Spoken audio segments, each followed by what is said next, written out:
last Monday by mistake. What do you mean by those hashtags?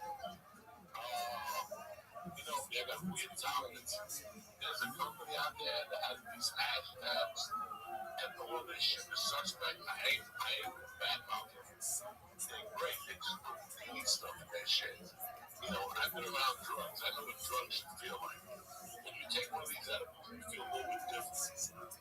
So I got some sent out for me in their hashtags. And I opened the party to play for them. Me, I ain't fucking around. Oh my God. And you just kicked it off with 4? Oh my God. 4. Now I know what toxic girls are like on that playground. Oh my God.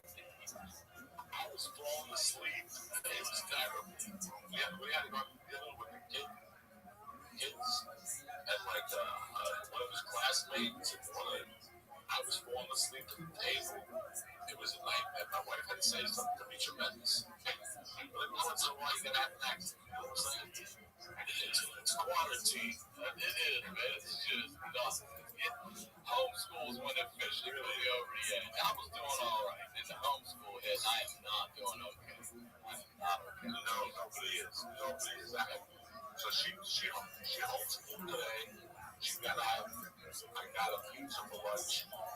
And then I took her for a bike ride for like 45 minutes. We just got the neighborhood. It's like one big fucking driveway. It's tremendous. That's what I want to ask. So we just went for that. Good luck being back in Jersey. How do you feel? You feel yes. I'm home.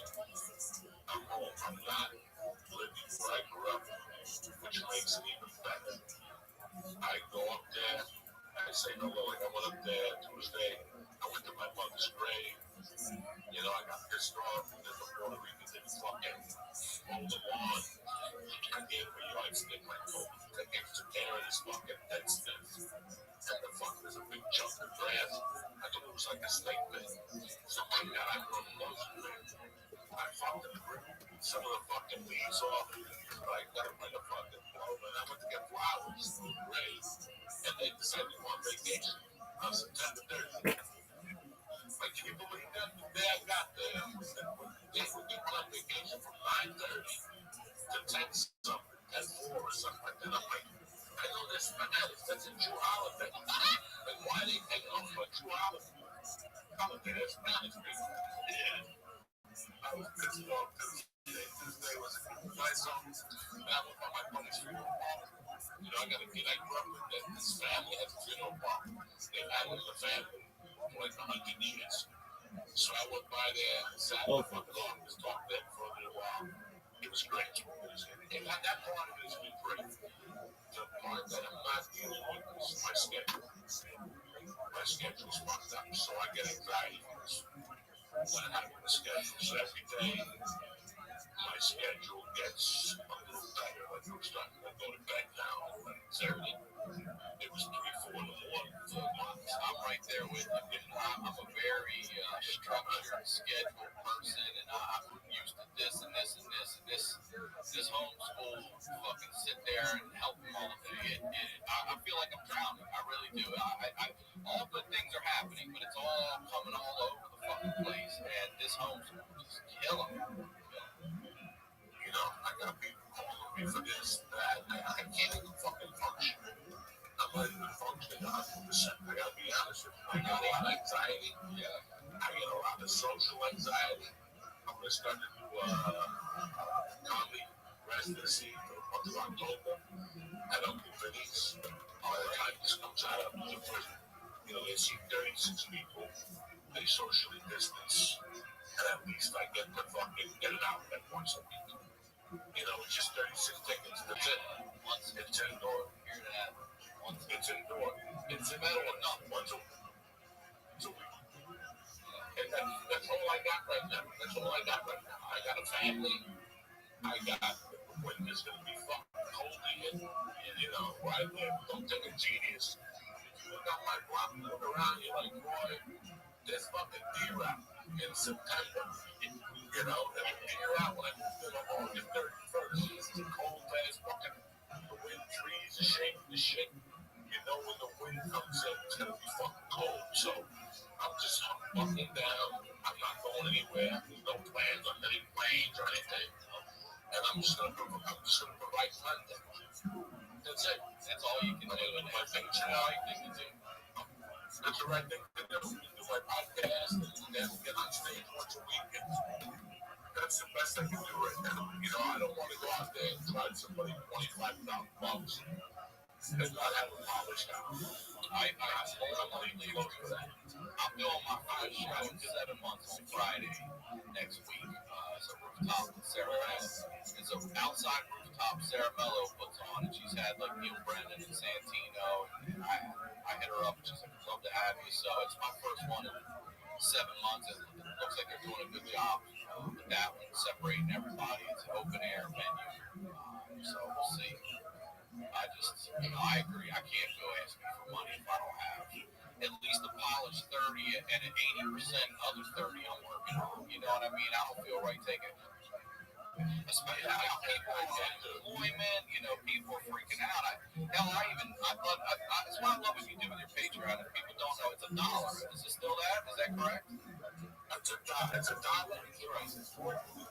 Well, the 12th, I gotta go up to 3, 5, 10, 15. I'm just waiting for the shirt designs to come in to give an option on shirts and stuff like that. The Patreon has really taken a lot of the anxiety away. When I answer those messages, I laugh my ass off. You know, they can go either way. Every day I get one guy that tell me that he's in the mood to bust somebody's head. I got guys that are ready to smack somebody for me. You know what I'm saying? Yeah, they're all over the place. Are you getting back? So it's just that, yes, that's my main thing on Patreon is the messaging.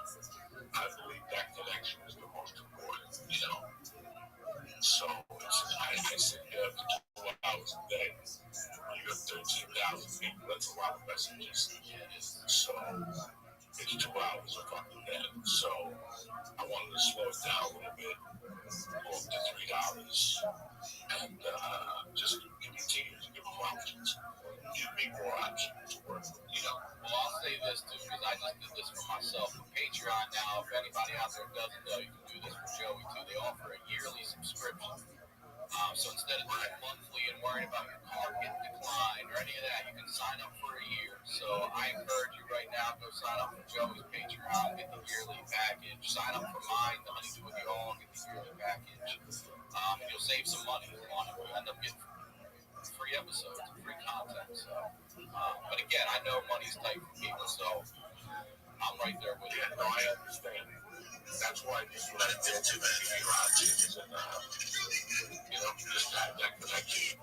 You know, I do a lot of social media. You look at it, just when you read a couple of things, it pulls you down. It's like really upside this shit.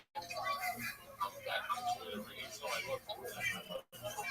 I've down a lot. I've cut down my usage a lot because I think so what? You got real shit to do, you know? Yeah, it's the problem right now. I don't know the story I'm telling you about this. Did I come out on bail or am I in prison? I'll tell you exactly where we are. So it was September 88. You were in prison and you just got in there. This is why I walked into it. And you can't get out of the comedy store. What's up, Brennan? Can you not get out of the comedy store? Be a mistake. Why you checked your truck out there? It's too big, right? So apologize. No, see ya. Now you're not gonna get out. Look at this fucking tricked out, ridiculous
This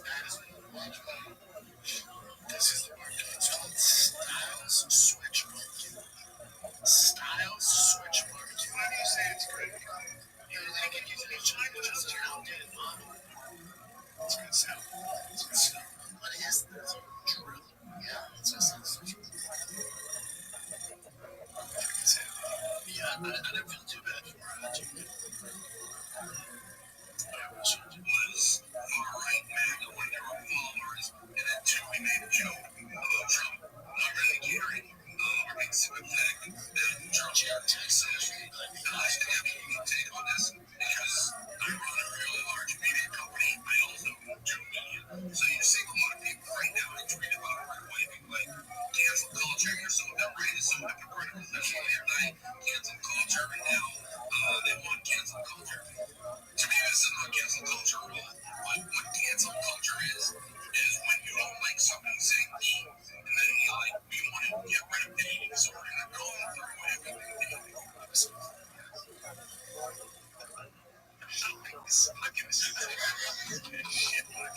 There's a voice you right now. Is that voice? Is that noise I'm hearing?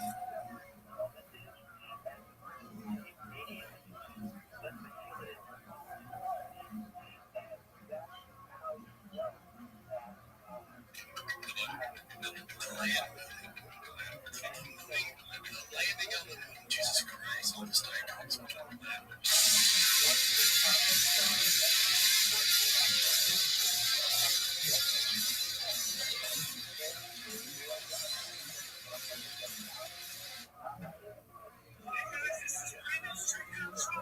And you can't get out of the comedy store. What's up, Reddit?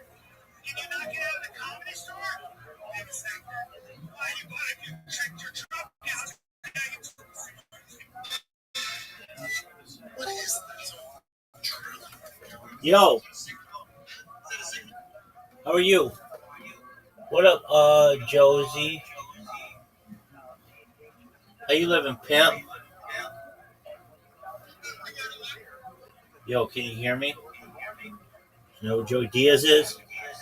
It's a guy with 2 broken legs that had just jumped out the window that you heard about before. He's playing cards. That's where we are. I gotta get in there. And the funny thing about that situation was when I got accused of that, did I come out on bail or am I in prison already? I'll tell you exactly where we are because I listened. So it was September '88. You were in prison and you just got in there and you said, who do I walk into and see? And it's a guy with 2 broken legs that had just jumped out the window that you'd heard about before. He's playing cards. That's where we are. I gotta get in there. And the funny thing about that situation was that I got accused of that. Right. When they were questioning me, they asked me if I knew that guy. So when I saw him in the prison diagnostic, it made me laugh my fucking ass off. It was crazy. That time period going up to that was crazy. Because I got sent to Summit County first. They told me I wouldn't get the diagnostic. So they sent me to Summit County. Did I tell you that? Yeah, let me just say this.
days to die for. Find exactly what you're looking for. Booking.com, booking.com. Yeah.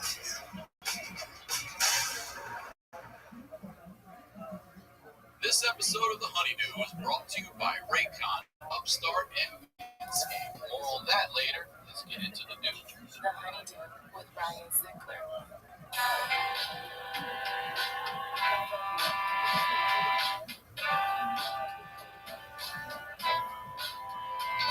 Welcome back to The Honeydew, y'all. We're over here doing it in the Night Pants Studios. I am Ryan Sickler, RyanSickler.com, Ryan Sickler on all social media. I can't thank you guys enough for your support. Please make sure you're subscribed to the YouTube channels. You get the audio on Monday, you get the video on Tuesday. We got the time codes in there. You can jump around the stories if you want. And I want to make sure you guys are aware, if you're not, of my Patreon show, The Honeydew with Y'all, where I'm highlighting the lowlights with y'all. If you or someone you know has a story that has to be heard, please submit at honeydewpodcast@gmail.com. It's only $5 a month. You're getting 4 to 5 episodes a month, depending on how many weeks there are in that given month. And it's $60, and I've said before, I know that's a lot of money right now. I know people are on unemployment. I know things are uncertain. I know that how hard you work for your money. So thank you for those of you who have supported. And also, just to let you know, there is a yearly subscription option. If you sign up for a year, you'll save over a month. It's like 5 episodes or something like that, a little over a month of free content if you sign up for the year and commit that way. Please go subscribe to all the social media, the Facebook fan page, the Twitter account, all that stuff. The website for the show is thehoneydewpodcast.com. We got some new merch coming. There's going to be some new night pants are coming for the fall. We got the mugs out there, the hoodies. I'm telling you, they are fleece hoodies. And the king of fleece will tell you how good they are. It's the best hoodie I ever had. We got night pants, night shorts. Got some new Ryan Sickler stuff coming too. Thank you all for supporting, for wearing it. I appreciate you making Night Pants Nation one of the best things going out there in podcasting today. If you live in LA and you need musical instruments or lessons for you or your kids, this is the spot. Santa Monica Music Center. They have online classes from LA musicians. You don't have to live here for that. You go to SantaMonicaMusic.com and use the code Honeydew. They'll waive the registration fee and give you one free lesson when you sign up for a package. All right, now that is out of the way, very excited to have today's guest back on the Honeydew, y'all. The saga continues from New Jersey. Ladies and gentlemen, please welcome Joey Diaz. What's happening, Ryan Sickler? It's great to see you. I know we've been talking, but this is the first time I've seen your face, and I'm actually excited that you're in Jersey, where most of this originates, and we're going to continue the story. You good? I'm good. All right, so what do you want to plug? Good. Let's let everybody know you got the new podcast. Come and tell everybody everything, please. I got the new podcast that I started last week, real low budget, because I can't get all the pieces. Everything's running behind. So if I wait for everything, I'm waiting. Because I got a bar set up. I can't start till like fucking November. So I'm just gonna go with an iPhone, a mic, and Apple and YouTube. That's it. You know what I'm saying? Just the basics to start off with. You're looking at the set. I got Bruce Lee, the King of Death behind me. I got Def Leppard, High and Dry, Led Zeppelin 2, and AC/DC and Bonfire to the left of it. I'm ready. And over on that side of the office is the side for the album of the week from Patreon. So I've turned my whole fucking house into this fucking camera place. So the electrician was supposed to come today between 12 and 1.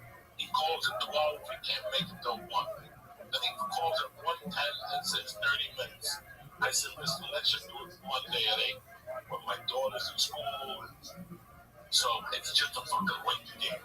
But I'm ready to fucking go. I know. So we're just soundproofing now. It's Amazon's backed up, everything's back. You can't get the shit in. I know. Or you must. I'm doing the right thing. So I'm gonna just get a fucking iPhone, best camera in the country, but bro, is on the iPhone. It catches X-rays and shit. X-ray. You take a picture of a skinny person. You see a shoulder bone and shit with the fucking iPhone. It's sensational. It's sensational. Why am I fucking around? You put the iPhone down, you get a mic from Amazon, and you fucking go through the box, and that's it. You get a second mic, and I got a little setup. All this is communication. And letting people know what the fuck is going on. That's it. Why am I making such a big deal about it? Tomorrow I gotta get lights, I gotta get a plug, I gotta get a panel. What a fucking nightmare. I gotta get moves. This is nice and easy, you know what I'm saying? Yeah, I know. Then these people complain about these free shows. They have no idea what you gotta do to set this shit up to do the damn thing. No, they don't know. So you know what? I looked at a bunch of people's podcasts. There's people that just put a picture on YouTube with them smiling. Yeah. And they put a podcast on it. And they get 100 notes in difference. I'll do the same fucking thing. Some weeks if I'm in the mood, I'll let you see me. If I get up at 4 and I have too much of me, then forget about it. I got fucked up last Monday by mistake. What do you mean by mistake? You know, I got a weird tolerance. There's a company out there that has these hashtags. And all this shit is suspect. I ain't bad mouthing. They're great. They just put meaty stuff in their shit. You know, I've been around drugs. I know what drugs should feel like. When you take one of these edibles, you feel a little bit different. So I got some sent out to me in their hashtags. And I opened the party with like 4 of them. You know me, I ain't fucking around. Oh my God. You just kicked it off with 4? Oh my God. Before. Now I know what Thompson girl felt like on that playground. Oh my God. I was falling asleep. It was terrible. We had to go out to dinner with the kids. And like one of his classmates and I was falling asleep at the table. It was a nightmare. My wife had to say something to me tremendous. But every once in a while you gotta have an accident, you know what I'm saying? It's quarantine. It is, man. This shit is nuts. Homeschool's when it officially put me over the edge. I was doing all right, and the homeschool is. I am not doing okay. I am not okay. No, nobody is. So she homeschooled today. She got out. I got a pizza for lunch, and then I took her for a bike ride for like 45 minutes. You know, because we got the neighborhood. It's like a fucking one big fucking driveway. It's tremendous. That's what I want to ask. So we just went for it. You love being back in Jersey.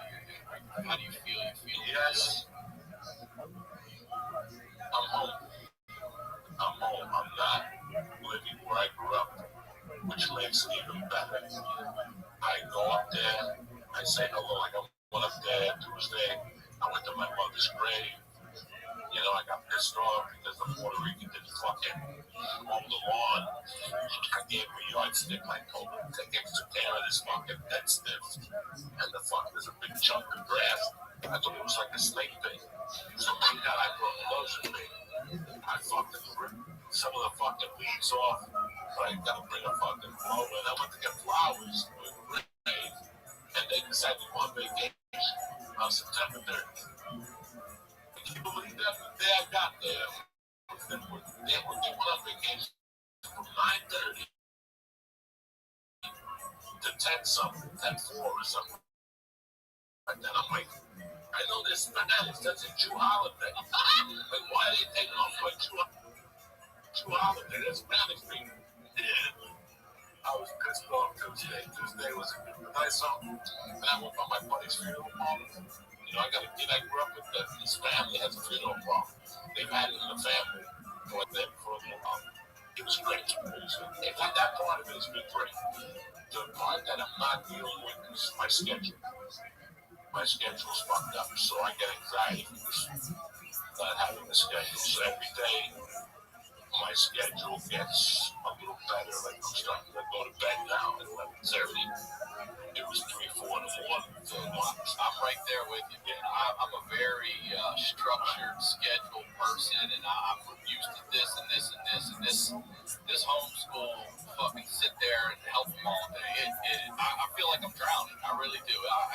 All good things are happening, but it's all coming all over the fucking place. And this this homeschool is killing me.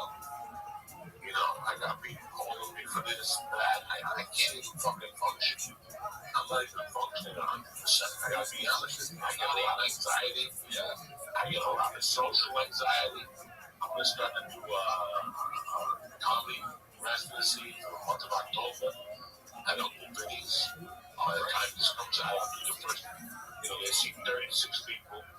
They socially distance. And at least I get to fucking get it out there once a week. You know, it's just 36 tickets. That's it. Once it's indoor. Hear that? It's indoor. It's better than nothing. Once a week. And that's all I got right now. That's all I got right now. I got a family. I got the winter's gonna be fucking cold again. You know, where I live, don't think it's genius. If you look on my block, you look around, you're like, boy, there's fucking deer in September. You know, the deer out when I move in August 31st. It's a cold ass fucking. The wind trees are shaking the shit. You know, when the wind comes in, it's gonna be fucking cold. So I'm just fucking down. I'm not going anywhere. There's no plans on any planes or anything. And I'm just gonna provide content. That's it. That's all you can do. And my thing. That's the right thing to do. That's the right thing to do. Do my podcast and then get on stage once a week. And that's the best I can do right now. You know, I don't want to go out there and charge somebody $25,000 and not have it polished out. I'm not even close to that. I'm doing my first show in 7 months on Friday next week. It's a rooftop in Sarah. It's an outside rooftop Sarah Mello puts on, and she's had like Neil Brennan and Santino, and I hit her up. She's like, "I'd love to have you." So it's my first one in 7 months. It looks like they're doing a good job with that one, separating everybody. It's an open air venue, so we'll see. I just, I agree. I can't go asking for money if I don't have at least a polished 30 and an 80% other 30 I'm working on. You know what I mean? I don't feel right taking, especially now people are in employment. You know, people are freaking out. It's why I love what you do with your Patreon. If people don't know, it's $1. Is it still that? Is that correct? It's $1. It's $1. That's right. 12. The 12, I gotta go up to 3, 5, 10, 15. I'm just waiting for the shirt designs to come in to give them an option on shirts and stuff like that.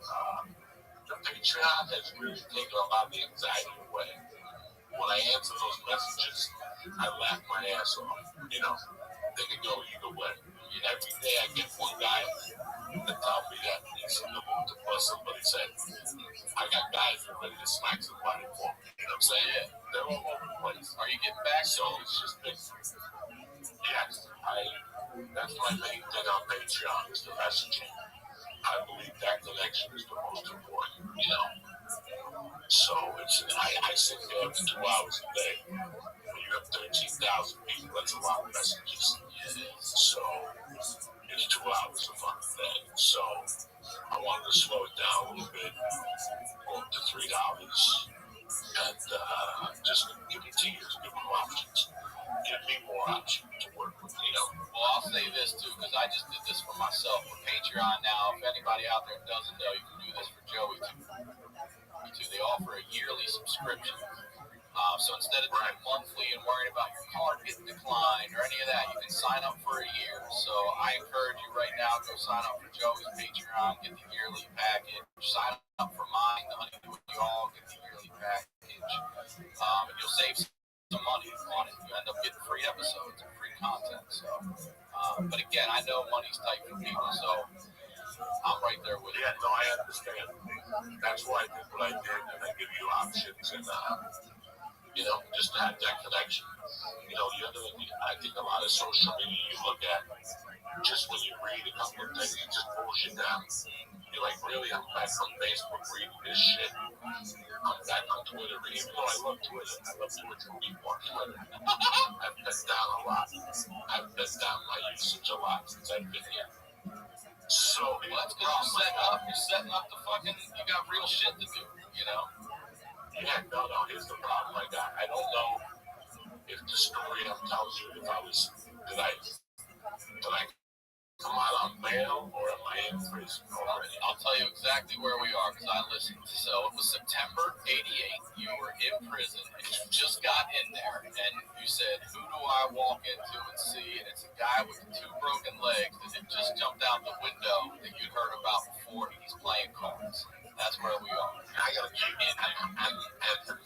And the funny thing about that situation was that I got accused of that. Right. When they were questioning me, they asked me if I knew that guy. So when I saw him in the prison diagnostic, it made me laugh my fucking ass off.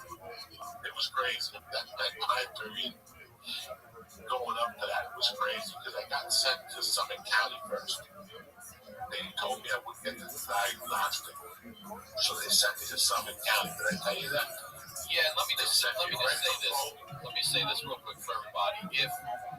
So we're picking up. I guest hosted Joey's church. So the story of the kidnapping and everything is on a few weeks ago before Joey left, a couple months ago now, probably.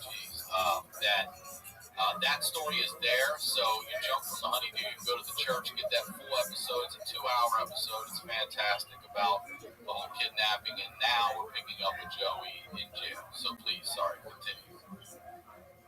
Okay, so I got sentenced in Boulder, and once you go to the cell, you start broken out the fucking knuckleheads, and they told me the system was backed up.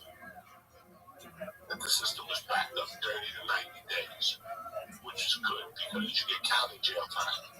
You get 2 days for one. So you want that county jail time, So they told me that they were sending inmates to Oklahoma, Missouri, for the overpopulation of Colorado. So and told me all this shit. And I just yesed to that, whatever. And the next morning I get waking up, I'm getting taken to Summit County Jail. That's a ski resort up there, like an hour or 2 away from Boulder. And I went up there, and it was fucking August, and it was just gorgeous out. And I made friends with a kid from Brooklyn, and all he did every day was play handball. My son Dan, I was brown, because I was playing with my shirt off with him all day long, playing handball. And he was locked up because he fucking had the feds. He told the feds he would cooperate and buy 2 kilos of coke. Did I tell you this? And he went, he set the whole house up. He pulled up in the Fed car. The feds waited for him outside. He went into the front and went out through the back and took the feds 30 grand and whatever his money left in. And they caught him 2 years later. And they brought him back to Colorado. This kid was. So I became friends with this guy. This guy was my type of guy. He tricked the fucking feds. And they had the police around him. And he did something the day before when he went under the fence and through a basement. And they came out into the car. So they just pulled out like residents. And he was in the backseat. It was perfect. So I became friends with him. And I became friendly with him. Not friends. I became friendly with this guy. You know those guys that always show you naked pictures of their girlfriend? You ever have those idiots? Yeah. A lot of There's always one fucking woman. Yeah. They'll go, hey, come here for a second. Look at this chick I'm banging. And they'll show you like a naked picture of chicks that come at lunchtime or something. Well, this guy was one of those guys. There was no cell phones then, actually. He just had Polaroids or regular pictures. And all day long, she would send the pictures of her in a bikini. Just focus on that story for now, because we're going to come back to that. I became friends with this idiot and another idiot. There were 2 idiots. I would just say hello to him, but he would always go, hey, look at my girlfriend out. How is she? Now, this guy was a fucking one. And I go, what's your situation? He goes, my girlfriend is living with my roommate now. She's got my full support. I'm locked up for 3 years, blah, blah, blah. So I wake up one day and now the diagnostic. They call me in the morning and they go, pack your shit, go on a diagnostic. The diagnostic is where you go for 2 weeks and they go into your head. It's a fucking jungle. What do they do? It's real. They give you a physical. They fucking test you. They testing like safety valves and shit like that. Yeah, they tell you to identify circles. What comes to your mind when you see a horse? You fuck with their heads. It's like Charles Bronson and the Dirty Dozen. You ever seen when Charles Bronson, the Dirty Dozen, they tried to fuck with him? That was me. So God knows one time far enough. You know what I'm saying? Right now the feds listening up with God. It's like fucking talk that whole thing. Yeah, what comes to your mind? The Cuban embassy, I would just say fuck them. Yeah. So it's like 5 days of testing. They draw blood, all that shit. And the big thing was HIV. They were looking for HIV. And then you wait there till you get an assignment. And I wanted to go to Rifle. There was a low risk prison in Rifle. There was 2 low risk prisons. There was Rifle and there was Golden, Colorado, the whole course. So it was only an hour from Golden. I didn't want to go to Golden. I wanted to go to Rifle because they let you ski in the winter when you were at this prison. They let you work at the ski resort in the winter and at the pool and the movie theater in the summer. The ski resort and the movie theater in the winter, and in the summer they would let you work at a local pool. And what do they have you doing? Like janitorial, like selling pretzels, sweeping the pool, lifeguards. They were all prison inmates that have worked themselves into different points, and now they would be allowed out to go to work. So what's like those kind of work? You come back and spend the night there? Is that how? Yeah, it was pretty much, it gets a little easier for you. The only thing Golden did was to clean highways. So I didn't want to go to Golden. Because that's all you do every day. You go out somewhere, they put a fucking cone around you. And those idiots you see with the little orange bucket, that's not. As you're doing 90 on the 405, I don't think that shit can get hit by a car. So I ended up working in the kitchen. They gave me a job. I got a call one morning, and they said, "You go on a fucking Golden." I was pissed, even though it was an hour from where I lived. It would make it so easy, not even an hour. It was maybe 30 minutes from where I lived, So my girl can come visit me, my friends can come visit me, family can come visit me, shit like that. So I got to wake up all and go to Golden. And it was called Camp George West. If you go online, you can look it up. It's still online today. Camp George West. It says there's stupid shit, whatever. Fuck that. It's a fucking prison. They redid army barracks. It was an old army barracks. So I didn't know what to expect, guys. I was supposed to go to prison. I was expecting to be like on a chain gang or something like that. And here I am in Golden, Colorado at the fucking old army barracks. And you walk in, you register at the table, they treat you like shit. It says something to you. And you're supposed to go to your room and then put your stuff away, and then right from your room, you gotta go meet your counselor. So let me ask you a question here. You have a room. Are they electronic doors that shut and lock, or are they treating you like an adult here? And how many people in a room? So they put me in a barrack right in front of the office first. And there was 8 single rooms to that barrack. And then a shower in the bathroom area. Maybe 3 stalls to shit, 3 stalls to piss, and like 3 showers with curtains. And you had 8 guys in there, in each one. You could visit each other's rooms,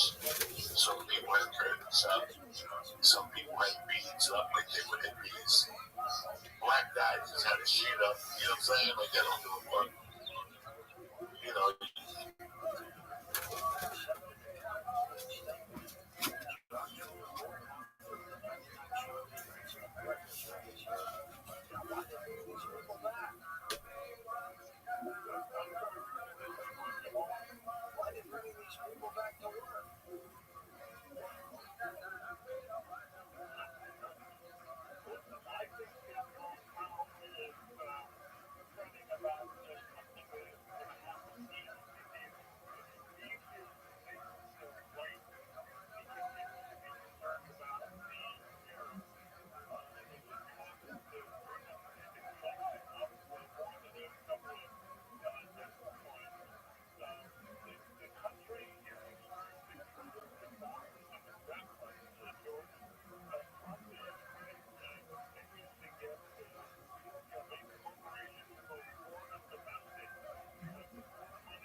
some sort of discovery with witness testimony.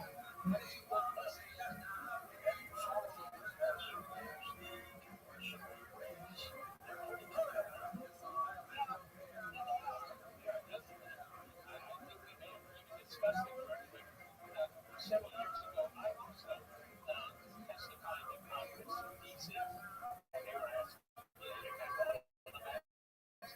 one of the congresspeople here.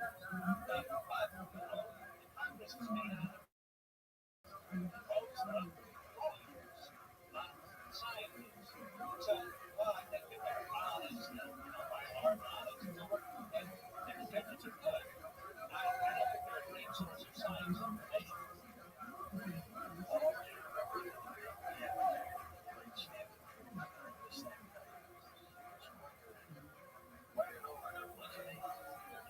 It's also something that surprised me when I first met him. I mean, a lot of groups, by the way, he and I were speakers on some groups.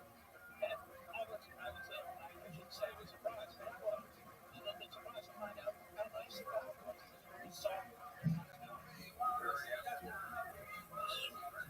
Passed away after we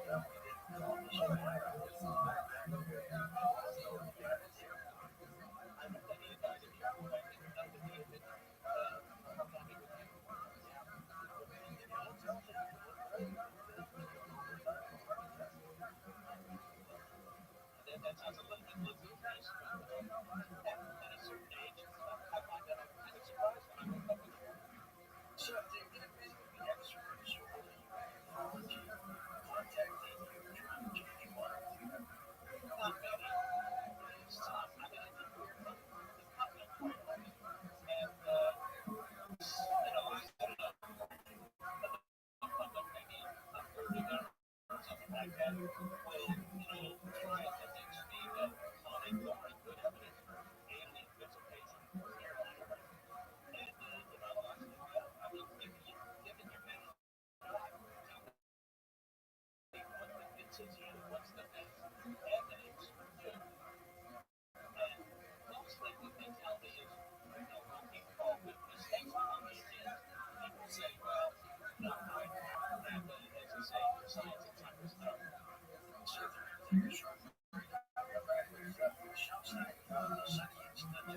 Search for extraterrestrial. The Ghost website is now streamlined for mobile devices. Great news if you're a Ghost Insider person and want to enjoy our website on your phone. Visit ghostcoastam.com on your iPhone or Android browser.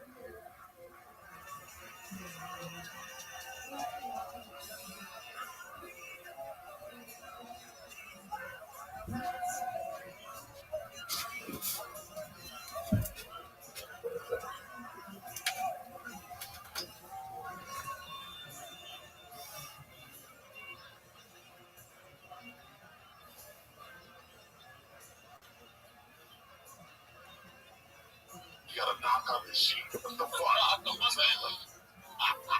ain't fucking nuts or what? Don't do this knockout like sheet. What the fuck? I gotta knock on this sheet. So it's fucking crazy. So they put me in this one door the first day, and I don't know. Right away, two guys from New York came up to me. How you doing? They were two creepy guys. But I had to go to see. I had to go see my counselor. So they were talking, and I'm like, listen, guys, it's all great. You're from Brooklyn or wherever the fuck you're from. But I gotta go see my counselor. I'll see you when I get back. And I went to see my counselor. They were supposed to be on the door.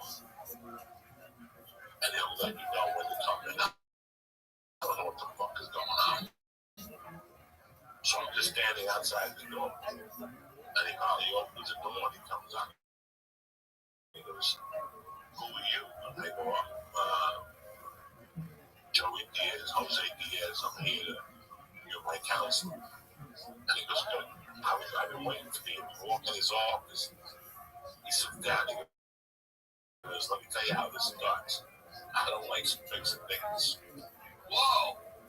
So, right off the bat, and you fall into one of those categories. So, you're not one of my favorites. You come to see me once a week.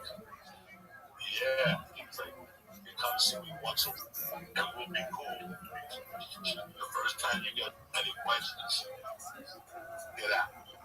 And I was walking out, he goes, have you ever had, what's that shit that if you cough, not gangrene, or tuberculosis, something, TB, he asked me something.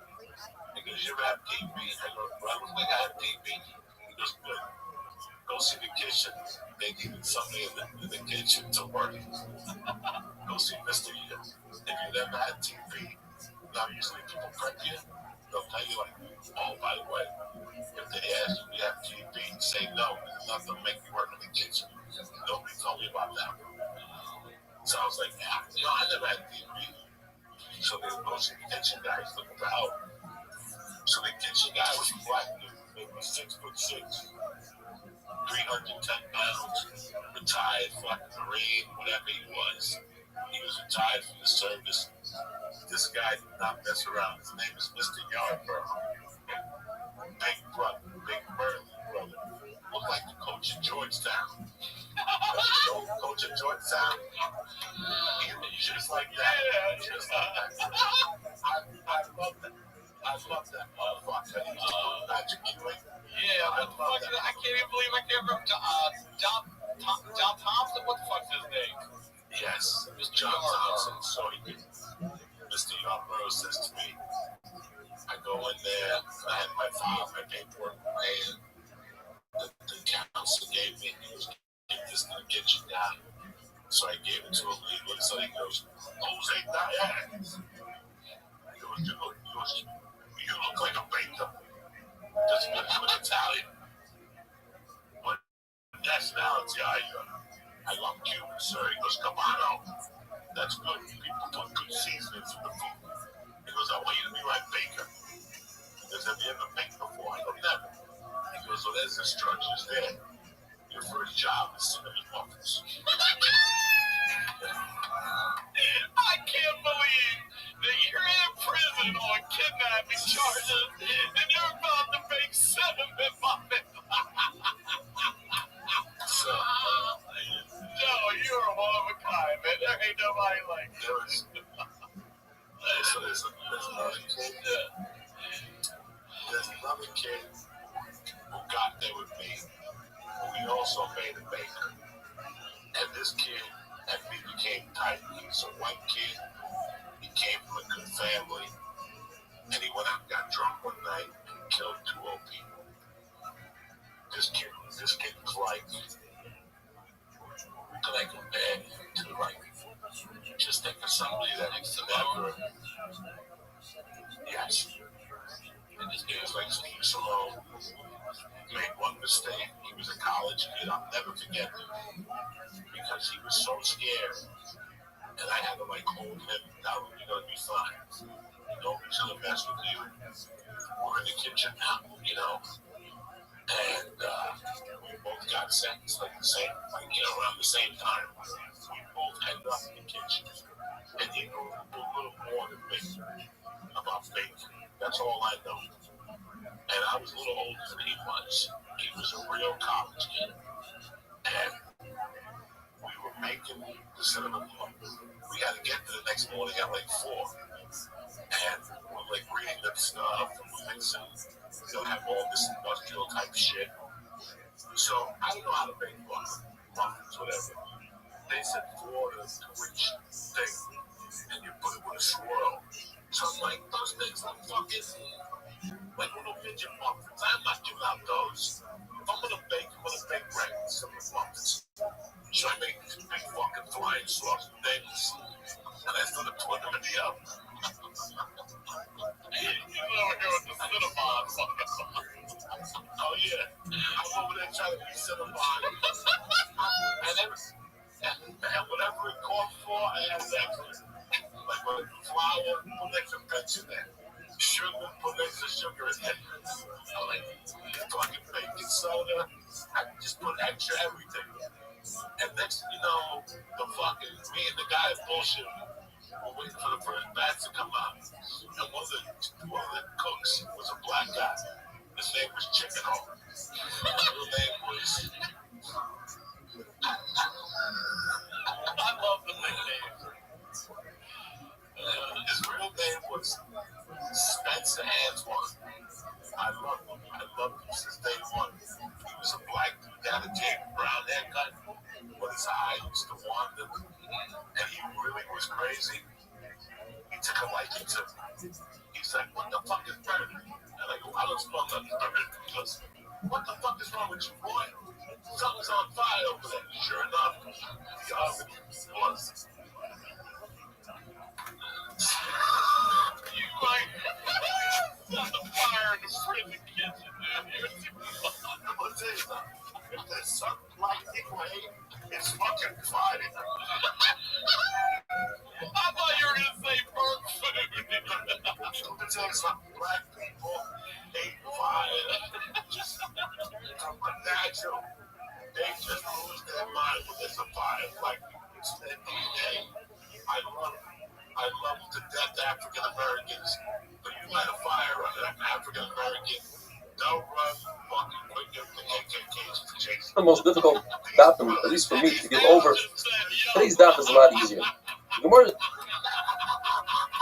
describes Ashim Tali and Ashim Vadai. If a person has a suffix whether or not he ate a piece of meat, he has two pieces of meat in front of him, and he's not sure if he ate the one that belongs to Hekdesh or the one that's Chulin. So he sets aside a carbon Asham Tali. According to Rabbi, he can stipulate and make it now and say, if I find out at a later time that what I ate was indeed Hekdesh, so the carbon I already brought today should work for tomorrow. In other words, it's not necessary to have knowledge when you bring the carbon. If it's not necessary to have knowledge doesn't accomplish anything. Sezula, tremendous chiddush. If so, if a person was boiled a shifcha charufa 5 times, shifcha charufa is a shifcha knanis who's engaged to be married to Eved Ivri, and a person had 5 relationships with her, and in between each relationship, he had a knowledge, he had a yediyah. Since yediyah, the knowledge, doesn't accomplish anything, I can bring one carbon at the end, and it would touch all 5 acts. The Gemara goes on to say that according to everybody, if a person's designated a carbon for his first act, that designation stops everything. It's machal. And anything past that designation, you'd have to bring another carbon. But according to Rabbi who argues on Rabbi, it says that by Asham Vadai you need knowledge in order to bring the carbon. Then Asham Vadai is no different than a Chatas. And just like we had the other day, that the Machik was different in a Chatas. The person ate 2 pieces of chayla in one awareness, and then he had knowledge that one of those pieces was chayla. That knowledge, yediyah, is machalik according to Rabbi. It separates from the body, and therefore you would have to bring 2 korbanos. According to Rish Lakish, that yediyah is not machalik, you bring 1 korban. The same halacha would apply to Hashem. So the person had a yediyah in between acts, you would have to bring 2 korbanos. According to Rish Lakish, just 1 korban. And now we go on to the sugya of misasek. Misasek is someone that's preoccupied. He does something inadvertently because he's preoccupied. For instance, if there's a knife on the ground and he lifts it up to himself, and by doing so he cuts a fruit off the ground, does tzira. That's a misasek. He's completely fucked according to everybody.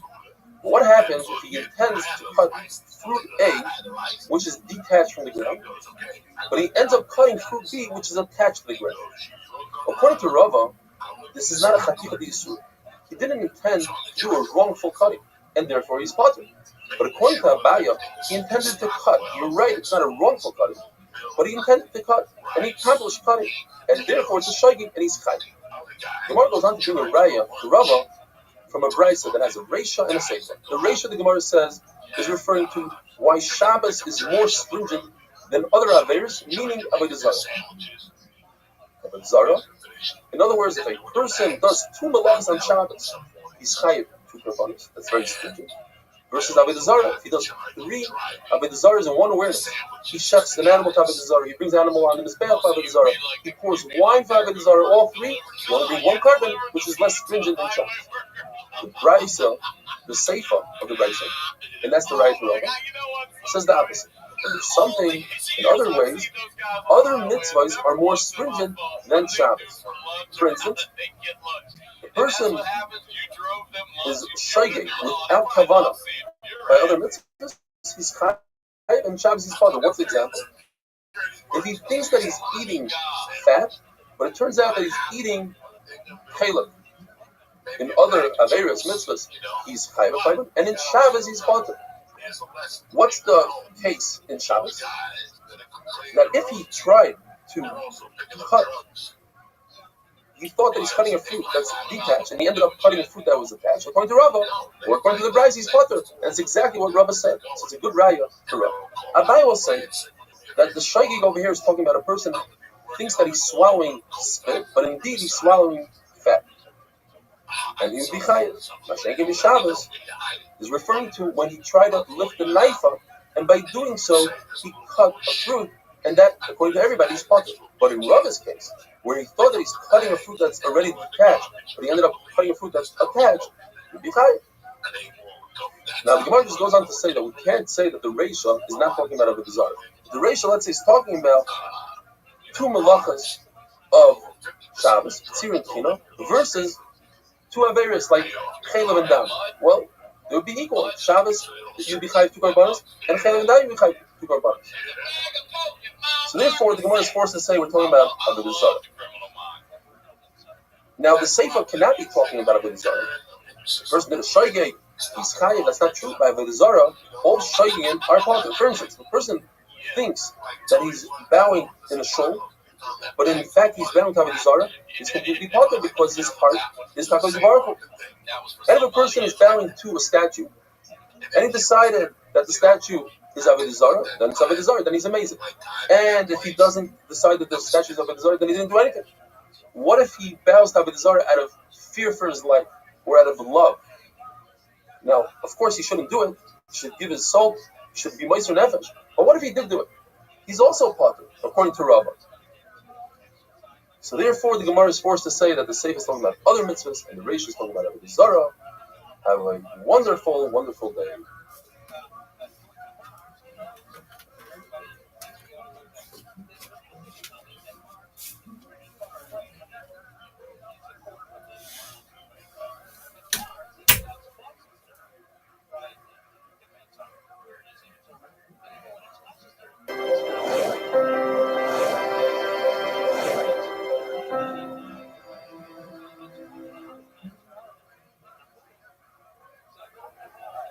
Shabbos Daf Ayin Gimel.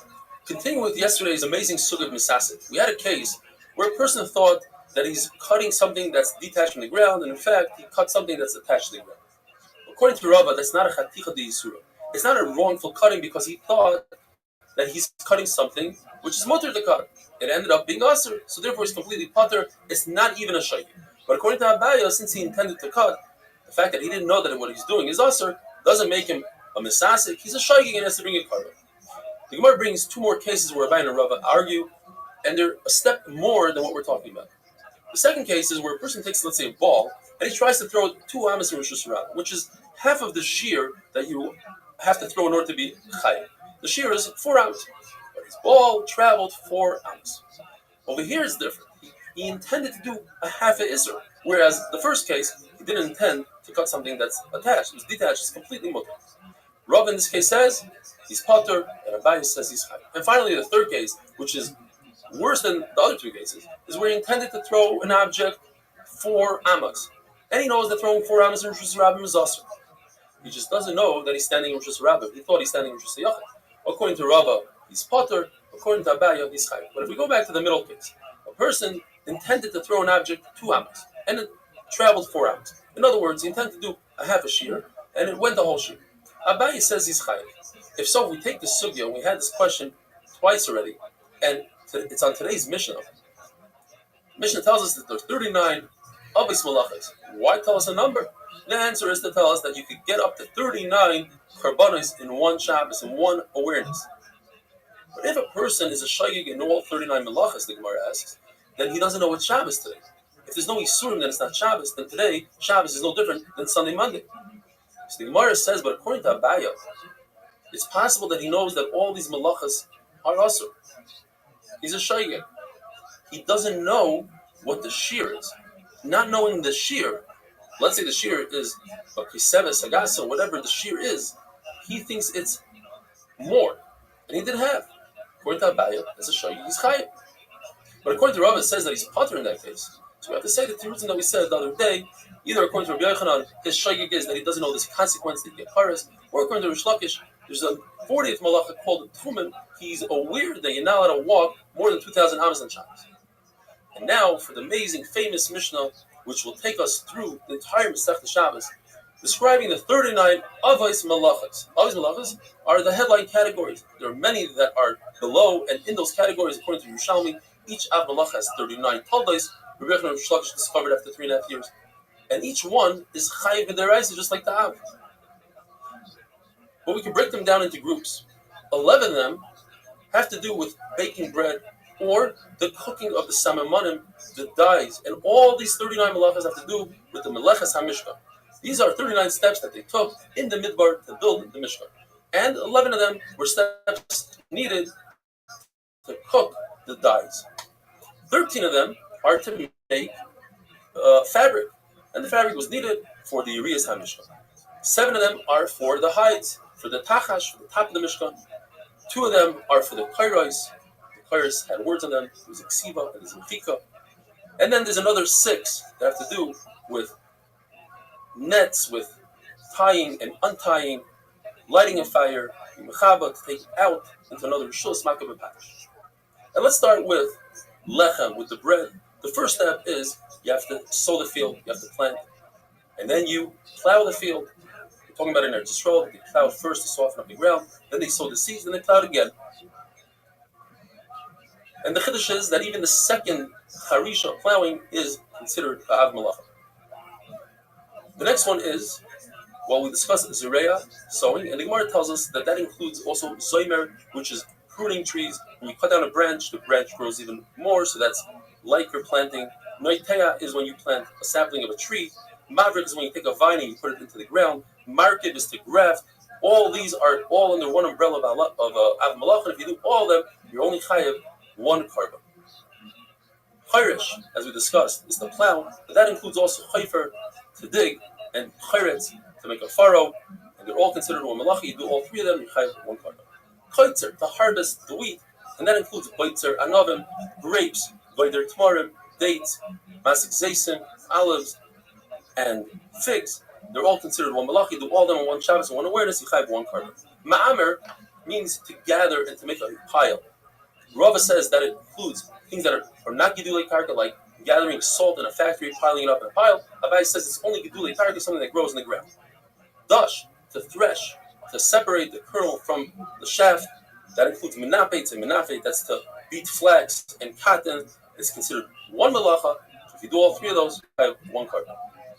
If somebody is zoymer, he prunes a tree, cuts a branch, and he has 2 intents. One is he wants the wood, and the other intent is he wants to grow more. So he's over on 2 malachas.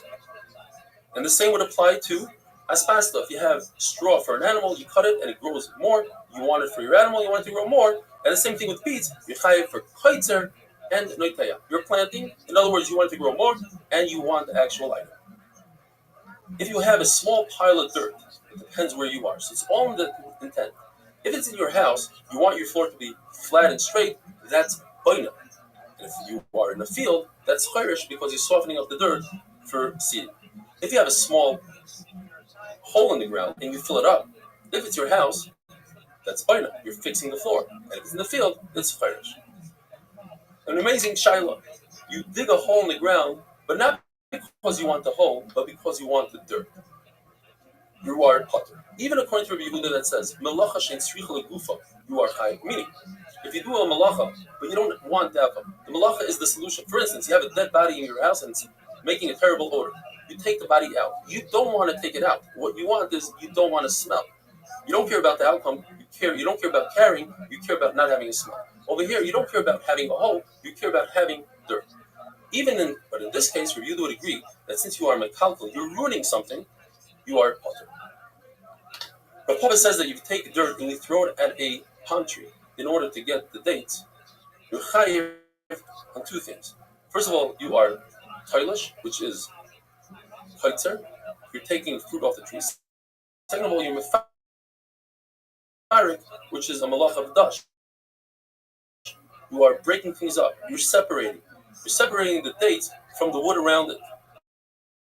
And Rav Ashi says, no, since that's not the way to do it, you are potter. And tomorrow we'll be talking about the three types of separation.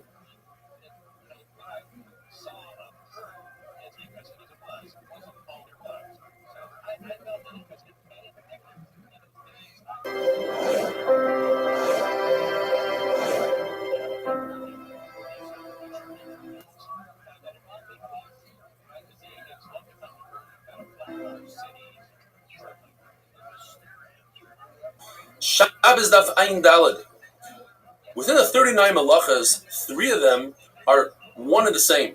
Zoira, winnowing, boirer, selecting, merakit, sifting, they accomplish the same thing. You're separating the good from the bad.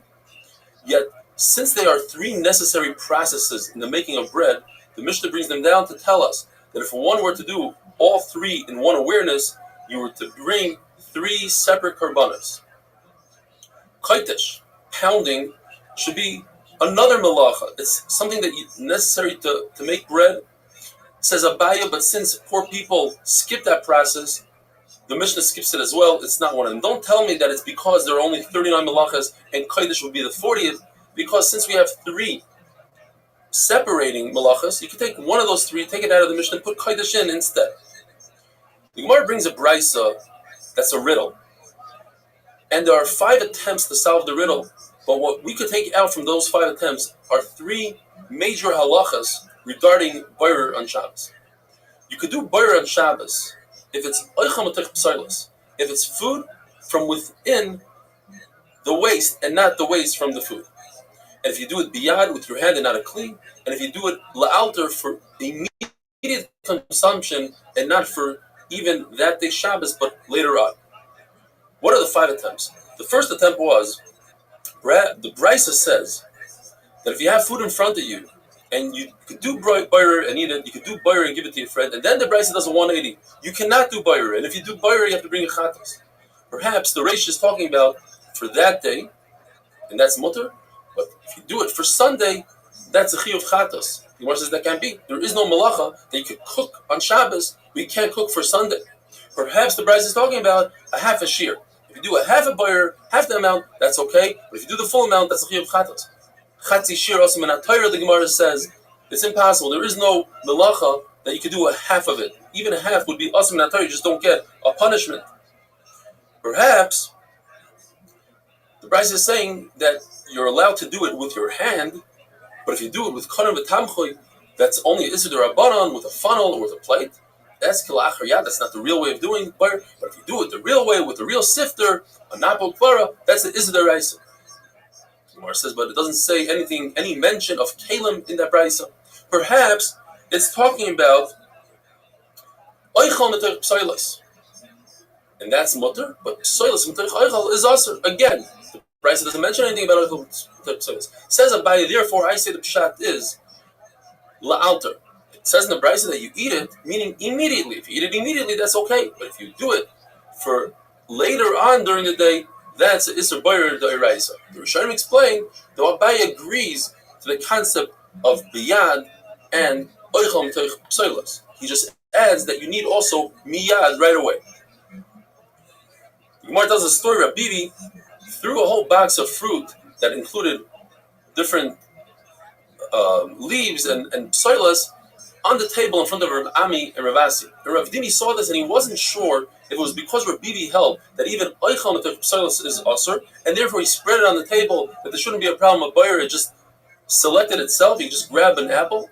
Or perhaps he wanted to show Ayin Yafa, he wanted to show that he's large. He threw all the fruit on the table. Chizkiah says that turmasin, type of bean, is considered Psoilos Mitach Oichel, even if you take out the actual food, because it requires 7 cookings. And even after 2 or 3 times, if you don't remove the oichel, the actual bean, it turns into psoilos. It can ruin other beans. And now we go to Amid Beis. The Gemara tells us halacha, not in Bayer. Now we're done with Bayer. If somebody takes a beet and chops it up really, really thin, he minces it, that is considered toichen, grinding. If it applies to all vegetables, if you were to take a piece of wood and saw it and create sawdust, that is also toichen, grinding. Rav Ashi says if a person is careful about the size of the wood, he will be over a mechatech. Like in the Mishnah, if you cut leather to a certain size, it's mechatech, cutting. The Gemara asks, why does the Tana talk about afiyah, baking, when in the Mishkan there was no baking, there was cooking, samimonim, says the Gemara, because that's what people are used to, they're familiar with the process of baking, and therefore the Mishnah spoke about baking. You're over on the Isra of mevashel, even on non-food items, such as wood, pegs. If a person takes a peg and puts it in the oven, since it first softens it up like bishul, it extracts the moisture and then hardens it up. That's bishul. You'd also be. All right, let me ask you this because I want to know this. You're obviously in there with people who killed people. You said,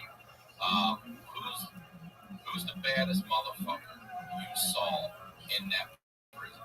Who was the guy that you just did not fuck with? Was there one of those guys? And also, did you ever get tested? Those are things I want to know. The two things that happened to me there were great. Because when I first got in there, I was pretty much independent, but I had the kitchen crew behind me, and they were all African American. The leader of that group, his name was Chicken Hawk, Antoine Spencer. He was in there for involuntary murder, like involuntary homicide, where you pull out a knife, and I pull out a knife, you go to stab me first, and I stab you. So it was like a questioning type murder. He stabbed the guy 3 times or whatever. He was a tough guy. Like his rap sheet, he had done 16 years. He was going home now, you know. The Lakers had a halfway tough guy. And at the time, I forget what his name is, but I remember him by the end of his podcast. Real wrinkly in the face, you know, hug-nosed guy. He had a reputation as a hard hitter. There was a couple bikers that ran, and when the white guy said, hey, there was a couple of those guys. But the baddest guy in that system when I was in there was a white guy by the name of John Clark. He really had a couple of murders. He was just ending a big stretch. If I was 26, he had to be about 42. And he had spent like the last 20 in jail. Vice and a bunch of guys and shit like down the street. He had come from Philly. And he befriended me. We became friends. So I had coverage from him. I had coverage with the brothers. And that's all the coverage I needed, you know. There was a couple Mexicans I was friends with, and they ran by themselves. But that was the strength. My best friend in prison was a Greek. Was a big time Greek. We became really good friends, and my other good friend in prison was of blood. So we became really good friends. So because I was in the middle of it, those two guys, they were both interesting guys. The one guy's sister was just right in the Olympics, the 88 Olympics. She was the really popular. Yeah, she was the really popular black woman, African American. Is that Jackie Joyner? That ran in the Olympics. Is that her? One of those, there was 2 of those sisters. Yes, one of those, my brother, at the crib. His name was Torre, and he was my fucking brother. Like me and him were together 24/7. We worked in the kitchen together. We ate together. He had 7 girlfriends. And he would schedule the visitations all one day and Tuesday. You think I'm fucking kidding? They were to come. He was the head of cocaine from LA to Colorado. That was his primary job in the Crips. He was loaded with money. married. He had 7 women, and each of them driving hot cars, and all those cars were his. He had kids with all of them. He was my age. He was a millionaire. And he would make all his women bring him butter butters. So at night, him and I love butter butters like a motherfucker. He loved butter butters. That brother loved butter butters. And he was beautiful. He looked like Michael B. Jackson, the guy that played Rocky. Michael B. Jordan. Michael B. Jordan. He was just like Michael B. Jordan. He was all ripped up and gorgeous. Oh, and we used to laugh. We used to make him laugh. You know, he was just at night we'd watch TV. He got a TV in his room. We all had black and white TVs. But his room, we had like speakers and rigged up and stuff.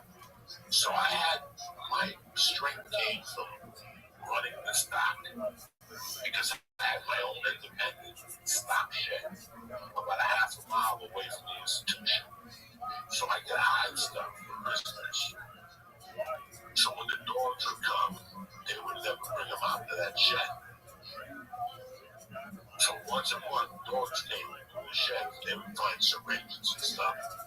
But if you're stuck by me, the dogs wouldn't come out there. So what I started doing was I wouldn't hide nothing in the shed with the food and the freezer.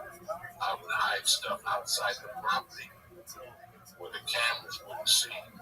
So I would hide like heroin syringes, heroin, steroids, cash. You wanted to hide your cash because you weren't supposed to have over $20 on it. So I had cash in their own place to hide because I ended up with a little chubby Italian guy. He was a gangster. One of the families, he was on the tail end out too. And what he did was he ran the pool thing. So he did it for college football, pro football, and Monday night football. You know those pools that you run, like 50 cents, wins you like $20. So it was just such a great night. I became partners with him. I said to him, because he used to cook every night. He was a jailhouse cook. He made nachos every night. Maybe he made hot dogs. He made hot dogs with the buns already around. What do you call those little pork in the blanket? Yeah, he would take an iron, then you iron shirts, and you take the guts out of it, and you put it in this fucking bowl with a piece of cheese, and that's how you dump the cheese. You stir it. So he would start making green chilies like in the morning at 6 with cheese. And by 8 o'clock, there'd be 20 motherfuckers standing outside his army barracks waiting to buy nachos to watch TV. It was hilarious. Yeah, I mean, you're making presents sound all right. For real. So I told him, I said, listen, you're only gambling, and you're only getting through to a couple white guys. If you let me be partners with you, I get the white guys involved, I get the Spanish guys involved. And that's exactly what happened. So I doubled his action. I went from him doing 1 card per game to 3 cards per game. Forget about Sundays. I would have them on every game. So I was split the profits. So I think we'd make like $8 per card each. So I was making like, 3 cards a night, 24 hours plus.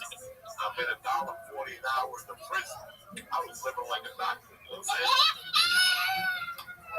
I was moving from town to town. I said, you know what I'm saying?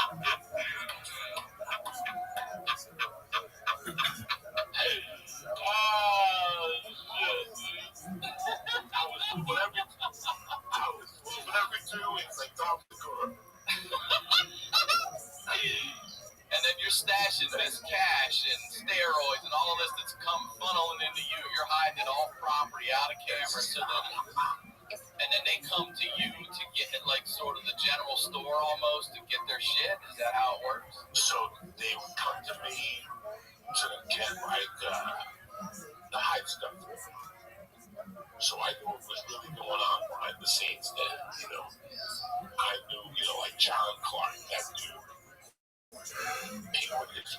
would come on Mondays, and he would make out with her, and she would just pass him a balloon out there, and he would put it in his mouth. And that balloon was filled with speed back at the time. So we would go back to his barracks, we do a line of peace, and then we go to a battle Mondays. We're allowed to go to the basketball court in the high school close by and play basketball. Me and him would go in there on speed and just go fucking off and down. One day I would sleep the Wednesday. Every week. I'm not piss testing you guys. They would do surprise piss tests, but they couldn't catch certain things. Like they weren't going to run a spectrum on you. They were going to test you for what drug you came back went to prison for. With me, it was cocaine, so they would always test me for cocaine, you know. So I did. Even like the holidays didn't bother me. Like I thought I was going to have a real hard holiday in there. The holidays were fucking great, man. Number one, I can't even believe what I'm hearing. Man, the best Christmases I've had in my life. We gave each other presents and shit. Because there was this, we were allowed to go to the store every day. We had 20 minutes to walk to the store and come back. Alright, this is exactly like, I had a laundry camp that was it was a laundry camp, a minimum security facility for guys just like you, right by me where I lived. It was on this mental institution property. It was part of their acreage. It was this back corner. And every now and then you'd hear a siren because one guy would get out of there or whatever. But I went and watched their softball team, the Dirty Sox.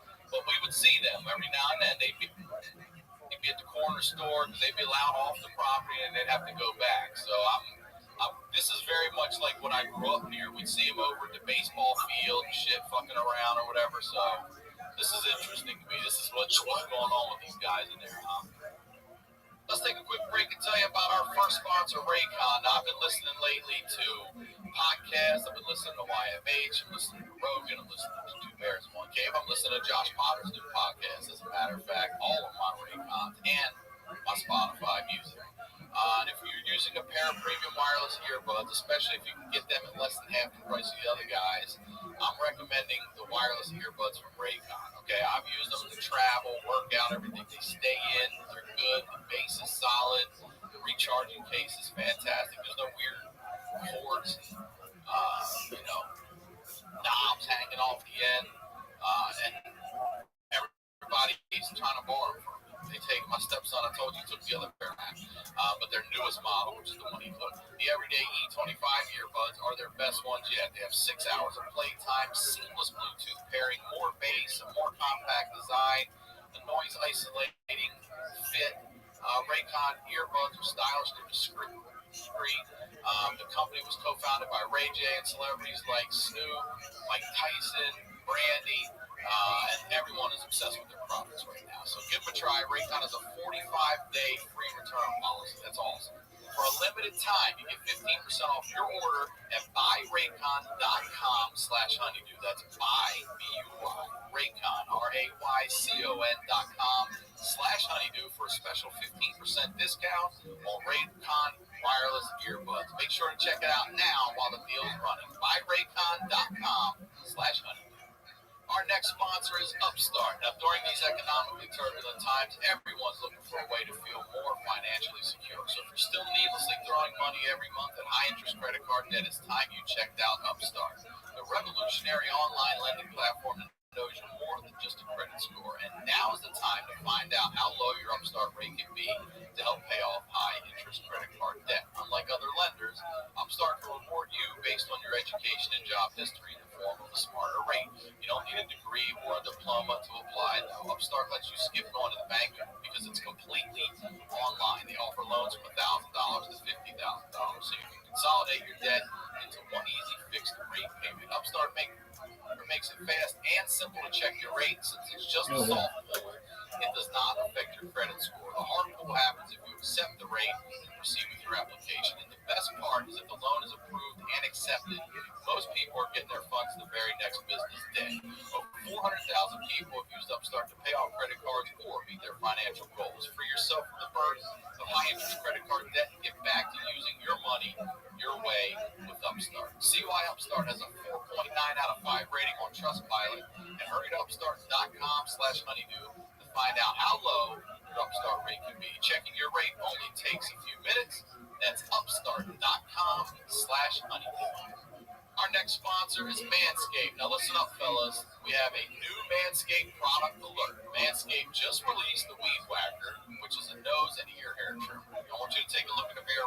guarantee you're going to see some hairs sticking out of those holes. It's time to keep your ear and your nose hair looking as nice as your clean-shaven pubes. I don't know how many of you ever had that hair sticking out. You wish you had something. I'm using nose hair trimmers that suck. Pop that thing out, and your eyes start watering, and you get that one weird, like, ear hair, and Manscaped is forever changing the grooming game with their Weed Whacker. Their nose and ear hair trimmer provides proprietary skin-safe technology which helps prevent nicks, snags, and tugs in those delicate holes. The premium Manscaped Weed Whacker uses a 9,000 RPM motor-powered 360-degree rotary dual-blade system. Its intelligently contoured design enhances the trimming experience, and it is waterproof, which makes for easy operation and cleaning. The only nose hair trimmer on the market with a powerful and rechargeable lithium-ion battery that lasts for up to 90 minutes of use. You ever tried to pull that nose hair out with your fingers? Yeah, that's going to hurt worse than nicking your balls, okay? Manscaped is making whacking your weeds a time to look forward to, delivering maximum confidence while providing hygiene. Look, fellas, 79% of partners polled admitted that long nose hair is a major turnoff. It's time to upgrade your Manscaped routine with the Weed Whacker. Get 20% off plus free shipping with code Honeydew at Manscaped.com. Thank you, Manscaped, for keeping our pubes trim and our hairs and our holes looking nice. That's again 20% off and free shipping with the code Honeydew at Manscaped.com. One more time, y'all, 20% off with free shipping at Manscaped.com and use code Honeydew. What are you waiting for? Go whack your weeds. Now, back to the dude.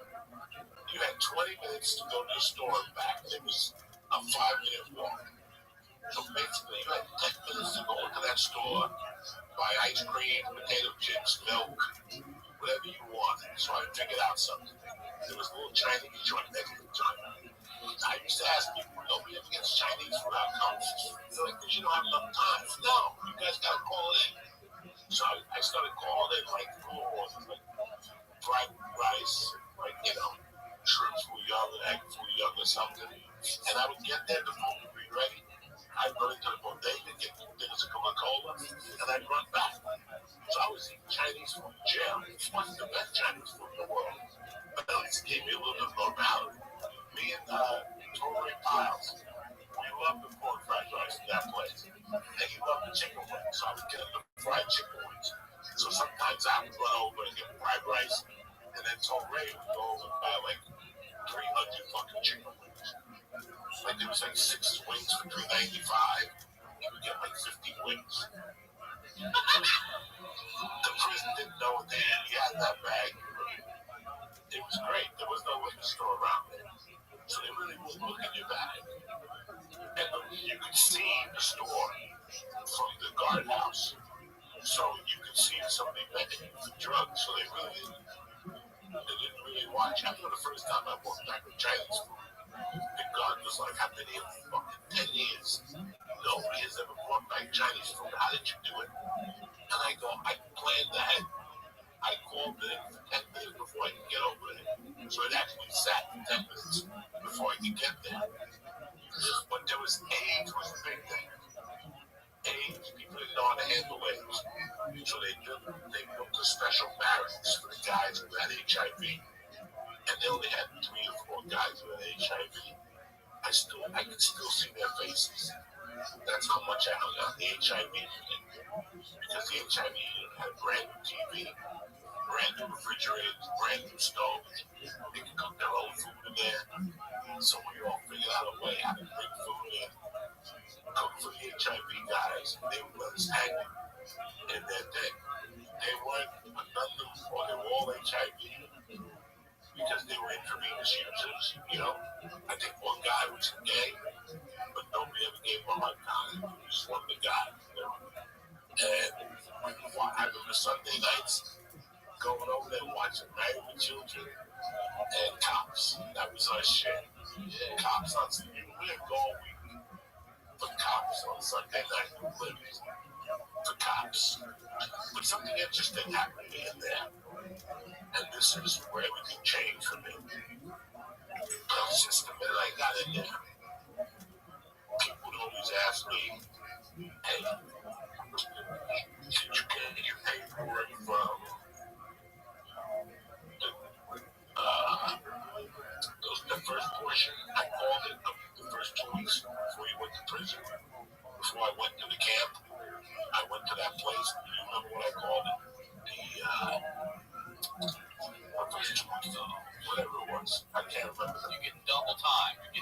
time out there. No, that's Oh, But when you got into what did you call it? It's called something because when you go there, that's what they determine how many points you're at. How many points I can't remember what you called it. and where you're eligible to go to. You know, whether you have a driver's license, whether you had a job at the time of your arrest, whether you had a high school diploma, all these things counted towards where you were going to go. If you had over 3 points, you would go to a minimum security prison. You know how many points I had? Minus 1.5. How did you lose this point? So I was eligible. For a halfway house. Right off the bat. I was eligible for a halfway house right off the bat. Remember, my sentence was 48 months. But there was a House bill. House Bill 1200, 1204, 1200.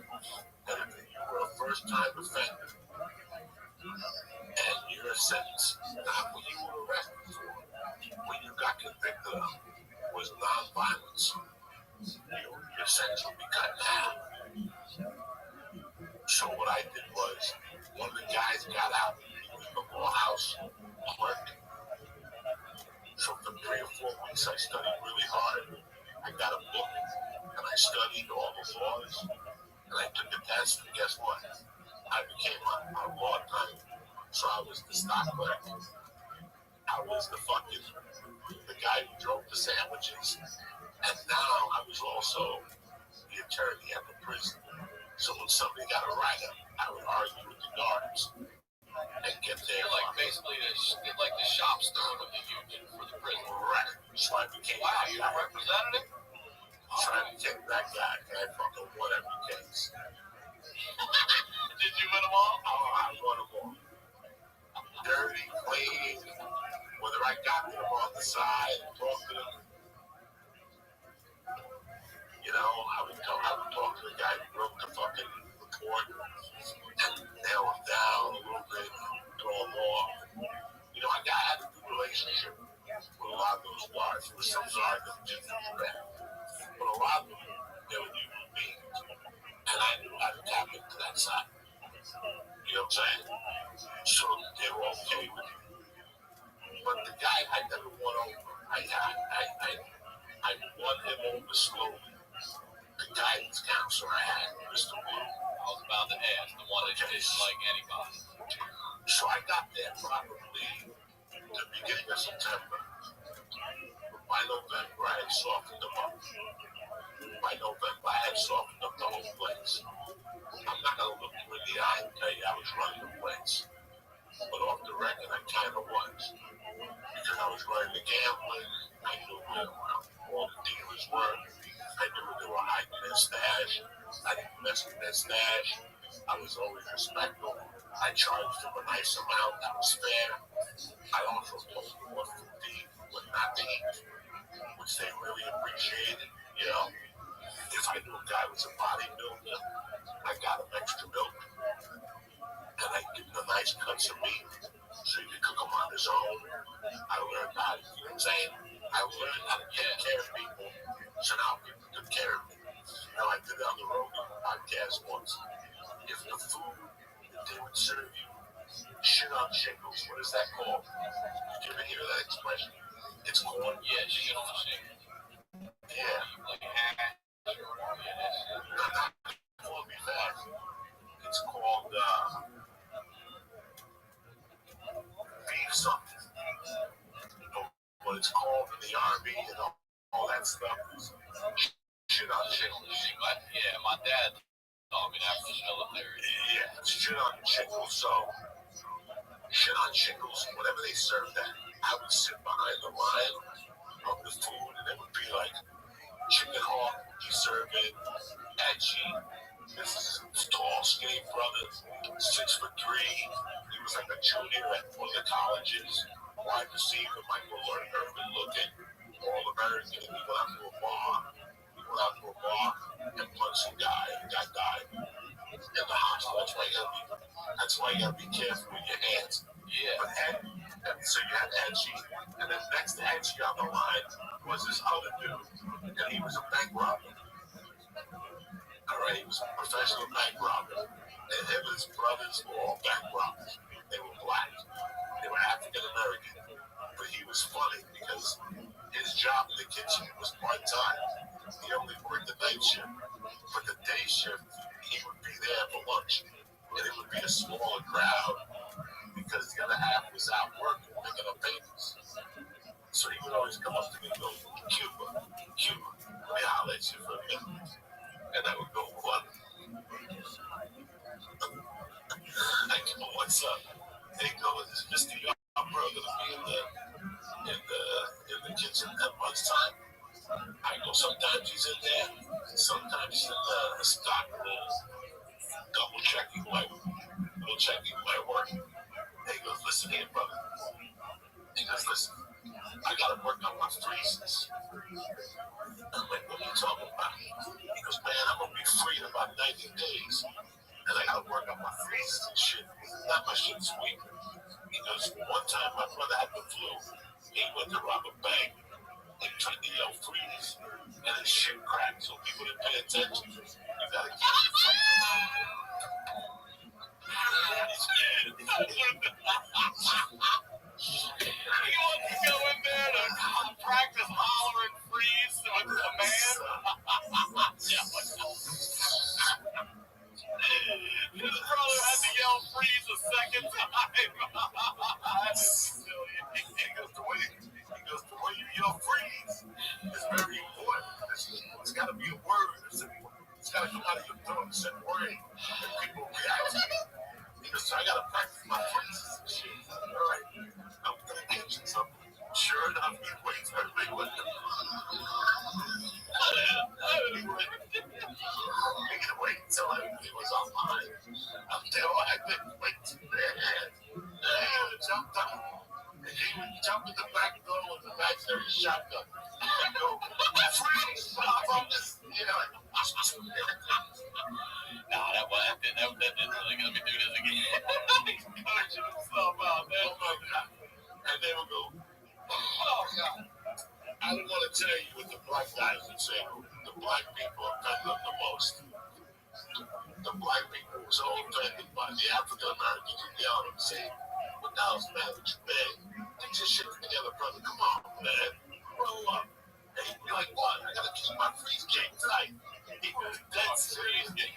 His freeze game had the big time. You have no idea how much I laughed at that. But then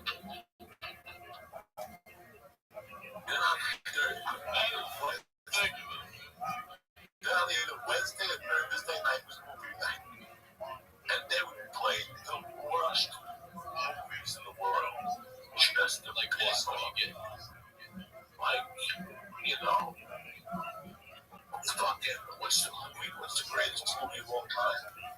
Like the black and white, like shit like that, like black and white shit that African Americans and convicts don't want to see that shit. They want to see the Terminator. They want to see Rambo. Black people love Rambo.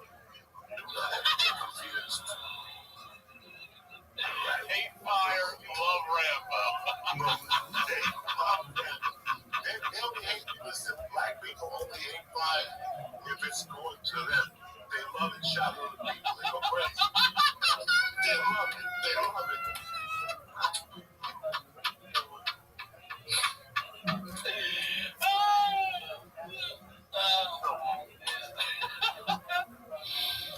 So for me going off in the kitchen, because I would go off on the kitchen, when they would come in, there was bad food, I would go, don't do it. That's all I would do. From minutes at a time, I would just go, don't do it. Don't do it. Mr. Yarbrough looks at me and goes, Jose, I am. Why did you say don't do it for? Then we'll eat my food. I'm not saying that. I'm just saying don't do it. Just for me thinking. It's a thing I use to stop being a criminal. So he's like, I know you're lying to me, boy. How come nobody's eating my chicken? How come nobody's eating the chicken today? Like, you know, it's attack me if I would say don't do it or whatever.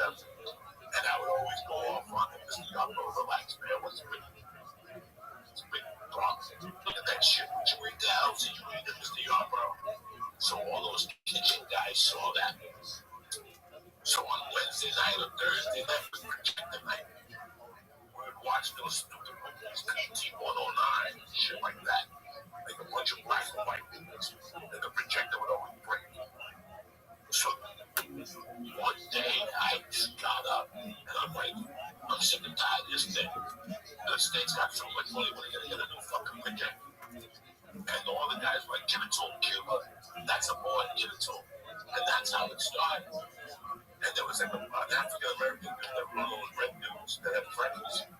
And then we would go fun him. He was a great guy. He was better than we would call him Freckles and shit. And they would all get up and say, you know, get up there whenever the projector would break. That's what happened. The projector would break, the tape, the film would break, and people would go, Cuba, get up there. Get up there and talk. Tell us about the week. And I would go into my fucking edgy, fucking give me back. They don't know what. There you go, fuck you, motherfucker. And I go on. So it started like, they would say, go up there, 10 minutes. And I would go up and do comedy. I didn't know I was doing comedy. So wait, I want to. Is this the first time you'd ever really got up and performed in front of a crowd at all? Was it in prison? There wasn't a stage. There wasn't a microphone. There wasn't nothing. But you're just up there talking to these guys and entertaining these guys. But you remember what I told you on the podcast we did on the church? No, about the guy that I worked with at Subaru that didn't like me and him had gotten into an argument. And one day he came up to me and he goes, I don't know if you know what I did before I came to work here. He goes, I worked in Las Vegas in the entertainment business. And he goes, between you and me, I think you should get into stand-up comedy. His name was Grant Houston. And I remember looking at him going, you know what, you're a fucking asshole. But I remember going home and just thinking about that maybe I was a comic. So now, here I am 8 months later, and I'm actually doing comedy in a weird sort of way, but it's not registered. Yeah, it's not registered with me. One day, the counselor, my counselor saw me doing that one night. There was one night a month he stayed there late, and this was this particular night. And it was probably like a November night. It was after Thanksgiving, going into Christmas. I remember like it was yesterday. Because I was walking out, and for weeks I was busting balls about the report. Diagnostic, that's what it was. Diagnostic, thank you. I'm so focused on you said, remember the guy that showed me pictures of the girlfriend in a bikini, and I haven't wanted to forget that. This is horrible. Good morning, Rabbi. Good morning, Mr. Aquarius. How are you? I keep asking. How are you? Lovely, ma'am. Ready to take on the day? Yep. All right, hit it hard. We'll see you tonight, God willing. I was doing that good. Excellent. And I kept busting his ball. And one of those nights that I went off, I caught him. And I was like just off adrenaline. I got in space to him. I go, what are you going to tell me? What's on that report? And he goes, you really want to know? And I go, yeah, I really want to know. He told me. And we went in his office and he fucking went in his desk and he pulled out a file and he put it on the table. And he goes, you want me to fucking tell you what it says? He goes, I'll tell you what it says. And he started reading psychological shit. And he goes, he took off his glasses and goes, in other words, what this says to me is that you're a deadly individual. Yo. It says that if you want something that I have, you do anything that it takes to get that thing. So a person should just give you whatever you want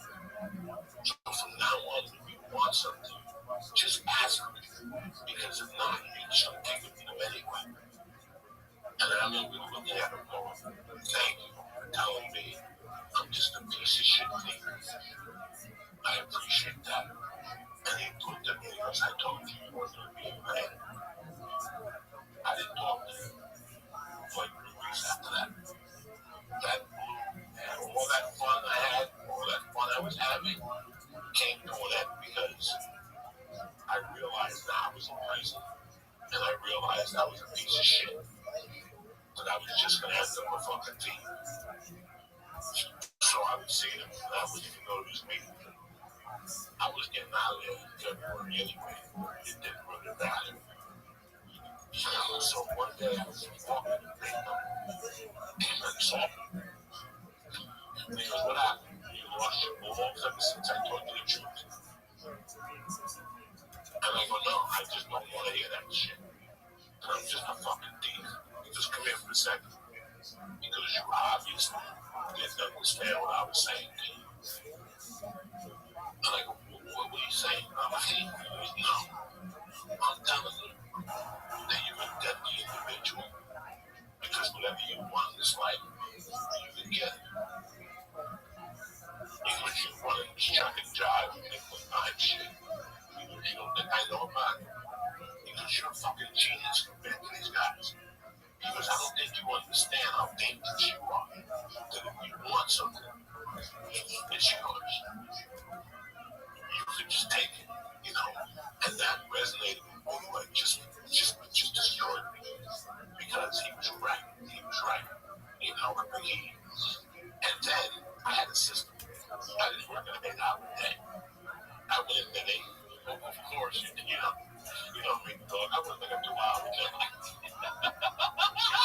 2 hours. I went in. I basically went in the morning, made sure the guys had their shit. If you know anything about me, I'm well prepared. They had their shit like before. Good error.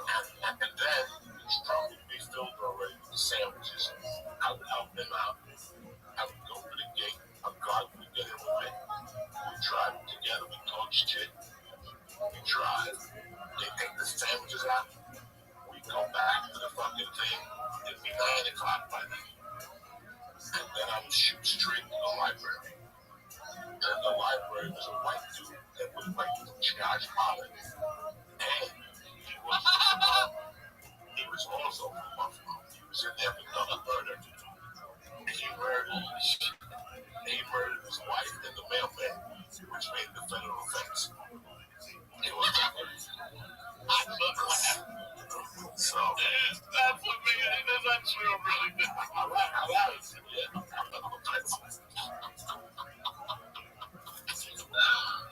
But he was like Josh's father, and he was very intellectual, very smart. He wore glasses. He rolled his own cigarettes, and I had maybe 3 weeks left. And one day I went in there and he gave me a black notebook. You know, the black and white notebooks, the regular ones, where you put your name, your grade, and your address. He gave me one of those with a pen. And he goes, that's a notebook for you so you can write your jokes. I go, I don't write jokes. He goes, well, wait a second. Whenever you go up there on Wednesday nights, that's just you talking. I go, yeah, I guess. I don't have time to write jokes. I've never written a joke in my life. He goes, so you don't sit down in the room. He goes, you've seen them in here. We just went and argued. Because I would go in there with me, him, and Chicken Hawk. Chicken Hawk was in there for voluntary murder. And he was African American. And he was well spoken. Intelligent as fuck. So we'd go in there and just talk about whatever was in the newspaper. It was like 3 topics talking about the world's events and shit. And I learned a lot from those 2 guys. Those 2 guys were fucking a lot smarter than I was, you know. And he gave me a notebook and he goes, listen, I'm going to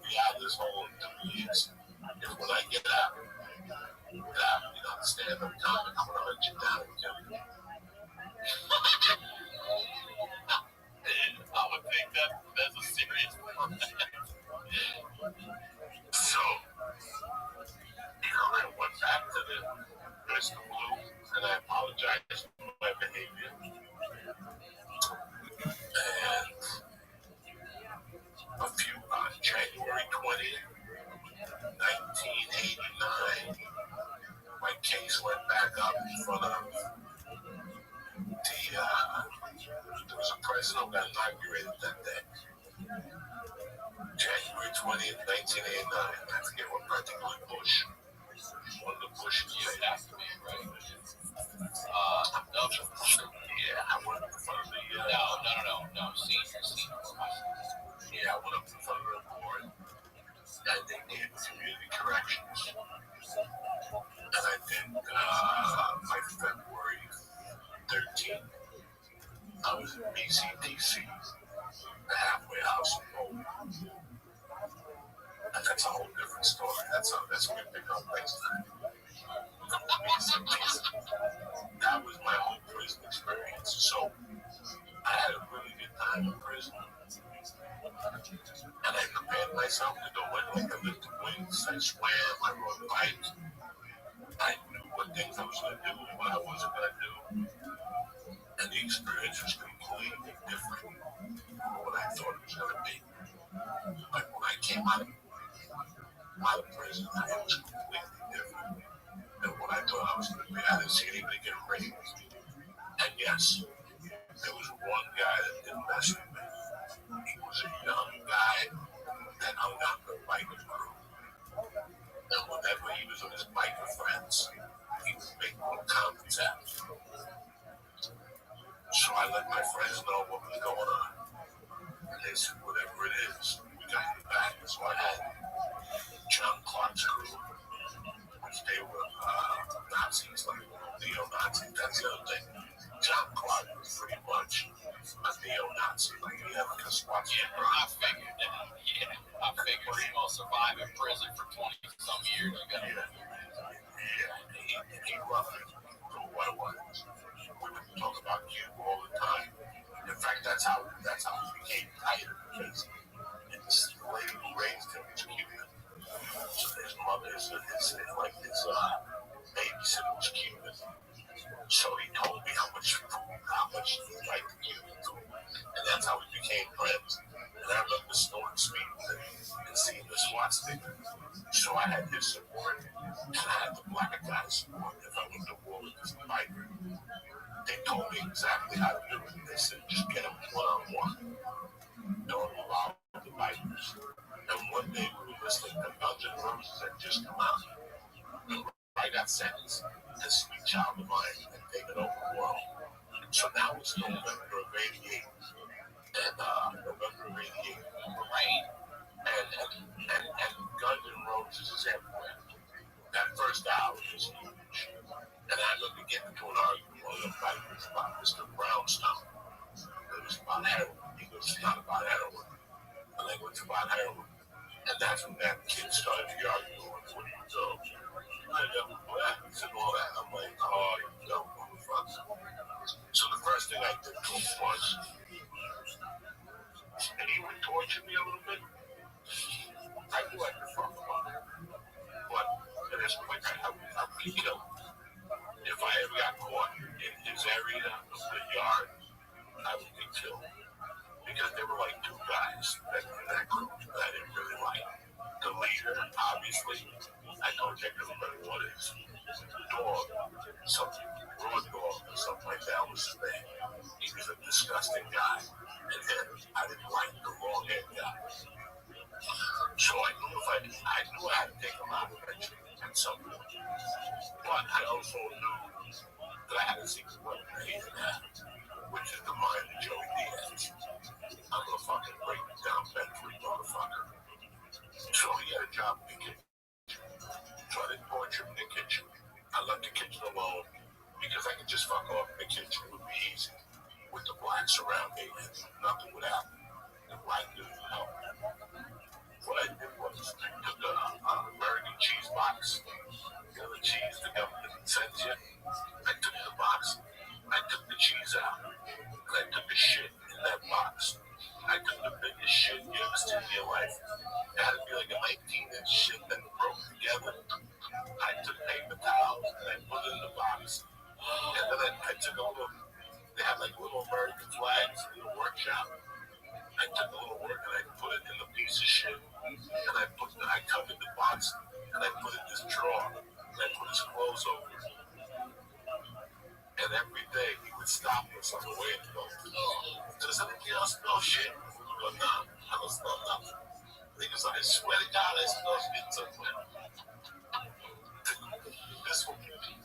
This went on for like a month. I was just taking American shit boxes, taking the shit out, and then I would put them in a ceiling tile.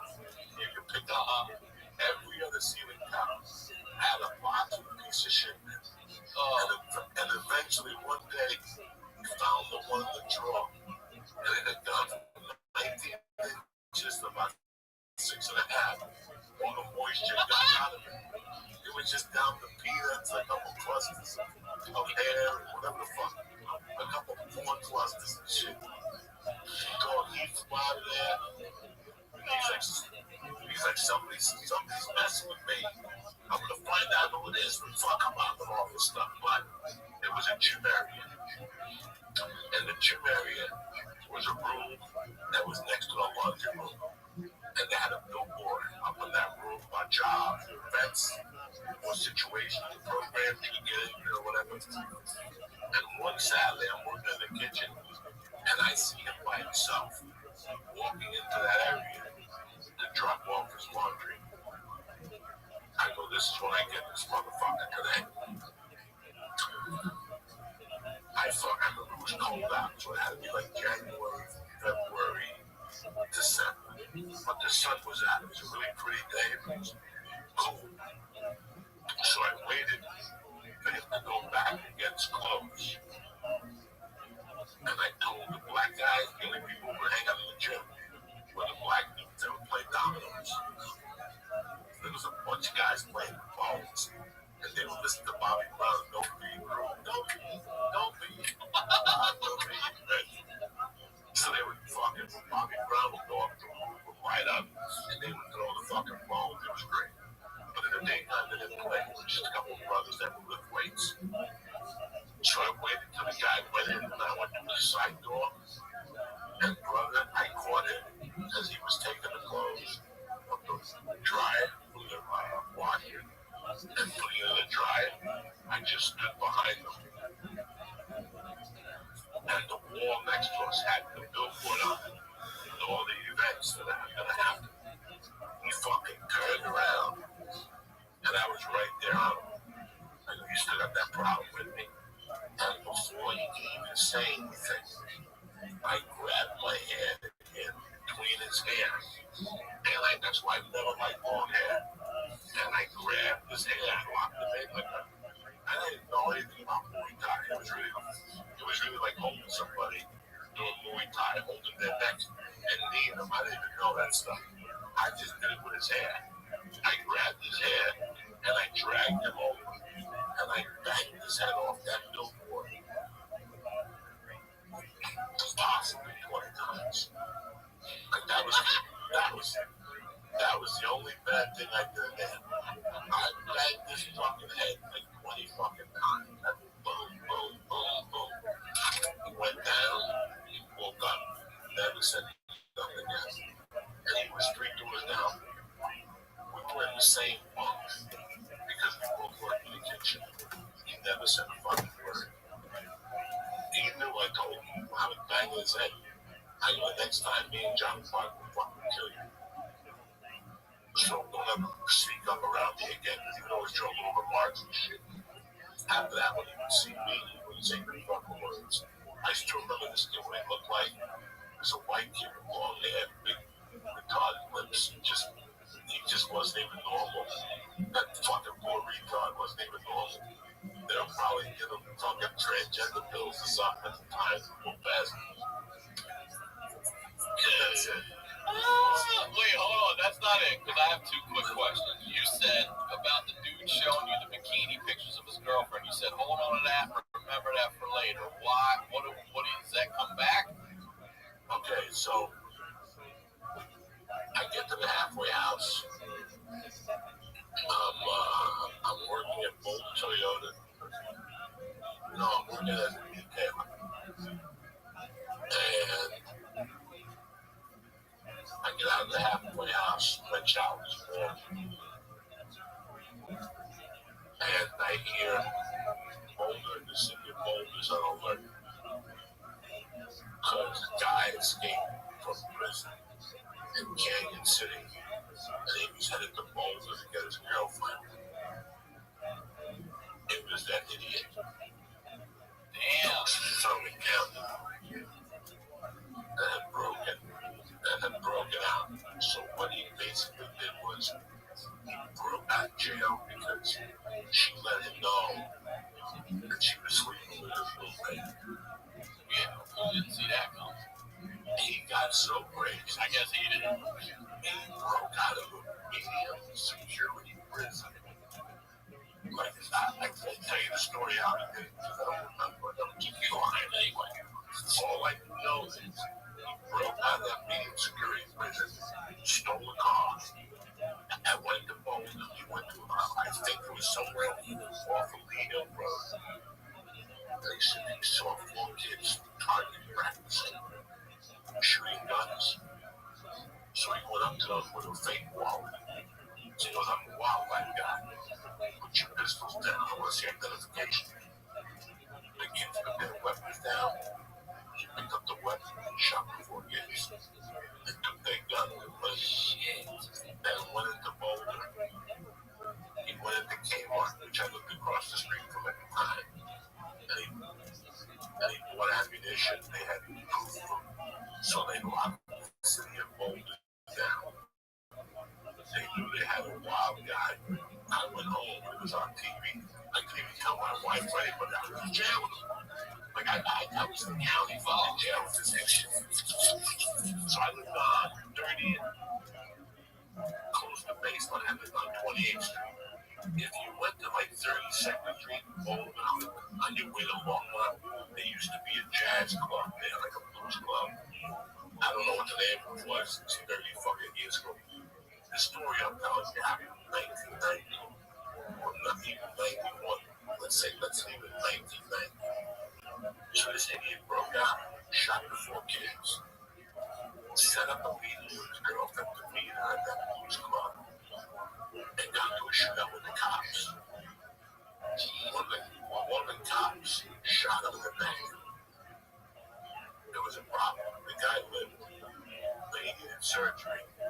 Guess what the problem was? The only surgeon available was the father of the kids shot. Fuck. Did those kids die, by the way? All those kids died? Yeah, we can look it up. Yeah. I mean, So what happens? 2 of them survived. I think he refused to take care of the dude. And the dude died, and something weird happened. They had to go to court, something right now doesn't. I talked about on a podcast once how weird the story that was, that the guy refused to operate on the guy because he killed his son. That happened to him. So, that's the world I saw, man. It's a fucking crazy Okay. First of all, thank you. You know I love Thank you. Thank you for making time for this, because I know as a parent, I was going on in this world. I do. No, it's important. But I want to just wrap up. So when I listen again, I know it's what are we, February? February 88. We're gonna pick up March 88. We're gonna pick up. You're out of prison. No, we're gonna pick up February of '89 when I get the halfway house, BCPC. So you're going from prison into this halfway house. So now we're in the halfway house for the first time. And this is the fun part. Pick up This is when I put February. these pellets on my dick to pass through this test. This is all fun. All right, February 89. So by now, So listen, Joey should have like 2 experimental podcasts out by now. We're just gonna run the first couple of weeks until all the parts come together for our studio, and then we'll move into the studio. So for now, I'm just gonna start a podcast right here where you stand with this face, and we're just gonna do our thing until the wheels fall off. Well, I love you, brother, and thank you I love you so much. too. And Thank you to all you hit me people. up. You got it. Let's do this once a month. You know me, dog. I don't fuck around. Patreon.com/Joey Diaz. Stay black, you bad motherfuckers. Don't forget Uncle Vince. Wednesday. Wednesday nights in October. 36 people. Say, yo, why you think it's fast?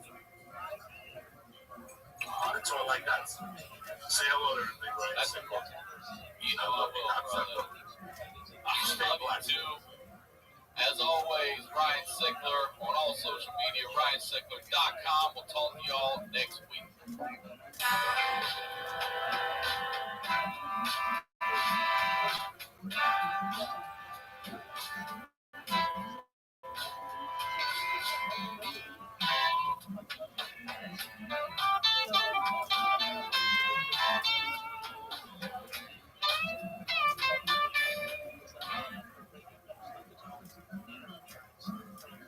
At Granger, we're for the ones who pay attention to every little detail.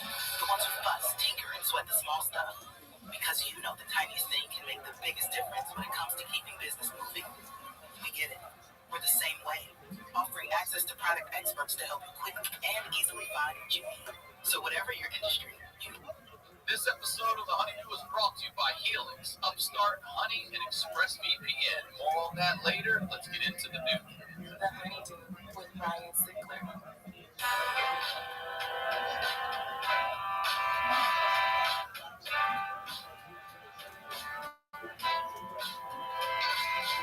Welcome back to The Honeydew, y'all. We're over here doing it.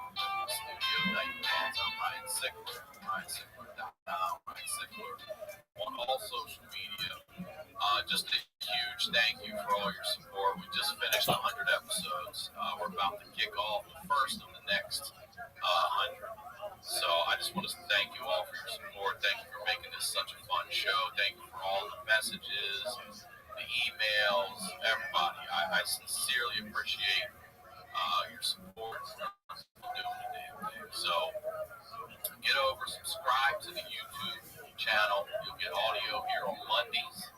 Don't just watch, subscribe, and you're going to get some more content coming soon there as well.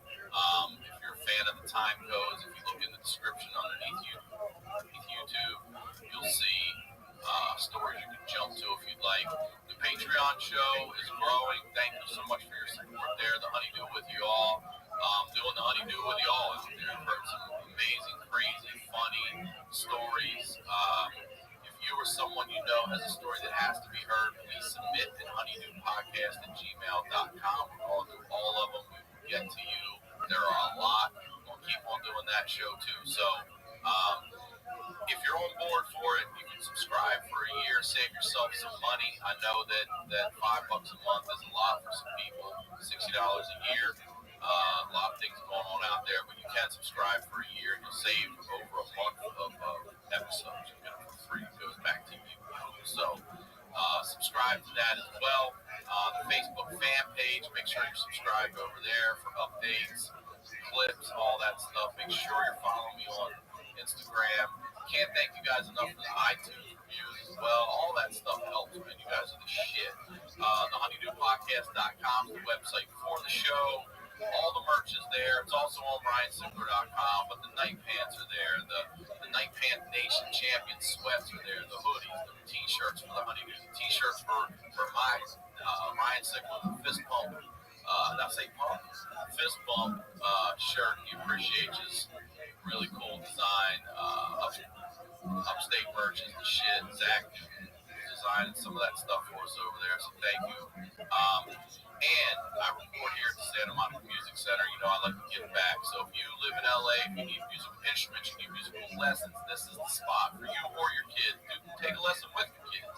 Go to SantaMonicaMusic.com. You get online lessons. Use the code Honeydew, and they will waive the registration fee, and they'll give you one free lesson when you sign up for a package. All right? That's the biz. If you're new here on the next 100 shows, what we do over here is we highlight the love lights. These are the stories behind the storytellers. We shed a little light in that darkness and laughing in the face of a person. And this guy is no stranger to the do. Ladies and gentlemen, excited to have him back. The saga continues. Joey Diaz, welcome back to the Honeydew, Joey. Great to have you back up there, Ryan. I'm saying you look so good. Jersey looks good on you. You look like an old swamp gangster out of Vegas right now in his twilight years, coming into his own. You look good, dude. You do. It's tremendous. It's a different life. I got this thing in LA off me. My daughter's in school. She's happy. And for the whole of the show, yesterday was the 33rd anniversary of the kidnapping of Ken Fellow, November 18th, 1987. Really? So yesterday was the anniversary. Yeah. How many years? 87? 33. Yeah, I called it.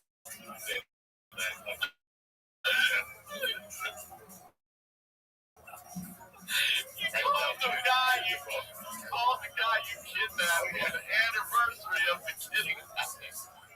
Oh, every year he's on a coin now, so he wants to hear from me. You talk about full circle, man. I apologize to him. I did a bad thing. I apologized to him. He accepted it. And we became it together. That's great. So I called him Tuesday night, left him a message. I was thinking about him. I looked at it 3 years ago tonight. I was planning on what to do with you. So, we were reaching to the lion, fucking put you in the trunk of a car. We didn't know yet. All right, let me say this for those of you listening, because a lot of people have missed that. The last episode that I actually was honored to guest host the church, and that's the episode where we cover the kidnapping. So there's a lot of you like, hey, there seems to be a chapter missing. That's where you find that chapter. Okay, go to the church, what's happening now, check out the episode I guest hosted, and that's where Joey tells that whole story. This time, exactly where we left off was February of 1989. It was you were just leaving prison, and what you said is it was your first time in the halfway house, which made me laugh because that means it's not the only time you were in the fucking halfway house.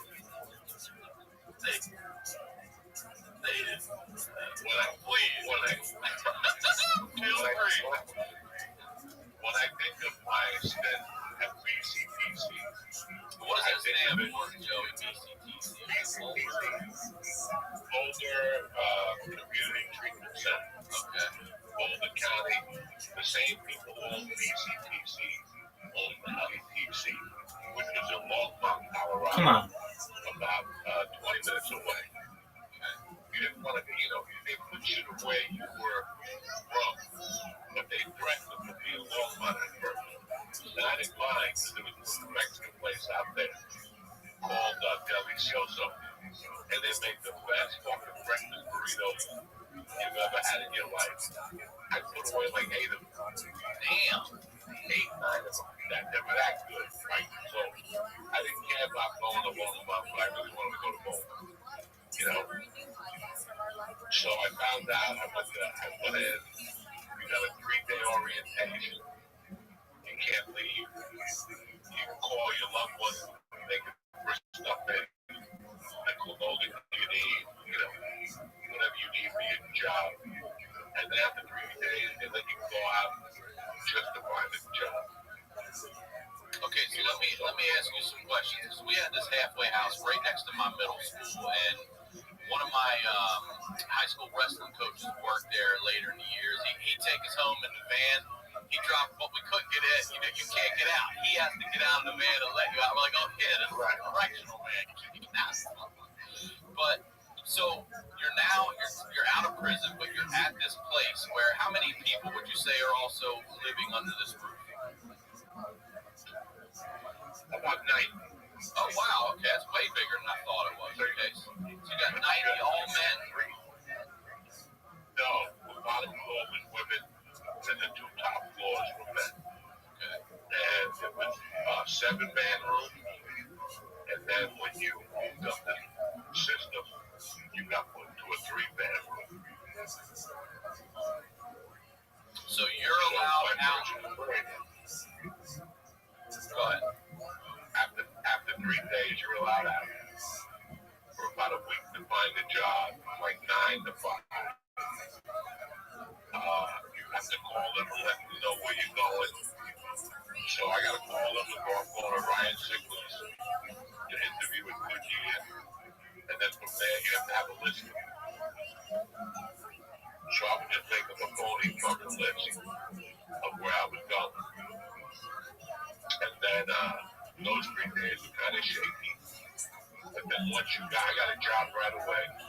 Doing what? And then I think the first job I got was like a tail at a car wash. And but those first 3 days, you know, they hold you for 3. And then that first day when they let you out to go to the job, I wouldn't pick up that as a blow. I gotta get back on. I gotta get back on the board here. You know what I'm saying? I'm down by 10. Something's gotta be done here. You know, if you get a job at $8 an hour, I'm not getting no job for $8 an hour. So I started slicking. I got an ounce of coke right off the fucking bat. The 4th day out. The 4th day out. That's why all that shit you talk in prison is bullshit. I'm gonna go out. I'm gonna read the Bible. The 4th day out. The first place I went to with my buddies to get an ounce on the yard to go to work. Let me ask you, what did it feel like though to be just out? You know, you're now. I'm including to have you're on your own. I know you have a curfew, but what does it feel like? That first feeling of after all the shit you've been through, you're actually breathing the outdoors right now. There's not someone watching you when you're walking or driving or taking the bus to your friend's house. I knew that at that moment I was never going back into prison. I didn't know that. I didn't know that I was a criminal. I came to that conclusion. And I figured out whatever I did from now on, I had to have a cover to do it. And I had to keep it low. You know, it would be small. Selling coke was the alternative. And I could sell coke all day long. But as we get on the board, I started slicking coke. Like the 3rd to 4th day. Just to put some money in my pocket, generate some income, you know, around. Like a job. I really don't know, Ryan. I would be lying to you if I told you what my first job was. I can't remember. But I got a job right away. And I still remember bringing the coke into the halfway house. I was just going to ask, like that thing. Okay? And I still remember weighing it in the bedroom on the top bunk. And I still remember one day, like in my first 2 weeks, the chick that ran the place did a surprise attack on me while I was weighing the coke. And I had it like a big bindle when I put it in. The coke flew all out of the bindle. But it was in little chunks. So she walks into the room. I got the scale hit like fucking Richard Gere and obviously the gentleman. I had up the ceiling. I had everything hit in the ceiling. When she comes in, and there's still all these little coke rocks on the carpet.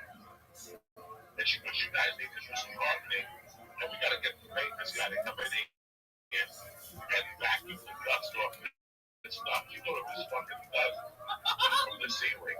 She didn't know that there was an ounce of coke, you know, on the fucking floor in little chunks. You know, this is what I walked into. I mean, you create this life for yourself. So that was it off the bat. Then I got a job, but I kept slinging. And then eventually I started smoking coke. And I walked into BCPC maybe in February, and by April I already had my break. The first one is you get locked up for 14 days. So I figured out a different idea. Instead of getting a job, I went to my company's house there, but I got a pager. So they didn't know where I was. They could also drop into your job. I made it that I was driving cars back and forth. So don't come in here because I'm never going to be there. Ryan, it was just a different level. Yeah, they weren't even ready for me. Like, they weren't even ready for the game I was supposed to.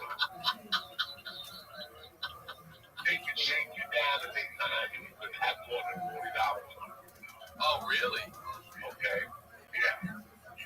You had to pay. It was at that time it was $75 a week rent, and you also got a box of food like frozen Swanson dinners, cheese slices, shitty food, for the week. I used to get food delivered, get Chinese food delivered, and they lose their fucking mind. Like I showed up just completely different. Like I was running my own game in there. Then I gave the hot urinalysis, and then they were really honest. And that was just once you give them a hot urine, just go. I wasn't smoking dope or anything. Once I gave them the first high, I came to the conclusion that I can't snort coke, but I was fine with that. But I still needed to sell coke to make some money. The job was just to cover. The other thing I devised was you got to pay rent on Thursday. But everybody got paid on Friday. So if you didn't pay rent on Thursday, you would get completion time on the weekend. That opened up another avenue for me. Loan charging. So I would lend out $75 for 100 too. So I give me 75 on Thursday. Can you give me 102 on Friday? I was a one-man fucking wrecking. You got $27 profit on that shit. Yeah, I had those motherfuckers every week. So I became a loan shark. I was splitting coke, and I was hustling whatever job I was doing. Now wait, are you also selling coke to people in the halfway house, or are you just hiding it there? I'm hiding it there, but I'm also selling it to people at the halfway house. So they're all doing it. So any of them could to give a hot test then, all coming from the coke. Oh yeah. They were all. I had a couple of guys that were selling. Once I got the first hot UA, I had a garage I rented about 8 blocks away on 16th Street. I paid $35 a month, and I had a heavy bag in there and a bar before I got arrested. I kept that little gym. So I started stashing my coke in there. It was only a walk away. So I would stash it in there, have the scale in there. So I'm loan sharking in there, I'm slinging the coke, I'm walking around, and then guess what happens? I give them another hot UA. Even though I wasn't doing coke, just touching it. Oh, okay, I wondered, handling it. Just like, because the guy would give me like 6 ounces at a time, and it would be like 4 chunks and a half ounce of powder. This motherfucking Mexican was a nut. So I would have to pick up these chunks of coke. It was like fucking, this coke was real. It was fucking tremendous. So from weighing it, it went through my skin. And then I gave him another fucking half a pound. So now they're going to put me back in prison. So I hired my attorney to go in there and fight for me. And, they had me on lockdown. I couldn't leave the building. And they came to a conclusion that I go to rehab. And I just mentioned the name of this rehab the other day. I forget the name.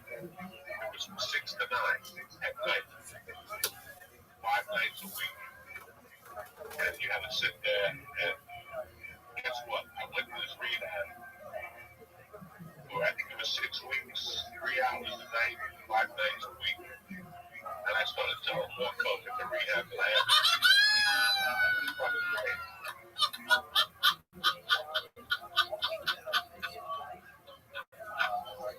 It's so fucking that just makes so embarrassing. There had to be like 12 people in the group, and like 9 of them would still get high. So we're still getting high in there, but then something happened. I got a fucking call one day that I knocked up my girlfriend. And this is what year are we at now? 90? Are we in 90s to 89? We're in 89. We're in like May of 89. I'm already in the fucking rehab. And now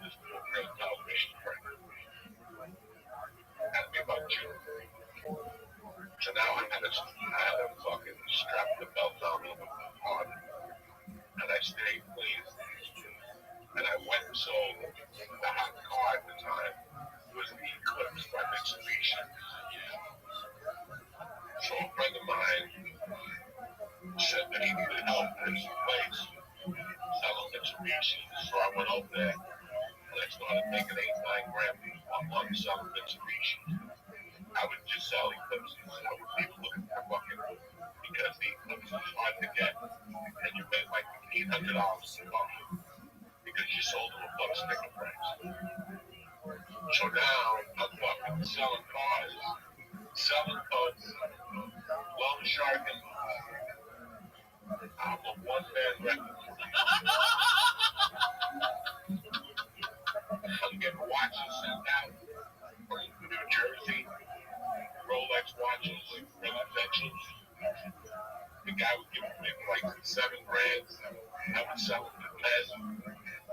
It was the prime joke. I was doing more hustling in those months than I ever did before. Like, it was the top of my hustle game. I was 27 years old, 28, and I was making probably 15 grand a month. Between the selling cars, the selling coke, I wasn't slow, so it was all profit, you know? This is 15 grand a month in 89. Oh yeah, I'm fucking slinging the full day. Yeah. And then they moved me until I started making progress in the system. I started becoming Zoot. a father. How you living, pimp? What's up? Living the dream, dog. Every day's a holiday, every meal's a feast. What's good in your neck of the woods, baby? Yeah. I'm good. Excellent to hear. Are you ready for me? Yeah. How was the doctor? Good. What'd they say?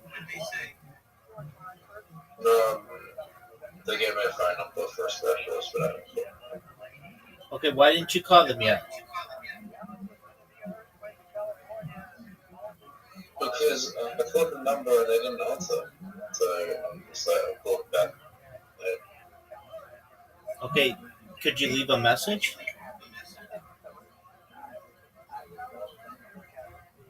No. They're on the phone with someone else. Okay, so you're gonna call them today? Yeah. But then I fell asleep. And then I fell asleep. And then back and back. And they shot me. All right, are they open right now? No. Are they open right now? No. Okay, what time do they open? How many hours? 7 hours? Okay, so they open in 7 hours? 12 hours, sorry. So they open in 12 hours? Hey, Rabbi, What up, baby? why do you think they're called Tourette's? That's a question for that place. I know it's probably named after the doctor who discovered it. Are you ready to lose? Yeah. All right. Because I can tell you where I put it. Oh, I thought you said, why do they call it that? Where did you catch it? No, actually. So- Yeah, I can tell you that I caught horses in the gangbang. Oh, of course. No, you may have gotten super autism there. Along with probably super AIDS.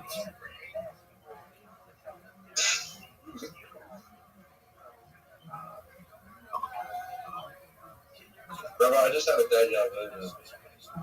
What was that, big dog? When I said that joke, I already knew the joke you were going to say. I already heard it in my dream. All right, baby. Are you ready to lose? Yeah.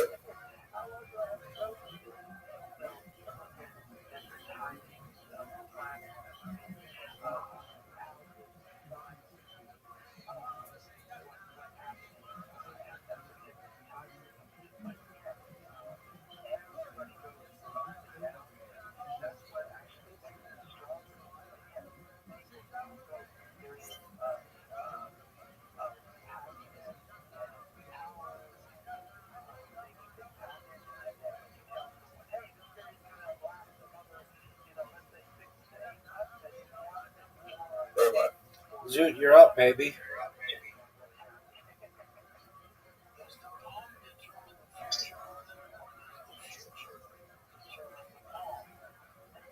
I'm gonna do this stupid move.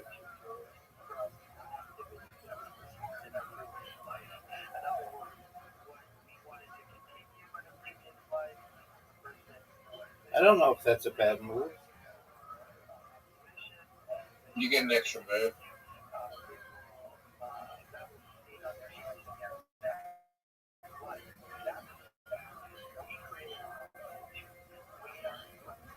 Sorry, I consider moving you. Use your back.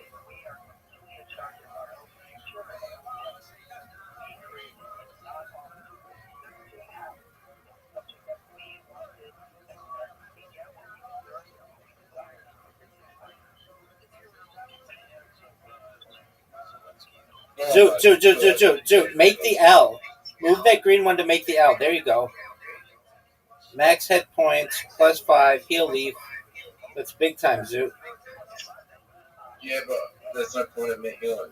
Yeah, I mean, it doesn't hurt.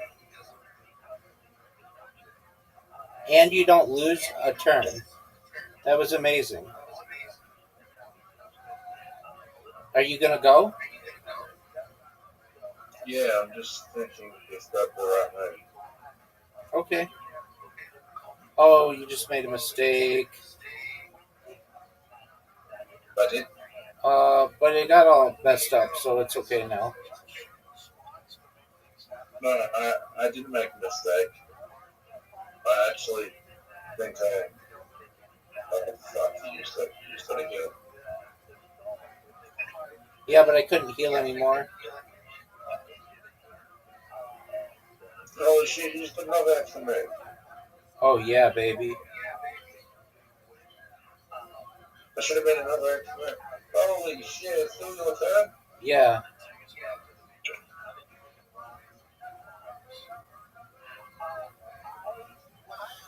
No. This might be the best game I've ever seen you play. Well, it's not over yet, big dog.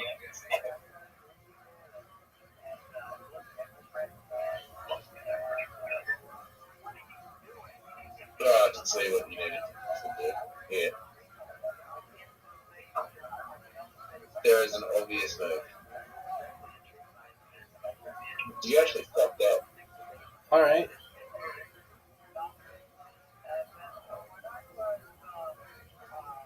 You're up, Biggie. Maybe.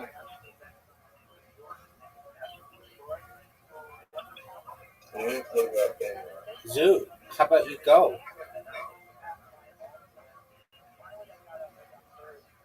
Actually, There you go, big man. break that move out there. It was okay.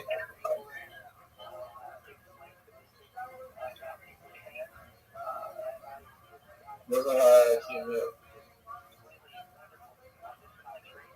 We'll see about that, big man. I would give it a 5.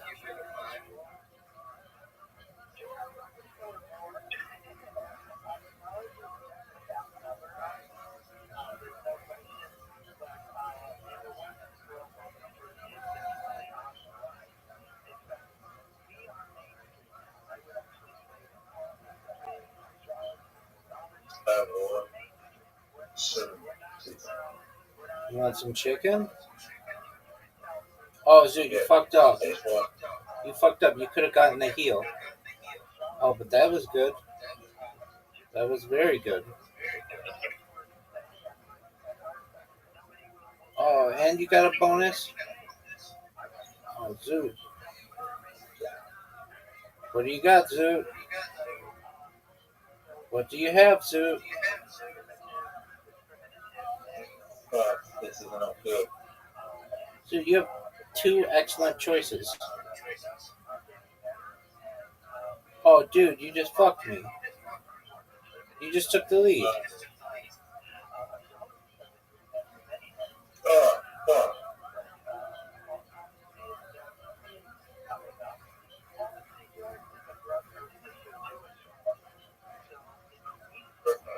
You can get 25 points here. No, I can't. How?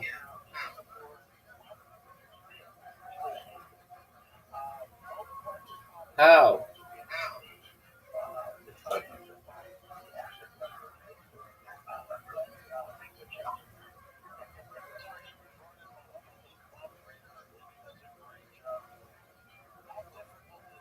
Did you know it's your turn?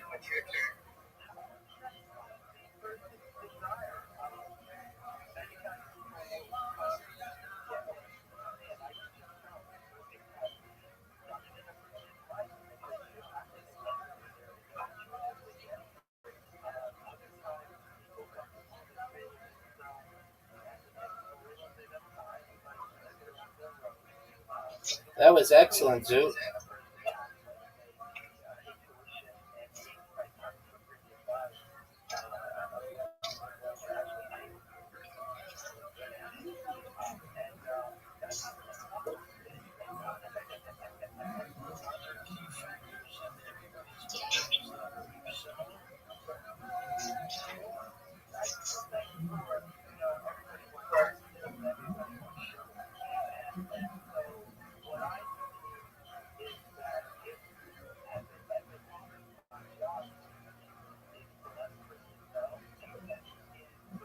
Flair, baby.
Zoot, I have evolved.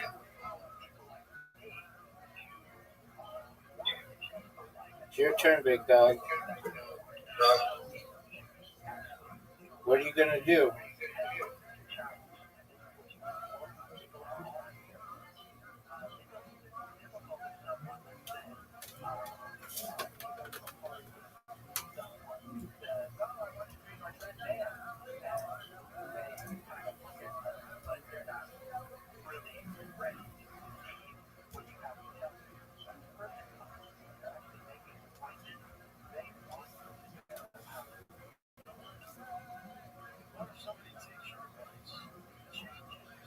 Flair.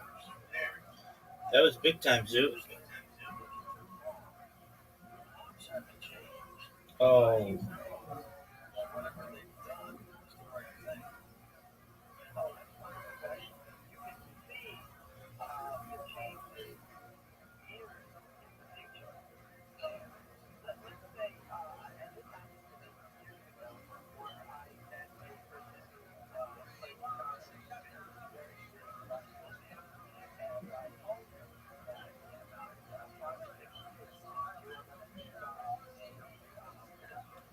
Big time, Zoot. Big time heel.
There he is.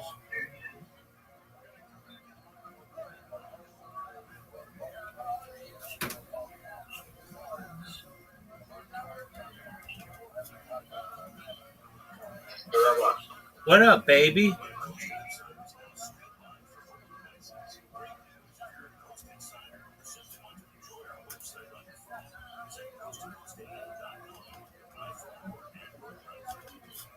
What's going on, Zoot?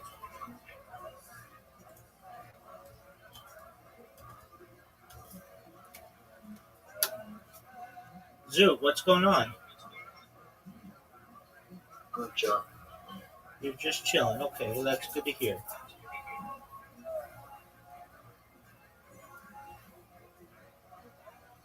Oh, Zoot, it's over for you. I know you disconnected, but it's over, so don't worry. Are you ready for some literati, son?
That was good.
What up, baby?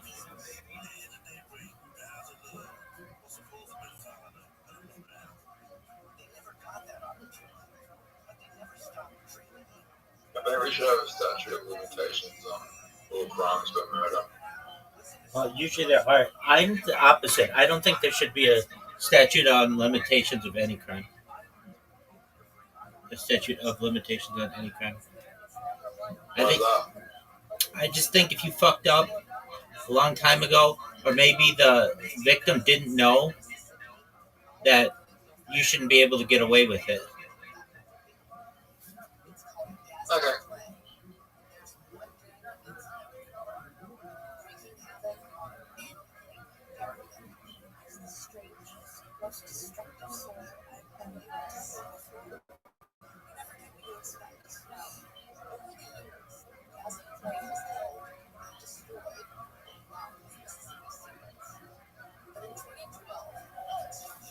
But I feel like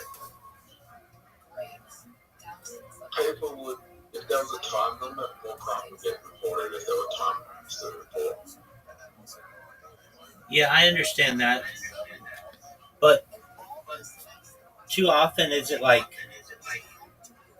somebody's like, oh, they did something bad a long time ago, and then they're like, well, I don't have to worry about it anymore because the statute of limitations is, and it's like you should still have to worry about it. It basically creates a system where people don't necessarily have to worry about doing good and bad. They just have to worry about not getting caught doing bad for a long enough time, and then their crimes aren't punished. And I don't think that's right.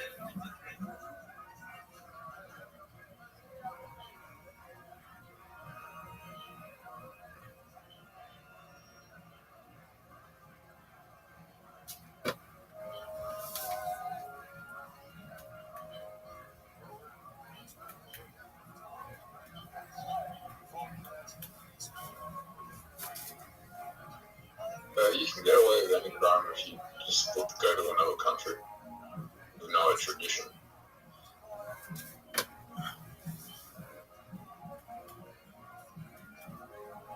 Yeah, and I don't really like that. Well, you can't get back into the country that you committed the crime. Right. Some would say that's a punishment.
But I think I'm going to go to bed.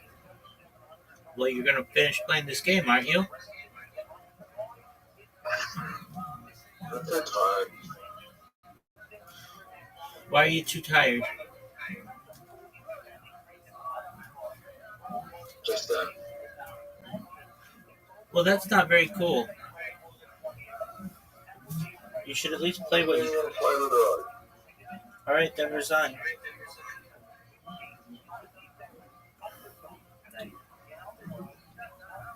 Last time I played with Roddy, it glitched out. Okay, well, it's working perfectly fine now. Yeah, I think I'm going to resign. All right, do it.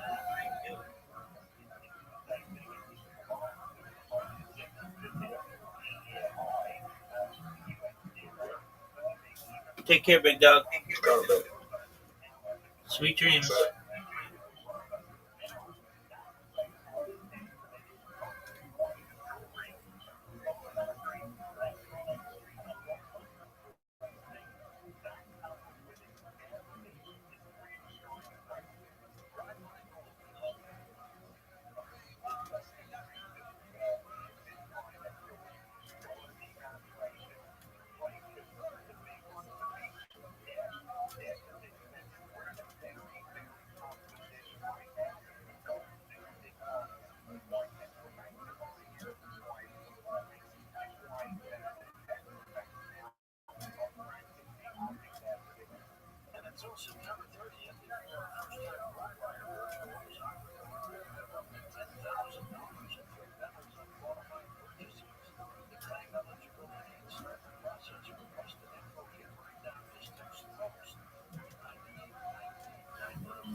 best summer of my life. You there?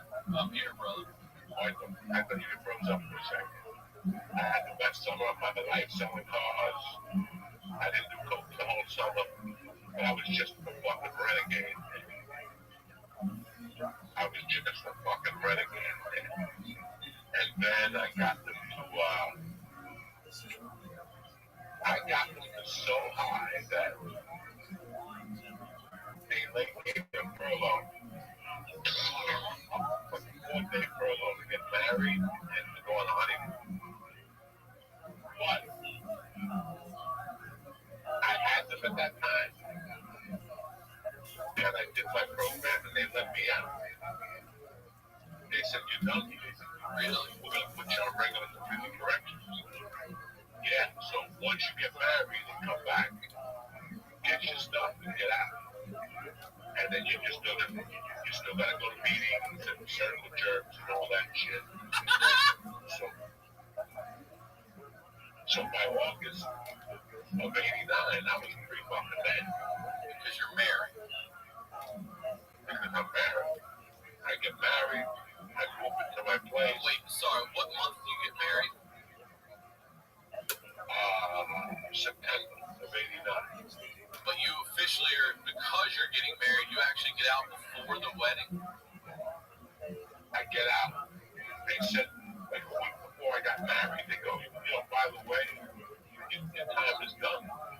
Your time is done. You can do your last 6 months from the house. So that's what I want to ask. Like 6 months left. But you can do it from the comfort of your own home as long as you're married, because you have a family.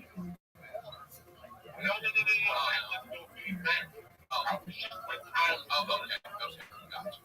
I had done my time in there.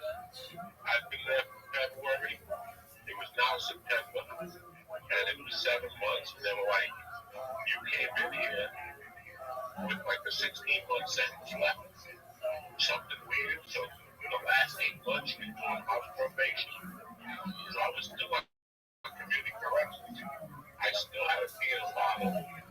I still had to do all that stuff. I get married. I'm clean. Everything's fine. But my buddies come up for the wedding.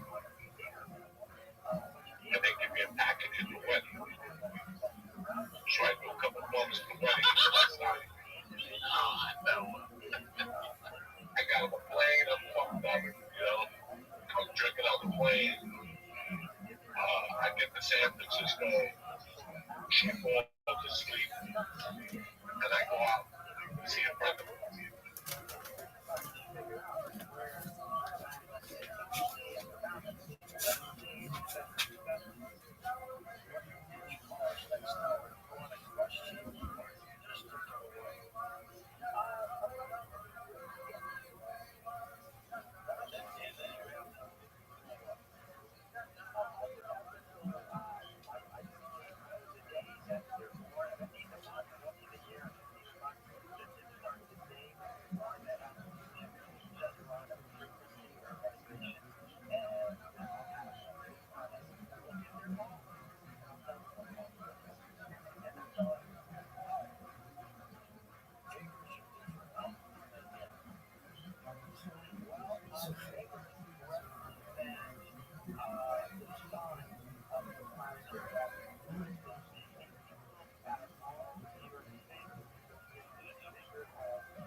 Happy New Year, you filthy animals.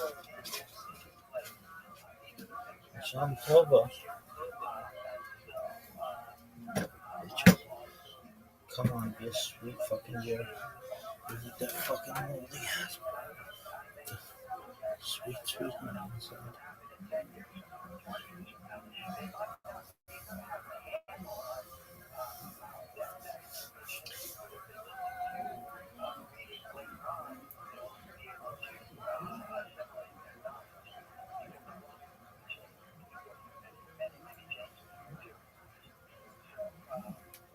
Like, because I lived in San Francisco in 85. So I went looking for a friend of mine. He gave me an 8-ball. I stayed up all night in the garage doing it with a fucking 8-pack of beer, a 6-pack of beer. I walked up the stairs at 7. I got in bed and she woke up and said, we went on a honeymoon, like, we went to we went to an Oakland A's game, Canseco, and all those guys. And then Monday night, we went to Monday Night Football, opening game, the Giants at the night. Oh, that's great. Yeah. When I came back on Tuesday and I had to plug in my dog, I was back on the powder. So I started doing powder. I worked against the clock. I would start on Friday nights because I could possibly clean by Monday. Were your tests random at this point, or did you know when they were coming? They tested me Monday, Wednesday, and Friday. Damn. So you got to call the number at 1 o'clock, and the number would tell you what color was up. And there was some Mondays when it would text me, so I played against the clock. I would get high on Fridays because if you didn't test me on Monday, chances were you were going to test me on fucking Wednesday. But if they tested you on a Friday, that means you were going to get tested again on Monday. So you always had a playing clock, and I did it. Great.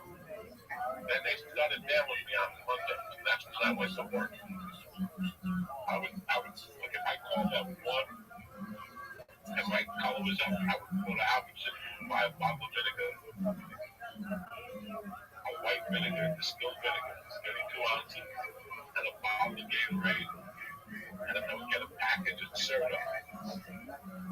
Cerdo is what you use to make like a Jello. Yeah. And I would drink the whole bottle of white vinegar. No, dude. With Gatorade. You would mix 32. That's fucking 4 cups of vinegar and Gatorade mixed. What does that taste like? Drink. When you're a fucking junkie, this is what happens when you're a junkie. Doesn't that burn your soul? It just destroys your inside. I got away with it maybe twice. So wait, I'm sorry to interrupt you again, but this is supposedly a concoction that's going to neutralize this test or give you a negative test? This is the word on the street. That you have to drink vinegar, but at the end of the day, nothing works. They always get you some type of metabolites or something. So I got away with the test like maybe 2 times, and then maybe like mid-October, they fucking nailed me. They nailed me again. And instead of rehab, they said you're going back into the halfway house. You're going to do an extra fucking group meeting. And I went from being the model guy to the fucking schlub. So I would wake up every morning and walk to my apartment. I lived about 2 miles from the halfway house. I would walk to the apartment, see my wife, get changed, and go to fucking work. And that really made me become a little bit like I did, just a realization that I had done stuff. Like, God damn it, I can't get my fucking life together. And I started working. I still sold coasters, I wasn't doing it. I said, let me just do this steady, you know. And I stuck to the program. I went to the fucking AA meetings, you know. I did everything I had to do.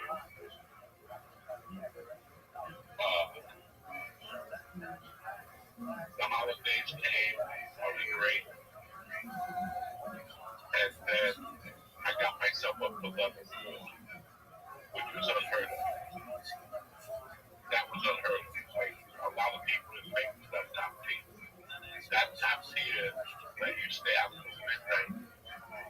And it gave you 2 furloughs a month. So you go home on Friday, come back on Sunday night. Okay. Twice a I was that. And I got my driving permit. Oh, wait, you weren't allowed to drive before that? No, but I was driving. I didn't get the friends to talk.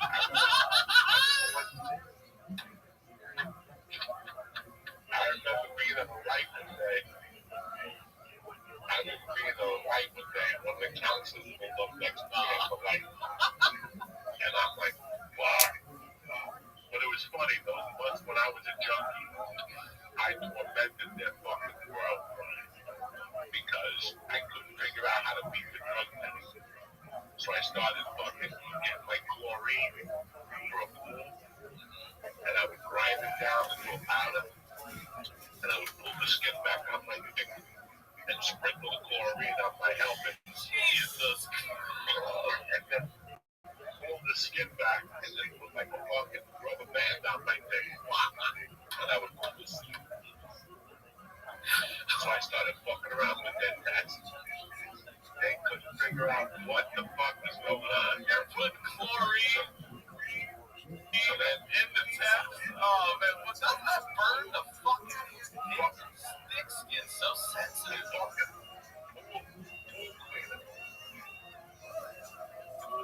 Yeah, I know. I was a lifeguard. I know what you're talking about. I feel like that would burn on your dick skin. I was grinding down. It was tremendous. It was really tremendous. I was grinding it down into a fucking powder and putting it on my dick. And I was fucking with them. And then one week I used Drano. Come on. It was tremendous. It was tremendous. I was driving these two. It was a team.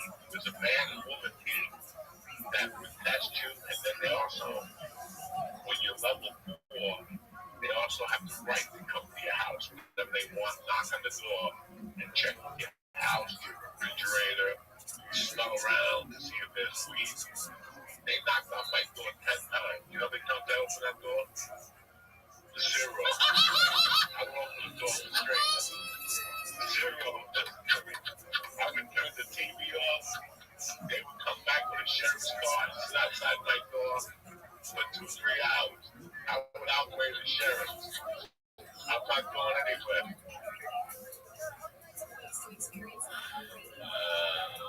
0.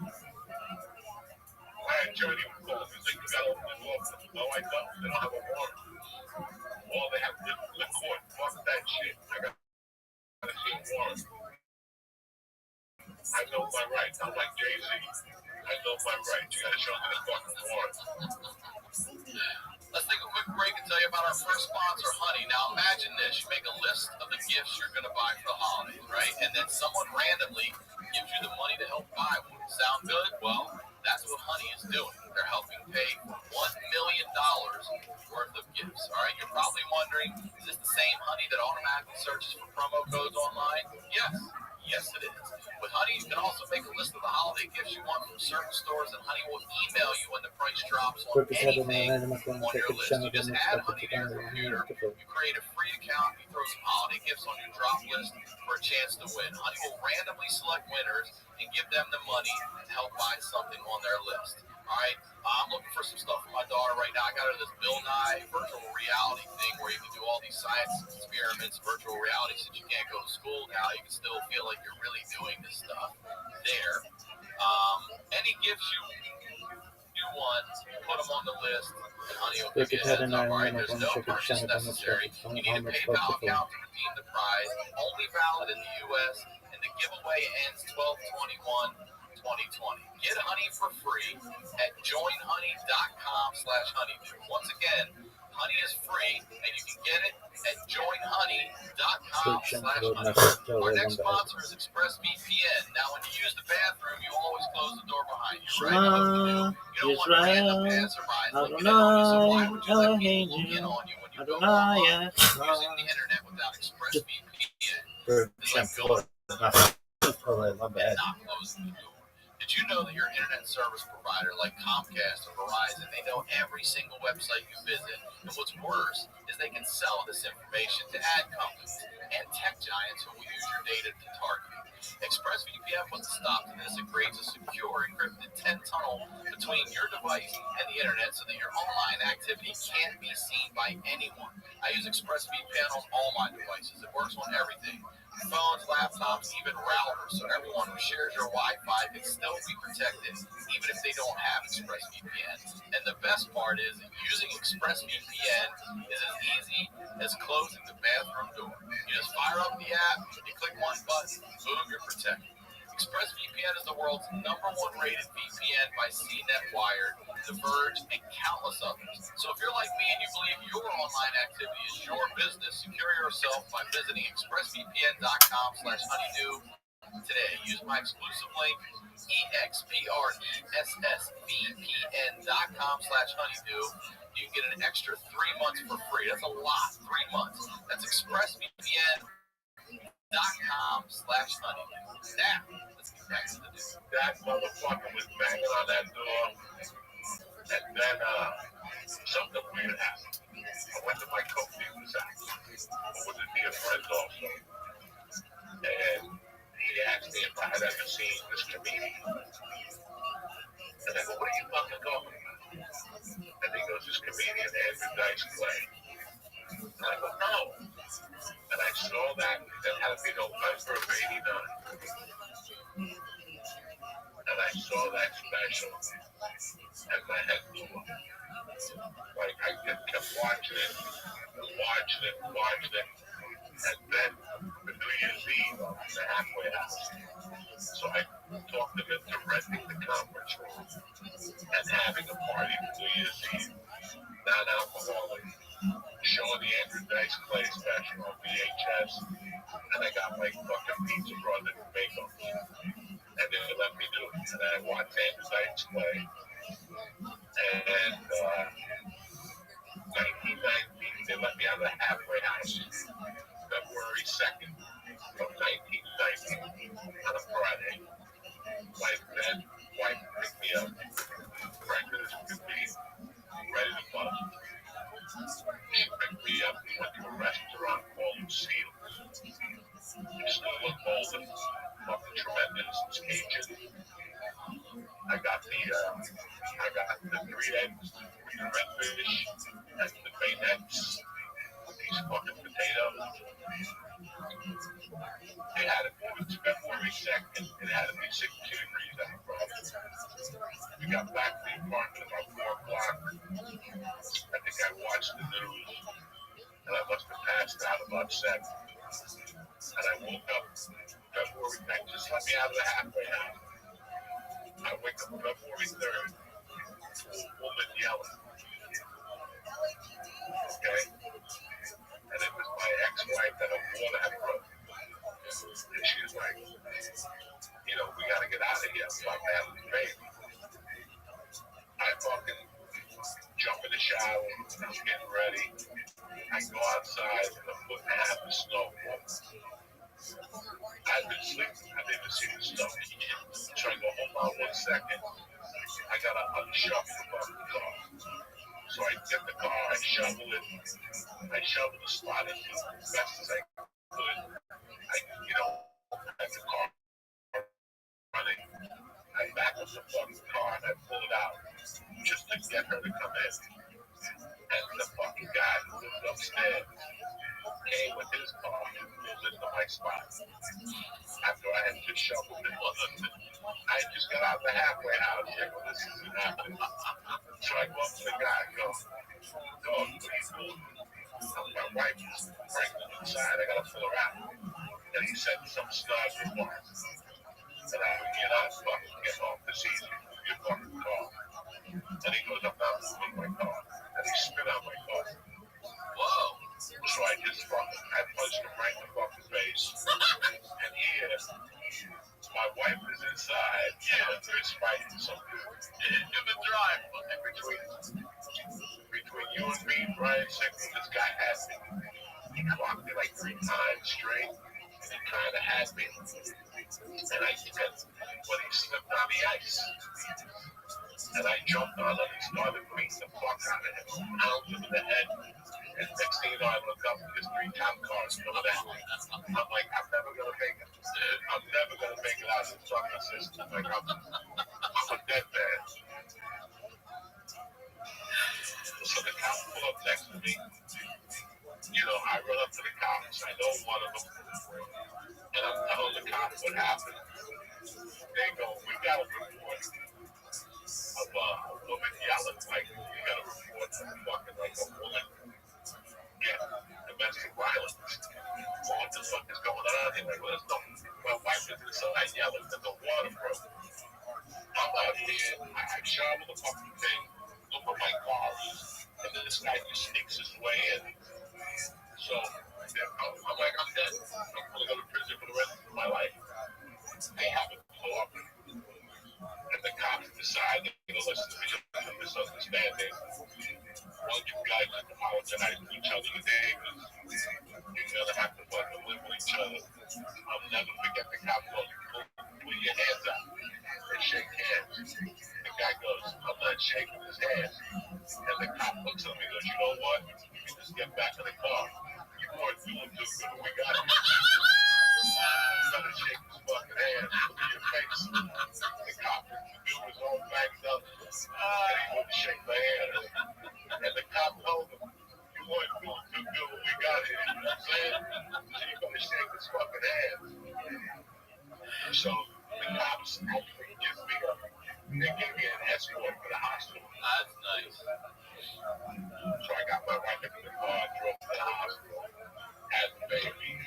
She's in the hospital, I go like the main floor to celebrate, you know.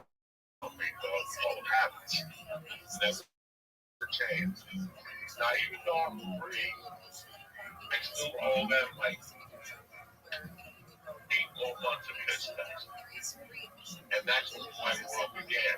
I just started fucking blowing up their machines.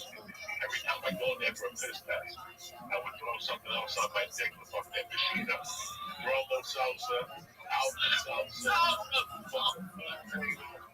I put out the salsa. You must have like a leather dick, I tell you, man. I don't think I could handle any of that shit.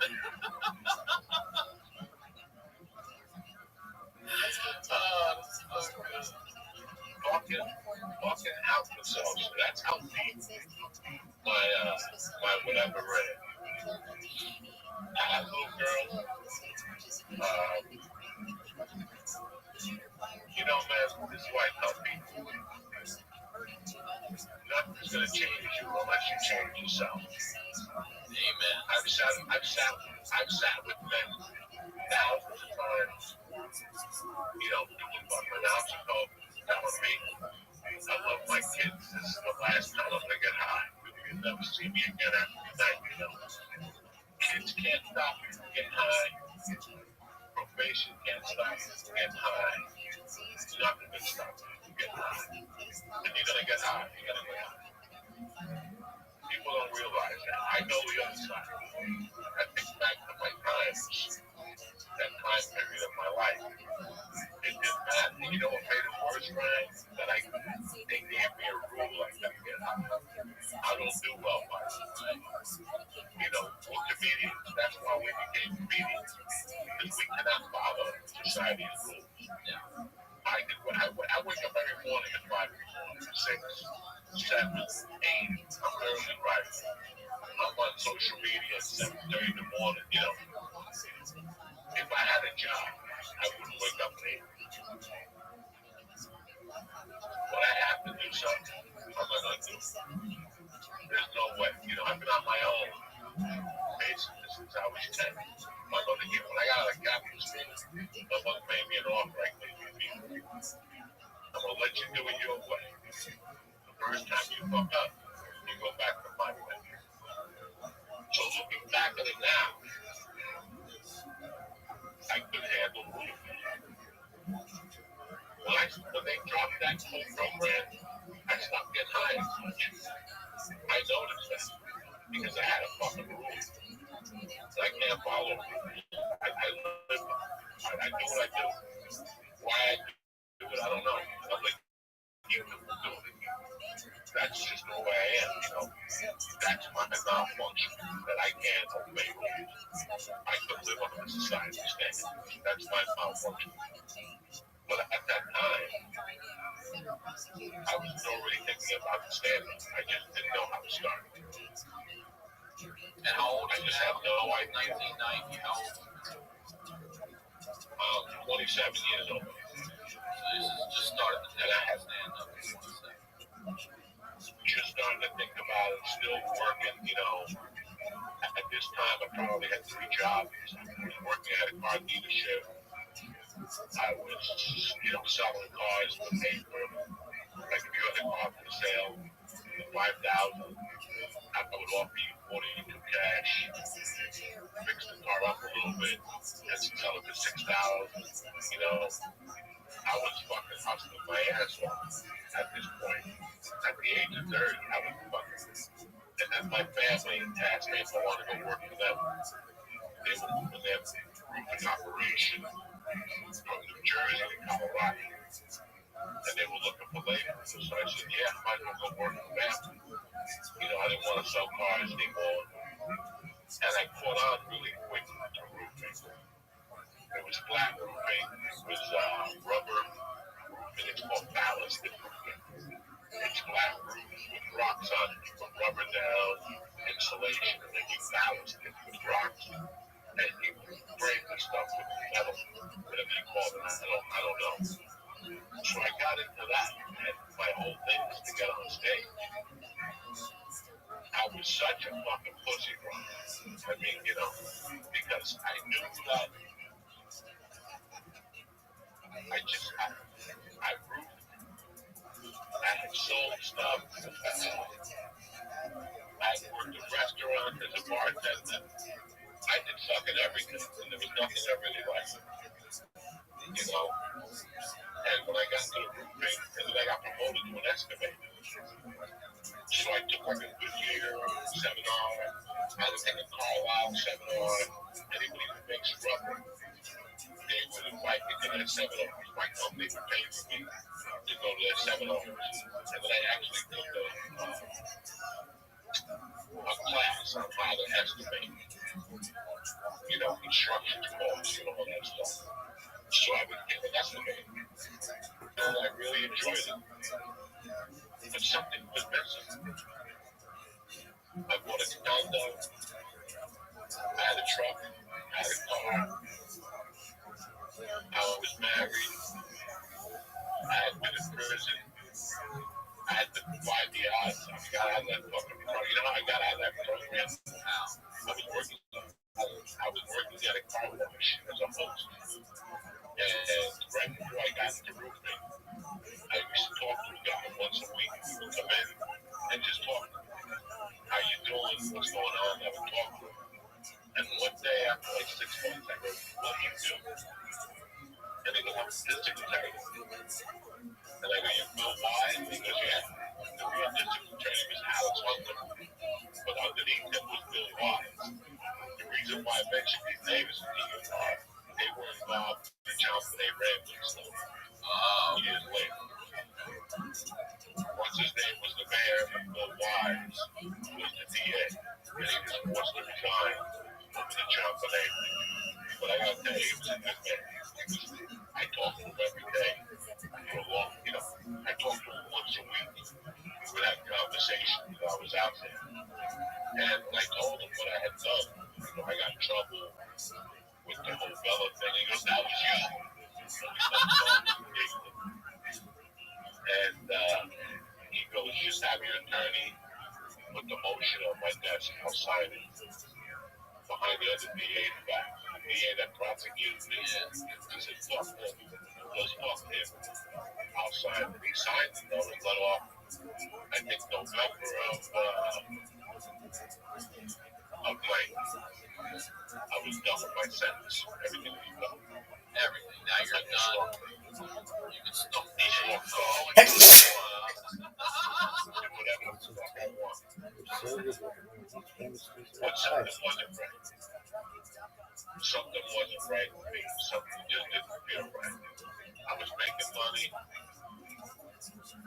had everything that America society tells you need to move forward. I had everything in my hand, but something wasn't right and sick. So this is it. This is fucking it. I work 5 days a week. On Saturday, I watch the kid because you gotta work. And then on Sunday, they go to your parents' house to eat. And I start all over on Monday. And then one day when I'm 65, you give me a gold watch. And you tell me my years of service were great. And that was it. Something wasn't right. Just told it didn't seem right. So I searched. My answer was religion. So I started going back to church. I got confirmed. Remember when I got thrown out of Catholic school?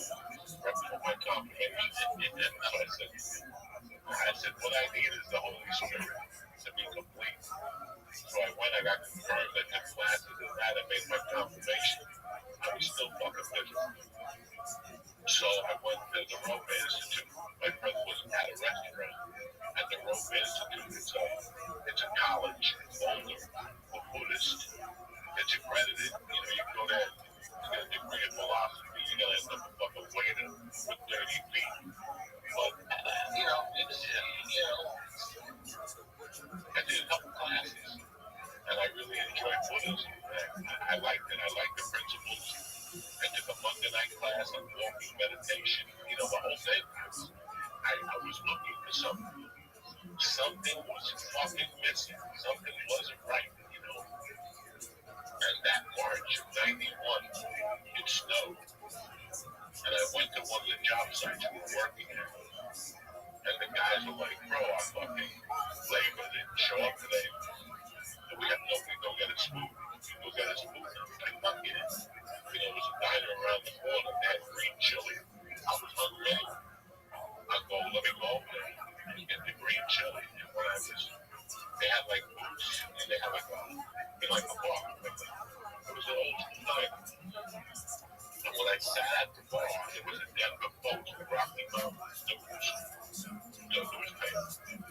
You know, sometimes you just take a newspaper and open it. Yeah. Well, I remember doing that back in the day, yeah. Like, just opening it and not the first page. Yeah. But like the middle, to go right to the sports kind of thing. I did that. I opened up the paper. In the paper, the front page I opened was an ad. Roseanne had just blown up. So the Denver comedy scene was blowing up. And there was an ad about the Denver comedy. It wasn't an ad. It was a write-up about the Denver comedy scene. And what had happened since Roseanne blew up. How many more comedians were on. How the club became more popular. The Denver comedy works. And then at the bottom it said, are you thinking of becoming a comedian? And it told you the options to do. And they had an ad for a stand-up comedy class at the University of Colorado in Boulder. It was right up the corner from my house. There was 3 Sundays. It was $38. It was taught by a guy named Jeff Barnes. I'll never forget that guy. He was a stand-up comic, and he was part of an improv troupe. Somebody got stabbed in Los Angeles.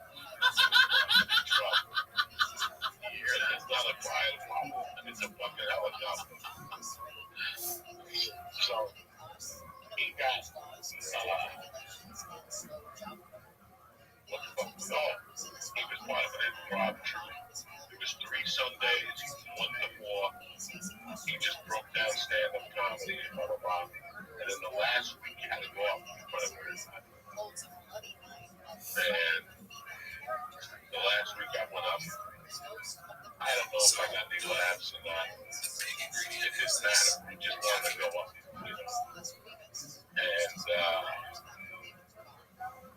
when I got off, before class ended, as I was walking out, he came over to me with what's your name? And I go, Joe. And he goes, I usually don't tell this to the students, but you have a career in stand-up if you want it.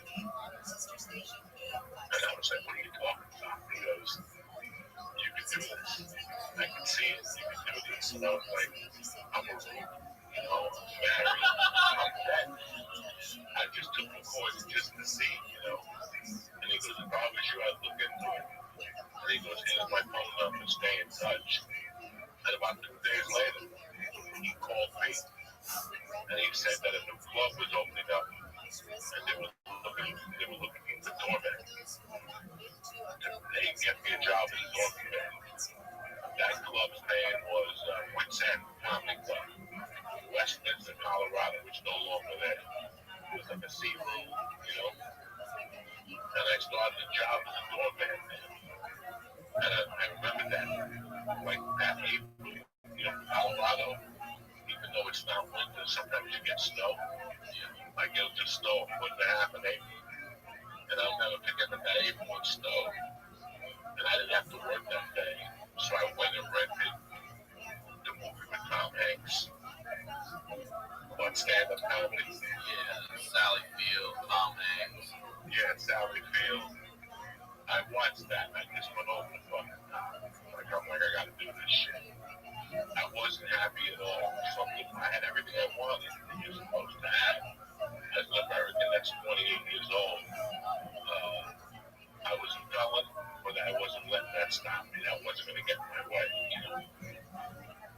And I worked the door for a few months. I asked comics questions. Nobody was around today. I just asked them questions. I kept asking questions and asking questions. And I kept calling the comedy groups to get on their own mic. And every 2 weeks they would call me back and go, Mr. Diaz, you got a 3-minute spot on Tuesday. And then on Tuesday, I would call and cancel. Why? You're scared? Every time they that's your body. I went through a couple months of that shit. I'm just canceling, canceling. I'm gonna write my fucking story. I was never right. I gotta get it down. And then one Tuesday or 1 week in July, my ex-wife heard me call on the comedy groups before she heard them call me and say, you have a spot next Tuesday. So without telling me, she got a babysitter. So she forced my hand. So it was July 16th, 1991. It took me 16 months to get the courage to go on fucking stage. And I remember just driving down the Comedy Works. I have no idea what I said. But I remember going up on stage.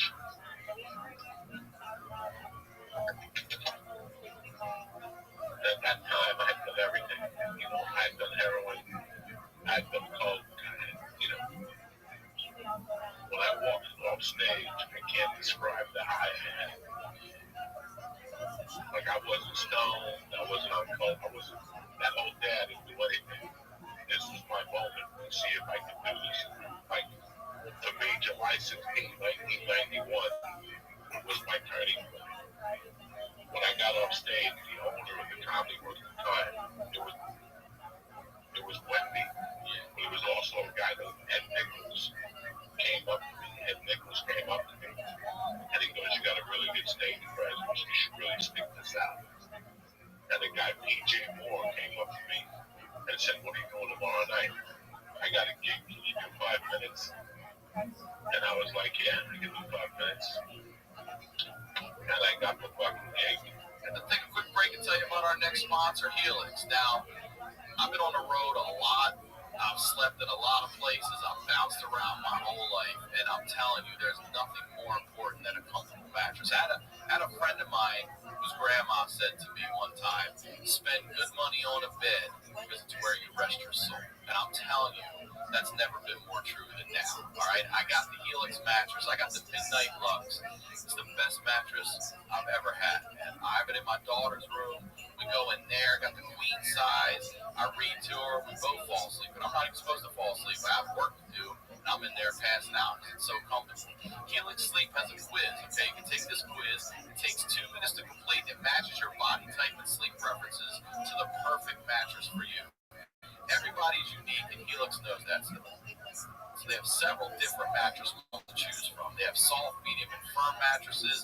Mattresses are great for pulling you down if you sleep hot. Even a Helix Plus mattress for plus size folks. I took the Helix quiz. I was matched what I already said, the Midnight Lux mattress, because I wanted something that felt like a medium firm, and I sleep on my side. Okay, I love it. Like I said, it's a huge upgrade over what I used to have. And I'm telling you, and here's the good thing: you don't have to spend a ton of money to rest your soul. Helix has you covered. The delivery and setting up was fast and easy. It's soft, but it's still really supportive. I'm falling asleep right away. I'm sleeping well.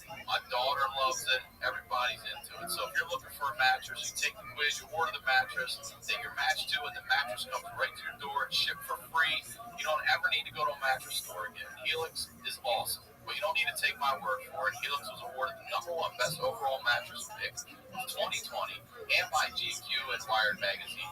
So just go to helixsleep.com/honeydew. Take their 2-minute sleep quiz, and they'll match you to a customized mattress that will give you the best sleep of your life. They have a 10-year warranty, and you get to try it out for 100 nights risk-free. It's a no-brainer. All right, they'll even pick it up for you if you don't love it, but you will. Helix is offering up to $200 off of all mattress orders and 2 free pillows for my listeners at helixsleep.com/honeydew. That's helixsleep.com/honeydew.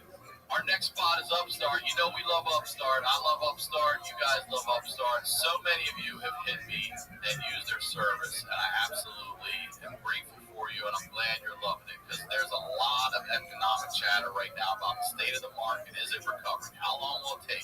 Have we seen the worst? But if you're struggling to pay off high-interest credit card debt, you can't wait for those answers. You need to take action now with Upstart. There's actually something you can do today to help fight off high-interest credit card debt.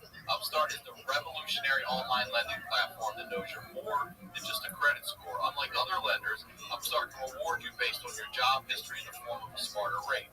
Upstart lets you skip going to the bank because it's completely online. They offer loans from $1,000 all the way up to $50,000, so you can consolidate your debt into one easy fixed rate payment. Upstart makes it fast and simple to check your rate. Since it's just a soft pull, it does not affect your credit score. The hard pull happens if you accept your rate and proceed with your application. And the best part is if the loan is approved and accepted, most people get their funds the very next business day. Over 500,000 people use Upstart to pay off credit cards or meet their financial goals. Like I said, you guys are using it. I know you are. It really does help you. Don't pay that insane high interest. These credit card companies got bailed out years and years ago, and they're still hitting us with high interest. No.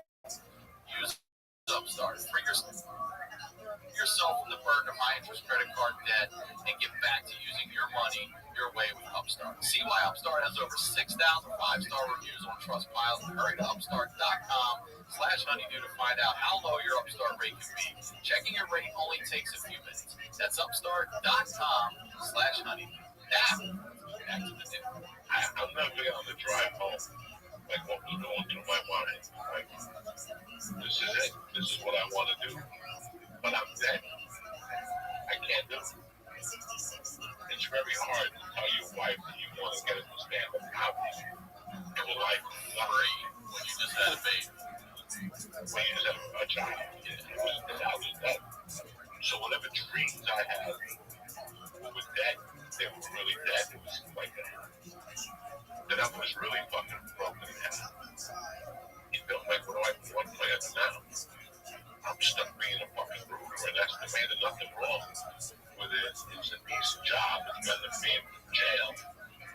But I really wanted to do the stand-up, and I just, it was like, and I got on stage like maybe 3 times that July, maybe 3 times that August. And then something just wasn't right still. That feeling came back. So my wife at the time told me, you have money saved up. Maybe you need to find yourself, go home. I hadn't been in New York for 6 years at that point. I hadn't seen my friend for 6 years. So I came home for a week, started coke, was out of it. I remember they gave me a police car at the Hertz rental. They gave me like an old, they rented me a car, but it was a detective car. And I still remember going to the Bronx and people like, nah,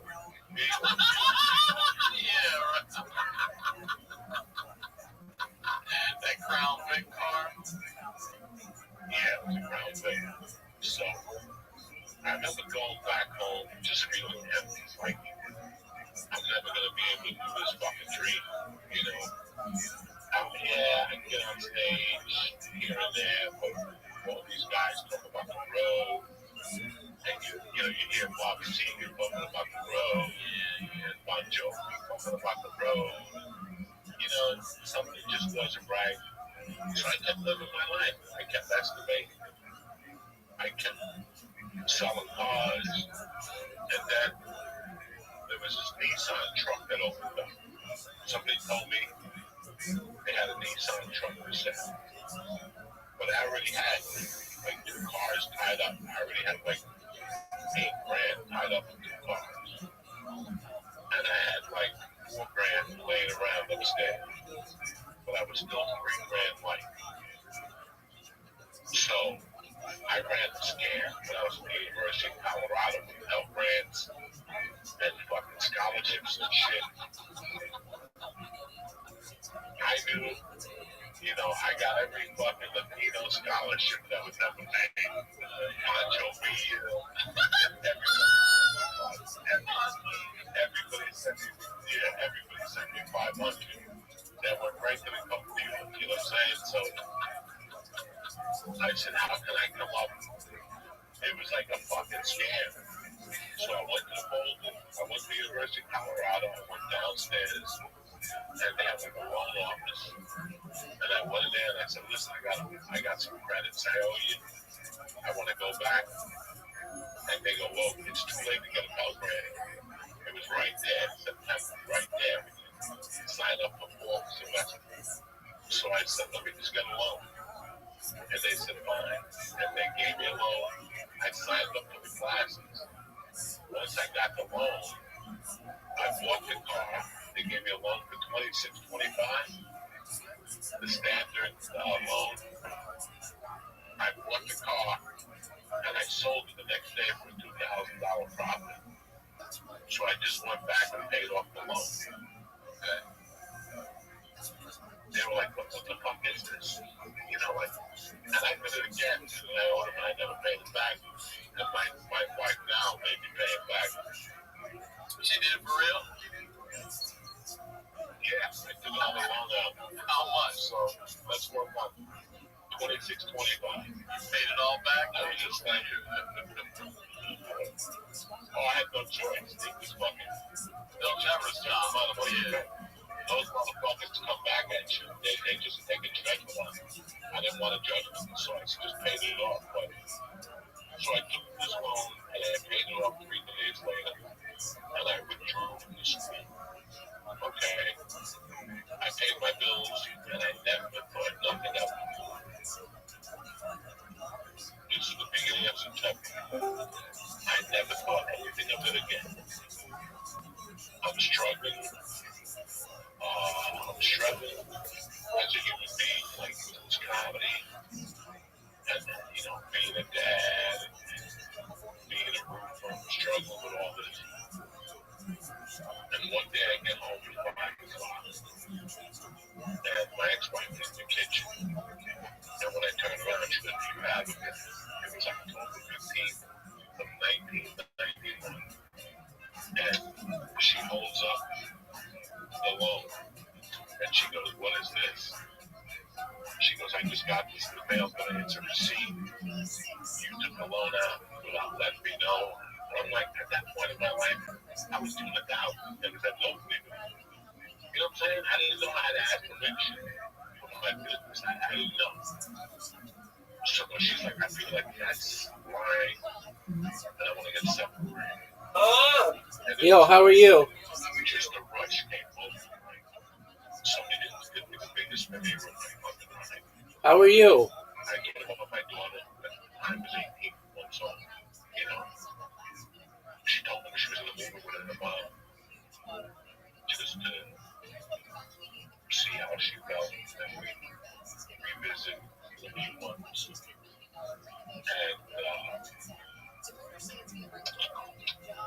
Ryan, I almost fainted. Really? I almost fainted because it was like somebody had done something for me that I wanted to do. I really wanted to get this comedy shit tried. Like I was dead serious. And I'll never forget that she packed up and left that day. Took that low? That night. Yeah, but it wasn't that much. Yeah, I'm sure. It was a long time ago.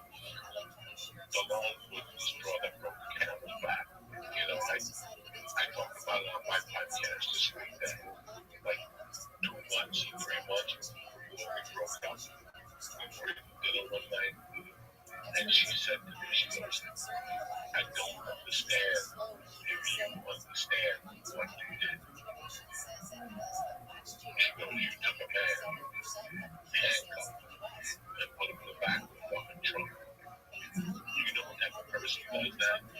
And she was right. Right. I was out of control. I was totally out of control. I didn't see it at that time. I was chucking and jiving, but I think it took her like 3 years for her to sink in what I had really done, and who she had married, she had made a mistake, I actually took a guy I had no problem with that at all, that was just another day in the life with Joey Diaz, but that's the truth. I was just, at that time of my life, acting as an 8-year-old. You think putting somebody in the back of the trunk of a car was bad. You missed my ass today. You missed my shit. But I think that, she thought about her kid. She looked at her kid and said, what kind of man am I? Who's going to raise my child? I was a different person then. That's why I take the different lives of Joey Diaz, and she left. But it was so weird that night. I was in the paper, and I saw that the brokers in Bar and Boulder, they were footballers. They had restaurants. The broker was a restaurant. But in Boulder was more of a pickup bar. On Wednesday night, they had like a professional night. And people went there on Tuesday nights. They actually had comedy night. It was a steak night. $15. You got a steak, a salad, and you got to see a fucking comedian. And they were running that broker joke. Bex has a beer, Bex, yeah. In the 90s, a lot of people don't understand, but there was no Netflix. There was nothing like that. The exposure you got was from doing contests. There were certain contests you did. Johnny Walker had a contest. There were more national contests. HBO had a contest. Everybody had contests. NBC had a contest. I remember going on NBC contests, signing up and waiting. I had never been on stage before. And like 2 people before me, I just left. Just fucking left. Because some guy probably had a comedy club jacket. I'm like, these guys are pros. I'm not going on stage. I'm just going to go there and follow. I still remember going into a audition with Charlie Hill. Charlie Hill was at the University of Boulder. And they were looking for local comics to come in. And I had to walk through a room with like 3 students a day and do my fucking stupid jokes. Like, I had the 3 guys that looked at me like, you're the worst of me.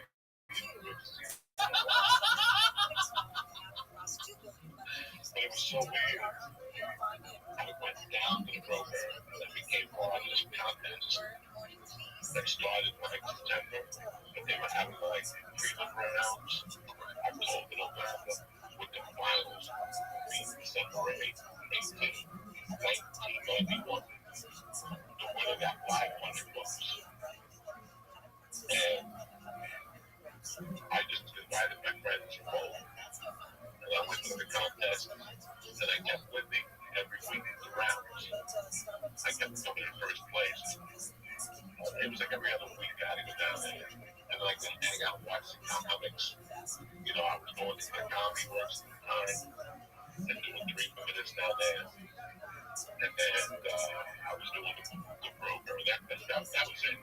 There was not a lot of comedy. But that's where your comedy career was born in depth.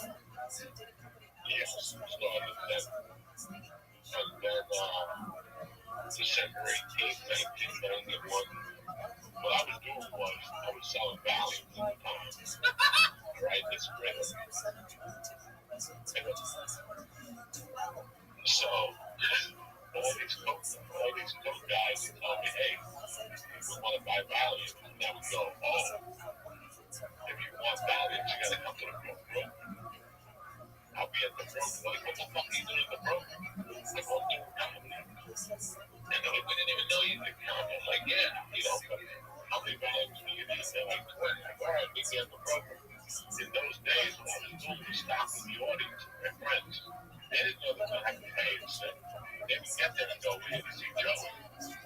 hours ago, you got to sit down and pay. So I would have like 20 people there.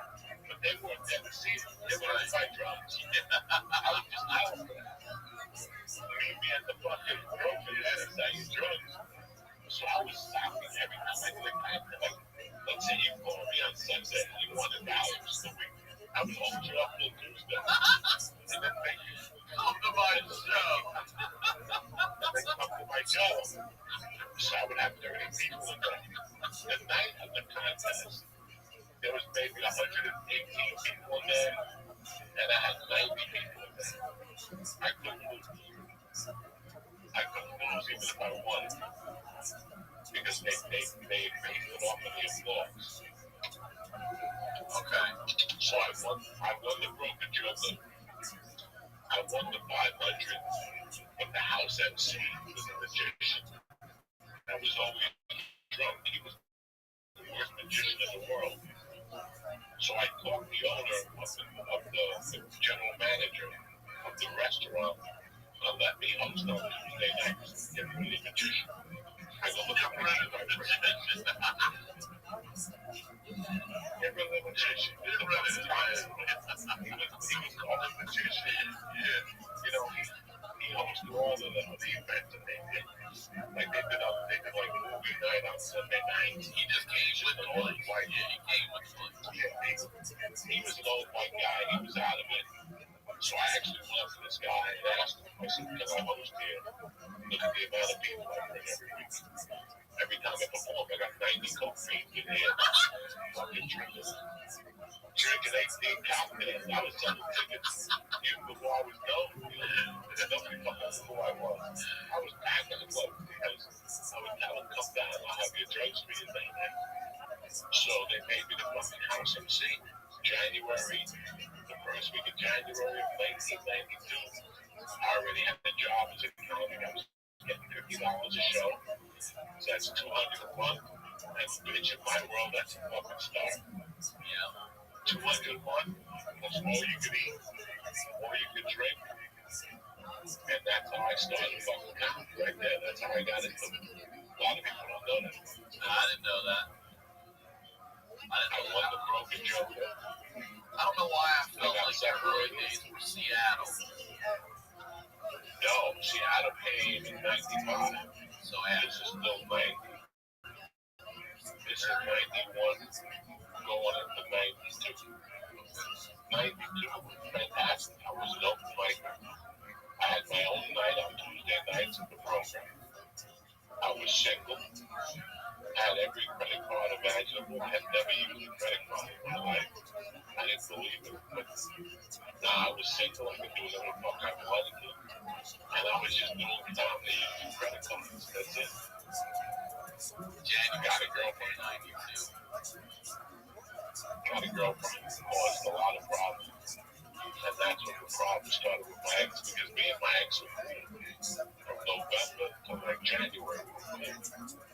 Everything was great. And then she told me she moved in with a guy, my kid. So I'm like, you know, we don't have to pay nobody because we're Catholics. The divorce is finalized, and here you want to move the guy in with you. So I started getting, yeah, what the fuck? This is all planned. This is all planned. So this is what happens when you're a loser and you can't provide as a man. You know, I wasn't a family guy at all. I was, you know, I wanted to do comedy, but that's the transition into my comedy career. That's how I transitioned. It took me 16 months. I was fucking petrified.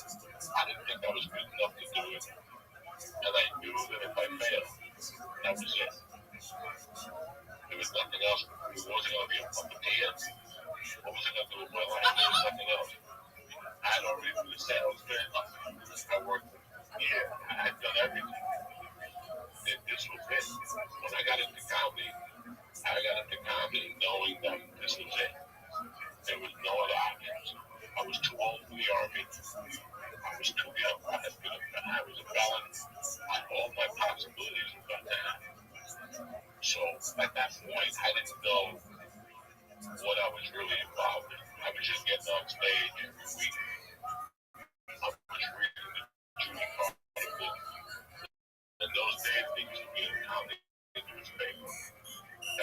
out of San Francisco. They just interviewed different comics and told you about what was going on.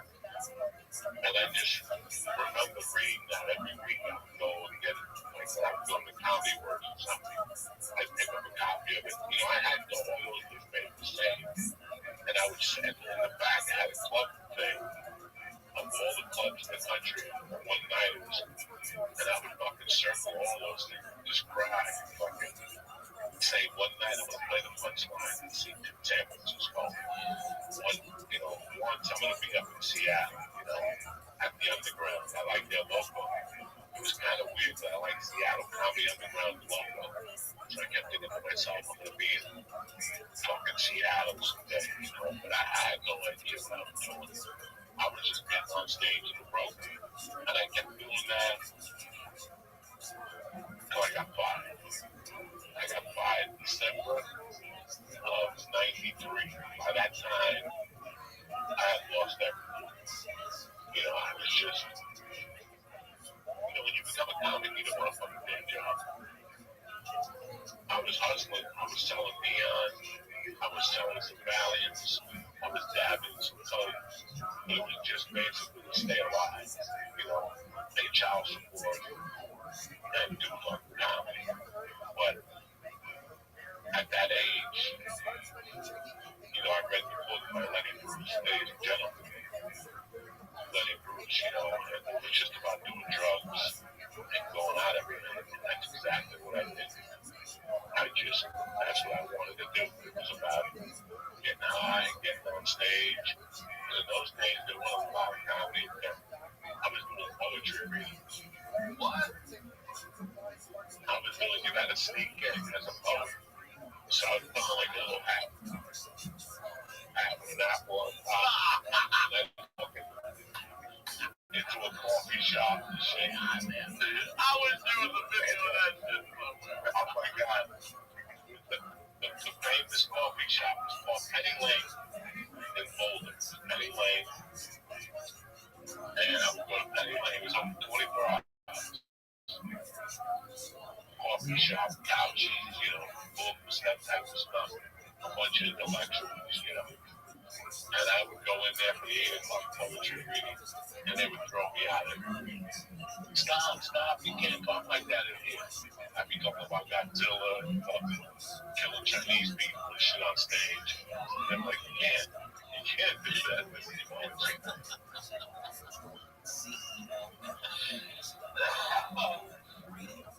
But there was one manager who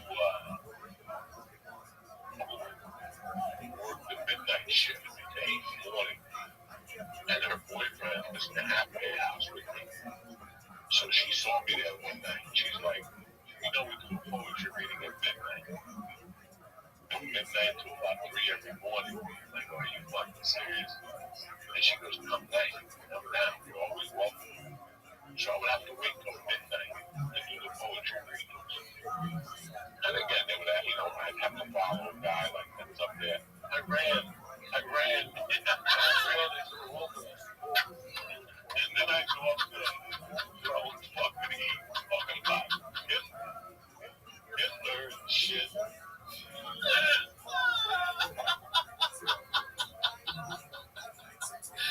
Oh, God. That's the kind of, I tell you, the one thing I do miss as a comic right now about live shows is sitting in the back and watching, everybody else go up and do their thing. I miss these motherfuckers. It's one of my favorite things. Just sit back in the cut and watch people get up there and rip it up, just die laugh and try and do shit, all of it, man. That's great. That's so cool. I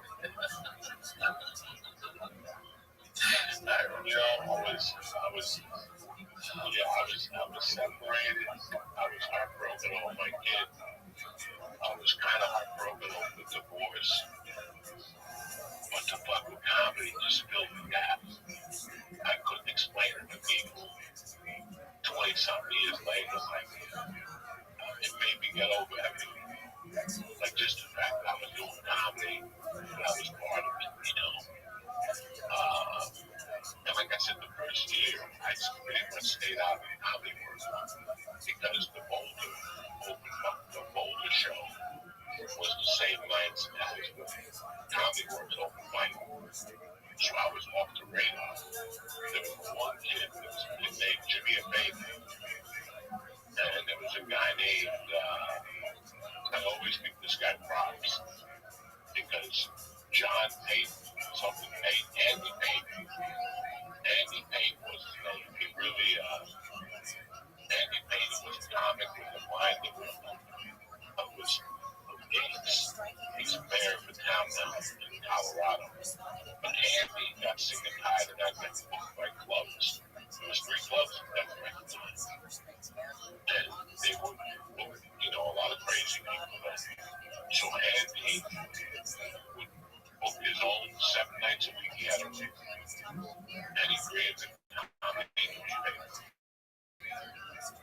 sell ads to those rooms that he would do the comedy at. It was a brilliant concept. So I learned comedy from hustlers.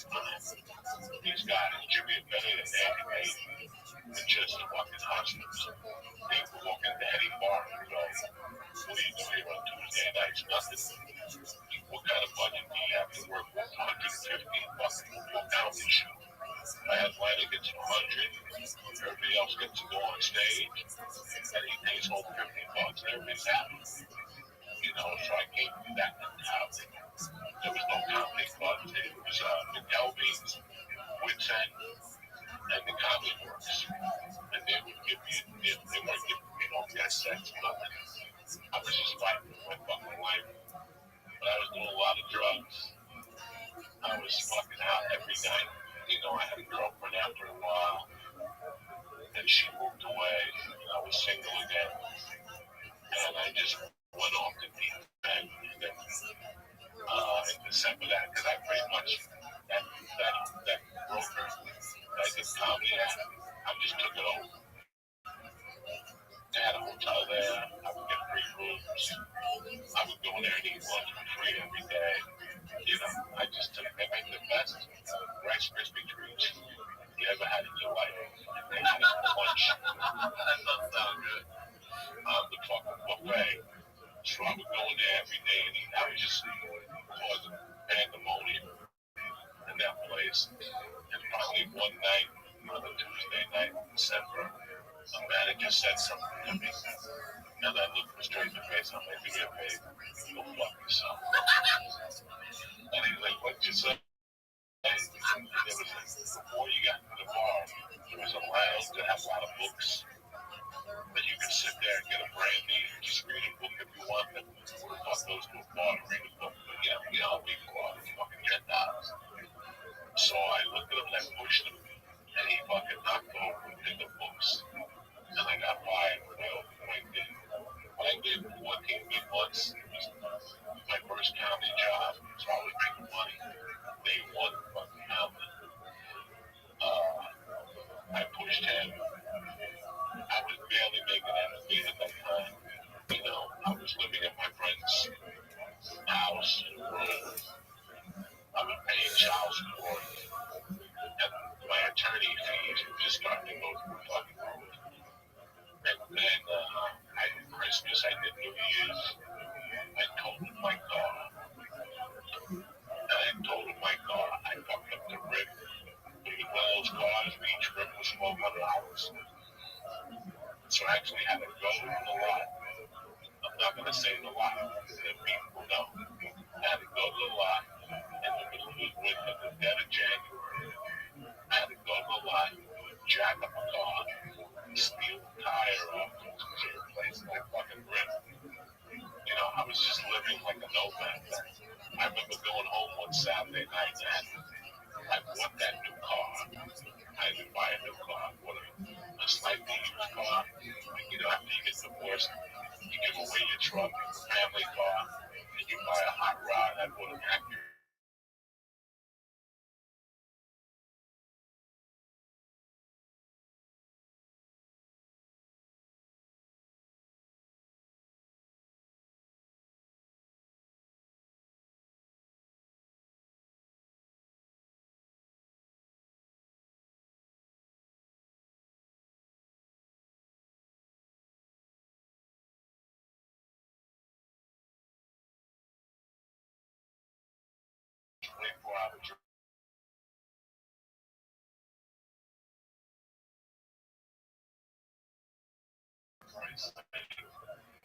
But the sky card had been taken from me. I gave the lady a check and she cashed.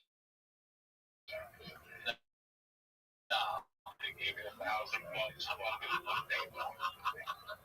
And they said, if we don't have our money by 5 o'clock, we're going to press charges on you. I didn't have the fucking money. I had spent the money in an hour. So I went down to the bank and cut a deal with them to add on to the car principal. And then I didn't make the car payment for 3 fucking months. And that was great. The tow truck was following it, and you see them following it. They've got a high-tech car, like grandpa with camouflage, fucking trees, and you got a snake over there.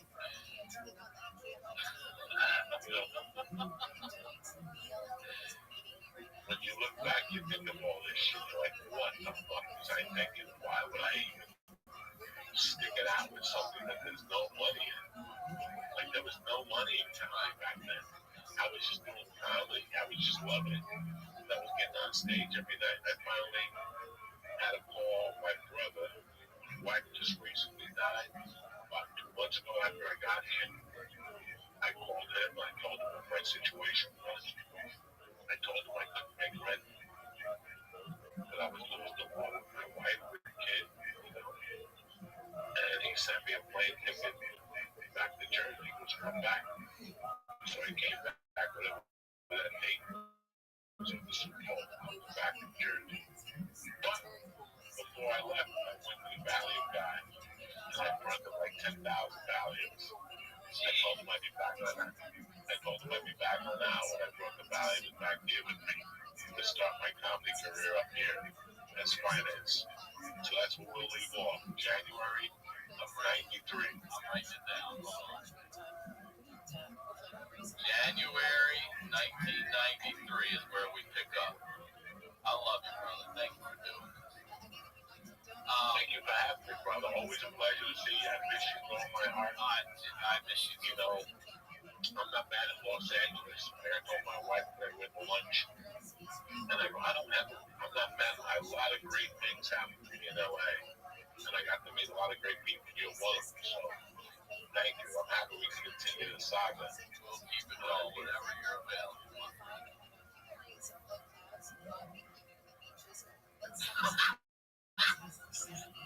So I could really go on. Yeah, we'll wrap it up.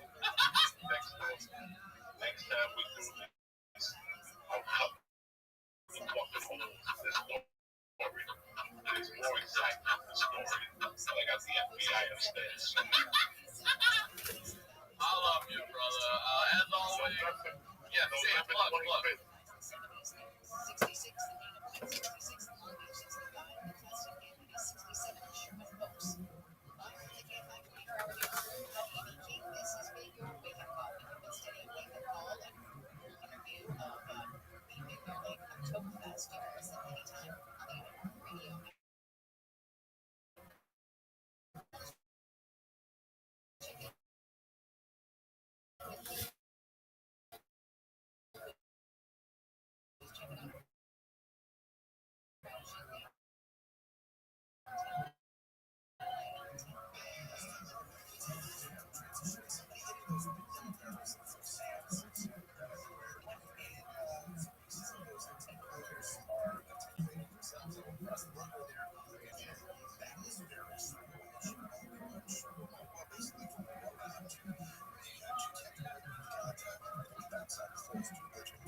November 25th, Ozzy's Boneyard. 12 o'clock Eastern, 9 a.m. Pacific. And then every day after that till the 30th, the Boneyard plays. Hopefully they'll keep me. They'll let me do one show a week. I can do my heavy metal stuff. You know what I'm saying? Yeah, I know it, brother. That's great. Good for you. Well, I love That's what I'm trying to do. I love you, brother. Thank you for having me. Thank you for having me on the Honeydew. Shout out to all you Patreon motherfuckers. I love you. And that's it. All right, as always, RyanSickler.com, Ryan Sickler on all social media. We'll talk to you all next week.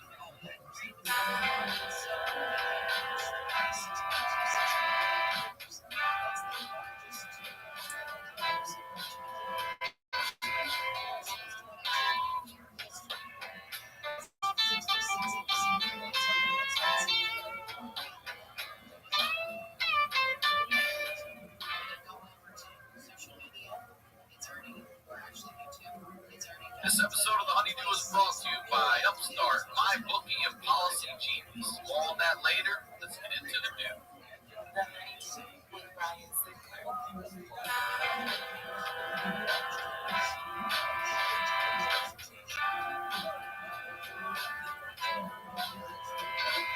Welcome back to The Honeydew, y'all. We're over here doing it in the Night Pants Studios. I am Ryan Sickler, RyanSickler.com, Ryan Sickler on all your social medias. I want to say thank you to you guys. Seriously, this community continues to grow. I absolutely love my job and the show and the stories that people are bringing here. The fact that you can laugh at your trauma, be that strong about it, be that open about it, be that vulnerable about it. I fucking love it. Thank you for the messages, all that stuff. Make sure you subscribe to the YouTube channel.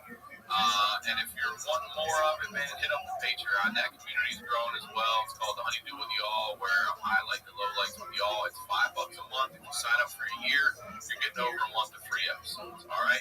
If you or someone you know has that story and needs to be heard, submit it to honeydewpodcast@gmail.com. Hopefully, we'll get to do a story with you. All right? Now, I want to talk to you about something real quick that I'm very proud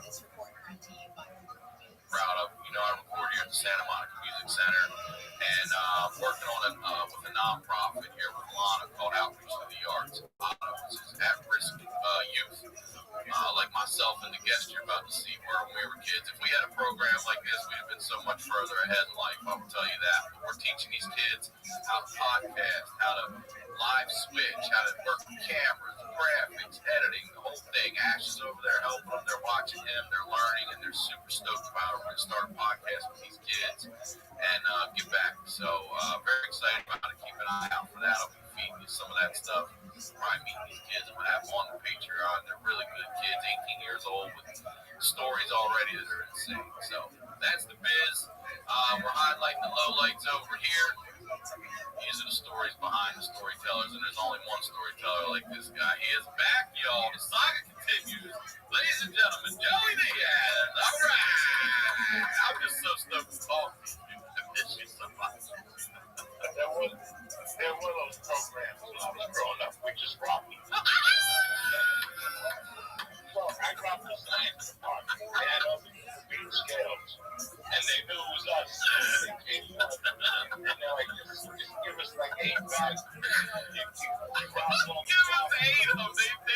she needed to be.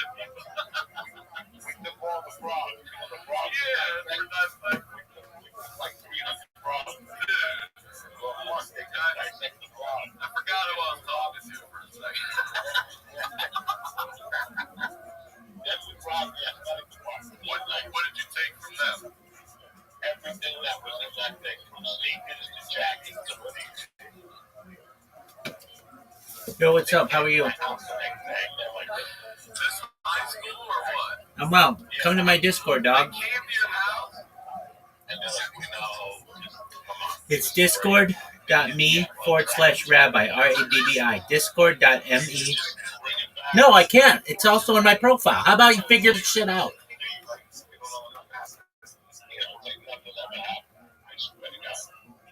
believe you. I believe you. Oh, God. Trophy. Just take a trophy. You can't even sell those. Please, before we get into the continuing story here of your life, plug, promote everything you want. I like Vinny's, the whole fucking March down the shore. Vinny's, Uncle Vinny's Comedy Club. Discord.me/rabbi. 8 o'clock, $20, working out with Uncle Joey. BYOB. BYOG, Lucas. It's legal for grass. Yeah, that's right, it is. So you can actually, they'll let you smoke at the venue, not inside, but outside? Yeah, I don't know. No. Walk outside, not Yeah. New Jersey. Very good. Your Patreon. Doing well. I love it. Really got me out of the funk. If it wasn't for Patreon, I still would have been in the funk. Talking to those people every day, answering messages. You know, I had it July, August, September, and it really gave me a lot of confidence. Like to start at that level, just shoot little videos. And you can do 3 podcasts. Can't you just type it up? Can't you just listen to what the fuck I'm saying? Yeah, I do an hour. I do an hour once a week, and they're great, man. They're the diehards. So how much is yours a month, Joey? 3, 5, 3, 5, and 10, and it's no more merchandise. Right. Shit gets lost. People don't get the t-shirts. It's just maniac. It's just content. And like you and like Jimmy, you know, I'm doing the same with my Patreon money. I'm helping out a few comics, a couple retired cops. I use cops to give me rides to gigs. And they're retired, shit like that. I donated to the restaurant thing. Yeah. Before me, now I'm donating. Yeah. That's what my Patreon is for. Help out a few people. I pay Mike, you know. Yeah. But you're doing it twice a week, and then 20-minute episodes twice a week. Yeah, that's great. It's more music-based, you know, shit like that. Well, make sure you subscribe to that. Yeah, what you're referring to. So, John Mitadakis and Jimmy's Famous Seafood in Baltimore took a page out of Portnoy's book and did what Dave did in Baltimore, raised money for local restaurants and stuff. Because they shut the city down, but they didn't shut the county down. That bullshit. So he raised over $500,000. And today I get to make a call to a bar I used to go to back in the day called Ale Mary's to let them know that they're about to receive some money to help save their business. So I'm stoked on doing that. I love everybody out there helping. You know, who you gonna rely on? You ain't relying on the government. You're relying on the people, man. The people. I told them in the beginning, I go, listen, guys, I know they're gonna promise you employment. Who knows how many people are gonna call, go get a job for now. Go stock yourself until this clears up. And sure enough, people in Jersey are hurting for unemployment. You know, I had to help a few of my buddies out last month and this month because, you know, it's just a nightmare what's going on. My buddy James took a job at Costco. You know, he's like, look, I'm out of work. I need to get a job. Took a job as he's a dad down there, and I said, hey, good for you, man. Good for you. You know, you can't eat pride. That's right, brother. Pride don't fill your belly. All right, so let's get back into it here. We're talking January 1993 is where we left off. I believe you're leaving Colorado. I'm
noticed the girl I was dating to New York, and I was making money selling values. That's how I made a living. Selling and eating values. When you're a value salesman, depression is definitely going to be in your life. I was going to say, So, value sales when you just value sales. felt like you sold it with a fucking tie. I was selling value from like September of 92 to January 93. That's how I made a living. What kind of living? What kind of living we talking? Is that the only thing you have to do to get by? That's it? Sell value?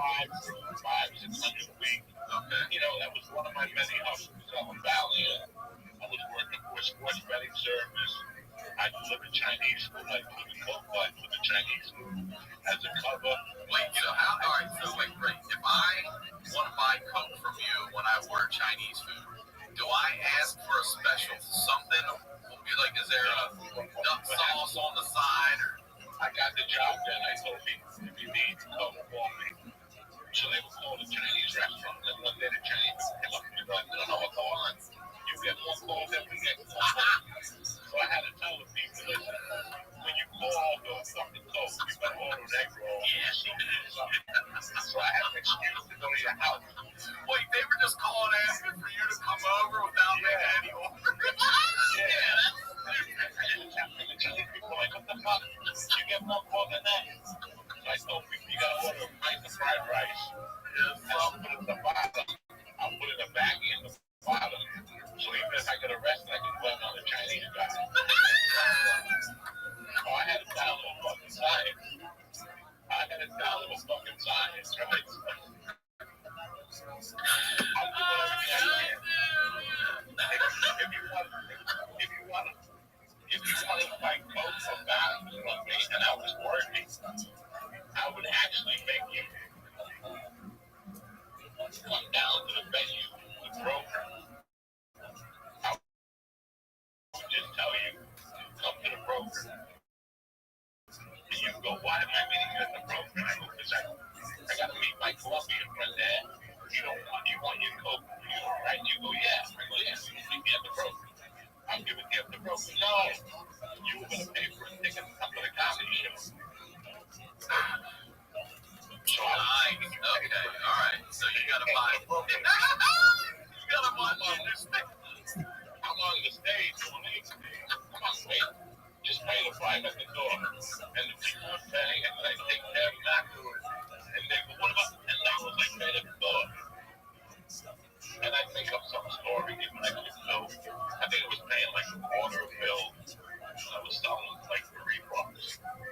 Damn. So it was like high profit. I was getting paid $300-400 a week. You know, so I found myself just broken. I was broken about how my divorce was going. I was broken about the only thing that was good in my life was confidence. That was the only good thing in my life. But you're taking those values, so you're bringing yourself down medically too. So I'm partying. yeah.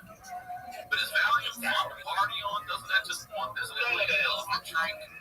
I'm still up cold. I'm drinking beer. I'm getting Arctic stuff. Yeah.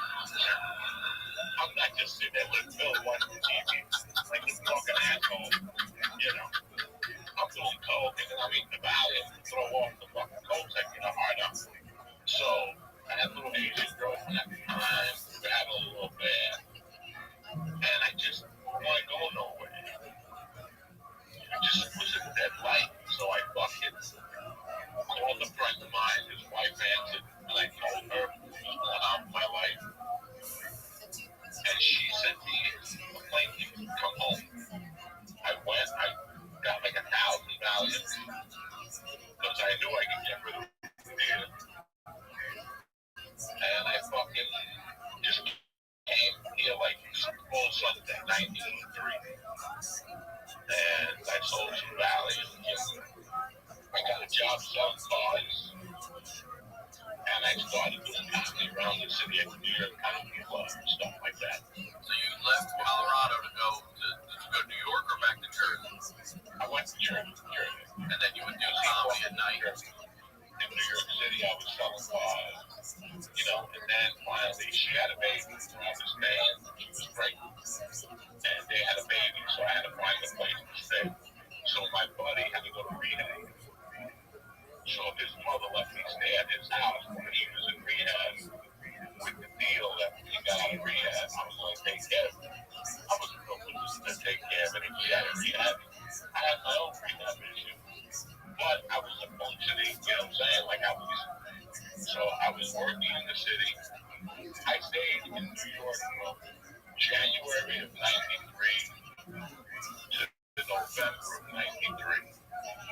I probably got on stage 12 times in those months. Not as many as I should, you know. It was a hard time for me. I was watching a lot of comedy. You know, like when you're at that level, that nobody will talk to you at a comedy club. You just go there. They know you're a comic, kind of. You just open mic there and you're in a bag of shit.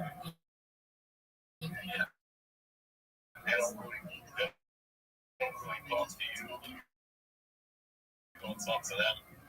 Like I was at that level. So I was going into like Ocean's Club, stuff like that. I might start at 11 and went from 11 to 4. Damn, 4 in the morning.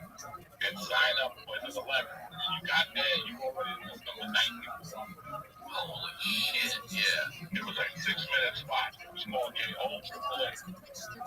So I would sign up and I would drive a limo. And I would go to Kennedy Airport, pick up the last Asian, because Japanese people usually fly in late about 1. I'd pick them up, I'd drive to drop them off, and then I'd go to UL and my spot would be ready. It'd be like 2:30 in the morning. I'd be like half hour away from my spot. I remember being on stage and seeing a chick give a guy a hand job. Like that's the type of place you know.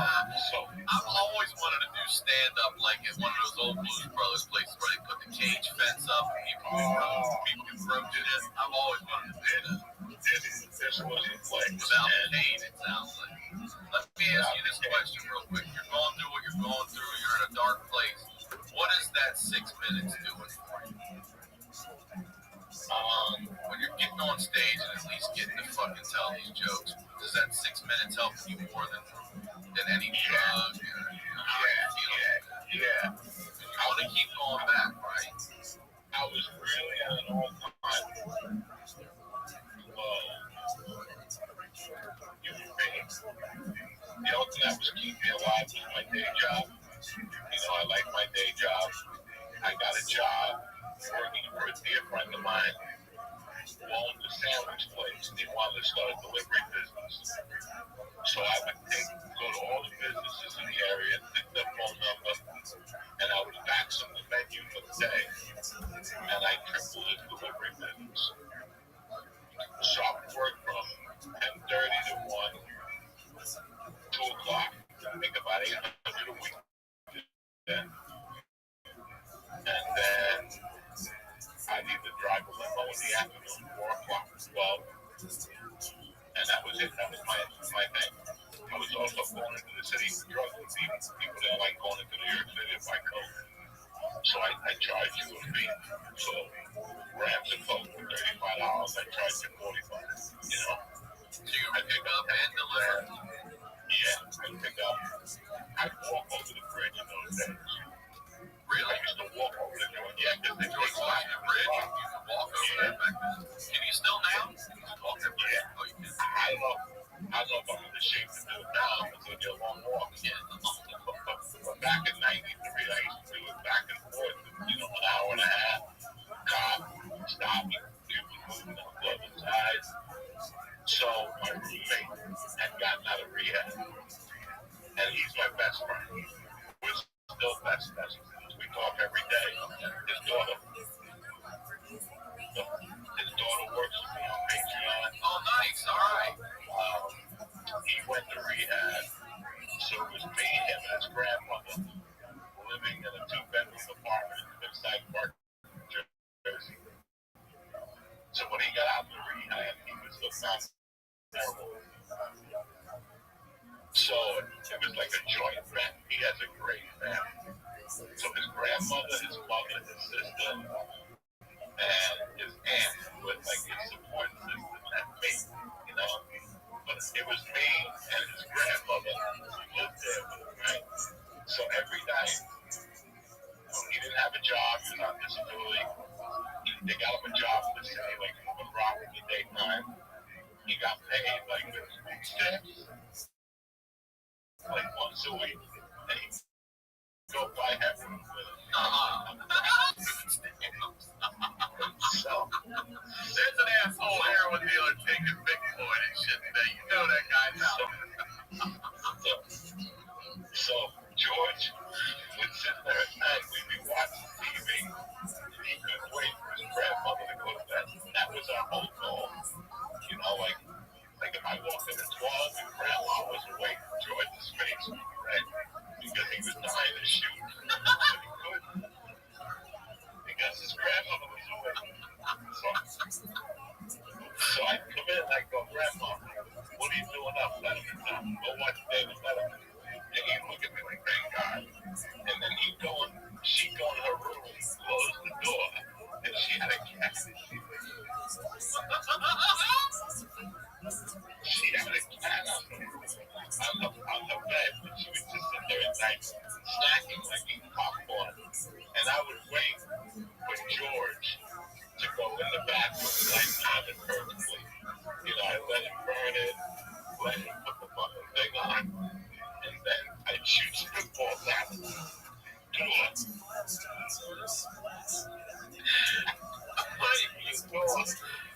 You're hitting them with you.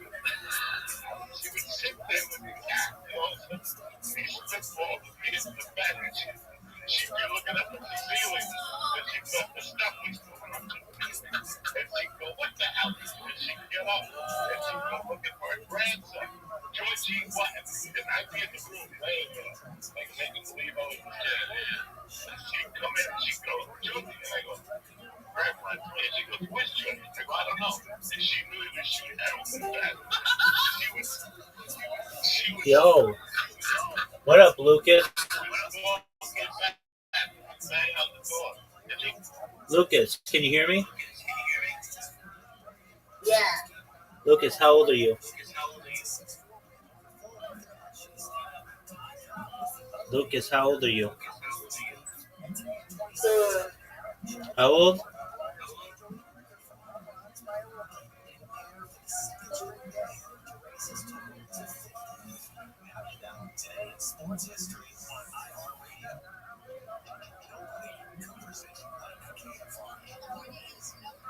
Man.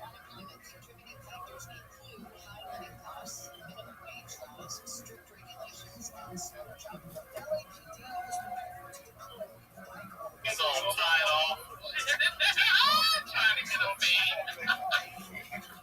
He's over there looking like Marilyn Manson, tied up and shit. So, the other one I used to, you know, their families are art collectors. They're art collectors. And they had this big dog in the hallway. And again, there were some nights that grandma would go to bed. I would lay down, but George would go to bed first. He would play it off like, you know what, Grandma, I'm tired. He would go to bed and sweat the bullets. Because he knew if he went to bed, Grandma would go to bed, and she wouldn't have to worry about it. So again, I'd let him go to bed, Grandma go to bed, and then I'd go to bed. And sure enough, George would get up, put up time to put that on, and up his arm, and then walk out to the hallway with a... I know those gongs. I've hit one of those before. That fucking thing, it made my daughter cry.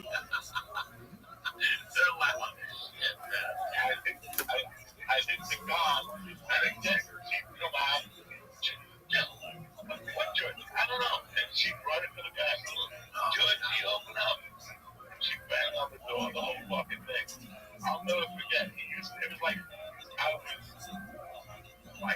I was physically and mentally down, but my house was fucking hilarious.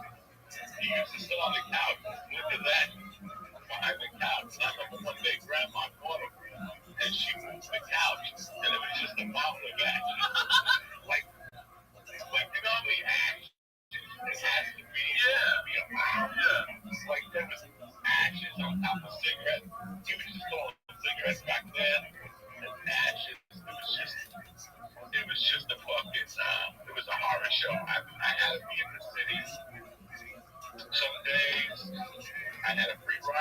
New York because my friend's father was a bus driver.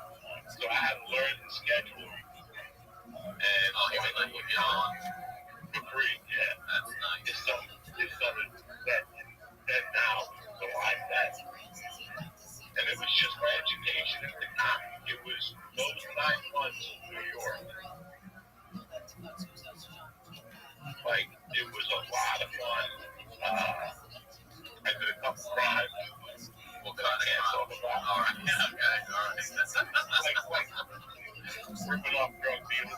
Yeah. I had a friend that was still into it. Let me ask you this. All the crimes that you've committed in your life, from kidnapping to dealing to whatever, what was the one that was most nerve-wracking? Would it be the kidnapping or would it be knocking off a dealer? Because I feel like knocking off a dealer is dangerous.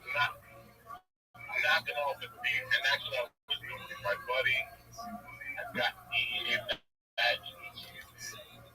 was getting involved. He was getting his info from the DEA agent, and it was like Steve. And so you gotta just go make those things. Yeah, on Tuesday he's gonna get his office of a kilo. He's got 2 guys. They're pretty cool guys. With guns, you know. So I did that like 2 or 3 times, and I was like, I'm out there. Yeah, I mean, doesn't that just fucking? Aren't you always looking over your shoulder then? I'm a fucking comedian. I'm done. Yeah. And then, like August 93, I was like, what the fuck am I doing with my life? I had to go on the back and forth, this comedy thing.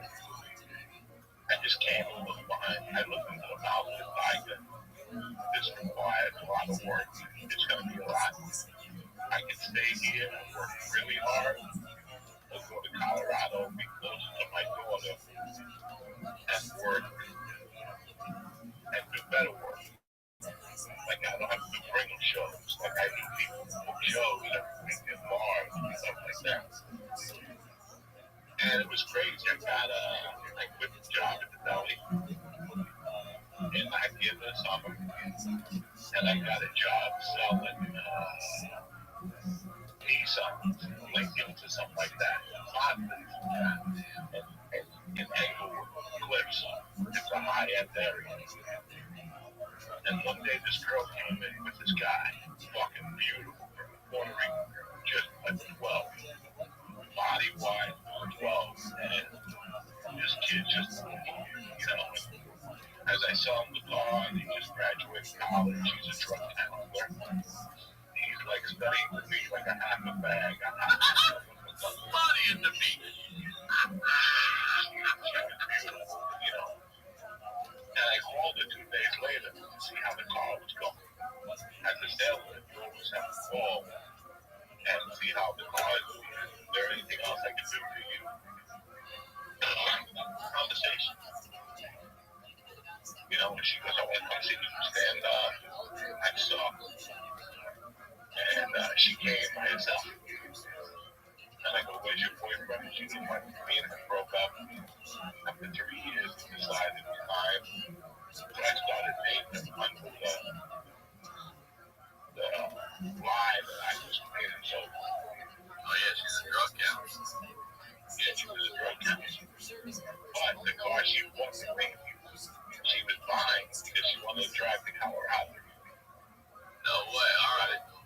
She got a job offer in Denver. So I said, listen, you still going to Denver? And she goes, yeah. I go, I'll make the ride. It was like perfect. Like she came in, bought the car, a month later, we had to make a move.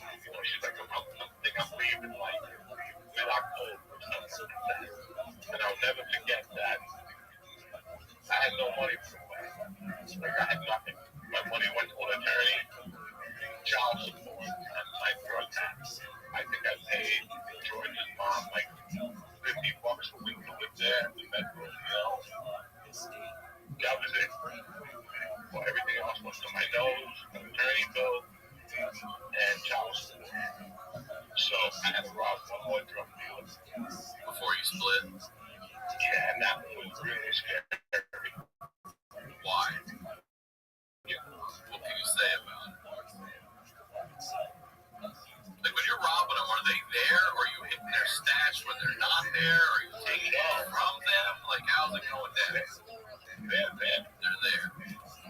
And do they know who you are, or are you covered? No, They don't know.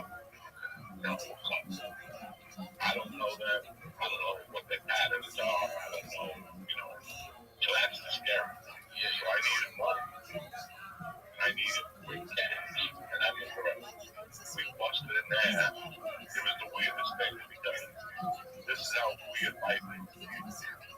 I would work, if I didn't work at the deli, if I worked at the deli, I would meet a certain kid, and he would take his car, he would rent like a car that resembled the cop car, and he would park 3 or 4 blocks from their stash house, and he wanted them to see him, because in their mind, he wanted them to think we were cops.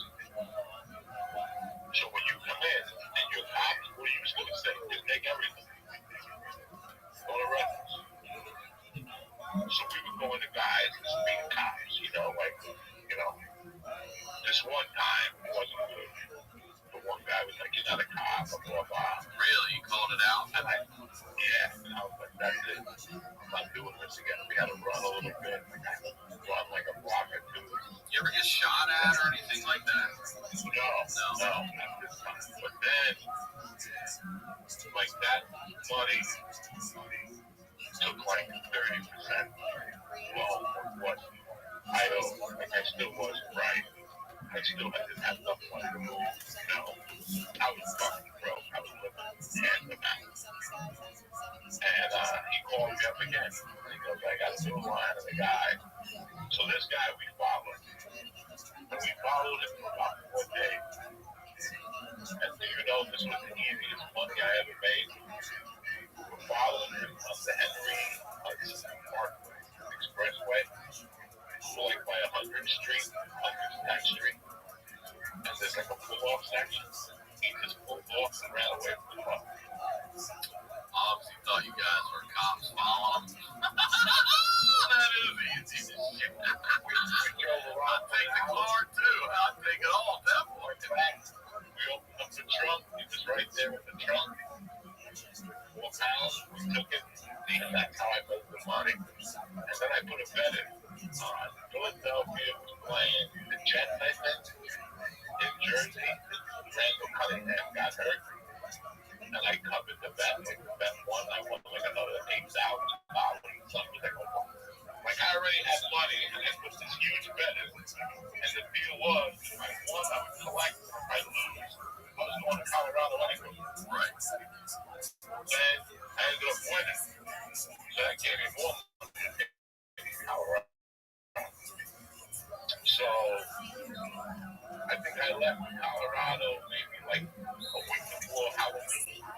Now, I've done that drive from Maryland, so if you're doing coke and pills and all this, how are you hiding that on a cross-country trip with a drug counselor? Well, with her, I just took a little bit of coke with me. And I had weed joints rolled, with Banaka, the whole fucking Vitamine and stuff. I would smoke in the morning while she was taking a shower, hotel room, and go for a walk and air out and shit like that. And we got to Denver. I got to see my daughter. We got an apartment like in Aurora, a suburb of Denver. She started a job. I think I laughed and got dated. And she called me. She did. Yeah. And she goes, "I had a feeling you smelled like marijuana 10 days ago. Why didn't you just tell me the truth and all this shit?" I don't know. We were just so fucking hot, She didn't go for it. She said she couldn't. That's my job. She could lose the job, So I ended up with a cousin of mine who was fucking nuts, He wasn't a blood cousin, but we had grown up together. And I had taken him out. He got me a job. I worked for him like a month selling cars. And then the weirdest thing, a girl came into my life. Now I'm looking at my daughter. I'm seeing my daughter now. The whole thing, but this Carolina, Florida. And really pretty. I knew her for years. I knew her husband. I knew everybody. All of a sudden, when I get back, that time her and her husband broke up.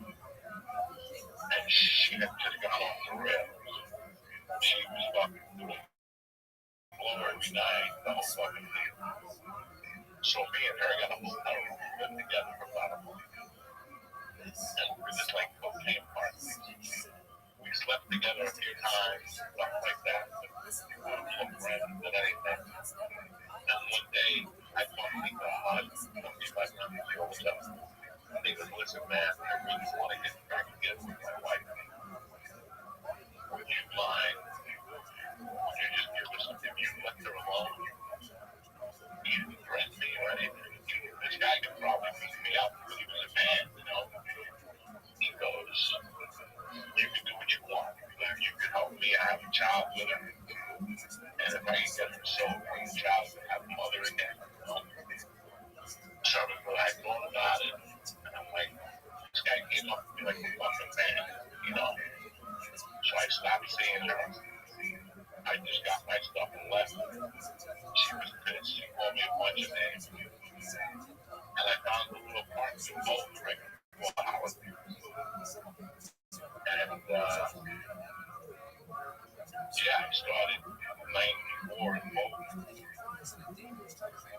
So January was great. January 94. By that time, I'm rocking and rolling in town in Bolton. You are. And what are you doing to pay bills and things? Are you still have a job, or are you hustling? What are you doing? I'm doing a couple of different things. I'm fucking selling cars. I'm selling neon. At the time, I was doing whatever I could. Neon, like those lights and shit that used to be on there? Yeah. Open signs and all that shit. Oh, okay. Like that. And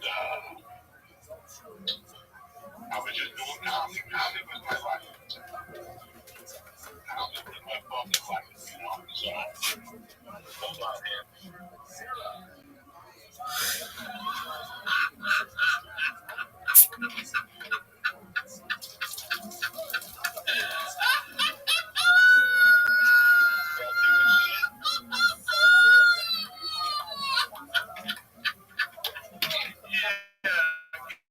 Can we keep this in? Yeah, you can.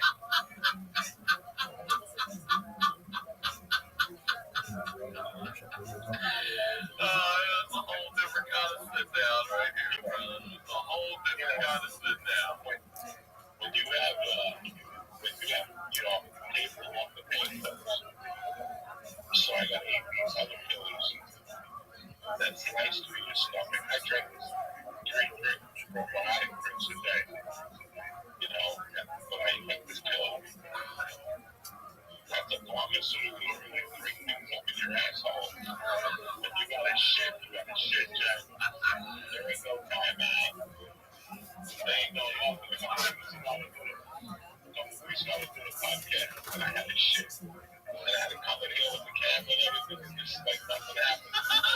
It was audio on the Patreon. You need to bring everything. The people put comments, we made too much.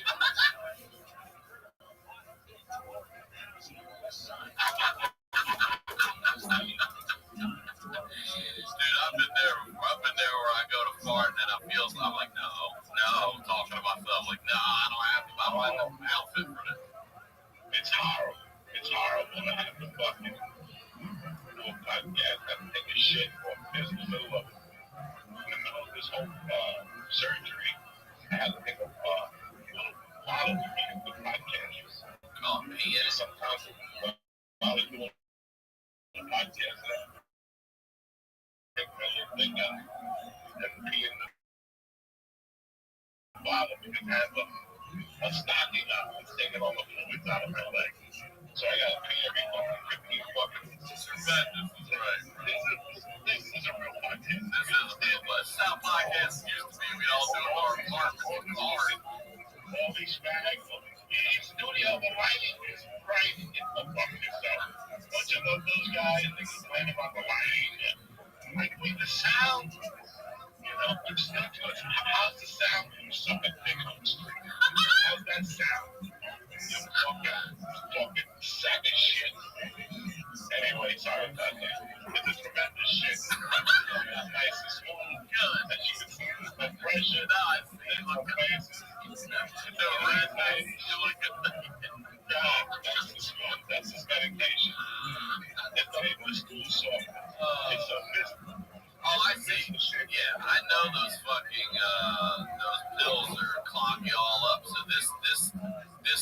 weed you out, huh? There's no, it's brief. What it's now, right now. It's now. I hear the whole time. I gotta wait. I gotta do two things. Then I got some Manscaped cologne right here. On my ass right out there. Okay? Go right there. The muscle. That's the feeling, sir. You know what I mean? I don't like toilet paper on the thing. I gotta do it walking right here.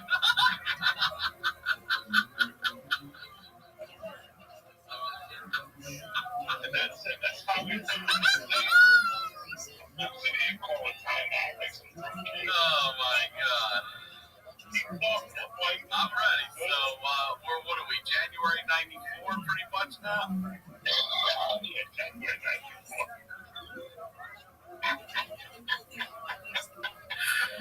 Here's the beautiful thing. You're not even remotely close to the first person I've ever talked taking a shit, but definitely the first I've ever talked to on podcast.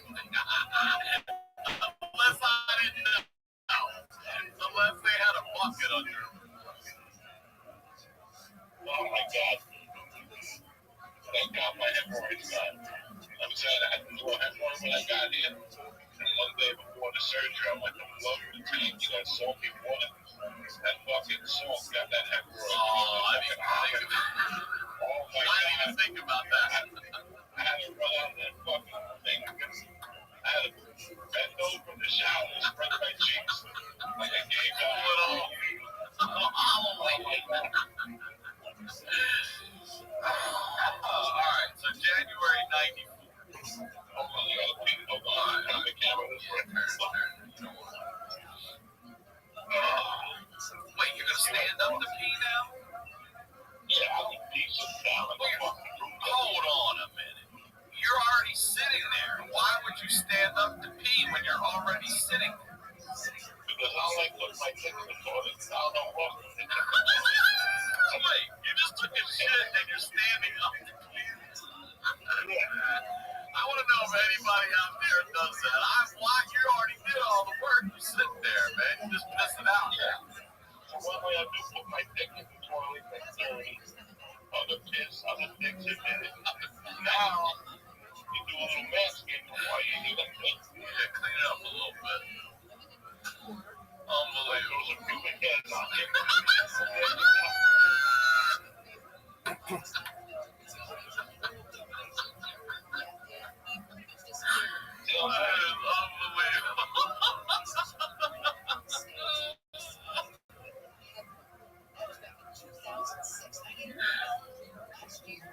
Oh man. This is Manscaped's new cologne. Fine. I spray some for the shit, man. Again.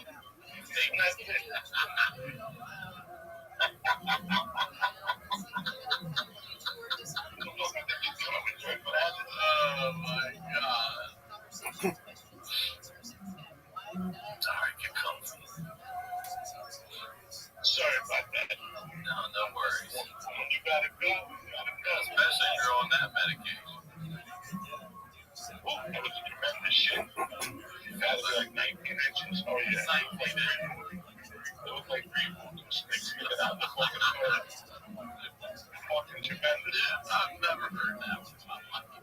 Let's take a quick break and tell you about our first sponsor, Upstart. Now, you know that credit card that you're afraid to look at and see what the balance is? Well, if you've been avoiding your debt, it's time to confront it. Upstart can help you face it and finally pay it all. Listen to me.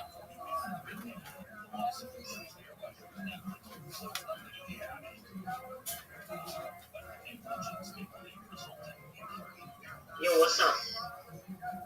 Yo, what's up? Yo, dog, how are you? How are you? How old are you? 13. You gotta be 18 to be in here, big dog. Take care. Oh, okay, bye. Bye-bye.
79-year-old Rabbi was violently body slammed and pinned by federal agents during the raid at his business a couple weeks ago. He was also detained. He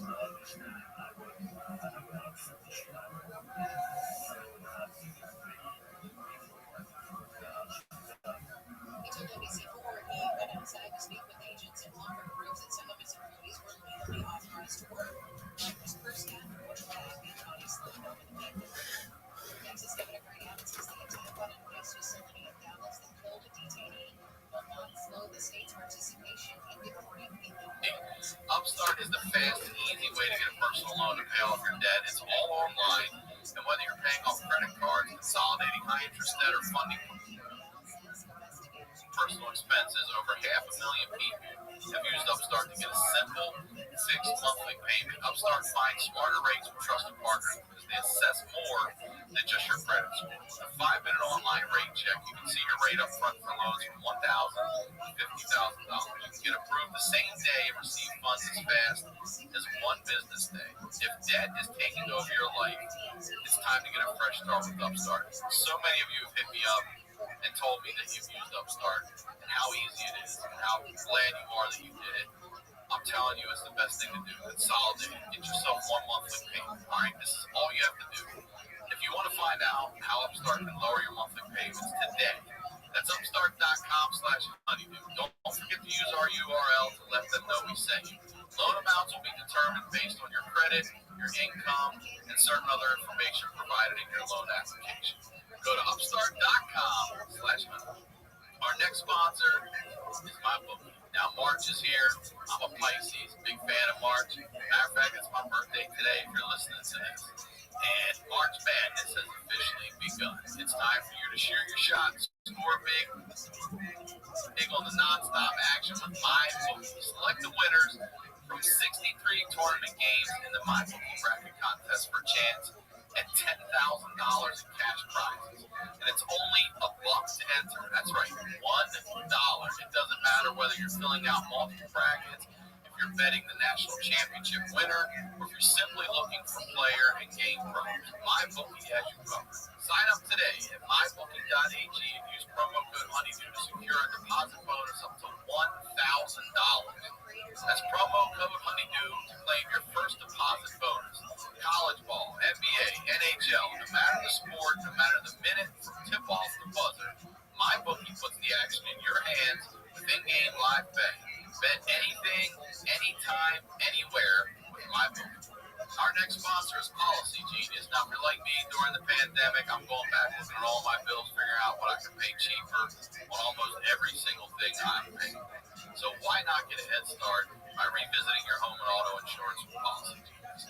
First, head to PolicyGenius.com and answer a few quick questions about yourself and your property. Then, Policy Genius is going to take it from there. They're going to compare rates from over America's top insurance, from Progressive to Allstate, to find your lowest quotes. The Policy Genius team will look at all the ways to maximize your savings, including bundling your home and auto policies. If Policy Genius finds a better rate than what you're paying right now, they'll switch you over for free. That kind of service has earned Policy Genius a 5-star rating with thousands of reviews on Trustpilot and Google. All right, so while you're gearing up for spring cleaning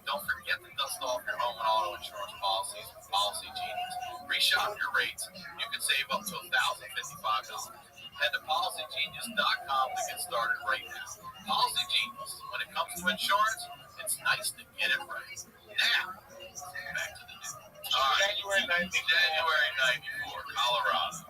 I'm in Boulder, and I Doing comedy. I'm doing comedy. And where back then? Sorry. Back then, there was a guy named Andy Payton, who had 7. He had 14 or 15 rooms. He was brilliant. I thank him for my comedy career. There's a lot of guys I got to thank him. Rogan, Stanley. But he's one of the earliest guys. We banged heads. We liked him. And he did it right. He put together a comedy newspaper. All these comics that always complain, nobody gives me a chance. I want to be a writer. Okay. Give me a chance. You're a fucking writer. Write a column on comedy every week. You write a comedy on a comic. You write a comedy article about a comedy club. You write an article. He was really smart. And then he would make the places that did comedy by advertising in his newspaper. And he would put the newspaper out once a week. It was great. It was really great. I mean, I did comedy after the fucking line dancing bars. Monday night was an Australian bar that only sat 9 people. Tuesday night was a fucking Italian restaurant that the waiter was also an Elvis impersonator. So he would cook, bring out the food as a waiter, and then while you eat, he'd come out as Elvis. And he was just 400 pounds, fucking, just the beginning of the comedy, And here you are on stage watching Joe Torre and everybody on, HBO, and you're like, I'm fucking doing comedy in an Italian restaurant for an Elvis impersonator. That part of comedy is just frustrating. And even though you're doing it and you're writing, you're doing all the things you're supposed to be doing, it's not moving as fast as you'd like it to. But I was all in. I was out 7 nights. Okay, so there was that kind of scene where you could actually do 7 nights a week. Yeah. Wednesdays, 12:56, they gave you a free stage. That's why I hit the kid in the head with the microphone and busted his fucking head. That's what was my kid. He kept flicking bottle caps at the comics. Now, when I'm telling you, next time you flick a bottle cap, I'm going to fucking kick you in the head. And he walked up to the stage with the microphone. And I forget the headline his name. Years later, I saw the headline. And he goes, you're not going to hit somebody with a microphone for that, are you? So, Mondays was the Australian bar. Tuesdays was Comedy Works open mic. They had this Mexican bar that was open mic. Wednesday was Club 56. Thursday was El Torito. They gave you a $25. They gave you a $25 gift certificate. And then Thursday, there was something else on Thursdays. And then Friday and Saturday, you're an open micer. You deliver Chinese food. Alright, so I stepped on you. Sorry. You said January 94, you just got done something. You were starting to say. You just got done doing something. Nah, I just moved back from New Jersey, and I was getting my feet on the ground.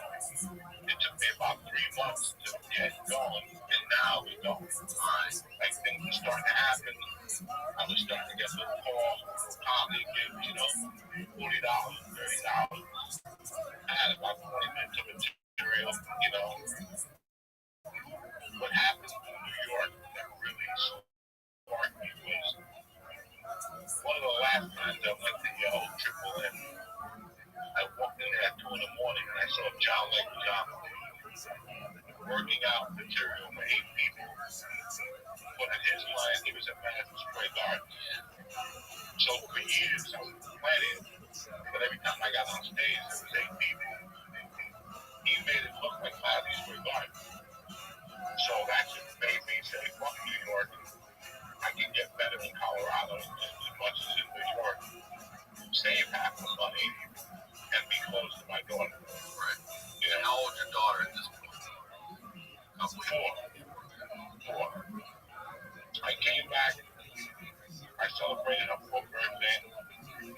that started from me and the ex-wife.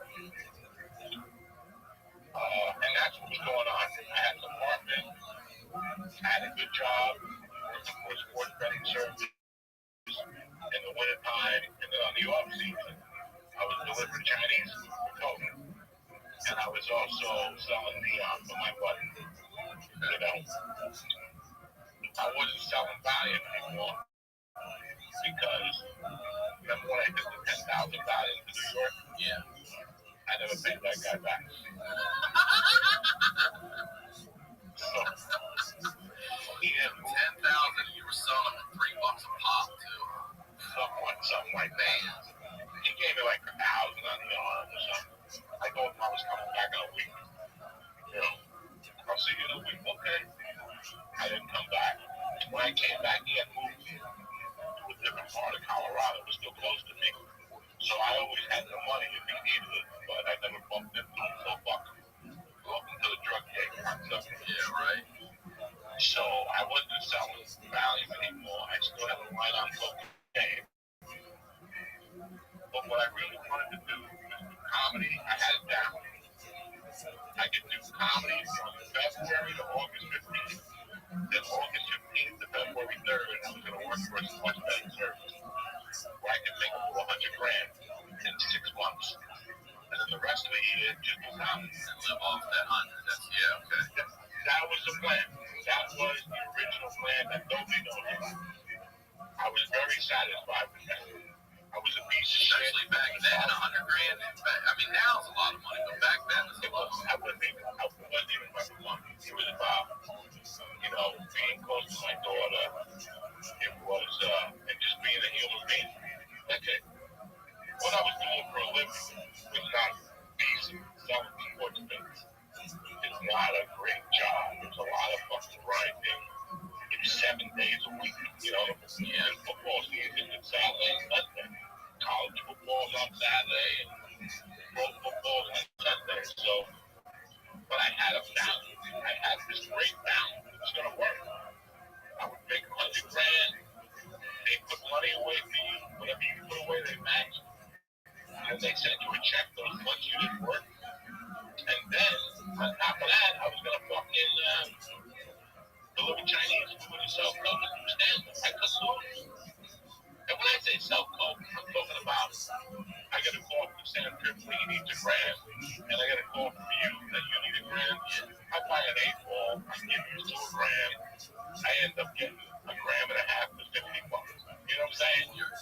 That's what I mean selling coke. I wasn't a coke salesman. I mean, yeah, you were a Valium salesman, but not a coke salesman. No. I wasn't really a Valium salesman. It was whatever.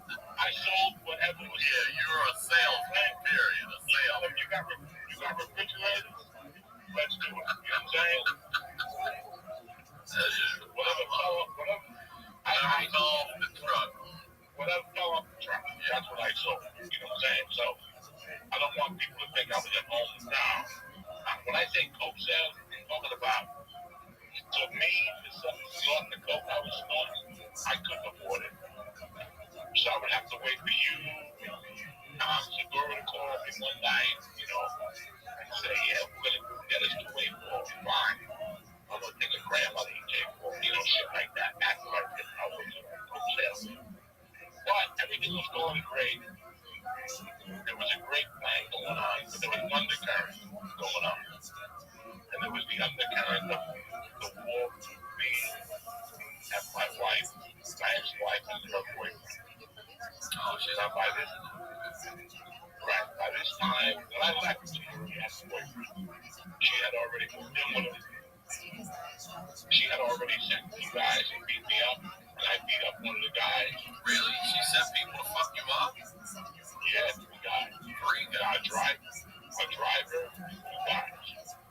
The guy took off when he saw me in the car, and the guy I hit, and the other guy really threw me down on him, and the other guy got away. Where'd they get you? In front of my house, they broke my rib. They hit a fucking 2x4.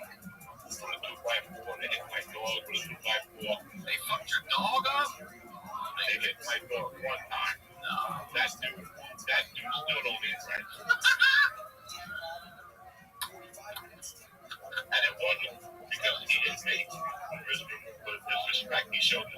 That's right. That's right. You still don't get it right. That's I right. get 1,000 blessings every day from St. Lazarus. Because I made sure when I kicked him to Mount, he's not going to eat right for the rest of his life. He's going to have to eat sideways. You know how I was kicking his shit doing that show sideways? That's it. When I heard my dog whelp that way, I heard my dog whelp, when you hear a dog whelp like that, everything in my body died. He had to die. But I didn't have the balls to kill him. So when he went down, I got to kick him the jaw 50 fucking times. And then I called the cop myself. You did? But I knew, yeah. Oh, you knew? Okay. But I was a convicted felon. I knew that this didn't look good, but this is awesome.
Yo, dog, if you're wondering about the fast of Godala, hey there, Godala.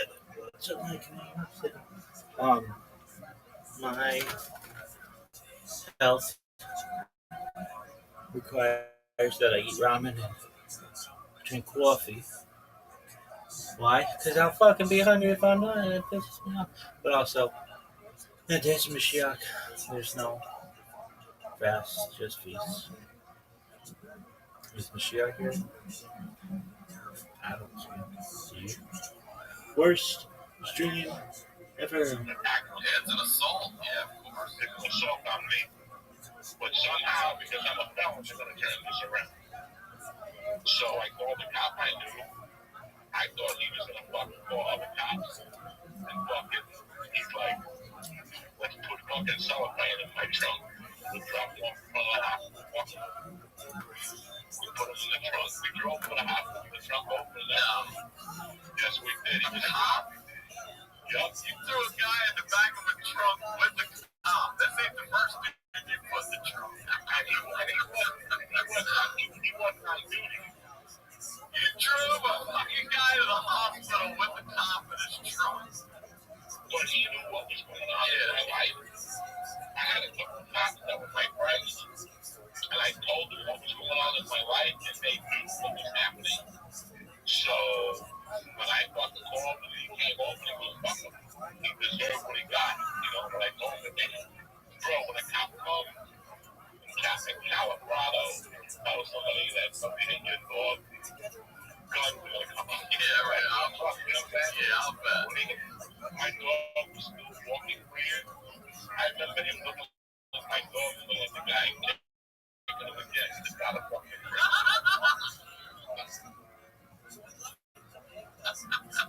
We took the fucking guy. He knew where the hospital had cameras because he was a cop. So we dropped him off on a corner where he couldn't be seen. We spit on him. We put him on the car. So the next day, they attacked me on a Saturday night. And I was supposed to get my daughter on Sunday morning. They thought I was going to call and cancel. I never called and canceled. They showed up, and they were like, damn, they showed up. I didn't say nothing. But did you know before that, or is that when you put two and two together? Oh, I knew it was that. I knew exactly what it was. Ain't nobody that fucking know, you know? Ain't nobody that be that stupid. He was that stupid. She didn't know the proper animal that I was.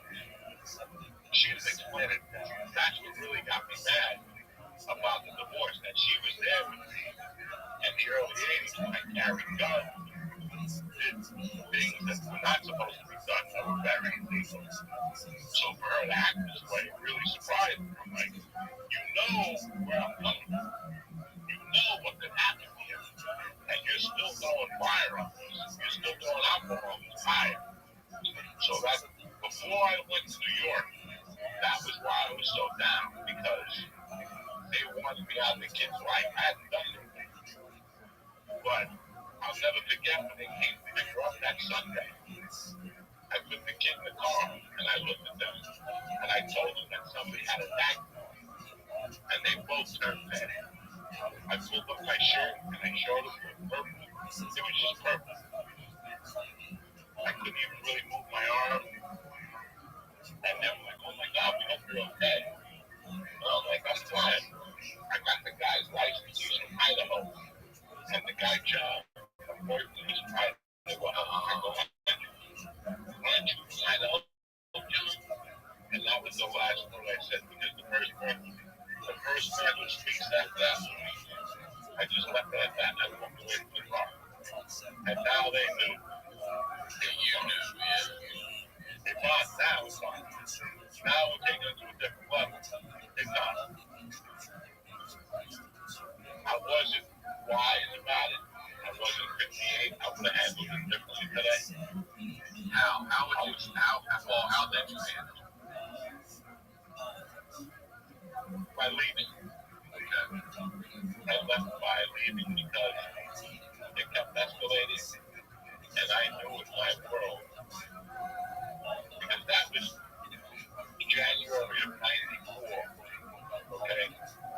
By December of 94, we were at such a war back and forth that she just called me out of the blue one day and said, I made up my mind, you're not getting to prison.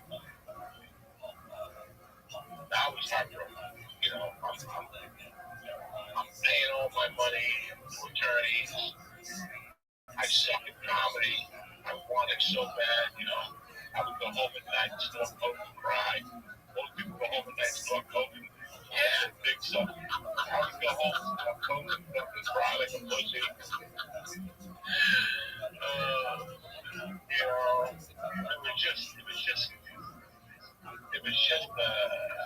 I was just in a bad place, you know. I wanted to be a dad. I wanted to do comedy. And I wanted to build my obligation. But I could tell that they weren't happy.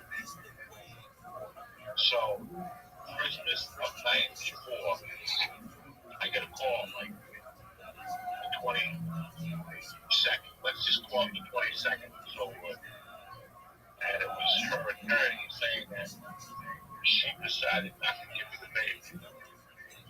I called her like a man and said, why are you doing this? And she gave me like a remark, like, because I can, and hung up on me. Ryan Stickler, I thought that was total disrespect. First of all, It was. She moved the guy, she moved the baby into the man's house without my consent or knowledge.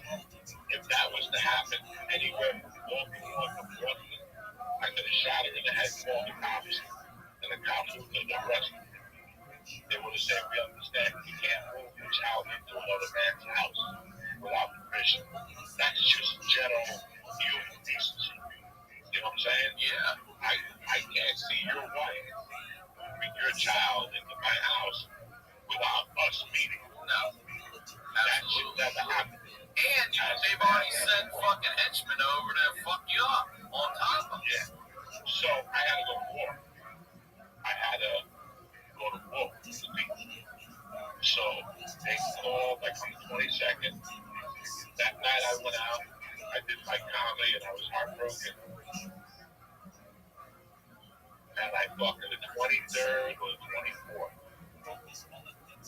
One of those days, maybe like a Friday or a Thursday. I have to look it up. I was so broken that I didn't even cook in this house. All I had for this house was fat tire beer. That's all I had. Fat tire beer. I always ate out. I didn't even have a knife. I think I had a fork and a spoon. Maybe one knife, not a steak knife, just a regular butter knife. I went to a friend's house, a friend of mine, they're Cubans, and they were getting ready for Christmas. They cut the shit. And they go, I need a big favor. I gotta cut something in the house. Can I borrow your knife? And she goes, hey, whatever one you want. I took the biggest one. They have like those racks, I took the biggest one. I put it in like a bag, and I put it in my car. My job was, I was going to drive down to where he worked, and I was just going to cut him. I was just going to end his life. Damn. That's it. That's it. The day before Christmas, I'm going to jail for murder. I got in my car. I drove all the way down there. I got in my car. I hit the knife in the jacket, and I put my arm up there real close. There was kind of a security guard up there. I went to the receptionist and I said, where can I find John, blah, blah, blah, from this company? She told me upstairs. Didn't ask me to sign nothing. There was a couple elevators and I walked up. When I got to whatever floor, I went to his office. When I walked in, the receptionist was there. And she's like, can I help you? And I go, I need to speak to John, such and such. And she goes, oh my God, if you look in the hallway, you probably just missed him. He took an early lunch today. And I remember that I just didn't even reply to her. I just turned around and I got on the elevator and I went outside. I looked around to see if I saw him. And when I didn't see him, I walked to my car and I just broke down and started crying. Because God just saved my life. Well, saved two lives. He saved two lives. I was already prepared to go to prison. And at that time, the big thing was comics or write jokes with Jay Leno. And if he wrote a joke, he got $25 in the mail. That was my plan. So wait. Write jokes with Jay Leno. Well, if he's there, do you do it? Would you have done it? And the office and everything, the setting, the whole thing, you would have done it. Wow. Yes. Okay. How I felt that day, I was sick and tired of feeling that way. It had been, 3 years I was feeling that way. You can't take that for so long. That runs on you. That really wears on you. When I was in New York, I would send her presents. She never got the boxes. She never got the letters. She never got anything I sent. If I sent child support to the house, it was mysteriously never got it. It was just a string of fuck yous. I had a third birthday party at the house, you know, or the fourth one, whatever. So that, and then it was weird because I got in the car, I drive, I went home. As soon as I got home, I got a text message from my attorney that she was going to give me the kid for Christmas. And, you know, again, I made such a big deal about getting the kid for Christmas. I was in no position to even throw Christmas. I didn't even know what to serve for Christmas. I didn't even have a Christmas tree. I had to go out and Kmart and rob the tree. The ones that are outside. Yeah. And then both of them, they were open on Christmas Day. They had an envelope on the wall. And it said, take the tree, leave the money in the envelope. I went in there and people had actually left cash. I took the cash and I took the fucking most expensive tree they had. I went home, got a Scottish pie. I didn't have Scotch tape to put the decorations on the wall. I had to use duct tape to put the decorations on the wall. It was such a sad Christmas, you know? I'm like, what kind of dad am I? Every single gift she had to shop with. There wasn't one gift that I gave her that year. She had a room full of gifts. I had shoplifted every one from Jeffrey. What's that? Toys R Us. Toys R Us. Yeah, how long do you remember this one? Those Jeffrey dollars? Jeffrey, Jeffrey. Fucking, you know, you look back, I'm fucking embarrassed, you know. I ordered Chinese food. I had it from like 2 to 5. You know, like, what a fucking, just what a heartbreak, you know, when she left. And I'm driving a car, and I close my car, I gotta put a bungee on the door. Oh, you know? Yeah, hold the door shut. And she pulls up in a Land Rover or something, you know, like one of those fucking cars, you know, with her soon-to-be husband. It was just a shitty way to feel, you know. When people hit me up and like, I'm having a bad day, I know exactly who you're like. That's what I went through for 3 fucking years. That, you know. And then January of '95 was when I started rocking and rolling with comedy. I started really, like one night I went on stage to do 15, and the guy that was doing the show took a girl outside and got her dick sucked. So he never gave me a light. Oh, okay. Yeah. So I ended up staying on stage for like 43 minutes or something, 34 minutes. And when he got off, he's like, you did 34 minutes, so 43 minutes was up. And I'm like, that's it. I'm going APA tomorrow. I'm ready for the big time. You know, like, I just love comedy. I was in a group. I was out every night, and I got her on Sundays and Wednesdays. And those were my toughest days. I had to drop her off. So I would put a joint in the ashtray. I would drop her off, and then on the walk to the car, I would cry. And I'd sit in the car, and I'd cry, and I'd smoke a joint, and I'd force myself to go to comedy, no matter how bad I felt. I think that part of how I got good at comedy was because of those Wednesdays and Sundays. I forced myself to go to the worst 2 comedy spots in the world. Sunday was line dancing. I had to follow a line dancing class. And Wednesday, I had a fucking, you know, it was just a bad time in my life, you know. It was like everything was shit except my comedy, you know. And then, like in March, her and I really started going at it. Like every time. March 95, is that what it is? Yeah. So now she says, fuck you. Let's start sending him to drop the kid off. To really, she was doing stuff to get up to my nerve. I'm trying my best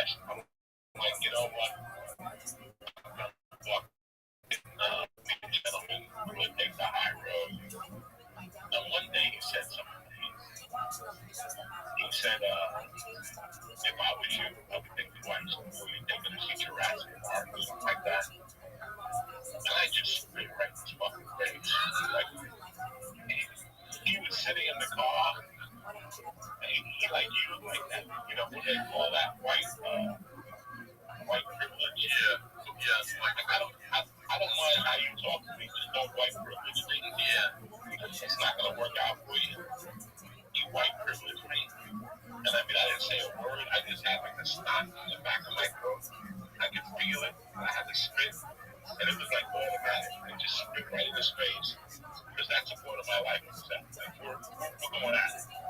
We're done talking. There's no reason for you to make small talk. You don't like me. You try to cut my legs out. Now you're telling me why don't we don't talk to me.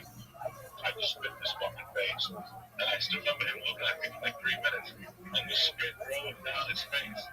He didn't even have the heart to wipe it off. Fucking up that he was, you know. I'm not mad at no more. It was a different time. It was a different place. Then she took me to court because he was scared. He claimed that he was scared to come. After they send people out to fuck you up, he's scared. So I had to hire a girl to meet her to get the kid. It was a fucking nightmare. Then one day she decided, don't worry about it, I'll meet you. Because it wasn't working for her. She wasn't instigating me no more. It was perfect. Now I wasn't seeing her at all. She didn't want that. She wanted to get me going. She wanted to round me up. So it's about April 95. I fucking go to the Comedy Works one night, and I'm in the Comedy Works now. I'm not a regular, but she's giving me starts during the week. And there was a manager there that didn't like me. On paper, he liked me. Deep down inside, he didn't like me. Because at one time, we were neck and neck. And then I just got way more money than he was.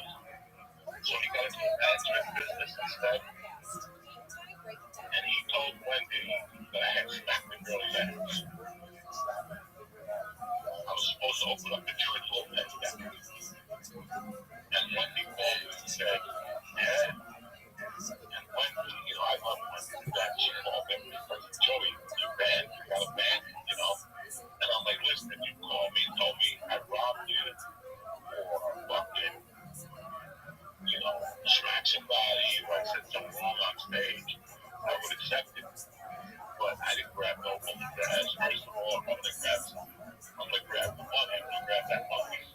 If I do grab something, I'm not gonna grab the skinny chick's ass and get out of that. So, you know, it was like everything, like nobody, everything, nothing wanted me there except for anything. Like, now I did the comedy now. Like, I was doing so good comedy, but I couldn't even do comedy anymore. And then one time I'm picking up daycare now. We got it this good now. Mondays, I can pick her up at Montessori and then take her to 7. And this one day, I picked her up in Montessori. And as we went up the stairs, she goes, you know, she would always ask me questions. Daddy, what does this mean? What does this word mean? Walking up the stairs, and she asked what the word spit meant.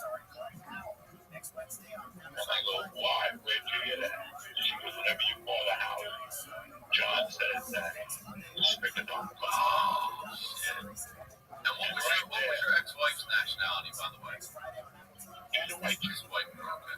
Good people, good family. I love how people have to clarify white people. Like, oh, they're good people. White people cause so much trouble. Okay, so he says that your daughter's asking you what that means. So, now, let me tell you something. About a month before this day, I had a good friend named Fred. He was a Vietnam vet. We had met in 1985, summer of 85. Now it's 95, they're friends. For some reason, for years I thought Ed was a medical in Vietnam. Ed was a worker. Ed was one of those guys that could hear and collected shit in Vietnam. So I would see Ed at night and come to watch me comedy in Boulder places, you know, like I think there was a poetry shop that we could comedy at. And I would be there and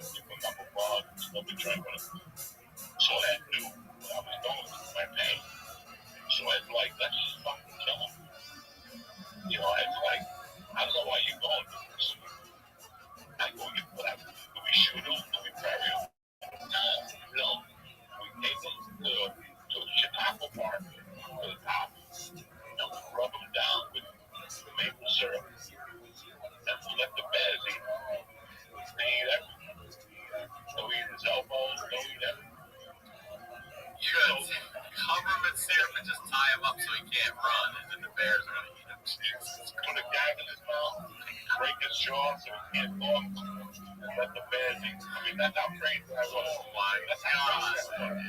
This is why when I tell people 58, you have no idea that you are.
I've known you for a long time. I've never heard any syrup on a motherfucker. I'm telling you, I'll put syrup on this motherfucker and let the bears, the tigers eat it.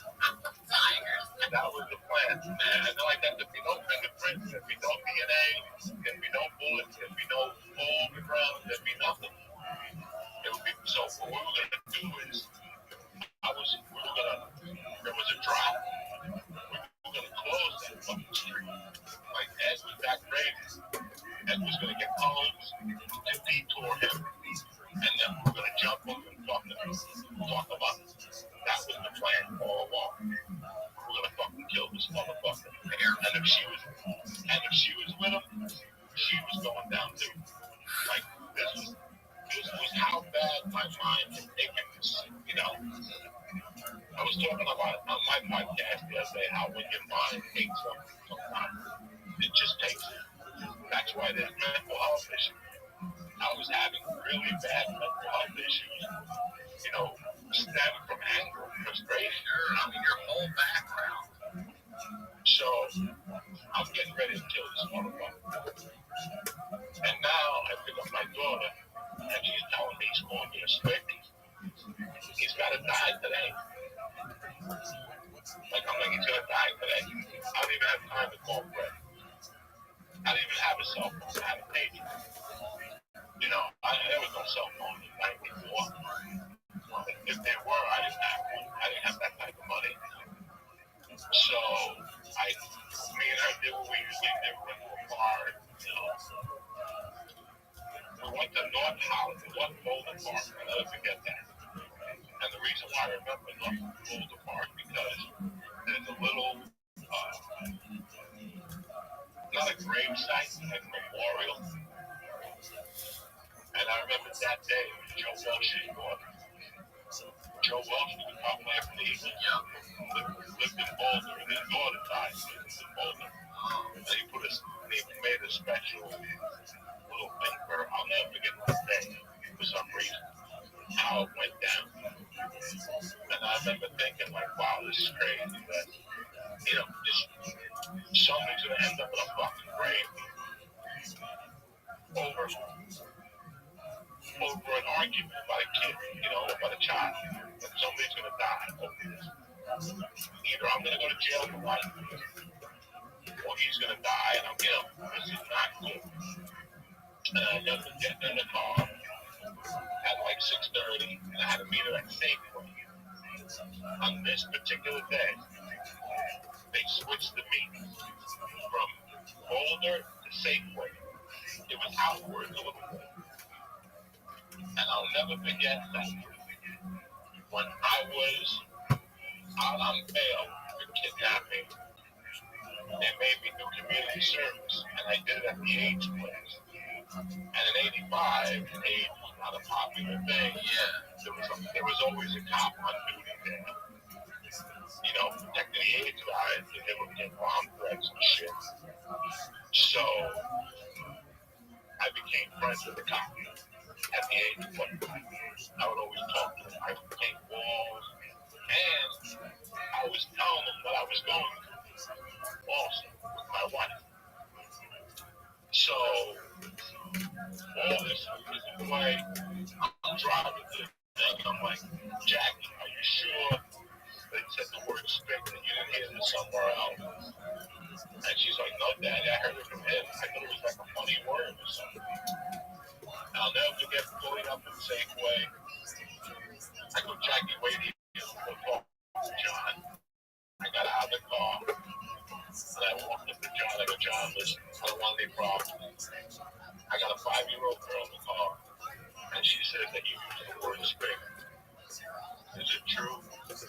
He's like, I don't know what you're talking about. He's like Thurston Howell the third. Yeah, I don't know what you're talking about. And I'm like, listen, strict is an East Coast word. This is Boulder, Colorado. No dangerous is a fucking word. Just man up and tell me and we'll move on. And he goes, I feel threatened. I'm going to call the police. I go, why would you feel threatened? You didn't say it. Did you say it? He goes, I'm going to call the police. I go, before you call the police, I got something for you. And I just smacked him over the head with everything I had. Fucking 5 years in the car. No, I'm standing. And he's outside. He went shopping. So I bought him and he was bringing the groceries back. So he put him in the car. And he's like, where's Jack? Where's Jack? I'm like, where's that? I go, oh. And he goes, I'm going to go inside and call the police. I feel uncomfortable. It was 5 years of aggravation. I smacked him with an open hand. To make it even worse, that's the biggest insult in my world. Not a punch to the face. Because a man is attacking me. I just slapped him open-handed. I slapped him so hard that he lost his footing. He's like, what? That's it, I'm calling the police. I go, before you call the cops, I got one more for you. And I got him. So I got him with a double whammy, right? I'll never forget some lady. He's up the corner and she yells, I'm calling the police. I'm like, go fuck yourself, you fucking cunt. This was like 5 years, 4 years of torture with these two idiots. I put on 3.5 years. So sure enough, the cops come. But because there's a God up in the sky, guess who was actually God? The God that was safe was the alien place. So he came to me. The other cop came to me. I told him my story first. He knew the story of John. He didn't put us together. Then they separated us. Then they decided to give me a ticket. But both of us was here at the sub in charge of that. Okay? We both go to court. And at court, I walk into court and go in. It's the judge that sentenced me. Now he's a civil judge. So they turned this into like a house thing, like a domestic situation thing, I think. So I had always written the judge letters. I'm a letter writer. I wrote the judge a letter when he sentenced me, thanking him, put me in jail. And I wrote him letters every month. Thank you. I'm the #1 convict in this facility. I eat all my corn, whatever. I eat all my corn. I got into stand-up comedy. I got my GED. I would write him letters every month. So he knew what was going on. He was prepared for it. That's interesting. So when he walked in, my wife had a legit backstory. He knew your backstory. That's something a judge never does because you're a stranger to a judge. What the fuck you think you're doing? Yeah. The judge. So fucking the judge, they're in court yelling. They even bring this up Thursday. Who's yelling? My ex-wife, my boyfriend. They bring the arresting officer and the kidnapping case to talk on their behalf. I'm on bad in the community and shit. They didn't know I was talking to the judge the whole time. Me and this judge has been tight. Plus, I go to his brother. He's my nephew. What the fuck I think you're doing? We don't need that. I'm a professional. I go. I work with every fucking that's all there is. The mafia is working at every angle. So we're in court and the judge looks up on the summons. And he goes, there's only one problem here. There's this Boulder County law. You can't use a racial slur in city limits. Is that right? I smacked him 1 block into the city limits. So the court got thrown out of court. And then her and the cop started yelling at the judge to reprimand me and all this shit. The judge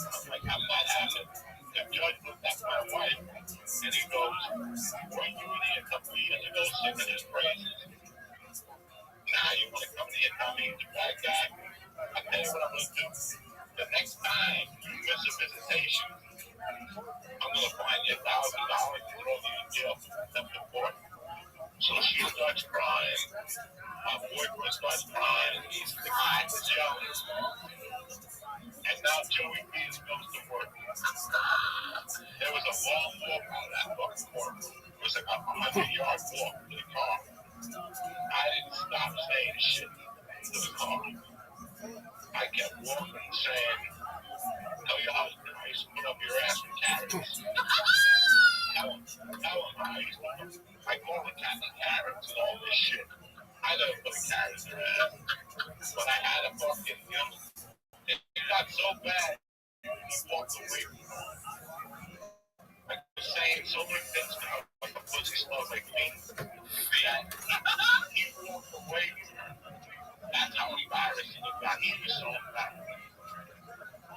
I got in my car. I didn't do something about what happened. And what? Here's the thing that after I smacked John and the cops came, I remember looking at the car and seeing my daughter, and she was crying. She was upset. I saw my dad, my stepdad, beat up a guy when I was 6. And I was jumping up and down.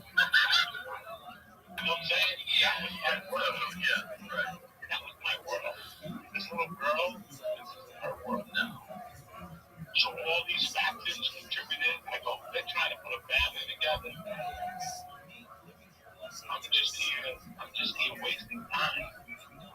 Even if I get cold parenting, whatever that's called, mixed, whatever. That's co-parenting, right? Split custody. Split custody. Shared custody, whatever. Let's be honest. That's what I have.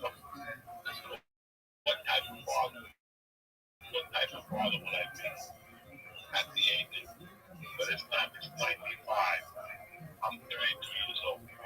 Like, let's say I do get split custody.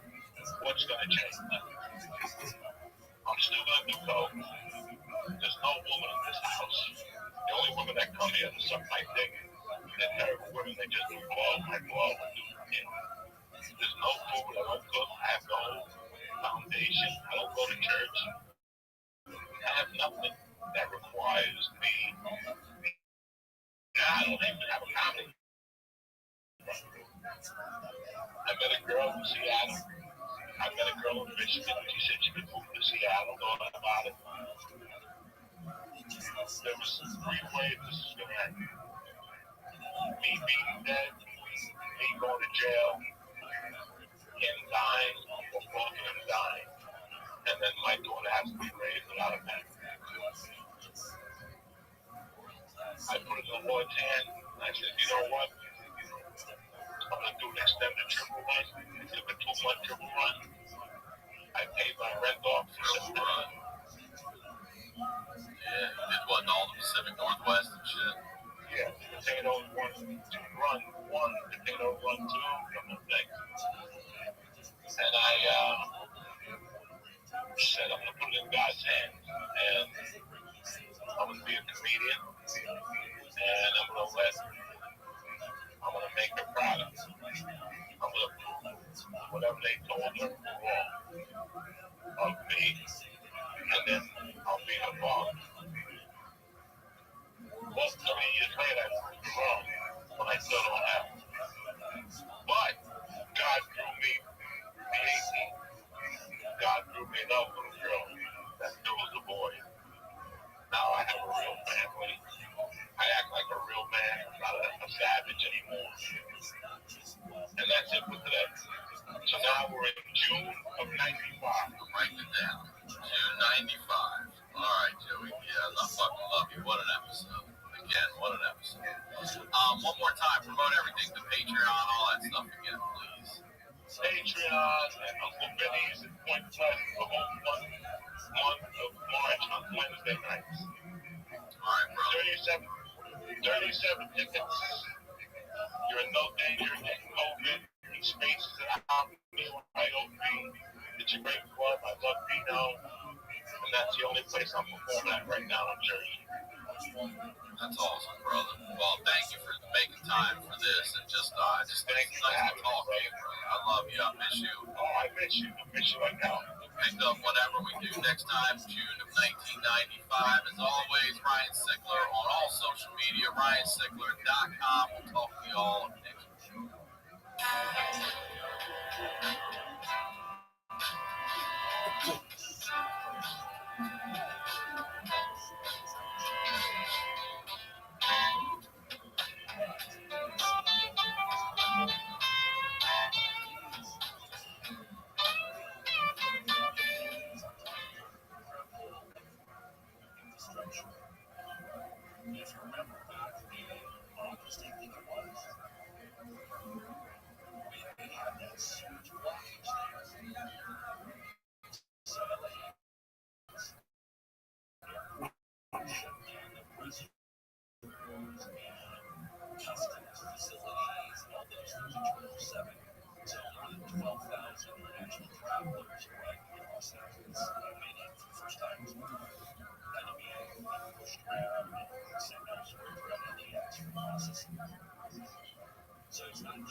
Nashville, Tennessee, Lexington, Kentucky. Thank you so much for all the love. It was great to see you all out there. I really appreciate all the support. I am bringing the Night Pants Nation tour to Boston, March 31st to April 2nd, and Minneapolis, April 28th through the 30th. Get your tickets for those shows and all shows at RyanSigler.com.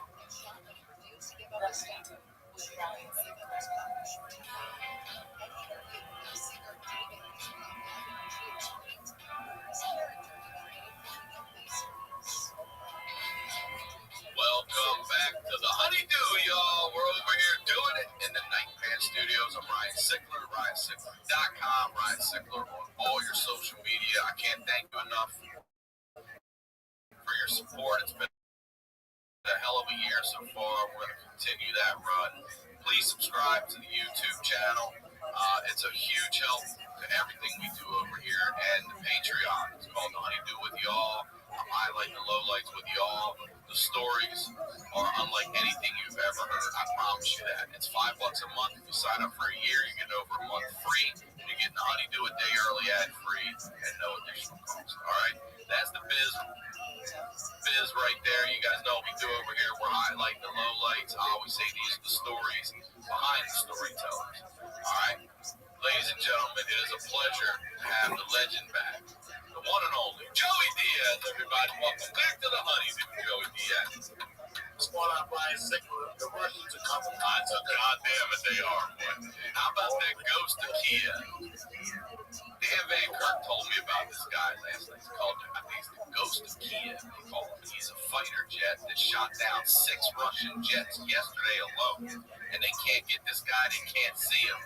But he's like the Red Baron up there right now in our times. This dude's like a badass, and he's knocking them all out of the sky, and they can't fuck with him. He's like Tony Hawk of fucking fighter pilots.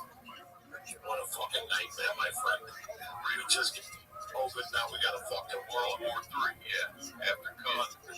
Is COVID over? COVID's over, though, isn't it? Seems like it now. Nobody gives a fuck. Seriously, they're bombing people. We gotta worry about it, man. That's it. We're not talking about vaccines no more. No. I heard they're letting people into New York without the car. You know, it's over. Of course they are. Listen, there's no way the United States of America is going to tell people that you can't fucking come here and you know, save your fucking self. There's going to be a lot of looking left and right when it comes to that shit. Blind eyes, yeah, compassionate souls.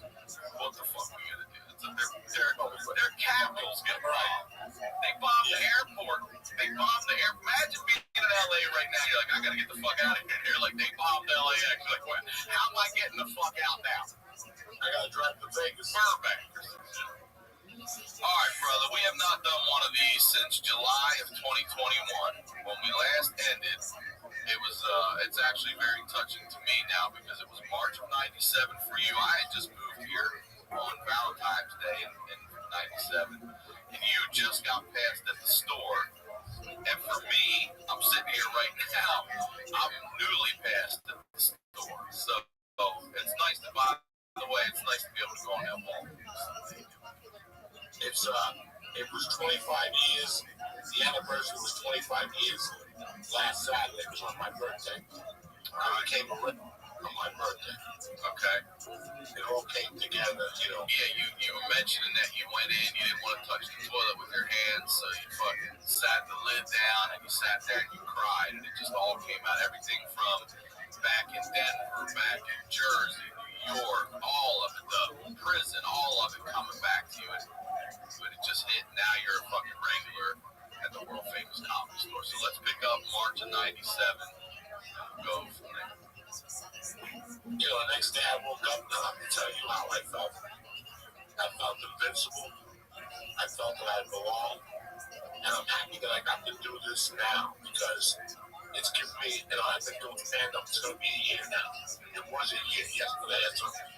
Since I've been on stage, so it given me a lot of time to think, you know. The best times I had yet, it felt great to sell out theaters. It felt great to sell out comedy clubs. That was great. It felt great to shoot a special. But there's nothing better than getting accepted into the circle that you're, you know, that you're going for. That's a great feeling.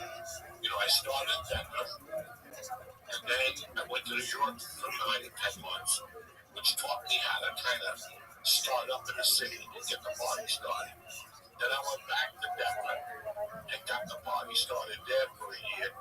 And then I went to Seattle and got the party started there. So by the time you get to that one destination, you know how to get the party started. You know, by that time I joined an acting class on Monday night. Jake Massat, Todd had told me I wasn't funny enough to do the stage. But I had a guy who worked there who used to give me a 20-minute spot every Monday, Valentino night, and it was packed. And, you know, it's so weird. People think you make it at the store, and that's it. No, that's when your work starts. I just did the Comedy Store podcast last night with Eleanor, and she said the same thing. I said, look, it's great, and you're right. There's nothing there. I'm so surprised the camaraderie and how kind everyone has been coming up to me and congratulating me and stuff. You know, I didn't expect.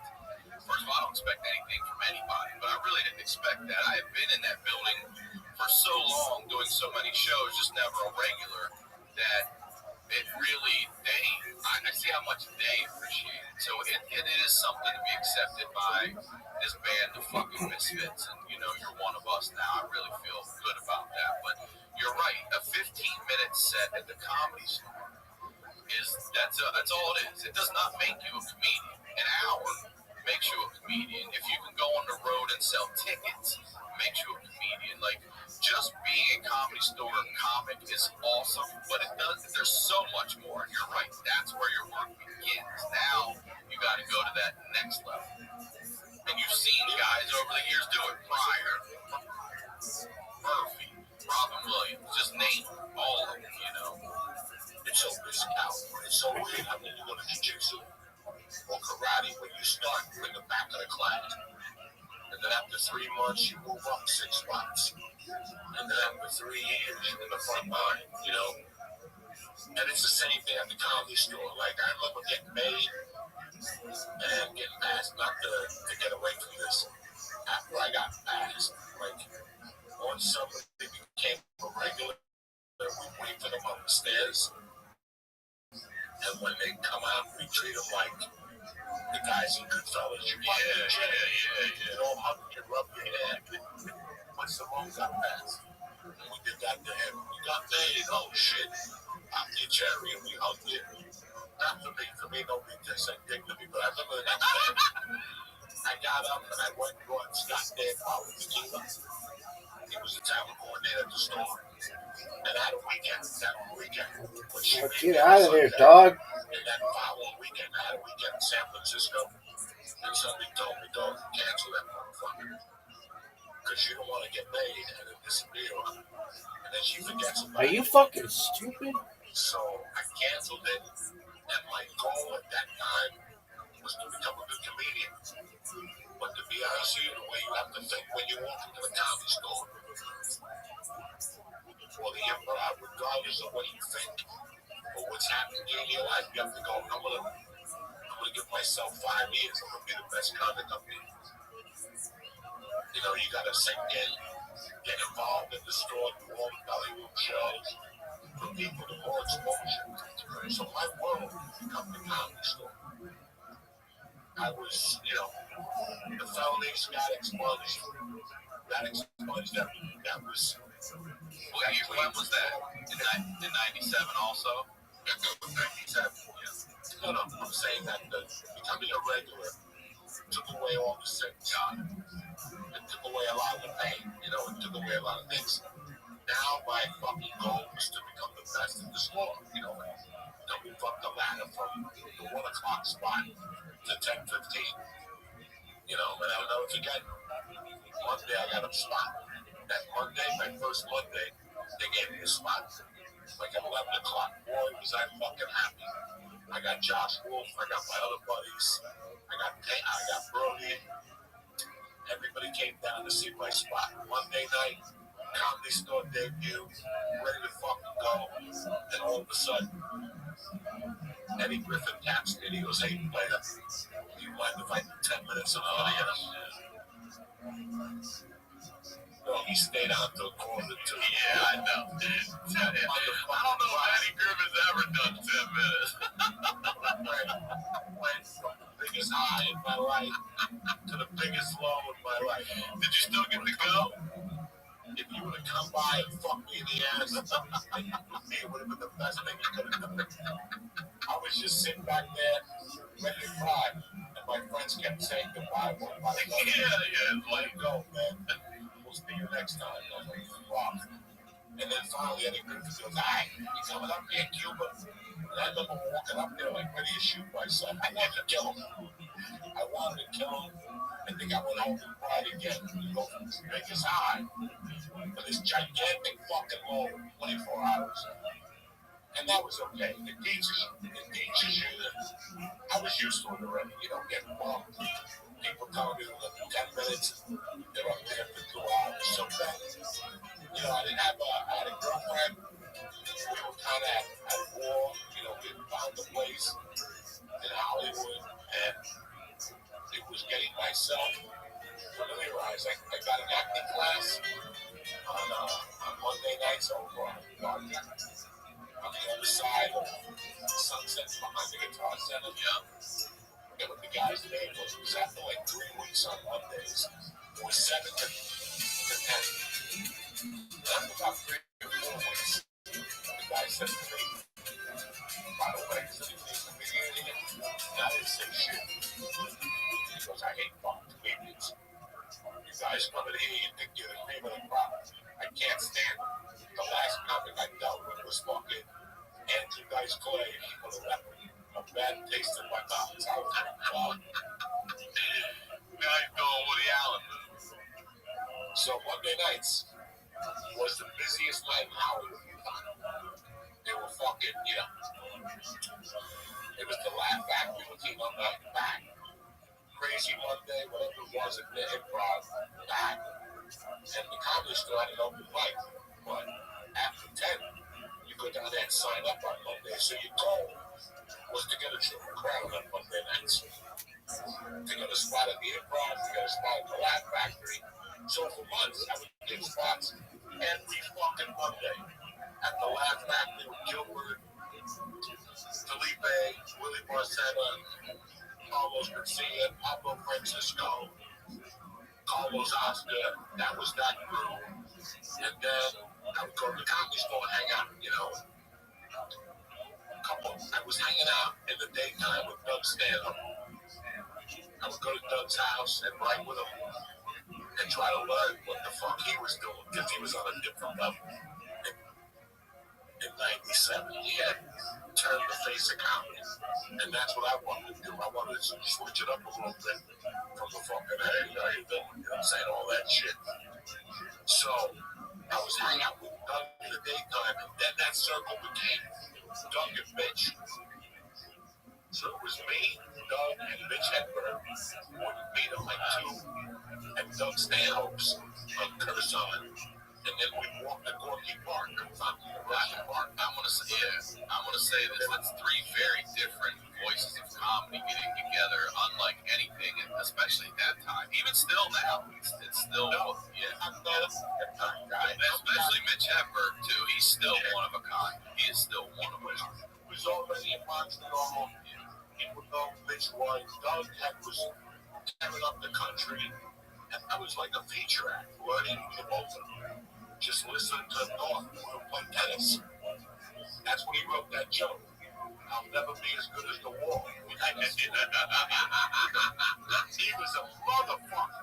He was. And then after that, he lived on Sierra Bonita, next to motherfucking Nick the Power. They were neighbors. And Nick wasn't crazy about Rich Hedberg. Because I can see that. Yeah. And the guitar players. So Nick would bang on the wall, and Mitch would tell us, that fucking Nick's on bad mood today, whatever. But it was something that, like I said, you could hang out with Fry and all this shit. That camaraderie never happened again. Josh was in the cynical life. I was a lot with Josh those days. Doug Stanhope lived on Kyrgyzstan, Mitch Hedberg, and Nick lived on Sierra Bonita. And then there was Gardner. And there was a fragment of Doug Stanhope who lived on Gardner. And then Vista was Josh Wolf. So 4 blocks in a row, I was just waking up in the morning, go from door to door. I wasn't tight friends with the guy who lived on Gardner. But one day there was an emergency and he had to leave. And there was a fat guy staying over with Joey Medina that was a funny guy. He was friends with Doug Stanhope, so Doug Stanhope put him in that building now. And that was Ralphie May. No way. So now it was Josh, Ralphie, Nick, Mitch, and Doug Stanhope, 5 blocks in a row.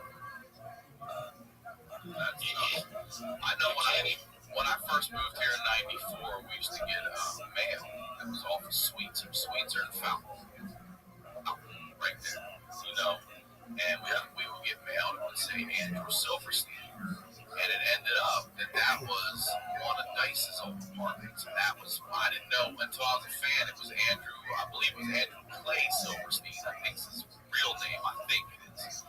And we used to get his fucking mail, and it hit me. I was like, am I really coming here to be a comedian? And I'm in one of Dice's old places like that. It just was one of those things like, wow. You knew they all lived in that area if they could. There's stores there, the Improv's here, the Lab, there's that triangle. It's that little fucking triangle right there. All within like a mile and a half of each other tops. Well, Josh Wolf lived in the apartment where Sandler's partner when he first moved to LA. No shit, yeah. He was getting residual checks from that guy for $3 grand, $2 grand. Oh, coming to his place? Guy wasn't missing. But whatever. I was broke. At that time, I had a little bit of money left for the deal. I got from CBS and I basically moved to LA to fulfill this deal. It was a show on CBS called Bronx County. And after about a month of being in LA, becoming a regular, I mean, you gotta remember, I became a regular in LA and left the one. Yo. Amazing. Yo, how are you, Brian? Brian, can you hear me?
Yo, what's up?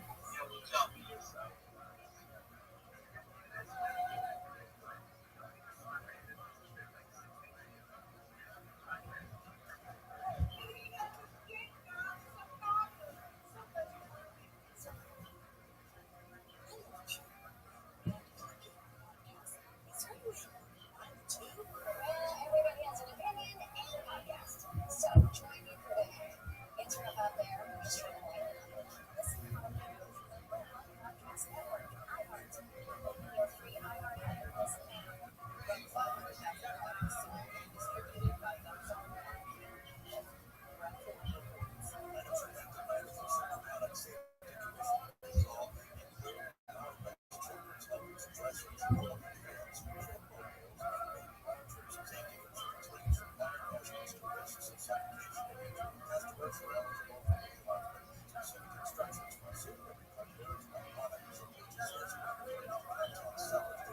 Coffee prices are on the rise at 20% this time last year.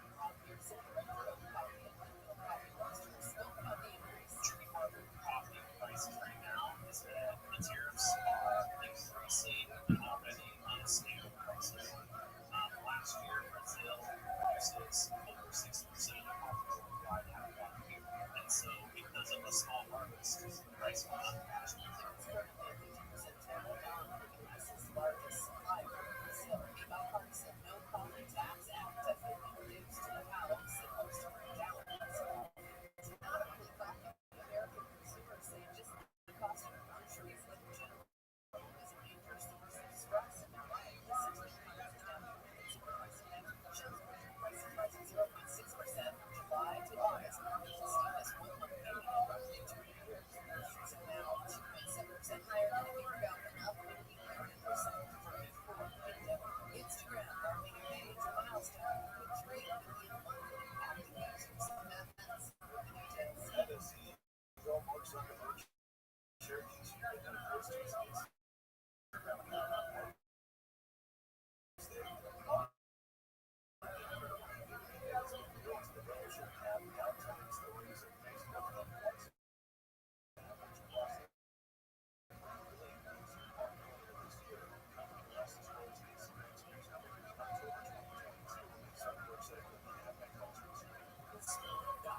Guess what? Discover 699 places to take credit cards nationwide. You can buy 99% digitally, so make it stop to fix facts. Or stop the mess. It's not the word or the support or the stop now /credit.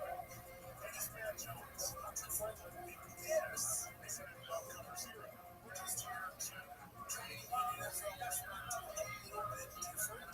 Just Colts Hudson was one of the all about NFL coverage, informative and entertaining. Twice a week, that's exactly what you need. Open up your free iHeart Radio app, search NFL Cover Zero, Matt Jones, and look at this now. KYA 640 or stimulating talk. Today on the John Kovac Show, it has been almost $20 million in LA training for our audit into all-family housing on the west side. Season 5 fiasco. Nothing's from John Fucking story. I wonder if you might not be the fastest ever. You got to be up there. You got to be up there. Yeah. I mean, something like Rudy Moreno was doing a spot with Mitzi in the main room for Latino night, and Mitzi made him a record, shit like that, you know. But there's usually like a point that you go up there and you gotta, hang out before you become a regular. I was there maybe 5 nights before I became a regular. At that point in my life, I didn't have the mental capacity to hang out. If I'm not working, I'm not there. I always said there's no reason to go to a club and hang out. Because if you do meet somebody, they're going to ask you, when are you going up? And you're going to go, not tonight. I'm going up at Andy Chang's up one night. So what the fuck are you doing here? So that's why I never really hung out. Everybody always says you got to hang out with local people. Fuck you. You want to talk to somebody, join a lonely arts club. I'm going out at night different spots. And I remember every day I would fucking call people to give me spots. Like, a couple people had rooms in Orange County. But the most noticeable guy was Rudy Moreno. Yeah. He moved at the Brave Bull, like the comedy store. It was basically 3 fucking rooms. And he would book 3 rooms on a Saturday and Friday. I must have called him for a fucking month. Oh, I was blue in the fucking face. And he wouldn't return my calls. So I borrowed a car one day, and I actually went to the Brave Bull. And I go, who's Rudy fucking Moreno? And I go, how fucking dare you not call me back? I can see if I was some white animal or something. I'm Spanish, like, white animal. And he's like, okay, I'll do the job. Well, I love it. He's great too. I did a lot of his shows at the Ice House early on coming up. He really did hustle. Booked a lot of shows, gave a lot of comedians spots. If you're waiting for the right time to buy your first home, I've got news for you. Things are only getting crazier. Rents and house prices are skyrocketing.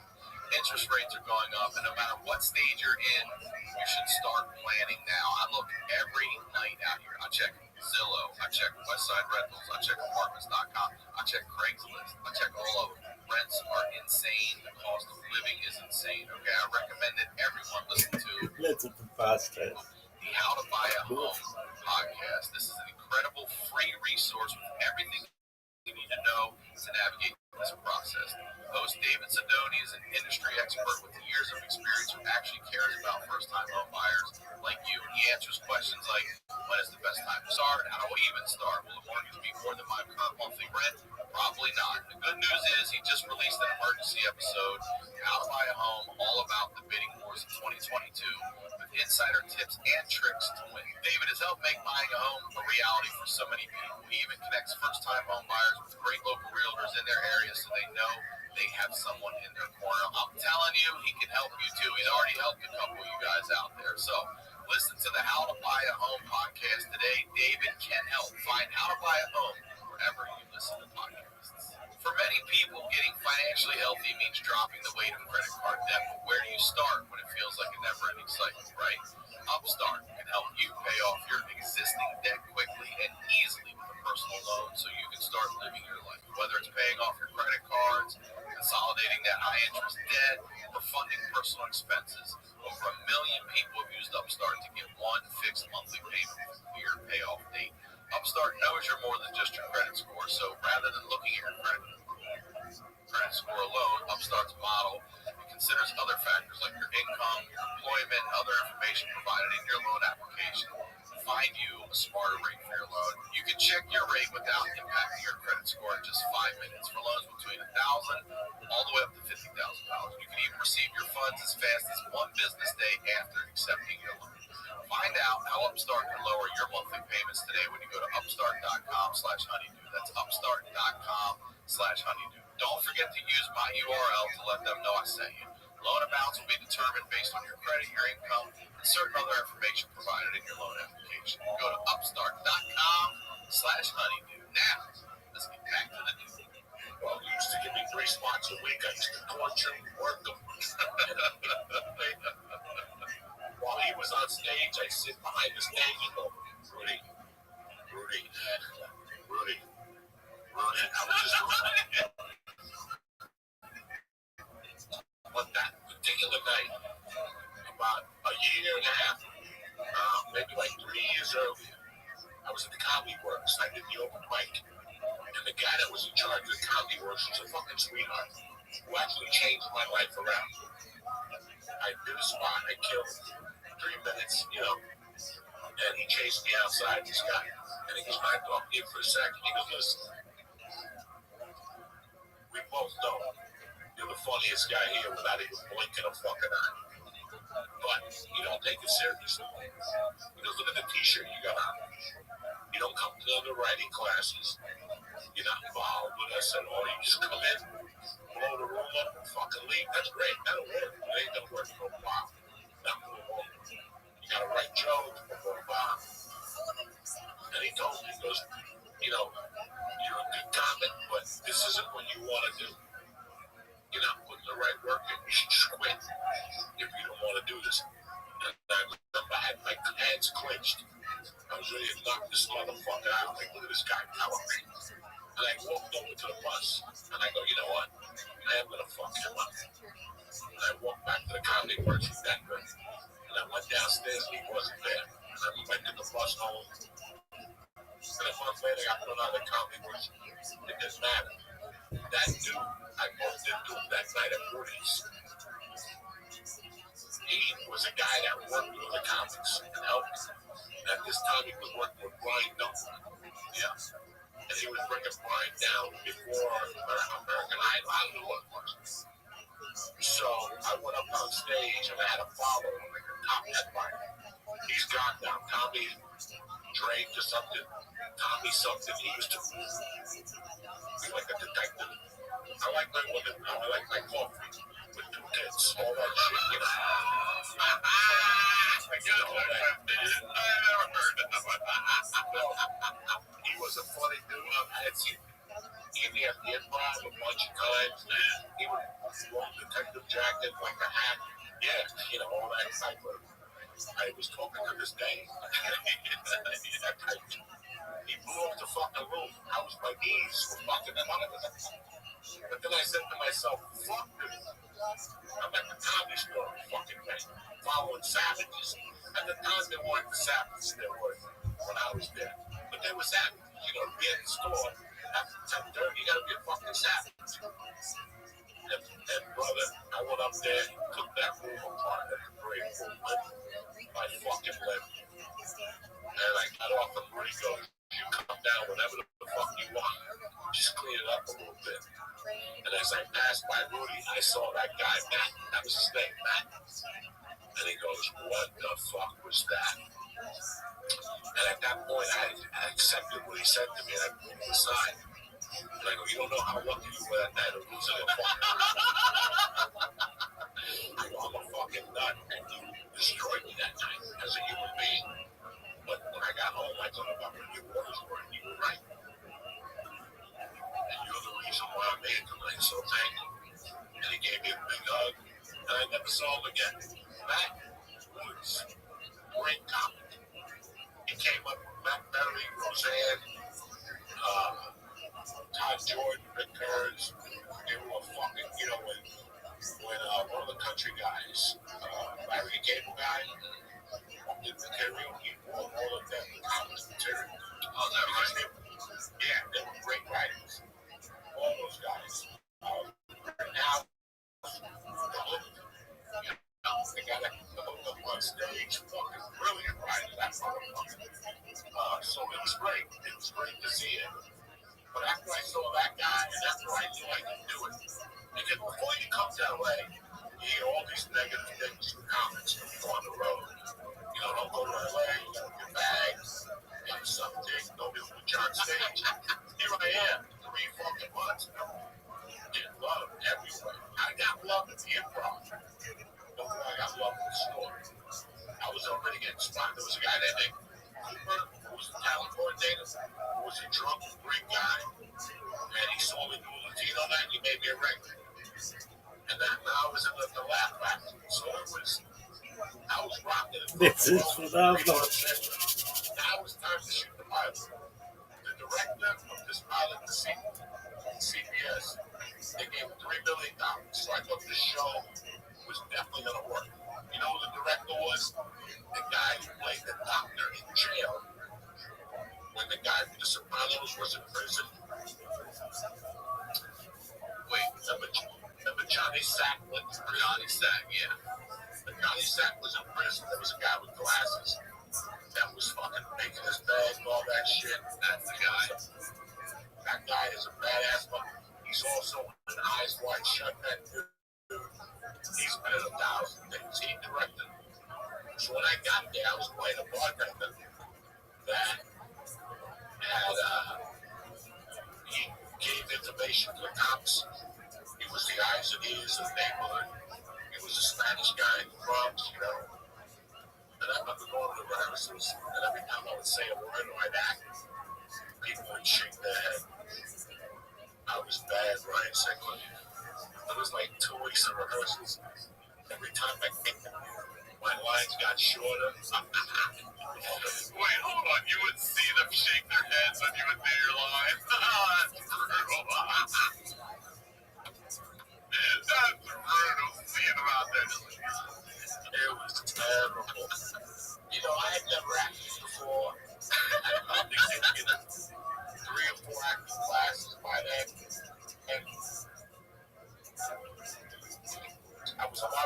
a lot of other people because I watched a lot of TV, but so every time I went in, like one day when I got there, it was 9 pages of signs. When I got there, Tuesday it was down to 8. Wednesday it was 8 again, but it was because they erased words and they made me just act like a fucking deaf mute. Like, you know, oh, change in your whole character now. I mean, I went nuts for like fucking 2 weeks. By the last week, I was down to like 2 lines. Like, what are you drinking? What are you drinking? That's all this motherfucker. Oh my God, I was so fucking bad. The guys that said, no, man, you gotta work out, you know? And I remember by the time we shot the pilot, the fucking, they were down to 1 line. Like, what do you guys have? That was it. And there was rumors that the show got picked up. They weren't going to pick me up. They were going to rehire somebody else. That's when I started stealing wardrobes and shit. When I know I'm not coming back, I started stealing shirts and tops. At the time, I was living on cocaine, so I either bought underwear, I bought cocaine. I did everything, fucking commando. I had holes in my socks. I didn't give a fuck. I'm Storm Coke and I'm being a comic. By the time I shot that pilot, I was down to 1 fucking line. And I remember at the end when I was leaving, everybody was talking to me. They're like, yeah, see ya. And everybody else is saying, see you soon. Not me. Good luck. I left that fucking crap. So I said, fuck it. I had this crazy girlfriend, this stripper, and used to let me choke her and light her pussy on fire. So I was up in their house, up in the valley. At that time, Josh Wolf gave me a car that belonged to a casting director, and she lent it to him while she was out of town. And I started getting tickets on this motherfucker, right? I was getting tickets all over Hollywood. That little black chick was chasing me all over Hollywood. You know what I'm talking about? In the white car, that bitch is angry. She had this the fucking Nixon administration. Yo, I'm driving this chick's car, and I'm getting tickets everywhere. I got camouflage on the car. I'm putting leaves on it in fucking Hollywood. I come out of somewhere, I still get a fucking ticket. I probably have 50 fucking tickets. And I go up to this girl's house and the pilot, they just give me like 10 grand for the fucking week. I'm gonna go see my girlfriend up there. Well, she wasn't my girlfriend at the time. We had dated for 4 years now. We were just fucking. She was a dirty whore, but I loved her. What are you gonna do? And I went there and took a shower. I gave her a stab in the shower. And when I came out, my car was still. And they told that lady's car, and they just said, my house. Oh, without a title. So they took everything. They took my house got towed.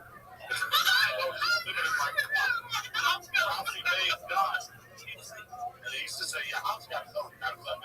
Everything. Headshots, demo reels, fucking clothes, boxing gloves, everything.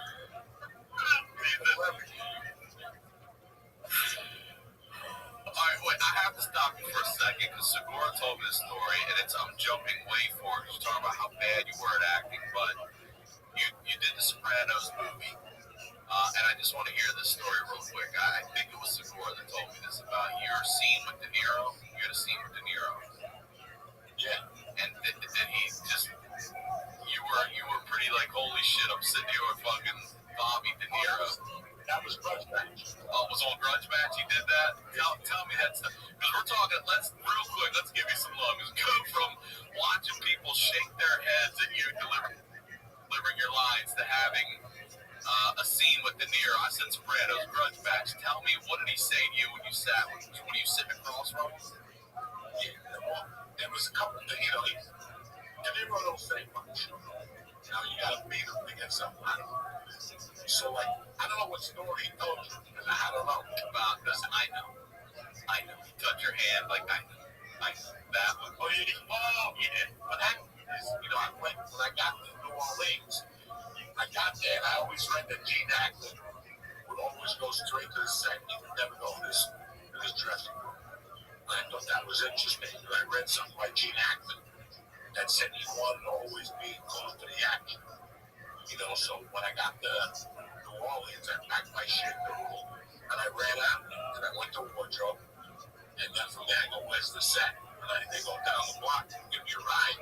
They go, you're not shooting there, I just want to go see it, bro. And when I got there, it was LL Cool J. And he was in the thing that we get. And also, they were getting big. And LL Cool J, they were all hugging each other. They're hugging and kissing and fucking telling each other stories. And I'm 30 feet away. I'm just watching, bro, trying to learn something. And they're like, all right, let's do this, guys. And they're talking 20 minutes, They say action, and everyone walks up to fucking LL Cool J. And LL Cool J starts stuttering like fucking, like Spider. Cut. Action, let's do it again. Action. Second take, again. Fuck, I can't remember my lines. Cut. And it was, I noticed, I'm like, what the fuck was that? I mean, LL Cool J was rehearsing when I got in. They rehearsed the scene like 5 times. What is going on? I didn't think about it. The next day I get there, and sure enough, I sit down in the chair, and they come over, they go, you be that, you be fine. Yeah. And then I'm going to analyze that. I shake his hand, how you doing? Good to see you. You want to rehearse one time? Yeah, we rehearse one time. It's just one fucking line. And it went smoother than fuck. And the next time, sure enough, action, camera's on. He comes up to me, bro, and I look at his face. You just don't see my mirror. You see Jimmy Conway, guy, taxi driver. You see the guy from Friday Raging Bull. You see the guy with the hunting movie when he wants to get done. And Christopher Walken. You see this guy, and all of a sudden, you just fucking like, it's like you fizz out, like you just hear the blood get pulled. You don't know who the fuck it is. And I was very self-conscious. Like, Robin, I'm sorry. And he like grabbed my hand. He's like, I know, it's gonna be all right. He knows. Everybody knows. He knows that you're sitting here with Robert fucking De Niro, and it's gonna take you a minute, but don't. Because it's in the head with 1,000 feet. Amazing. That's so it's like bring it down. Don't worry. Like I've done it with names for fucking crack. Because once you see his face, you don't even know what line to go. Go and get your shine box. You don't know what the fuck. Really fucking interesting. And then after that book, I got into a high-end acting class. I got into a jump because she had just won a Academy Award for Halle Berry, and then she won one the next year with Charlize Theron. So everybody said she was really good, and she was very good for character actors. It was weird because when you first moved up in Hollywood,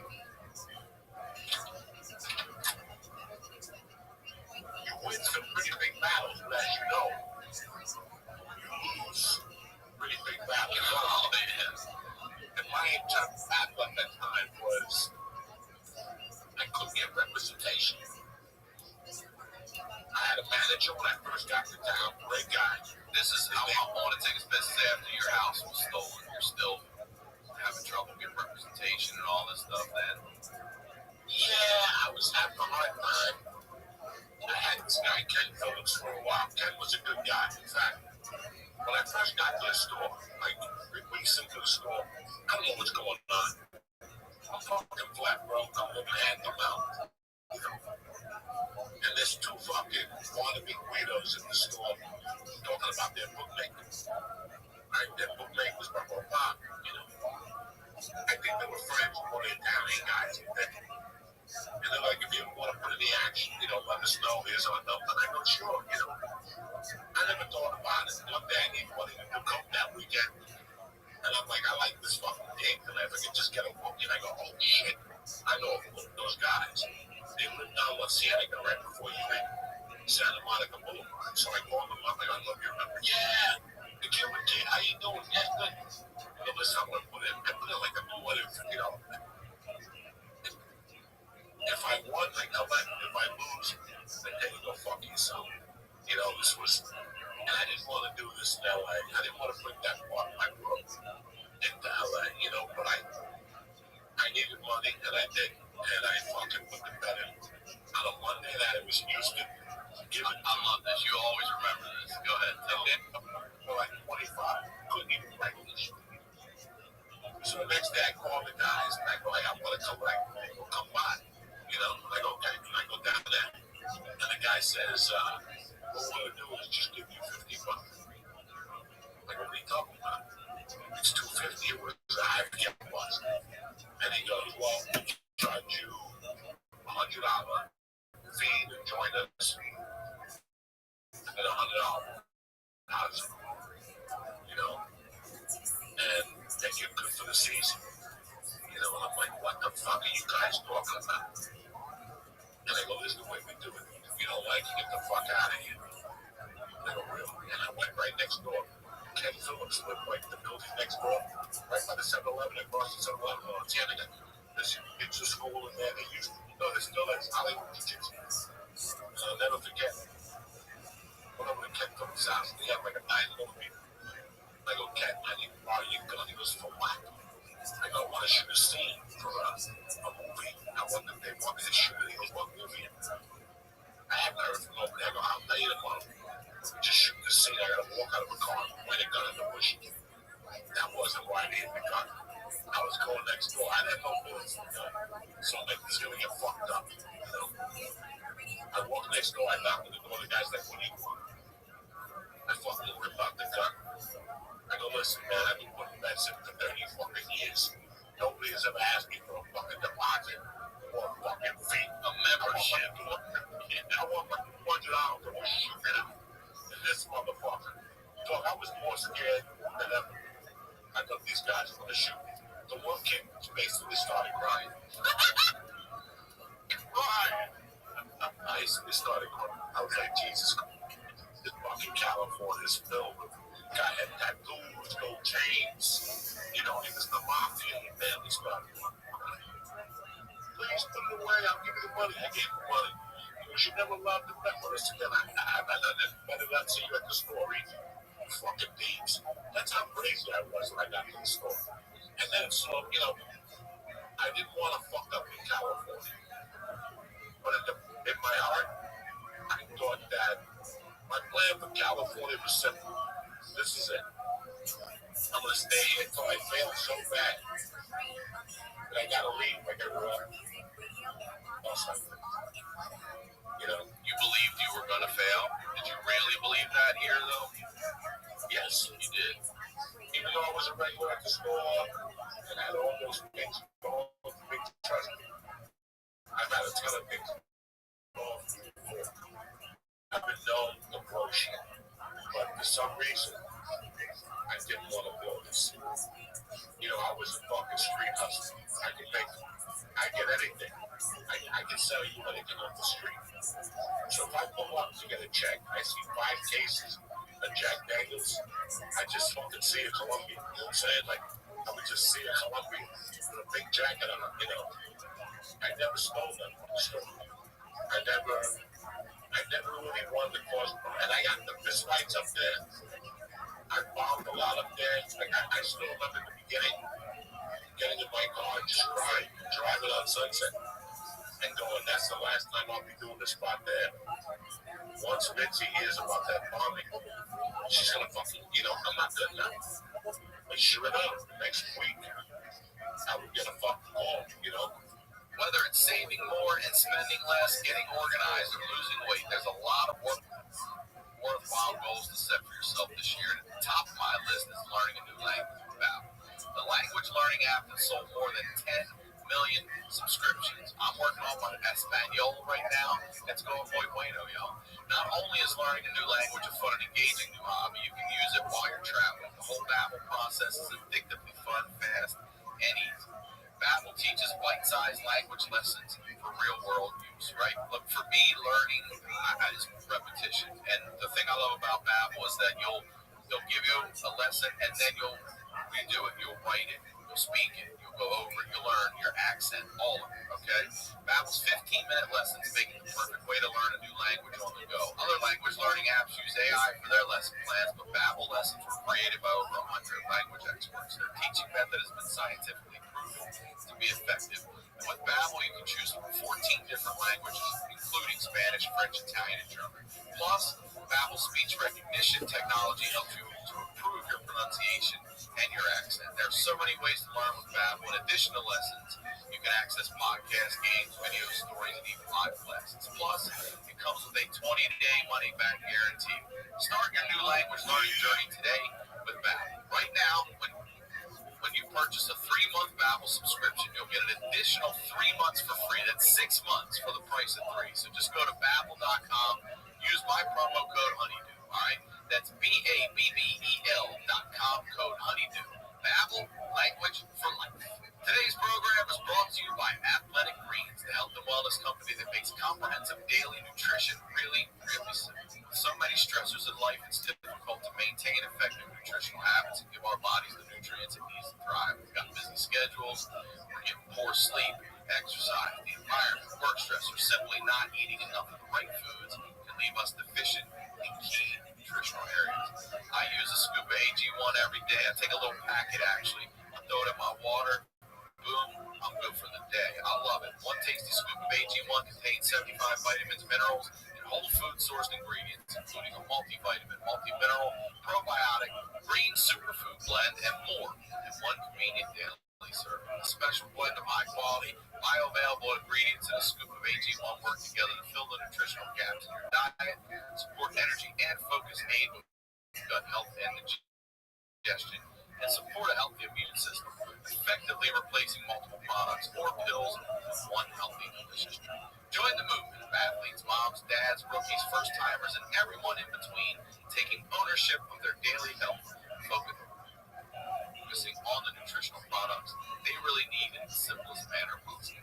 To make it easy, Athletic Greens is going to give you an immune-supporting free 1-year supply of vitamin D and 5 free travel packs with your first purchase if you visit athleticgreens.com/honeydew today. Again, simply visit athleticgreens.com/honeydew and take control of your health and give AG1 control. Now, back to the video. When I moved to LA, immediately I got a manager.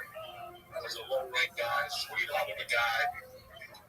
He was new, and that's the biggest struggle he had. And I also had a great commercial agent. The best ones. I had Sun Partner Minari. And this was all taken care of, like in the first 6 months that I was here. I had Sun Partner Minari, I had a manager, and I was a regular all 3 clubs. And I didn't really fucking know where I was going. You just try. Look at this illustration, folks.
agents every night. I'm watching them at clubs.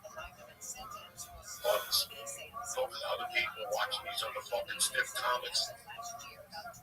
So one day I got a call from Sun Partner and Ari, and they want to start sending me out commercial auditions. They made me do like an hour workshop at the agency. And they started sending me out. My first audition was with Church's Chicken out Sunset Boulevard. Yeah. Again, you're so naive.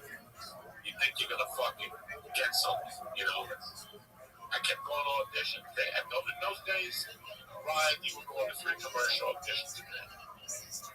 That's how big the budget was back then, by the time. You were going on 3 commercial auditions a day. You probably hit 13 auditions a week. Maybe 2-3 actual auditions. That is what it was. I would get a call Friday that I had a commercial audition Monday at 11. By the time I was leaving that audition on Monday, he would call me another audition. 1:15. Go to whatever. Go show him this. Oh, you got a 5:15 downtown LA. It was fucking amazing. And we didn't know how lucky we were. We had no idea that was as good as it was going to get. Never going to get. Yeah. Never going to get. We were complaining that I can't book nothing. And I kept going auditions. I had already a TV show under my belt. But I couldn't get an audition for a movie. And bottom line, Judy Brown called me in for an audition for the Jenny McCarthy show to be Jazz Mama Terry's driver. She just thanked me for coming in. Thank you. That means your son. Yeah. I'm not mad at Judy Brown. She taught him. And I had auditioned for a Constant Hero with Marky Walker. It was the Vinnie Curto story. And I'll never forget that. Vinnie Curto gave me a line, and I was so aggressive back then. Like I wanted to go in for an audition. And every Sunday night I would write him a letter by hand with a picture and a resume and tickets to the Comedy Store. And I would have spots there during the week, call up. And I'll never forget when I finally went in to see her after I died in the fucking room. I didn't know what I was doing. She was, oh, by the way, Ryan, can I tell you that she asked me? She gave me a box of letters. I had sent her a box of letters. It was just fucking full. I would send her the 8x10s. She gave me a box back. How many I gave her? There must have been 40 envelopes. She opened up the first one, didn't open up the rest. She told me that was very aggressive. That's good that you're doing that. She goes, I'm not mad at you, but some people will get mad at you. But keep doing that, and I got a mental note, So finally I get a fucking call from Sun Partner and Ari. And they want me to read for this fucking tremendous. He was like the director of the year. The set commercials. And he was shooting a Taco Bell commercial in fucking Miami. So I'm like, what? I get to shoot a commercial, get paid, get my dicks up, starts cocaine. I'm fucking in. So I go down, I'll never forget, I went down there on a Thursday, and they fucking loved me. They called me back on Friday. I went down there on Friday and rocked them. And they called me right after that. They said, you're working Monday. 4th of July. You get double raise, whatever. Kishka was his name or something. He goes, you booked the role. I said, that's cool. So Saturday, I had to go to wardrobe. They paid me for that. I stole a t-shirt. I used to love wardrobe because I would steal everything, right? So,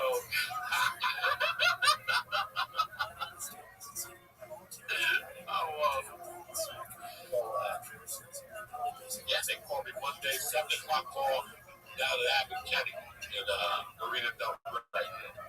And we're there by the park. They built something like that. It used to be a park, and now the water was out.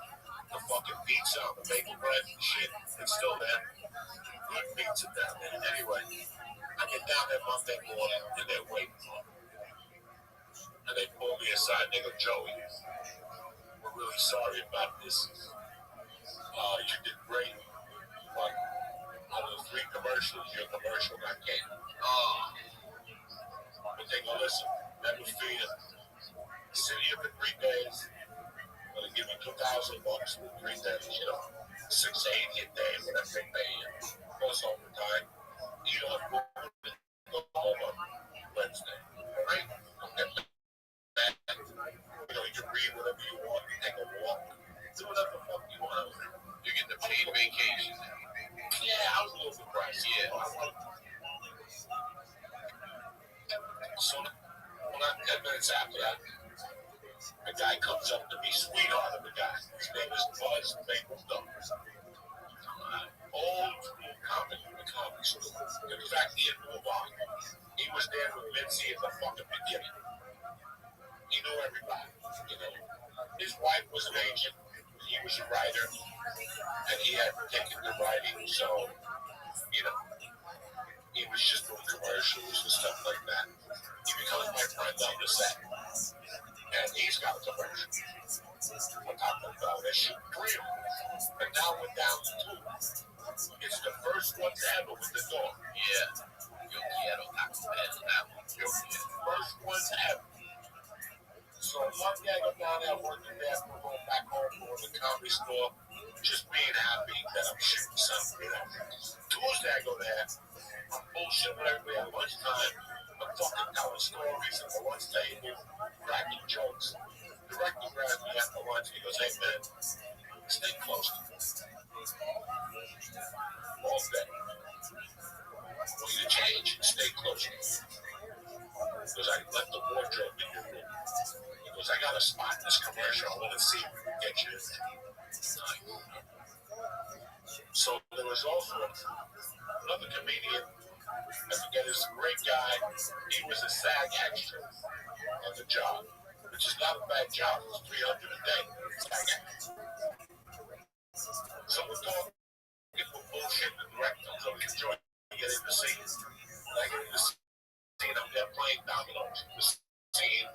Boss is in the scene. And the guy is shining my shoes. It was supposed to be in Miami. The guy, I got white shoes on the whole day. I shoot with them. We have a great time. The dog walks by. We go home.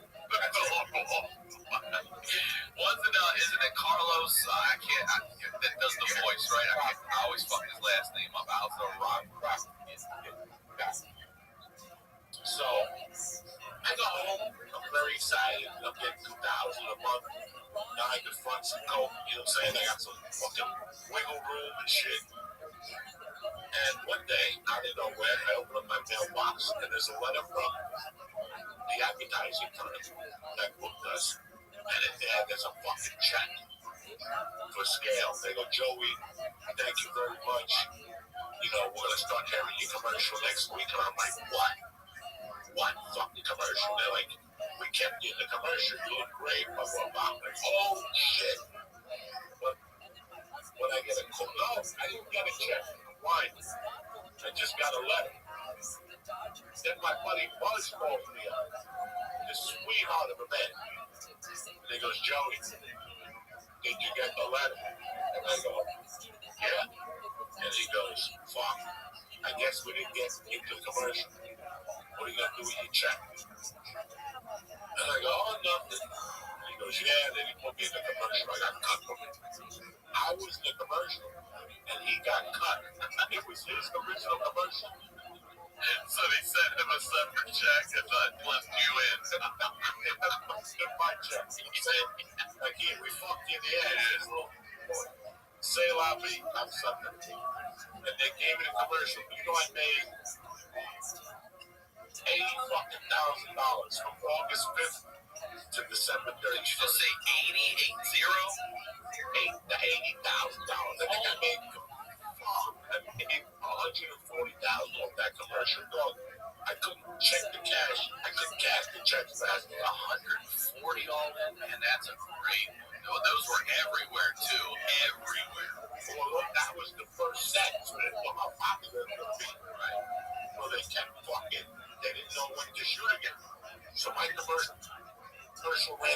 World Series. Yeah. Don't forget being in Clark, Tennessee, at an Army base and watching my commercial on fucking doing the World Series and shit, you know. I was real excited about that. But yeah, I ended up making 140. And then it was a commercial of the year. And all the TV stations were voted in and made a commercial. So I would get a check from that. Residuals. Wow. But then I was getting residuals on the residuals. Damn. No, you bad motherfucker. That is a hell of a fucking deal. Because these days you don't even get that. You get like a buyout. I don't even think they give you points or anything anymore. You just get like a motherfucking buyout. Thank you very much. See you later. Man, Carlos must have made a motherfucking killing on that thing. Bro, that dude bought 2 houses. I believe it. And then, interesting, listen, I was getting to know my way around LA. Everyone was broke. We were all struggling. You know, Ralphie, me, Josh, you know, the people that you see today that are rocking and rolling, if they were around in 97 and 98, they were fucking struggling. There was no Whitney, there was no Dalia. He was broken, he was young. Ralphie's gone, Brody's gone. Ari was there, Duncan was there, you know, a lot of fucking, it was an interesting time in comedy in LA. And I was just, I don't know, you know, you gotta remember when I tell you I made 140,000, I didn't have no money. It's like I was buying cars, buying clothes. It was a party for me. My life was the comedy store, getting a grab into a Coke, and ending up at a hotel, sucking and fucking with a dirty waitress, or some chick from a show or something. It was just, it was fun.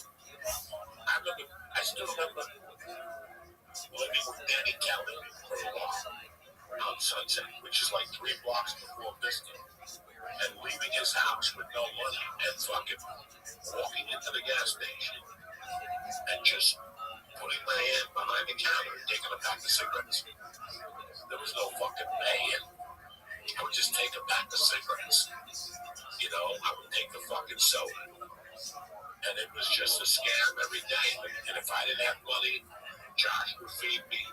If Josh didn't feed me, Ralph May would feed me. Doug Stanhope would feed you. You know, looking back at it today, I don't know how he made it. I don't know how he, and then once me and my girlfriend broke up the strip, I really didn't have no way to stay. So I lived in that car for a while. I stayed at Josh's couch, and when I went on the road, I got a hotel, and that's where I could cut my toenails, buff out the skin under my nutsack, and you know, until then you're roughing it. But dog, I still remember getting coached out of coaching horses and walking to this as a great rock and roll bar, and just getting in my car and putting the seat back and opening up the sunroof and putting a blanket on. And that was it. That was my world. And I was happy as fuck. I was happy as fuck because I was in it to win it. You know, I was fucking in it to win it. But you know, after she left, I had more action at the store. Me and my girlfriend broke up like at the end of '99. And, you know, I was living in a hotel on Shradery where that place is where people do comedy now. You know that place where people come from all over the world and stay there? When you travel abroad, all the hostel. The hostel used to be a practice. That's where I was staying there when I got the movie Basketball. Really? Yeah, so what happened was, I'm still with Ken Phillips. I shoot the commercial for Law Bob. And then Ken Phillips called me one day and he goes, there's an agency that's interested. I go, APA, UPA, CAA. And he goes, no, the Color Book. After a kid thing, that was the name of the company. I go, you know what? I'm going to add insult to injury. They were a fucking kids agency. But she was growing the character actors. And I was her first adult. Your resume was all different papers. Like you had to make your resume on like pink, yellow, blue, or orange paper. nightmare getting your. I used to go to the food, the Chinese guy next to the Mexican restaurant. They used to make copies for you, man. And I used to go in there and make 100 copies. She was a green lady, black. And her partner was black. It was a black agency. I mean, that's how bad things were. I couldn't even find a white agent to sign me. There was a black agent that signed me. They were a kids agent. And it's just keep coming, guys. I don't want you to think that anybody gave me anything. So here I am with the coloring book. I still look me behind the comedy store. And people are coming dirty. I'm with the coloring book.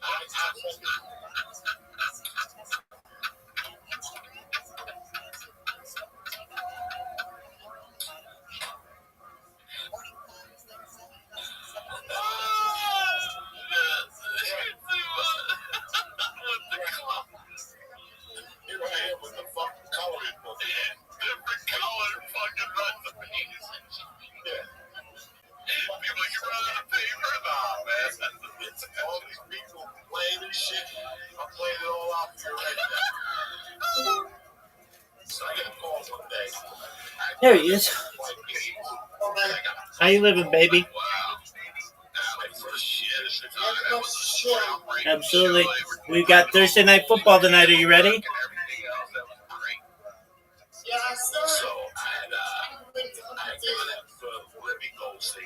What'd you say, big dog? Sorry, I haven't been talking to you. I've been busy around the house. You do you, man. That's why I'm here. Whenever you have time, you talk. When you have other things, you do them. Yeah. Don't you worry. We'll watch. What am I playing tonight? We've got the Cardinals versus the Seahawks. Did you push your guy on? What'd you say? Did you push your guy on? I didn't bet. I don't bet, but I really need the Cardinals running back to do well. They lost their main running back, and so I need their backup to do really well.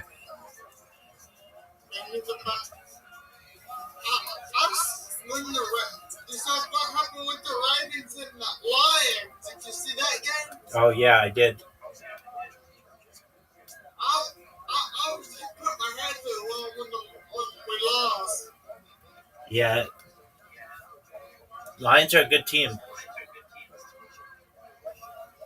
They're a good team, but I'm a Baltimore Ravens fan. I know you are, big dog. I've been with the Ravens ever since Lamar Jackson been on that team. He's my man. He's my quarterback. He's who I chose in my fantasy league.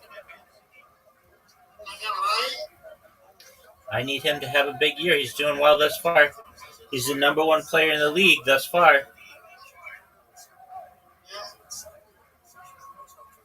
I'm watching my friendship and his thing, Go Bills. Very cool. Well, you enjoy that, my man. I'm his Discord server streaming. Very cool, dude. I'm talking to you in his Discord server streaming. Fortnite. Very cool, dude. Yeah. Thursday night football. Thursday night football. Yep. It's in like 8 hours. Yeah, so is it gonna be on Prime? Yeah, but you can get it on Stream Eats for free. Stream Eats? You got it, Big Ben. Yeah, let me get myself out of it. Is the game going on right now on Stream Eats? It's a little early. Maybe some baseball. What about CFB? That'll be the Friday and Saturday. Friday and Saturday,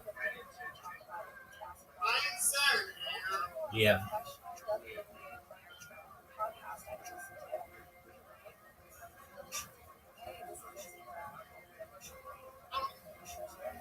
What's the date like this? There's games going on yet, but it will be. Excellent. That's cool, man. I like solving murder mysteries. Same here, big dog.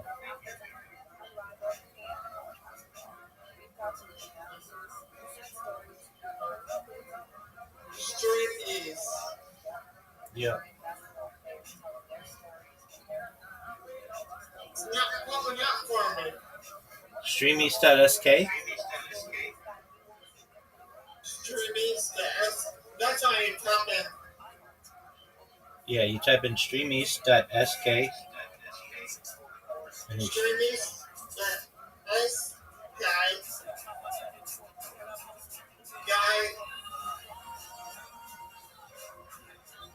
NCAA basketball. okay, so they have baseball on. It's doing something for my What'd you say, big dog?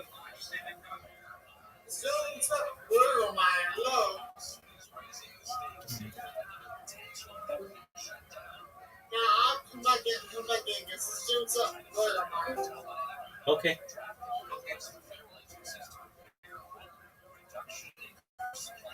Hey, it's doing this. Okay, just one moment. Look at my screen. Yes, sir.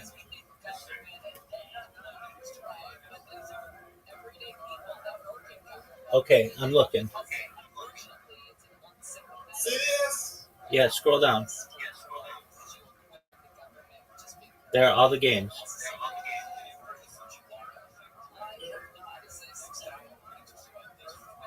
Go to streaming. That one's fine.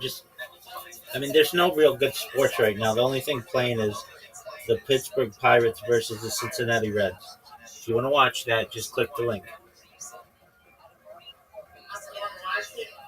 Okay, cool. I need to sign in for it, though. No, you don't. No, I don't. No. You're at streamies.sk. Yep, I am. Okay, so I go to. Scroll down. This is what I said for the Pittsburgh Pirates in 699. Yeah, scroll down. Okay. Okay, just a moment. Read me what's in your browser right now. Streaming guys to MLB Pittsburgh Pirates 698 True 5. Okay. Scroll down. And this is theater mode. All right. Scroll up. Okay. Okay.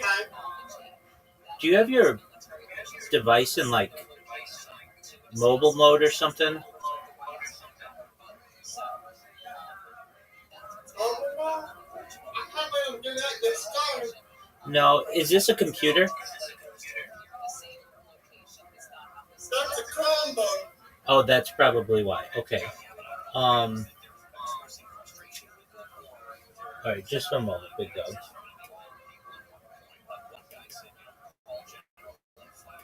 Yeah, let me see if I can do a fire. Hold on. You Do should. a Firefox. Yeah, do it in Firefox. The way that. Remember, like when we did it before, I said, whenever you open up a link, do it from Firefox. Yeah. Streamers.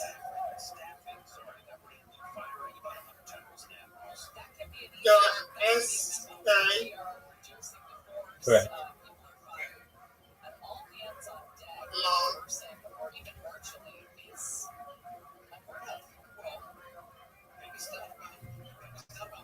Streamers. Pittsburgh Pirates. Can you play there? I see it, so it should work. Okay, let me see your screen.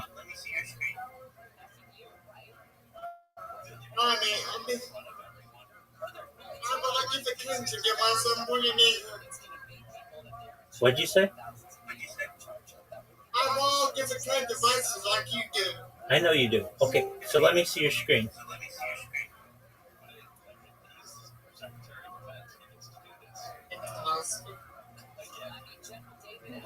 There you go. Okay. Yeah. Okay, see at the very top where it says stream 2? Stream 2? Yeah, that one. Hit the play button. Hit the refresh. The like that. Yeah, hit that. Okay, go to stream 1 and hit the play. Okay, you're pressing on the Pittsburgh Pirates and the Cincinnati Reds one. Like the Pittsburgh Pirates against the Cincinnati Reds. Okay. I mean, Network's been open. I've been here since 14. From an offensive profile, Judge is done with his career. He's at okay, no, you don't log in. Don't ever log in anything on here. Okay, go to Stream East. Go there. Yeah. Press the top one. That one. Yeah. Okay, hit play. You're not present. Okay, hit the refresh. Nope, not that. Oh, that's fine. But the little refresh button below, yeah, there. Okay, no big deal. I mean, I don't know why it's shown on mine and not on yours. But, just, we'll watch football tonight. Who cares about baseball right now? If you really want to watch it, go to, back to Firefox. Back to Firefox. Yeah. And then we had something, it was like garden.tv or something. You made a bookmark of it. Yeah, that one. And then go to MLB.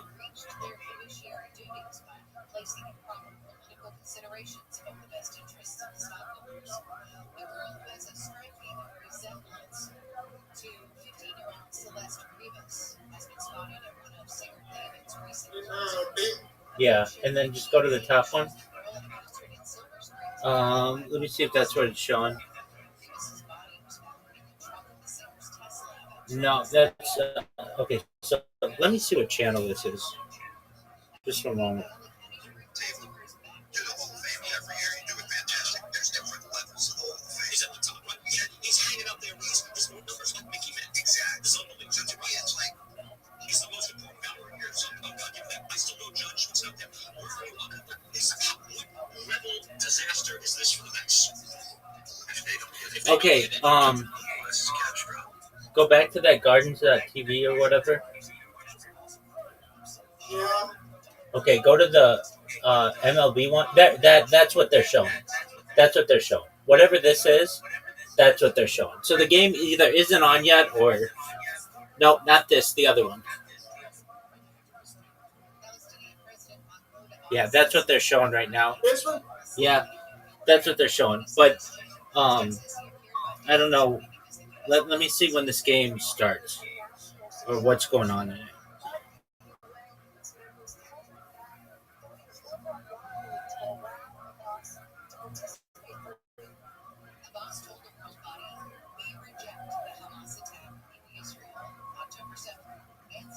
Okay, so it's just starting. Oh, they're in a rain delay.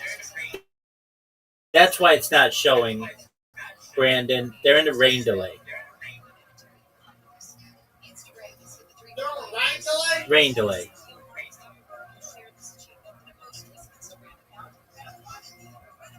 So watch whatever you want. No big deal. No big deal. We'll watch Thursday Night Football tonight.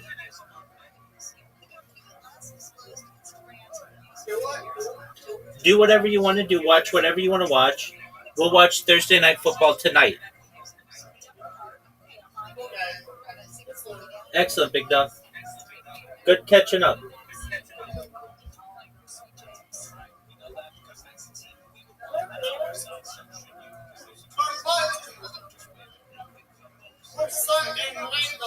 Yep, rain delay.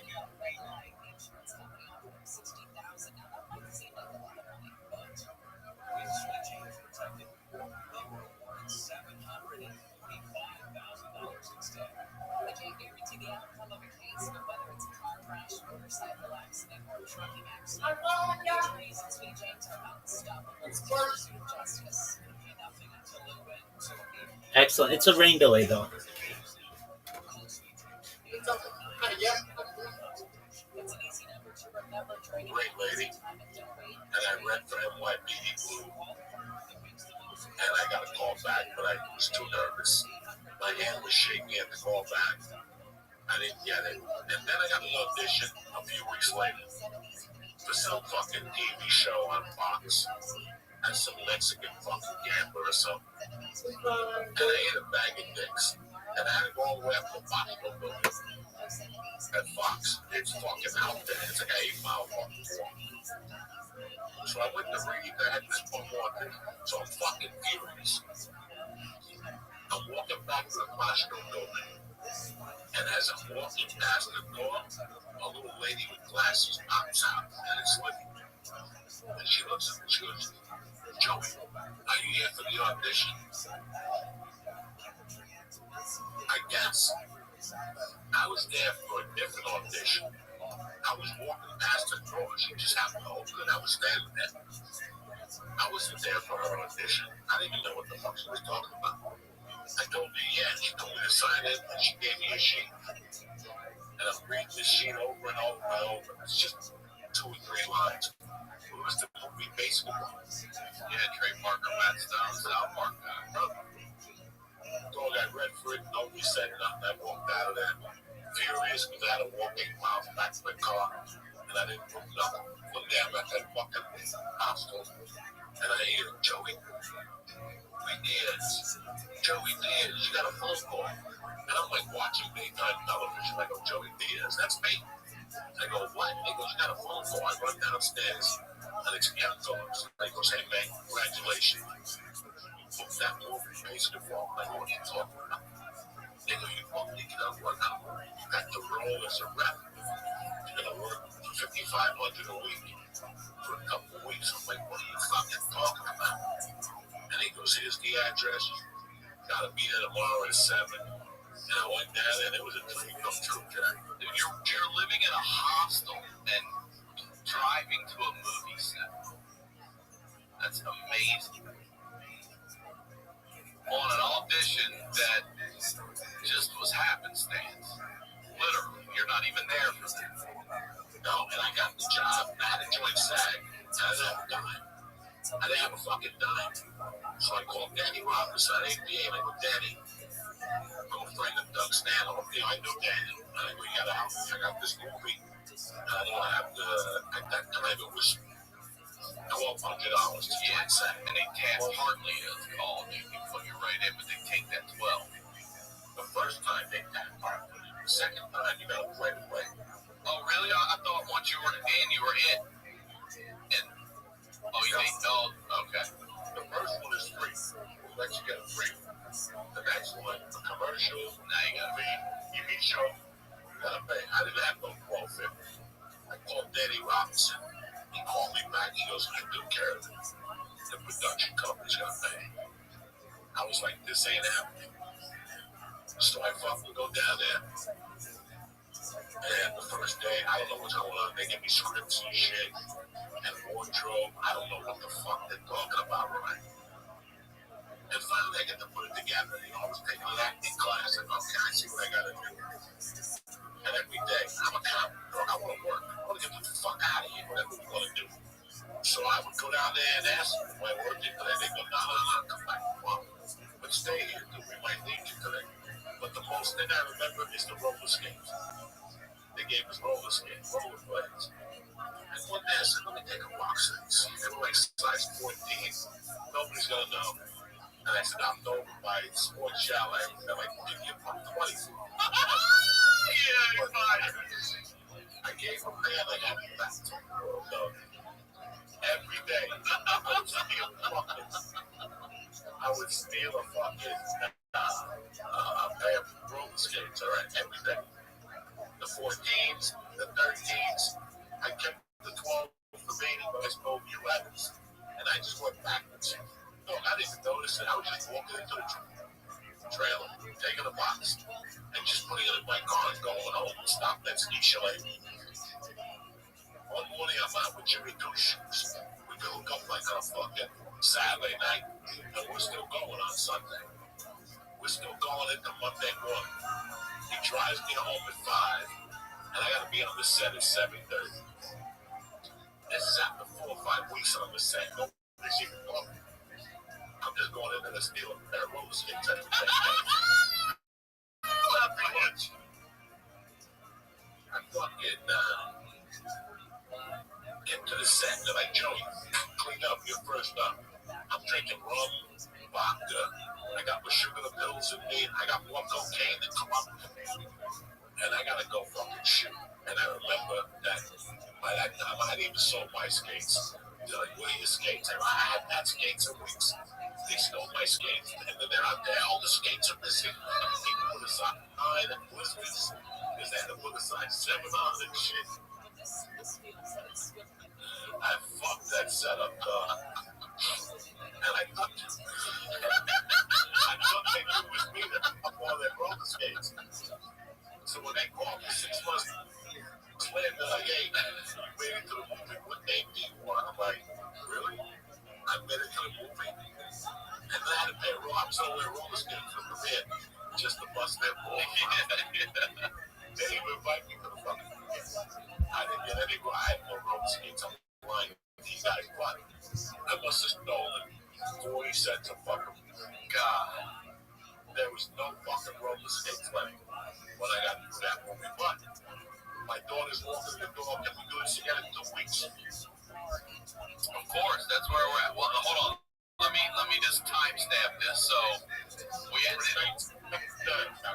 We're in 1999. You just wrapped on the basketball, or you've just made it into the basketball. That's where we're gonna pick up next time. I love you. Thank you so much. Is there anything you want to promote, plug, anything at all? I read for cocksuckers. Laughing Gas at the ice cream shop in Ventura. They got a weed called Rainbow Ruts. It's 37%. It'll fuck you. Get the best bags in the business. This is your ice. Yeah.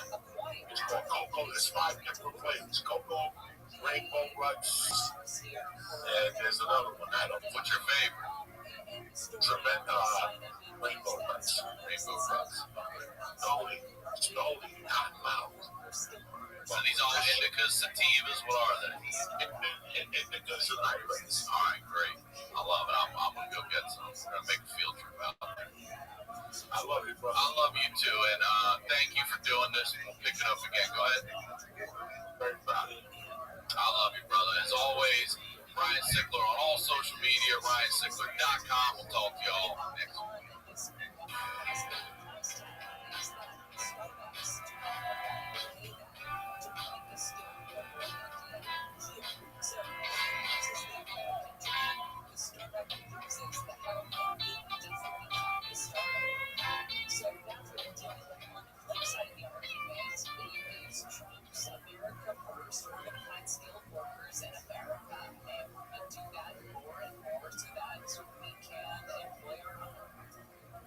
One of the things about it is that running space sounds like a good idea. You need to make sure that our people who attend these positions, as long as we have people who have that practical knowledge, who have the highly specialized knowledge, and the degrees to go with it to make our companies better. If our companies can't find those foreign workers, foreign-owned companies, for example, one of them is Tata. It's an IT staffing company based in India. Their American arm applied for almost 10,000 H-1B visa jobs. All available for jobs that pay under $225,000. The average salary is about $89,000 as a matter of fact. And for a company, because a company is going to have to foot this bill. If a company is going to foot the bill for $100,000, they got to do the math on that and figure out that the break-even salary for someone who stays that long would be about $225,000.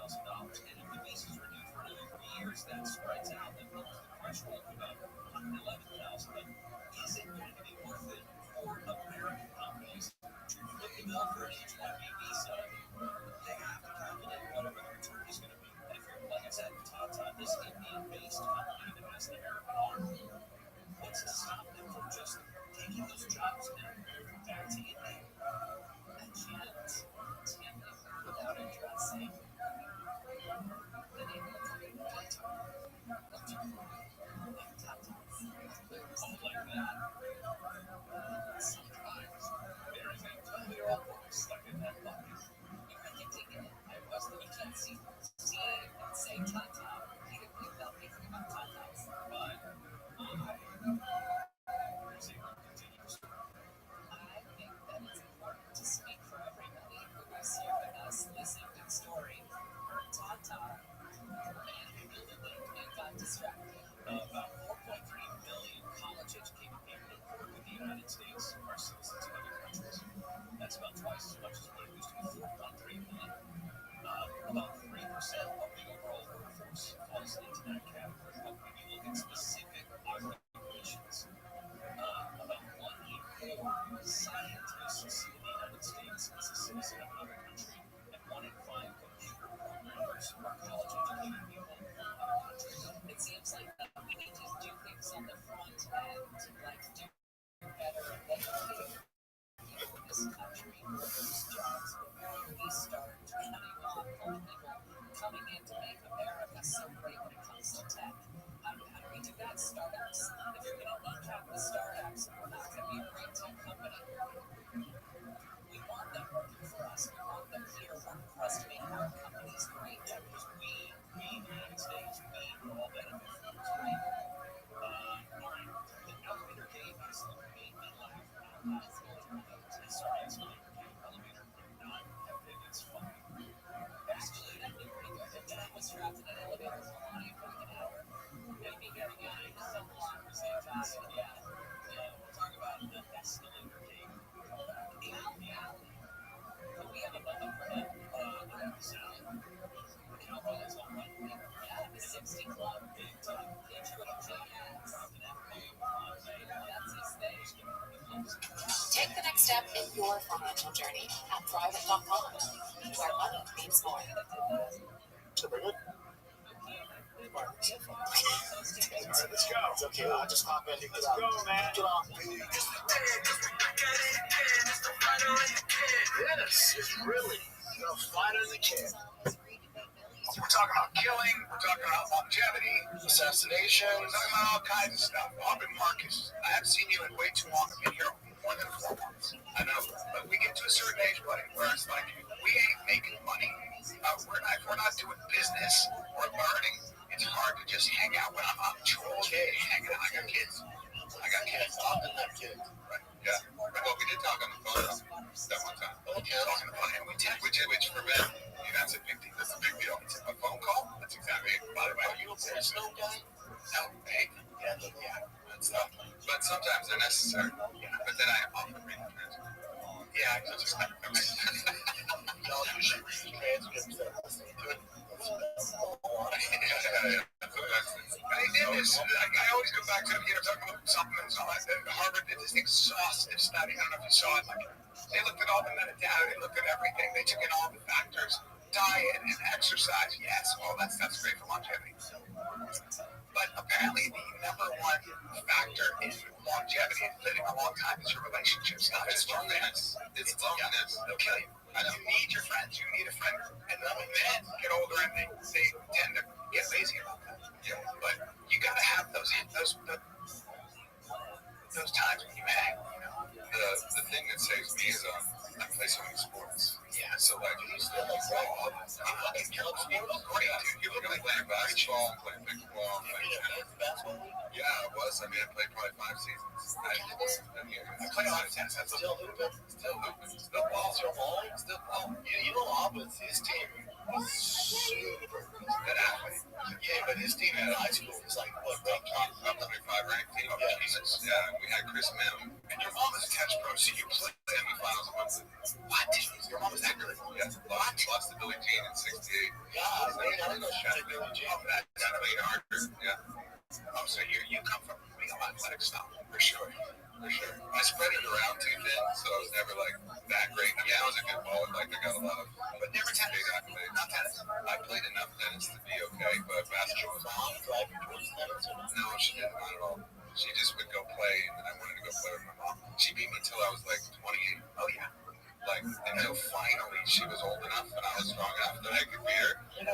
It wasn't even like a great success. It was like, well, this was It's a whole different age. And what high school did you go to? Westlake High. So there's Westlake and like Travis.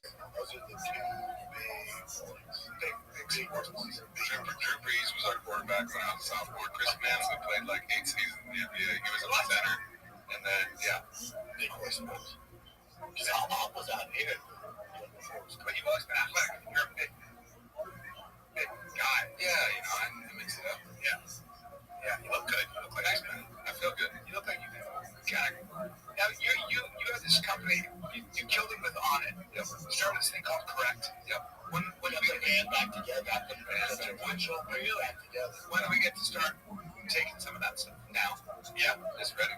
Okay, go to correctlife.com. You can get them on Amazon too. I always tell the story about you. This is what I always say about you. And I never forgot it, and I can say it all the time. I've known you now for 15 years, almost, maybe, I don't know, it might be almost that much. And when you sponsored Fire the Kid when we were really becoming something, and you said, I said, what do you want me to say about the problem? And you said, do you remember what you said? You said, just be honest. Be honest with what you think. And that's it. And I went, that's amazing. That's how every company should be. Every company. They're not. Give us a script.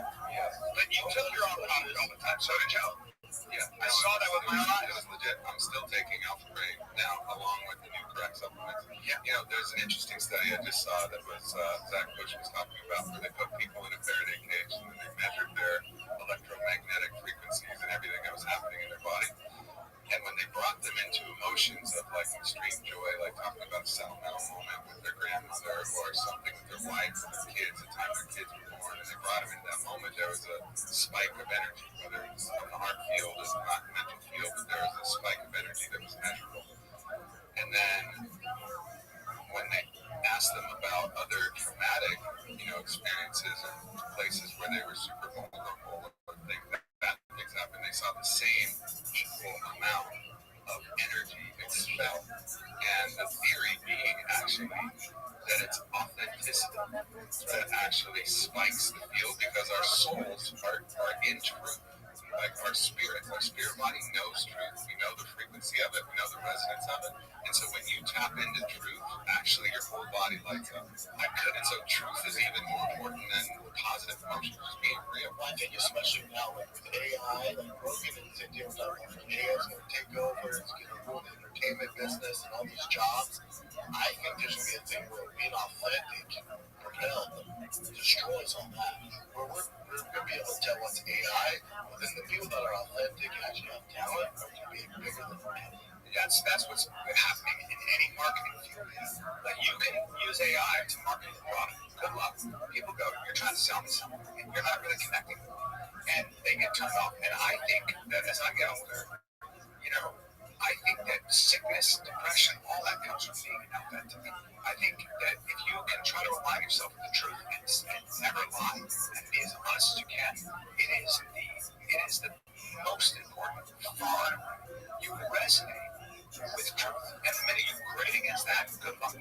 Shut back in. The public shows that, like, we've had things that I've done. We'll hire a team, have this professional, this videographer, this editing, it takes 2 weeks to get back. It has all this sizzle, and it looks great. I can just take my phone and myself. Yeah, but it cares anymore. So you know what Hollywood people go, this is manufacturing. That's right. Like, you just took it on the spot right now. That's right. You're like, so Hollywood's always made this huge mistake. That somebody will get an idea, somebody will write a script, and it'll be a hit, it'll be a big one. And it'll come from somebody when they're alone in their room for 2 years, whether it is when they're writing it, it's everything, it's all of it. They put it out there, then a director gets passionate about it, a producer, they have fights over it, but something beautiful happens, right? It's like all these parts. You get Star Wars, you get Raiders of the Lost Ark, you get Raging Bull, you get all these movies, wherever it might be. And then Hollywood does this. They go, let's get an unoriginal idea. I'm an executive. Here's an idea. And then let's get the guy who directed it from that movie, and then we'll get this writer over here, and we'll just attach a bunch of people to this idea that happened. And it always fails. They do it on TV too. TV, like Seinfeld's an accident. It always happens by accident. It's like, what's this show about? It's like this. Well, the reason for that, there's some big executive, he has to justify his salary, And they get he's scared. like, let me attach my name to this. I have the ideas, and let the creative do the thing. So many, You're just a vehicle. yeah. So many TV shows I haven't seen it. Like, she was that producer on Seinfeld. Cool. What we want, the one thing I was cool for is I just popped open my Instagram last night before I was going to bed, and I saw Jake at this kind of weigh-in on face. Yeah. And then immediately, like, romantic music plays, and they start making out. Someone said to me, goes, this ain't get Brian 100%. They said to me, like, this ain't get Brian 100%. And I was like, that sounds like funny. That's real funny. It's funny. Because I got me a real fight. You say it was an Exhibition. How do you feel? This is my thing on it. We both, like, you're closer to Jake than I am. We both love Jake. Yep. I'm with Dana when he was on Pulse, and he's like, dude, you and your brother, fight guys your size. Right. He's like, what are we doing? Like, fight people your fucking size, man. I'm a little bit like with the Javante Davis Jake, it's like, I can't Javante deal with the size, you know, but I just know for Jake, and he has this, it appears, you know better than most, he has like this yearning, for whatever reason, he wants this cosign, this validation from the boxing community. He just, that's 100% in his sights. But in the meantime, it's like this is pushing that further and further, because I think he was kind of here, and then the Javante Davis, the Mike Tyson's one. well, so he just did. So he has this kind of strategy where he'll fight a legit, fighter like Chavez Jr. was getting a little older, but it's still got him ranked, actually, because that was a legit sanctioned fight. He beat this guy. He ended up number 14 on the cruiserweight list. I think that's what happened, but he got ranked for that. But then he'll go for something that's just a spectacle. And we remember the spectacles in the Pride days where you had some little guy versus a big guy, and everybody's asking that question. How will speed do against size? And then Jake capitalizes on this question that's in people's mind as a fight. He's making tons of and like that. So he has this strategy of like, all right, let me go do the thing that's going to get maximum attention. He's getting Netflix doing a cosign, and then he'll go switch back and then fight another fighter who's on his track. But there's no doubt that his goal above anything is to be the cruiserweight champion. That's what I don't get. If I'm Jake, fuck being legit in boxing, fuck being the cruiserweight champion. I think that's one of the things. Just keep doing the circuit. All right, so let me tell you, I know Jake's one of my best friends. Like, I know him. I've been in ceremony with him. I know all his fights. I go to his. Just so we go to this can sound like some fucking black magic. Usually me and I'll talk before the fights, and I'll predicts the win. And he's been like 3 for 3. Like, no, 6 for 6. Well, 3 of the times we saw we'll go on meditations together in breathwork, and we'll have visions, and they happen to turn out, oftentimes in strange ways. Like, we're going to have a picture of the fighter you just knocked out on all fours, and they're going to be on all fours, and that was in the Mike Perry fight, and there's that picture that comes right out. He gets knocked down and goes, you can get knocked down in a lot of different ways, but we just saw that moment, and it's happened. So I don't know what the fuck that is. I mean, I'm talking to tell me that I'll watch it. It's good. I mean, it's not what I'm doing. It's just a blessing that kind of comes to us. But what I can say is he treats these like world championship fights. Like, he's going in and training, and his team is dialed, and they're training him. I really like how he does it because it's so serious but also so relaxed. Like, right before the Tyson fight, we're front row, I'm there, we do the breath work, the meditation, things are serious. I go back in right before his walkout, and they're all dancing. Like, he has a way of dealing with pressure that I think actually is one of his biggest advantages. And I think that's since he was like 6, there's been a camera in his face, and he deals with the naysayers, the attention, anybody has anything to say. He knows the game. It's like he knows the game, but he also knows, like, good or bad, they're talking about him. Like, because I'm attention. Because when I worked at Logan Paul, Floyd Mayweather, I was the Logan Paul expert for Showtime. I'm in his dresser room, and they're having a good time. What's going on? They're like playing music, and Logan's kids were talking about these super movies. That's my role. That's my role. I talk to Pam, and I talk to Greg, and the parents and everything. I think Jake, Logan and Jake are like, I think when people are realize, yeah, and I'm like, whoa, hey, no, he's not what I want you to do. I'm a fucking YouTuber fighting Floyd Mayweather. He goes, we've already won. I was like, you're awesome. That's why I think he performed at the best of his ability.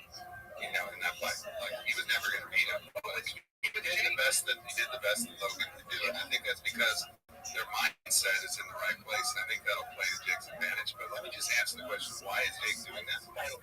Jake's doing this because he's got plenty of money, and so at a certain point, the money doesn't matter as much. But what Jake needs is he needs some kind of thing that's scary to him and dangerous to him to actually keep him on the path where he's not off the rails, because he has everything available to him. He just bought like this crazy ranch in Georgia that has all of the coolest things in the fucking world. He's got a beautiful place in Puerto Rico, an incredible, wife to be. He's got all the money, but he needs something dangerous so that he stops drinking. He starts getting dialed in and gets super focused.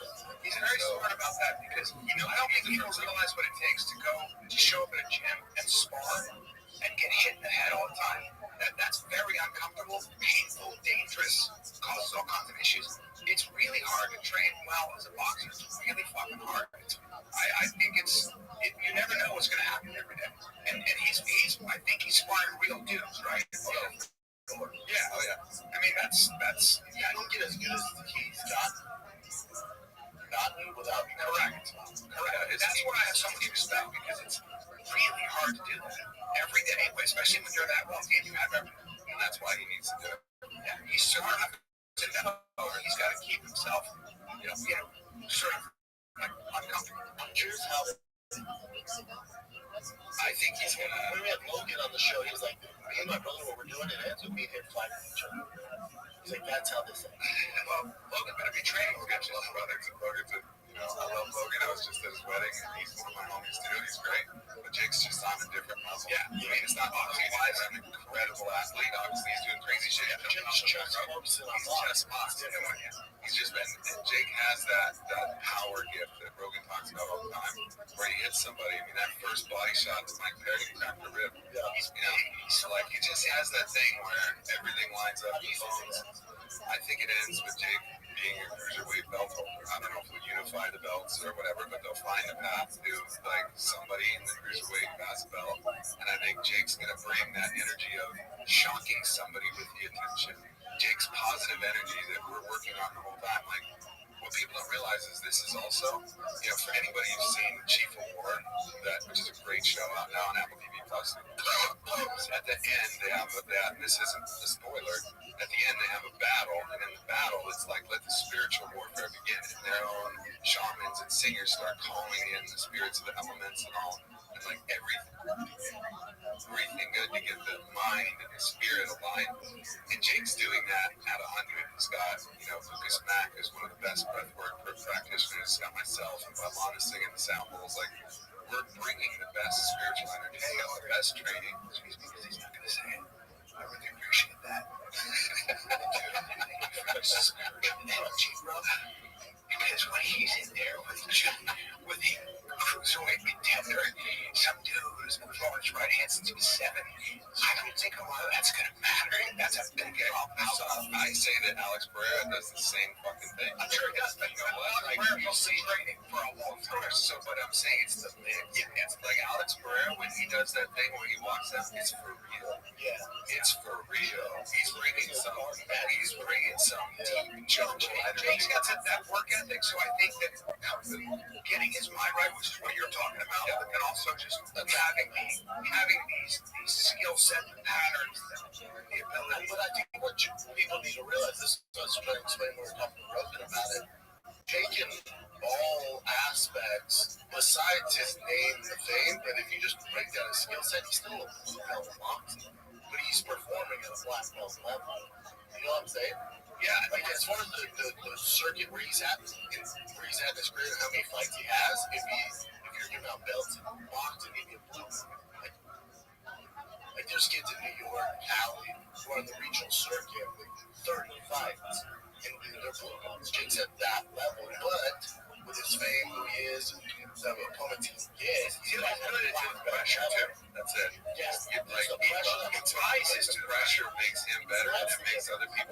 and the pressure he brings to an opponent is overwhelming. It's like they're looking at everything. They've never seen anything close to that. Like, I bet, maybe Brendan could, but most of us listening couldn't name the cruiserweight belt. I couldn't. Right? Like, even you would probably struggle with it. Bring it up, Jim. Let's take a little break. I want to talk to you about Beam Creatine. Dude, before I talk about creatine, join the Patreon. Patreon.com/TFATK. That thing is popping.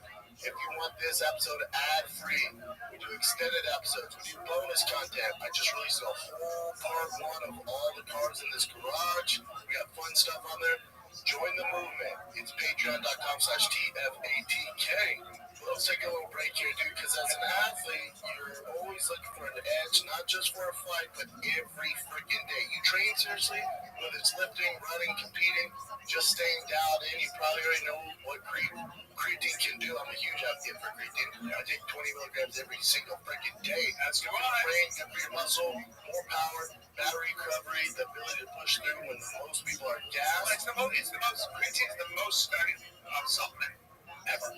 And I've never talked to a scientist or anybody who doesn't believe in creatine. Well, you do through their meat, but unless you eat the same amount of red meat, you're probably not getting all the creatine. Well, creatine is the highest quality. Dude, and creatine is not created equal. That's exactly why we switched to Beam Creatine. No fillers, no sugar, nothing synthetic. Just It's a game changer, something clean, effective, and easy to trust. Beam makes it that freaking easy. Mine came with one of those little stirrers you put in there. I love that. I think that's something, but I love them. Yep. But like everything else, the quality matters. Beam Creatine is just that high quality. They don't use fillers. They don't use sugar. Nothing synthetic. Tastes just clean, pure creatine backed by science, used by people who care about staying mentally sharp and strong.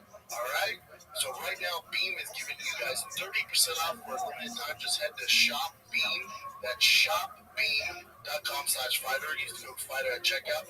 That's shopbeam.com/fighter. Use the code fighter. Get 30% off your first order. The best creatine ever. Like the cruiserweight champions, nobody knows, and so you know why?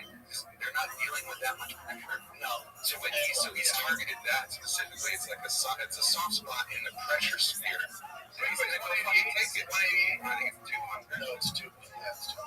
So it used to be on 10. We don't want to put that. What else have we done? Jayo Patia, Badu Jack, yeah. So I think Jake's gonna fight. I mean, I watched Gilberto Ramirez fight, and he's great. He's a pro. He's a champion. But I think Jake's timing it. So 3 more years of training, 3 more years of fights. Half of them will be on the spectacle side. Half of them will be legit. And then when he comes, he's gonna bring his skill, which may not be as great as theirs, but he's gonna bring his mental fortitude. What I'm calling spiritual energy, which is just belief. Yeah. I mean, I think Connor had that too. Connor looked at somebody at his best before the fucking yayo and the fucking 1942 train that he went on.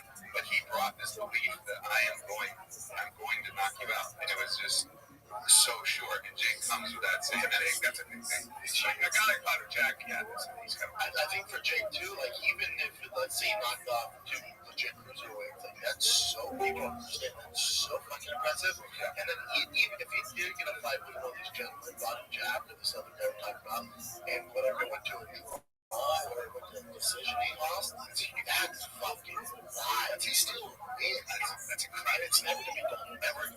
Yep.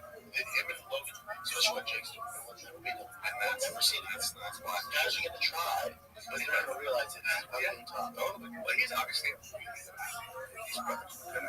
They also come this crazy. I've talked to people, spent time with people, and he was doing fine and shit. Like Logan, that guy was always miserable. It's unbelievable. It's unbelievable how much they work and how they don't get so exhausted and burned out. And of course they do sometimes. And sometimes it's like, yo, bro, I'm a fucking mess. I'll come in and be like, all right, what do we got to do? What are the ways to actually release some of this energy? I'm always curious how Logan and Jake is, right? We get hate. The three of us get hate. We don't get it. Oh, man. Jake Paul. Oh, man. That's different. I was talking to Gordon Ryan about it. Gordon Ryan said, well, I was like, I know it's so weird that you're so good and you get this kind of hate. I said,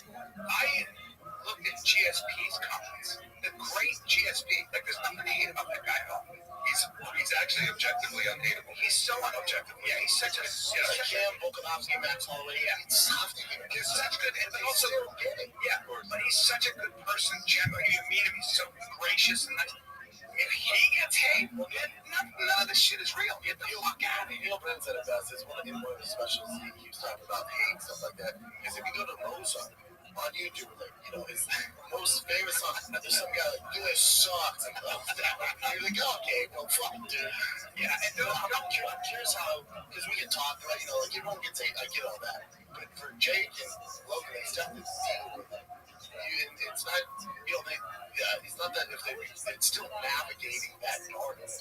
Like, it's still, you can say, I don't read comments, right? Or, I don't see it. They know it's out there, I get to work with Jake, like, really. That's why I'm asking. And what happens is he's got his mind in a position where actually he's like, yeah, please bring it, because all of those comments drive my engagement, all those drive the algorithm. The more you hate me, the more likely you are to buy my next, paper, because you fucking care. Like, as long as he cares, so his mind's in the right place with it. But actually, like, I can feel his body hold that negativity and that amount of energy, and it's like, it's in him. And so we have to do things to help him, like, release that and navigate it and keep his mind clear for his why, which is like, I'm here to do great things for the world, not just for Jake. Right now, it's about Jake. Didn't he help? Was he instrumental in helping Ben Askren? Oh yeah, he's so generous. I love that. He's so really takes care of like everybody around him in such a great way. But his thing is like, when I look and I feel the presence of God, and again, this is spiritual. Like, will God be like, Jake, I'm proud of you? Am I doing enough? So that's Jake's thing that he's kind of caring about and thinking about, and he knows that, all right, right now I'm going to build as much resources as I can. I'm going to get as much fame/notoriety as I can. And then at a certain point, and along the way, I'll be generous. I'll help where I can. I'll figure it out. So I'm focused on Jake. And then he sees a transition point where he's like, all right, now I turn this towards the good, and towards actually impacting things in a positive way. And interestingly, like, whether you agree with this political stance or not, Jake made a post about Trump where he was just really honest and just gave his honest perspective on it. And out of everything he's ever posted, that actually got the least amount of hate and people were listening, and it went, semi-viral when he made that. So he knows that all of this, if he picks his right spot and he comes that authenticity like we're talking about, the hate will actually dribble away. Yeah, Jake had a good post about the Trump assassination too. He's like, we need God. Yeah, 100%. We do need God. We need God more than ever now. And what is God? Like, you can believe in a whole bunch of things, but God is value. God is the right and wrong that we know in our body. It's actually true to a transcendental truth that you can't measure, that's above whatever is going on in this human realm. And what I mean by that is that inherent truth, that inherent truth that we are always ignoring. You know the truth. You know where the good is. You know where the bad is. I think it also gives people a North Star, whether you're on the left or right. Like, the government, the companies, they want us fighting. They want conflict. But if we all have the high rate, we can agree to that, then, the Charlie Kirk assassination, we're the left and right. This ain't the way to do this. I thought Jimmy Kimmel's speech was great. He came back and he said, he was talking about free speech and how important it is, but he also said, he got really emotional. He said, this was about a human man's murder. I didn't mean to make him feel bad, especially not his wife. Well, where was that? I feel terrible. When he was contrite, and he said, I understand how people could have taken what I said offensively, and he owned it. But the way he said it was like, and everybody listening was clapping to the idea that we should all be allowed to say what we want without fearing violence. And everybody on the left and the right, if you talk to the reasonable people, the reasonable ones, they agree with that. It's the lunatic fringe that we have to be careful of, that gets gamed by the algorithm, gamed by the bots, gamed by the foreign adversary, and they have such, soft titles. Yeah, they're right into social media, so I gotta do something. You don't know. No, this isn't real construction. Most of it's bots, and if it's not bots, you listen to some crazy lunatics you can never hang out with. And that's those are the people getting in your brain right now. And I realize that they might be wrong, but those people aren't happy about it. And they're going to convince you that this is the way to go. Just so you know, if you go down that road, A, they're never going to talk again. But B, your life is over, fully good. And then you killing Charlie Kirk, it doesn't stop it. It makes it even bigger. So if your intentions were to stop it, and they're telling you it's going to, they're wrong, dude. And that's what you're listening. Might have issued in there might be a religious revival going on right now. Well, I've never heard in my lifetime people talking about God. You know, you go to the Charlie Kirk Memorial and you hear, Erica Kirk, her husband just got killed. And what was her message? Her message was forgiveness, and then 100,000 people rise to their feet in like the spirit of God is there. I follow this guy Kaizen. That's Kaizen on Instagram. Great thinker. Went to Harvard, black guy, and he was like, y'all don't even know, like the spirit of God that I felt in that building when she said, like, I forgive them, like that is like, that's the thing that's so powerful that I think people are underestimating that. And yes, I have the central tenet to Christianity. I have my concerns about the interpretations of fundamental Christianity, and so I didn't agree with Charlie Kirk on some of his premises because the God that I know is different than the God that he read about. But he also knows God, he knows that, and everybody in that building knows God, and it's in your body. And there's one story I want to tell. So there's a reading of the Binding of Isaac story, classic Bible story, right, where Abraham, his father Nimrod, went to sacrifice him when he was a child, right? So his father goes to sacrifice him, chooses not to, but he had that trauma. So he hears God's voice says, go sacrifice your son Isaac at the top of the mountain. So he brings his knife, he brings Isaac on a little walk, and Isaac's like, Dad, where's the lamb?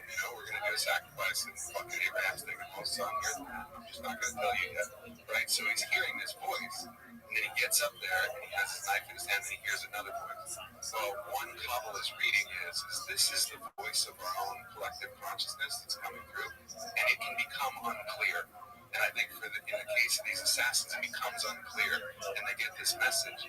And then what happened when the voice cleared and said, no, don't kill your son Isaac, wasn't a test.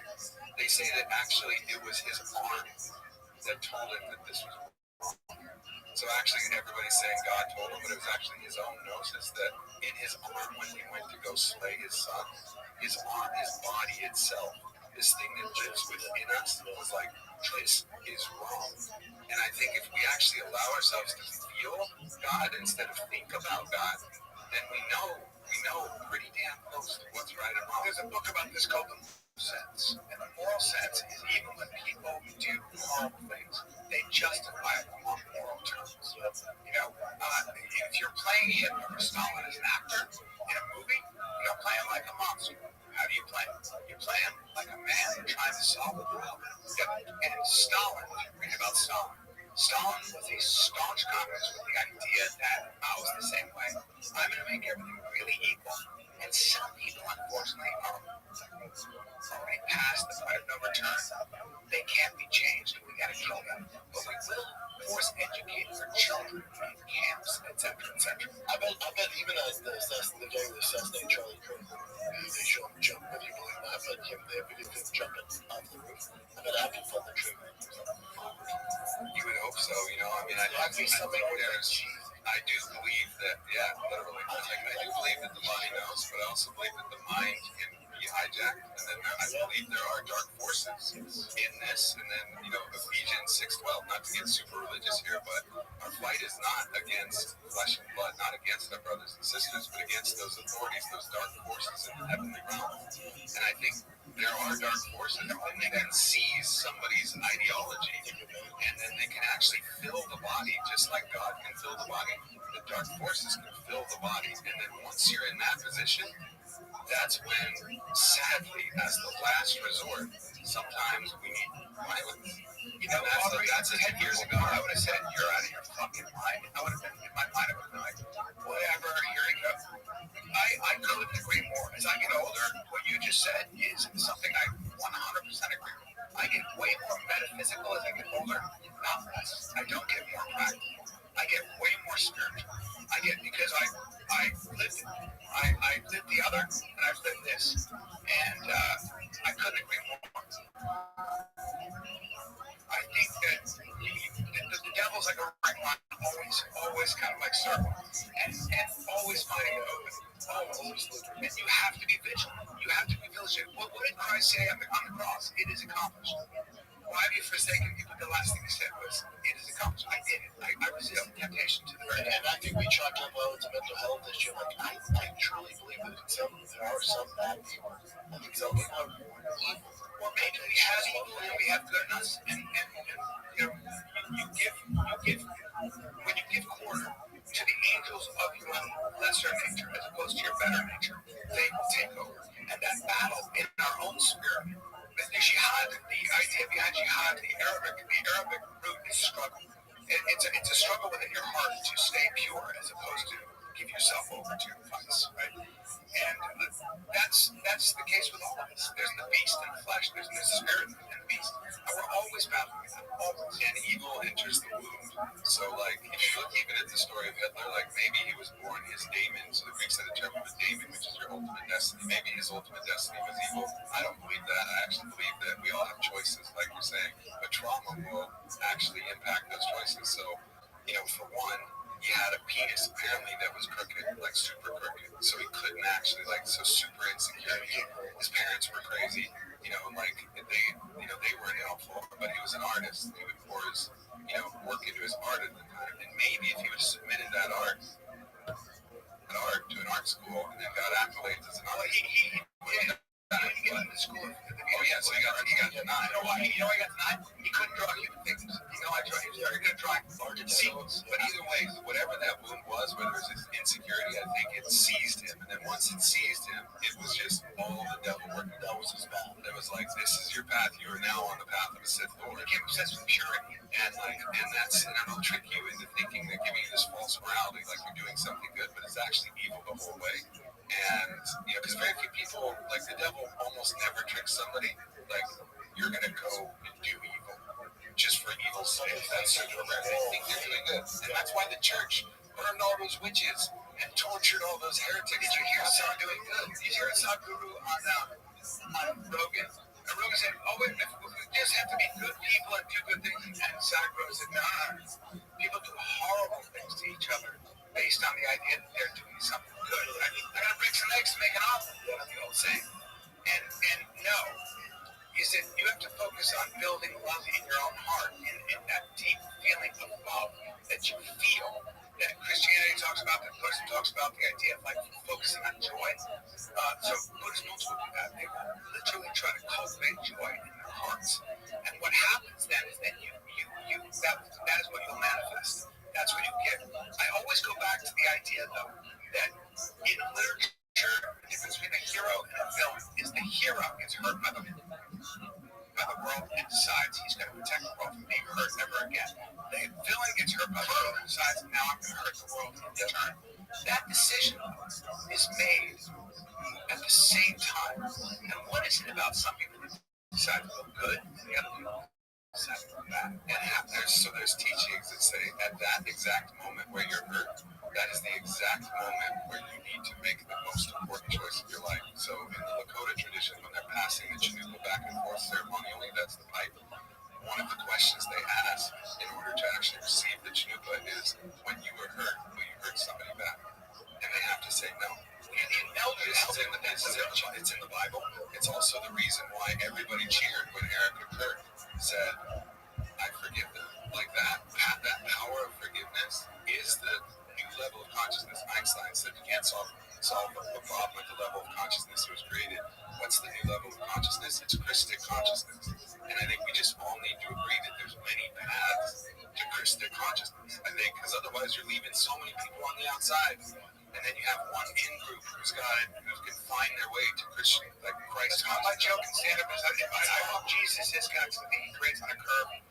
I think he does. He's so forgiving. You're not going to get up there. You go to hell, you're going to be like, I just cut my dad's strip. But you can go back to jail. But I think back to like social media, how toxic it is. It's like if you look at the free-world Trump, he tweets out some toxic shit. So young kid, and Trump does a lot of things good I like, and then some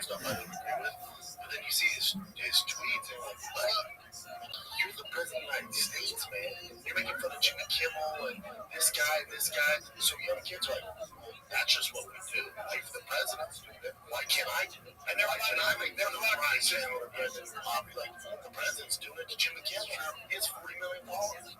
I have 20. Why can't I? So this is what we do. It's like, it's not though. It's not. I feel like the Kurt Memorial was turned into a political rally too. That was not such great taste. Well, of course, the president's going to press. There's a big opportunity. Of course.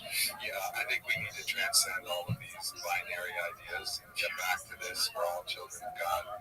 We're going to all have to figure this out because one group asserting dominance over all the rest of the groups is never going to work. The more oppressed the other group feels, the more they're going to resort to violence in their most exactly. And so who? This is the question. I do not have a fucking answer to this question. But who is the one gaming us to be against each other? Is it a bunch of individual actors looking for short-term gains? Our own hearts. I think that we love fighting. We love seeing. So how do you get people to pay attention? Liberal gets smoked by conservative. Conservative gets smoked by liberal. And then Piers Morgan makes a fortune having all these counterpoints. Finally, there was this guy who was more on the left said, you know, man, I am so tired. I felt terrible about Charlie Kirk being killed. And all we're doing here, Harry Lake's over here saying that liberals are doing this, we should go to war. It's like, I don't want to do this because I just feel sad at this conversation, and I'm not going to be a part of it.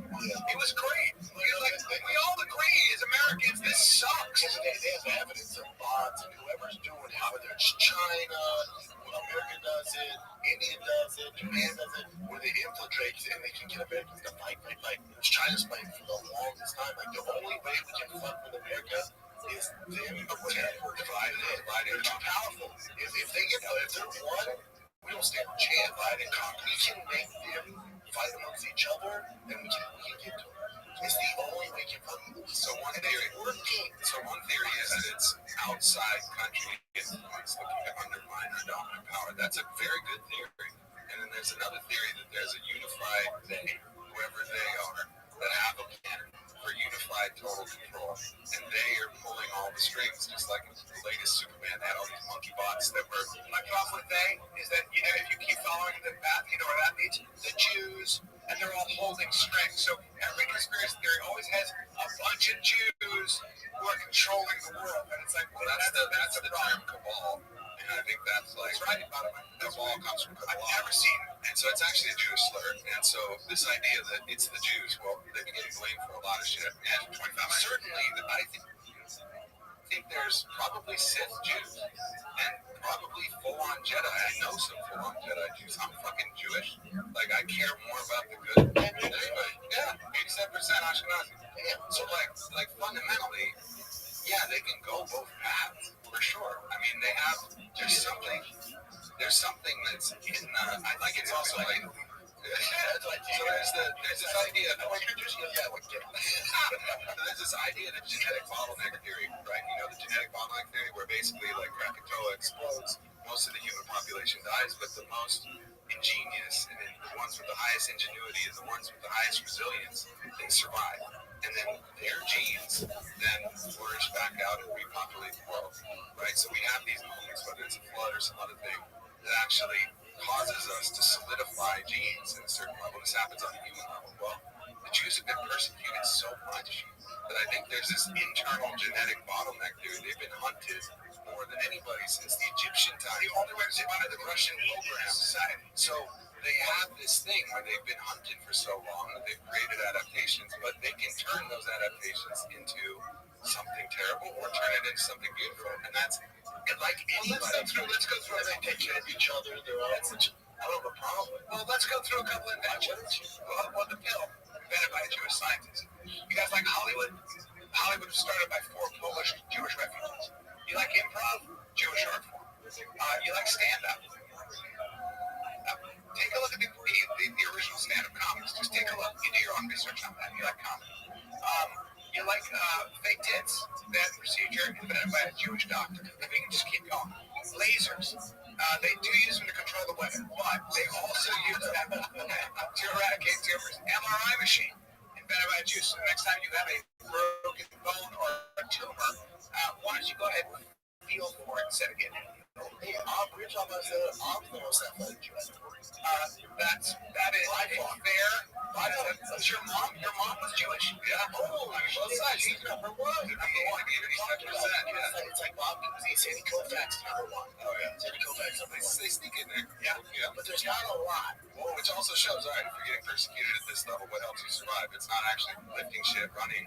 It's actually being smart. And so being innovative and being creative with the problem solving. So I think this is not a racial thing. It's just simply that this group was persecuted for a long time, and that developed adaptations. Just like if you when you spar against hard opponents, you get better. You have There's been a lot of scholarship on that. A lot of scholarship on the idea that, to be as you know, to be on the outside looking in. So you were able to rock the boat. You were able to come in a manner. You were able to say, hey, why don't we do something called advertising? Why don't we do it? You never were hemmed in by, so when you're in society and you're, say, British, there are certain strong norms you've got to follow. There are taboos, there are customs. When you're already been put on the outside anyway, you're allowed to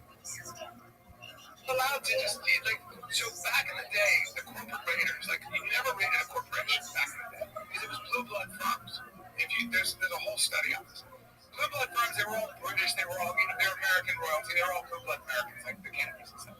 They ran the financial industry, and if a company was distressed, you never went in there and took advantage of it ever. It was just unseen. But Jews were not allowed in those firms, those finance firms, so they started their own, like Goldman Sachs, like Lehman Brothers.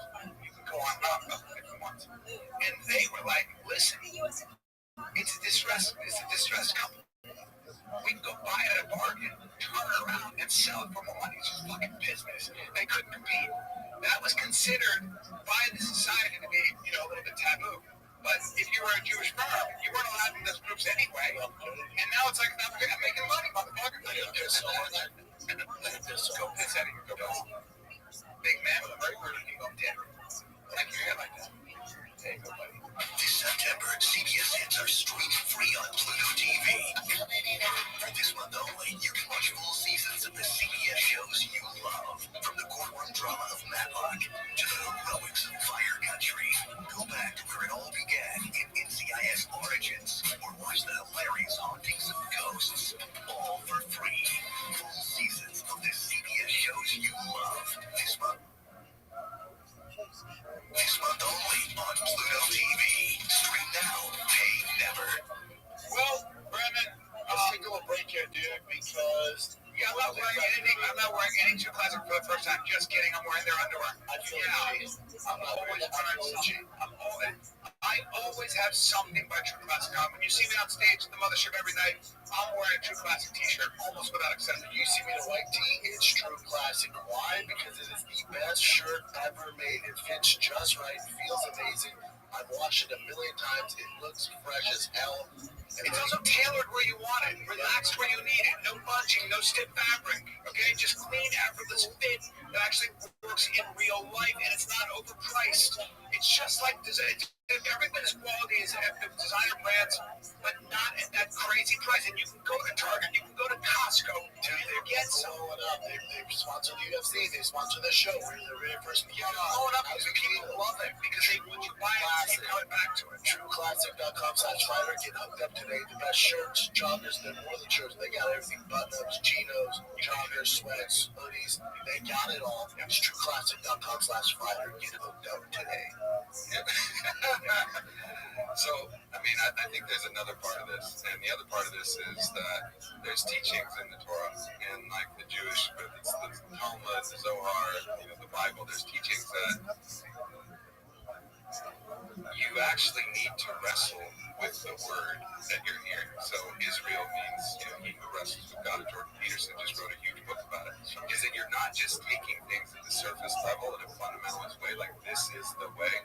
You're always going like, but maybe not. Maybe it's not the way. So it's taught into their religion, which I think goes into their mental architecture. Like, let's make sure this is the way, which can result in some bad choices and result in some really innovative, disruptive choices. I mean, Jesus flipped the tables over because the rabbis were corrupt. He was the most Jewish Jew of them all. Yeah, that's right. Well, I also think it's important to mention that you're allowed to hate government for what they're doing in Gaza and not be called anti-Semitic. You're allowed to be outraged that Gaza is being turned into rubble completely, as in the surface of the moon, and be outraged by that and be very critical of the Israeli government and Netanyahu, and still not be considered pro-Hamas, anti-Jewish, all those things. So, you're guess what? You're allowed to have contradicting ideas. You're allowed to hold two ideas that oppose each other in your mind. That would be like saying if you criticize the Rwandan genocide, that you were racist against all black people. Like, you're not. You just, this is, and again, I'm not trying to say that those were the same things, and I think it's highly complicated and so fucking tragic. But fundamentally, if you disagree with an action, it doesn't mean that you're racist against the people who, I've been doing that on this whole subject because there's no winning. And there's nothing to say. And I think when I see what's going on in Gaza, I swear to God, I just find myself saying a prayer because I can't do a fucking thing. And that is a conflict. I think it's a biblical conflict. I think solves that problem. At the end of the day, I'm going to sound again like I've never said this 10 years ago, 5 years ago. God solved that problem. That's a biblical problem. That problem's been going on since Moses had a part in the ways with the Pharaoh. And that's what I think. So I think there's going to come a time where the Lamb prevails. And so what is the Lamb? The Lamb is the one, like Jesus, who received this unjust punishment. I mean, he was the best dude. He's out there healing people, ministering. He was the best of us. He's the mark. The sin is to miss the mark.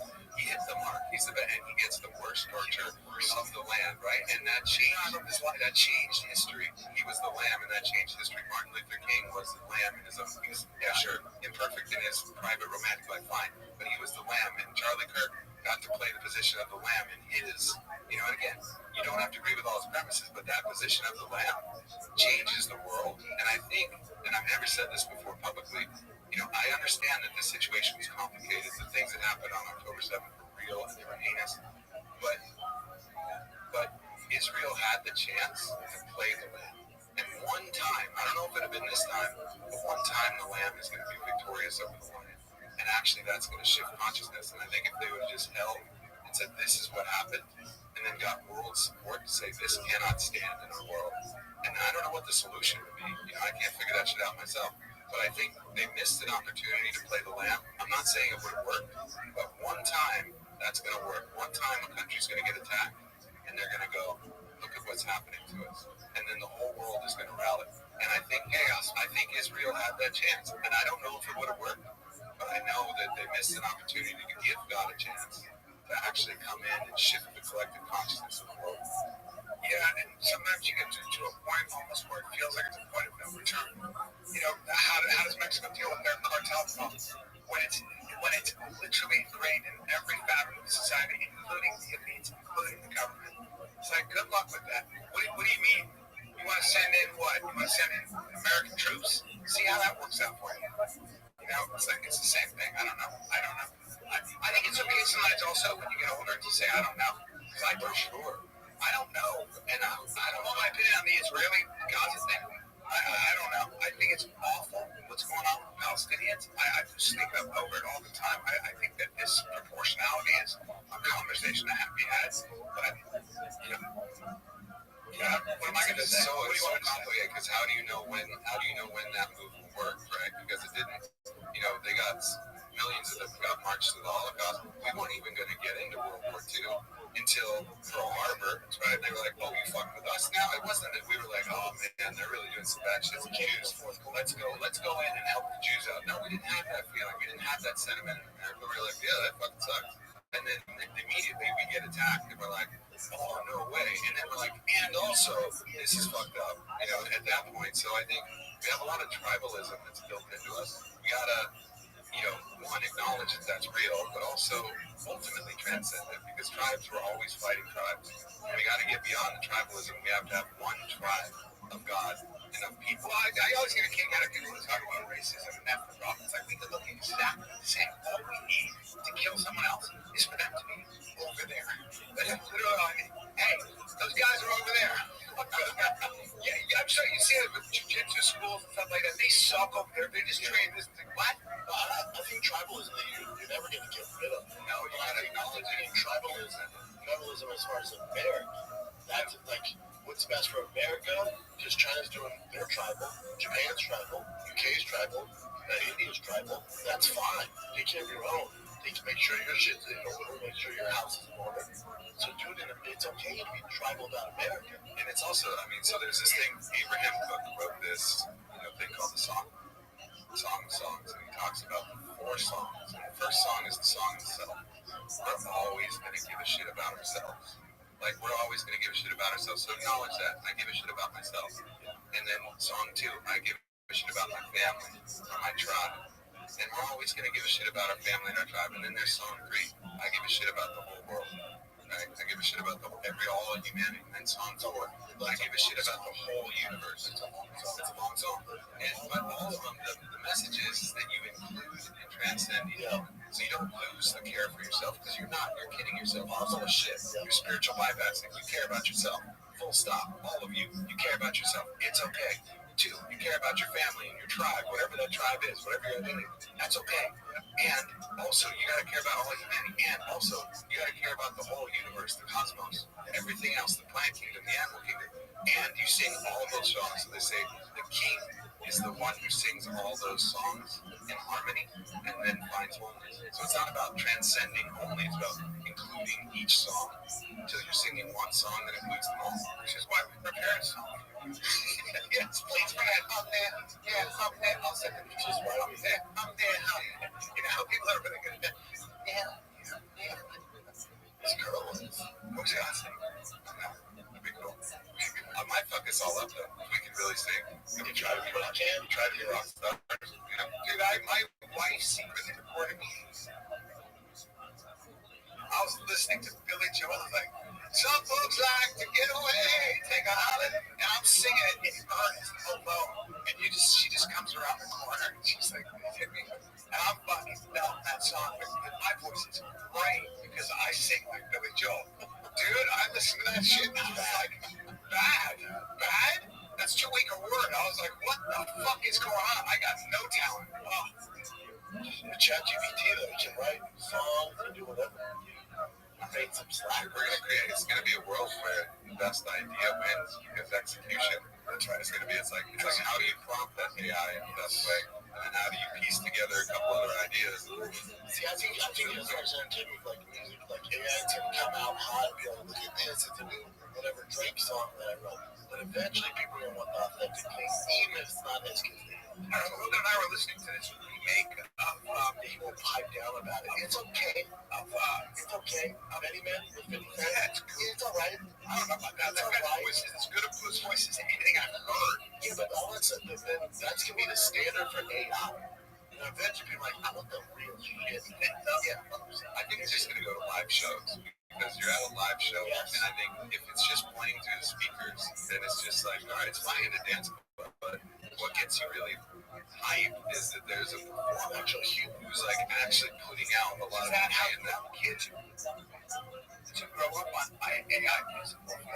Yeah, they will. I think if they still go to a physical place, like the reason you go to, let's say you go to a hockey game, right? Have you guys ever been to a hockey game? It's great. It's great. Why is it great? It's because of the crowd. It's because of the ecstasy that you feel when your team scores a goal, and that thing runs around and you leave feeling good. It's not that you can see the puck better. You can't. You can hardly see the fucking puck. It's like, but the energy of the crowd and like the energy of the players crying, yeah, like you feel something. And I think this is going to come to a time where AI can think better than all of us, but it can't feel. It can't feel. And AI can't do live sports. You're like, no. So all those things, all the live things are too. Like sometimes AI, yeah. I'm telling you, humans are like, I'm out. Eventually, I'm already feeling that. Like with my scrolling, this Instagram now, like I'm not looking at it. Fuck off. You're gonna suck me in. It's just some great stuff. It's great stuff. It's such like great sayings, interviews. You're like, that's interesting. Not good information. I mean, and that's also the thing. It's so hard to know what's real now. you know, like that. If we didn't know that AI existed, like we rewound 4 times, and Jake showed that video of him making out with Jake posted that, and people would have been like, "Oh my God, this happened," and then there would have been all. But now we kind of are aware that that video chin of Jake and Javante kissing at the face off. Isn't there? I want to see like one of his latest. Isn't there a it's on Jake's website? Yeah, it's on Jake's. Using AI for likeness, born likeness.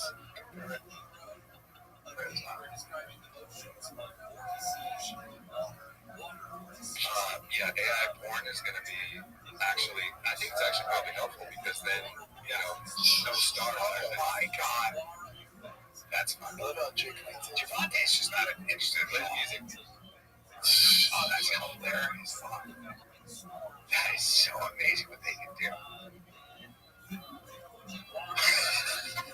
Get the fuck out of here. That is as real as it gets, bro. Jake, send to your lover. That's as real as it gets. That's simply disconcerting, sir. Do that one more time. Let me get my hand in my pants. What the fuck is happening here? Oh, God, dude. He leans in heavy. Hands up. Yeah. Oh. Yo, man. All right, that's enough. I can't watch you anymore. I don't know how the fuck they do that. Chin's coming on a loop. That's Chin's screensaver. It's pretty good. I mean, we're going to be able to see any one of our favorite actresses having the most hardcore porn. Of course, we're going to be able to see whatever we want to see. The eyeballs. Any of it. I mean, I might peek. Yeah, you're going to see that. I think we're going to go down a weird road, and then it's going to. Then the humans are going to. We will not. There's going to be some reaction. You think so? Yeah. Or does it get indistinguishable? No, I don't think so, because human error and feeling is just AI. No. You don't think so? No, we're not on a loop. No, and that's just because, you know, fucking 26 years as a psychopath. You know, like I feel things, and I repeatedly feel those things. That I just cannot deny that this is God. If God has come in us, as us, through us, beyond us, is connected to all. But even if we were in a loop, that wouldn't take God out of you. But now, but the feeling, that's what I'm saying. It's not. I can't think my way through it, and I can't also expect you to believe it. Yeah, you know, like we had one experience we got to go a little bit over, and I know you've had some other experiences. Not like that, but if you do enough of the right and have the right experiences, you just leave with the gnosis that this is, you know, it's not the only world. There's other dimensional worlds that exist, and those worlds are real too. Yeah, but this world is real as fuck. And then there's other real worlds too. And so the idea of simulation, well, it's more like a stacked. It's like layers of an onion, right? So we're in the 3rd layer of an onion. But actually, we're a toothpick that goes through this layer. And then there's other layers of the onion, other dimensional densities that don't have matter, that don't have bodies. They're also real. What about part of one of the real dimensions in a whole world that is ultimately real? Yeah, I think once you have kids, when people go to simulation, like, fuck off. What about the witness? Like, so, I can witness my mind, my body, and my emotions. Right? You can do that. You can watch this avatar go through a lot of things. You can actually watch your brain. You can watch this empty room, and clouds come in with our thoughts. You can watch those clouds come in. Right? You can also watch your body go through whatever happens physiologically in an emotion. You're angry. You feel your body tight, tense, tingling, whatever it is. So you become this cloud of sensation. You can get good enough if you're quiet enough to watch this cloud of sensation go through its many different manifestations. Feelings of joy, feelings of fear, feelings of anger, and all that stuff. You can actually step outside of that. That would be cultivating the witness. Well, who is the witness? Who's actually doing it? So this is, take me just a moment to unpack it. But so the witness is the toothpick that actually goes through these dimensions. So when we die, that witness is going to witness our whole life. Life will be witness. We're going to say bye to ourselves. And then we're going to remember, oh shit, we've done this many times before. The toothpick has gone through this density many times before. So we'll have the awareness to witness not only this life as Brian, as Brendan, as Aubrey, but all the other lives. So there's another, at least one more dimensional witness level that's unique.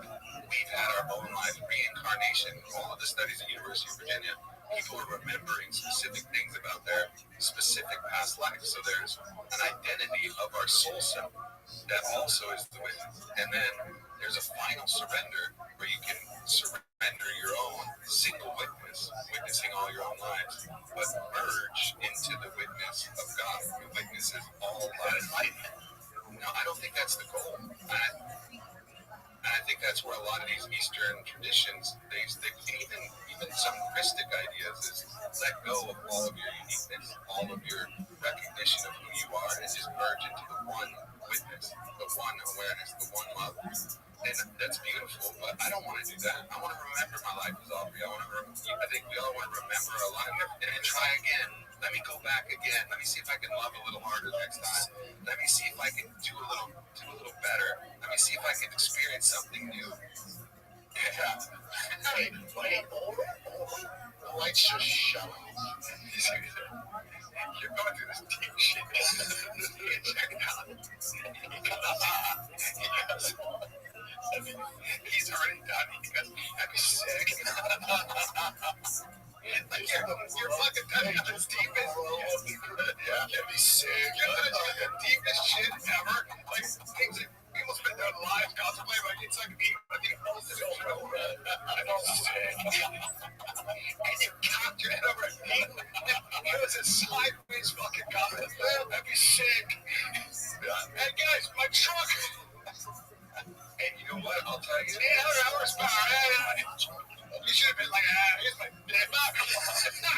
That's appropriate too, by the way. See what's happening here? That's appropriate too, because that's the shit you're talking about. We stay alive for that too.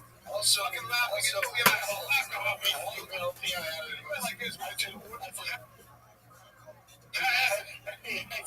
The lights just shut off. Aubrey's setting up a beautiful little ending, guys. And so here's the little town, and we have here's the ending. Here's the little horses are here, and here's this beautiful house. And extra college. And then outside, I'm like, you just see a cloud of piss. You ruined my whole life. I think also going to head to a gang. All spiritual people need friends like all of us because we get way too fucking serious. Yes. Also, laughter is the most underrated shit as far as cultivating good energy. You want to feel good energy? Find a comic that's dialed in, that's locked in, and you're under a spell of hilarity, and your gut is bursting. I say that to me. It's like ecstasy. Yeah. It's the best thing. People hate on comics. I always say, hey, fuckface. Like, we literally spend all our time trying to make people laugh. That's the worst we are.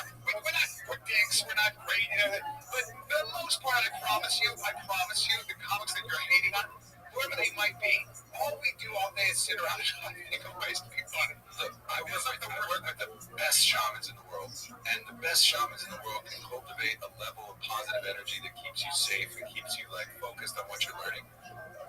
The comics are better than any great shaman. They're able to take a whole fucking stadium. Try to get one ayahuasca shaman to get a whole stadium. Maybe they could. Maybe they're. But like you get a whole stadium in the same energy, laughing, and it's the best highest frequency energy that you can possibly imagine. Like comics are laughter shamans in a way, and it's like fucking. I have so much respect. So true. So true. When you work with these big time shops, do you pay them? They're like, you shop there for one sum. Most of the time, it's like, yeah, they do have to help them. But then you saw what they have IDs do. So spiritual, he's like, what is that? Well, my big on shit like everyone's like in a really expensive restaurant, and you're eating pasta bar or scratch. Yeah. You get the bill afterwards, you're like, what is this? Just an invoice to Aubrey Marcus. Scratch and pasta bar. I never had a chance to eat people next to me. It's all up. The best ones will always offer the experience and then say, hey, what you feel it's worth. And that form of reciprocity of like, I trust that my shit was good enough that actually you're going to pay me. You're going to pay me what's in your heart. So Ryan Castle in LA, who became huge. What's his name? Ryan Castle. I think that was it. And it's too regular. It always is too regular. Beautiful man of all time coming to his school. He was a great teacher, but he was a donation, made a fortune.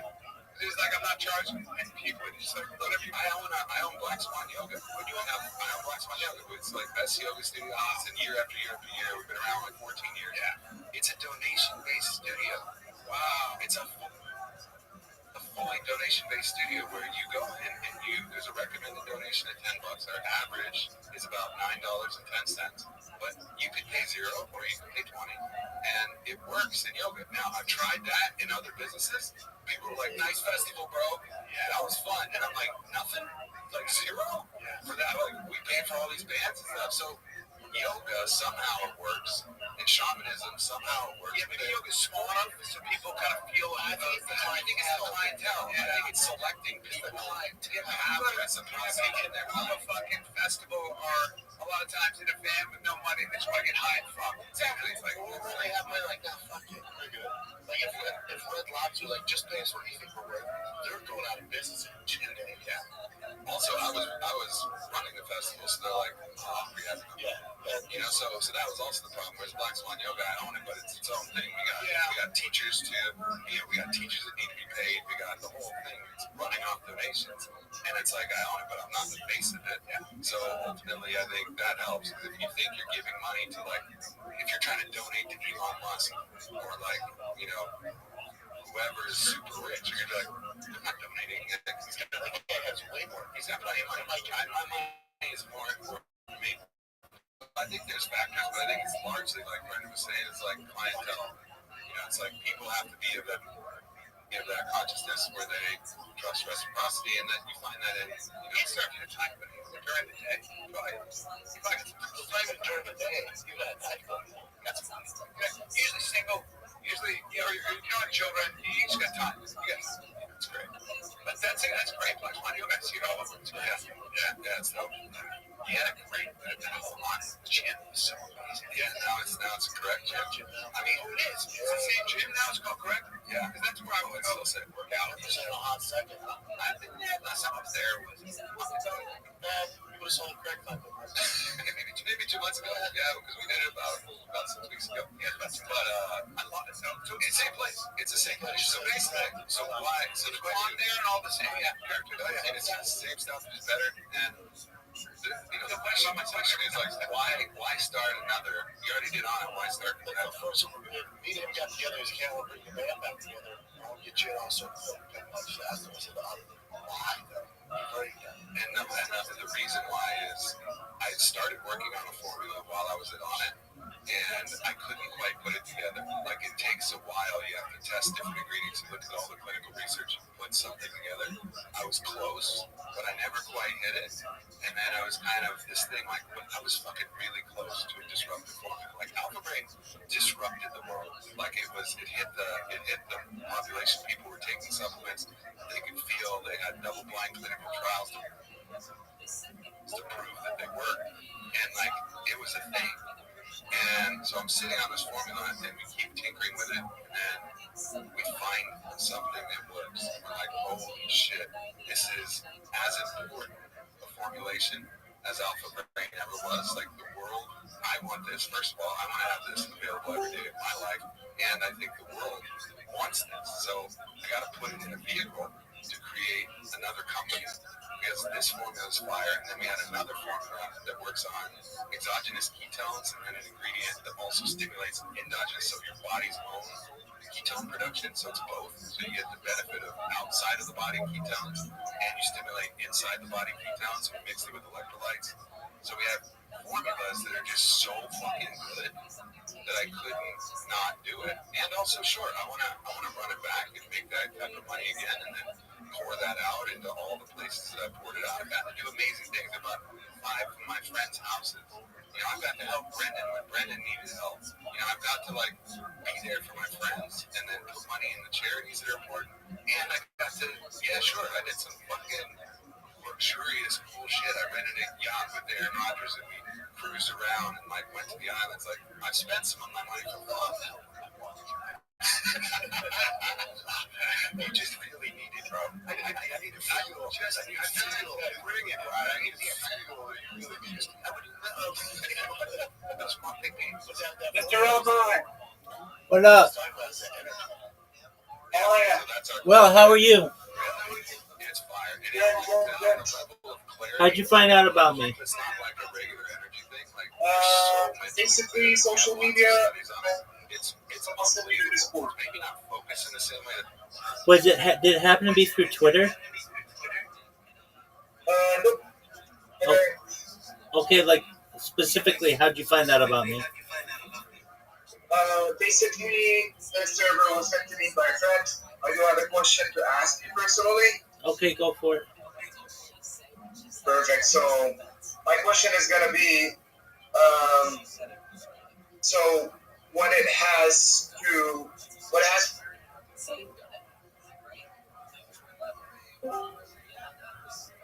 something happened there. Okay. Yo, Doug, go ahead. Go ahead. So basically, like you believe that the Torah has never been modified, right? Hey, any kind of religious questions that you have, I have a section there. Oh, okay. I'm sorry. You're good. Okay. Ask Rabbi anything, and I'll answer it when I have time. Perfect. All right. Thank you so much, Mr. Rabbi. Thank you. You're welcome, my friend. Not very much, but it's clarity and energy. So it's like I'm a magic match right now. It's a fucking magic thing.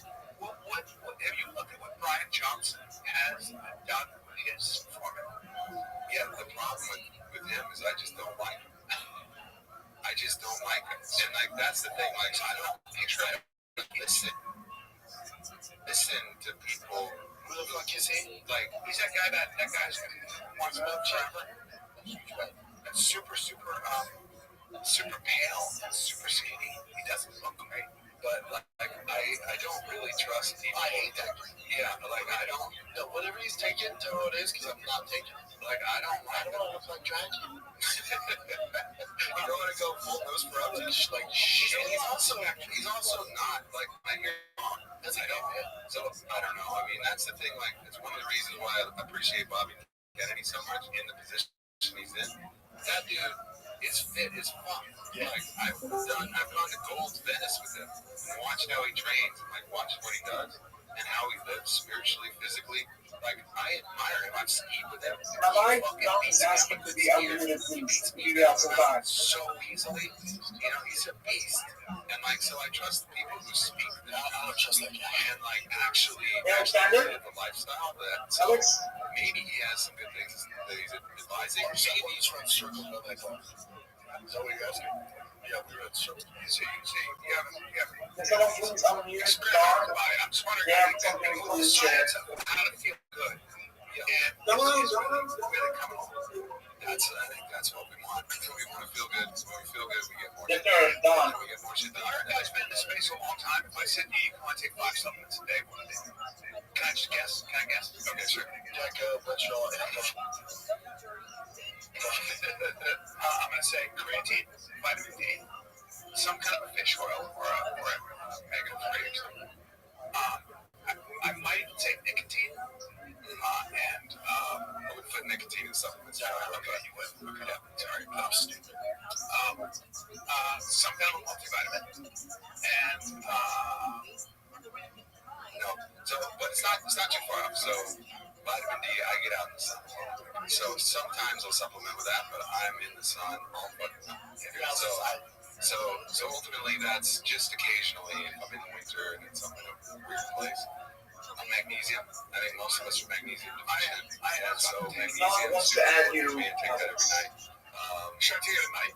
I take it at night because it helps relax you. So magnesium, krill oil. So I still take the honey krill oil. Fish oil, some kind of fish oil. I think it's the best version of a fish oil because it has the omega-3s plus astaxanthin, which is also the ingredient that makes it red. It's an antioxidant, so you get both. It also keeps it from spoiling. So krill oil is another one that I take. And then from there, that's actually the fundamental supplements that I just don't go anywhere without, that I take every single day. And then otherwise, I'm taking performance supplements like alpha brain, taking correct fuel, for both the electrolytes, which are replenishing. I'm fucking sweating now. Now I'm sweaty dude. So electrolytes, I got one in my bag right now. I'm about to pop it out. It has the ketones, which make me feel good. And I have correct energy, which helps me with that energetic clarity. And then I have alpha brain. So like those are the 5 that like I don't go anywhere without performance. Well, except for the magnesium and the krill oil. So those to me are like the essentials. And then vitamins, I eat really healthy, diverse diet. So, when I get tested, I'm always fine. And so I don't take multivitamin. You miss most of that stuff out. And I'm not saying this is prescriptive for everybody, but for me, if you want the actual truth, I'm packing a bag, overnight bag, going anywhere. I'm never leaving home without those vitamins. Period.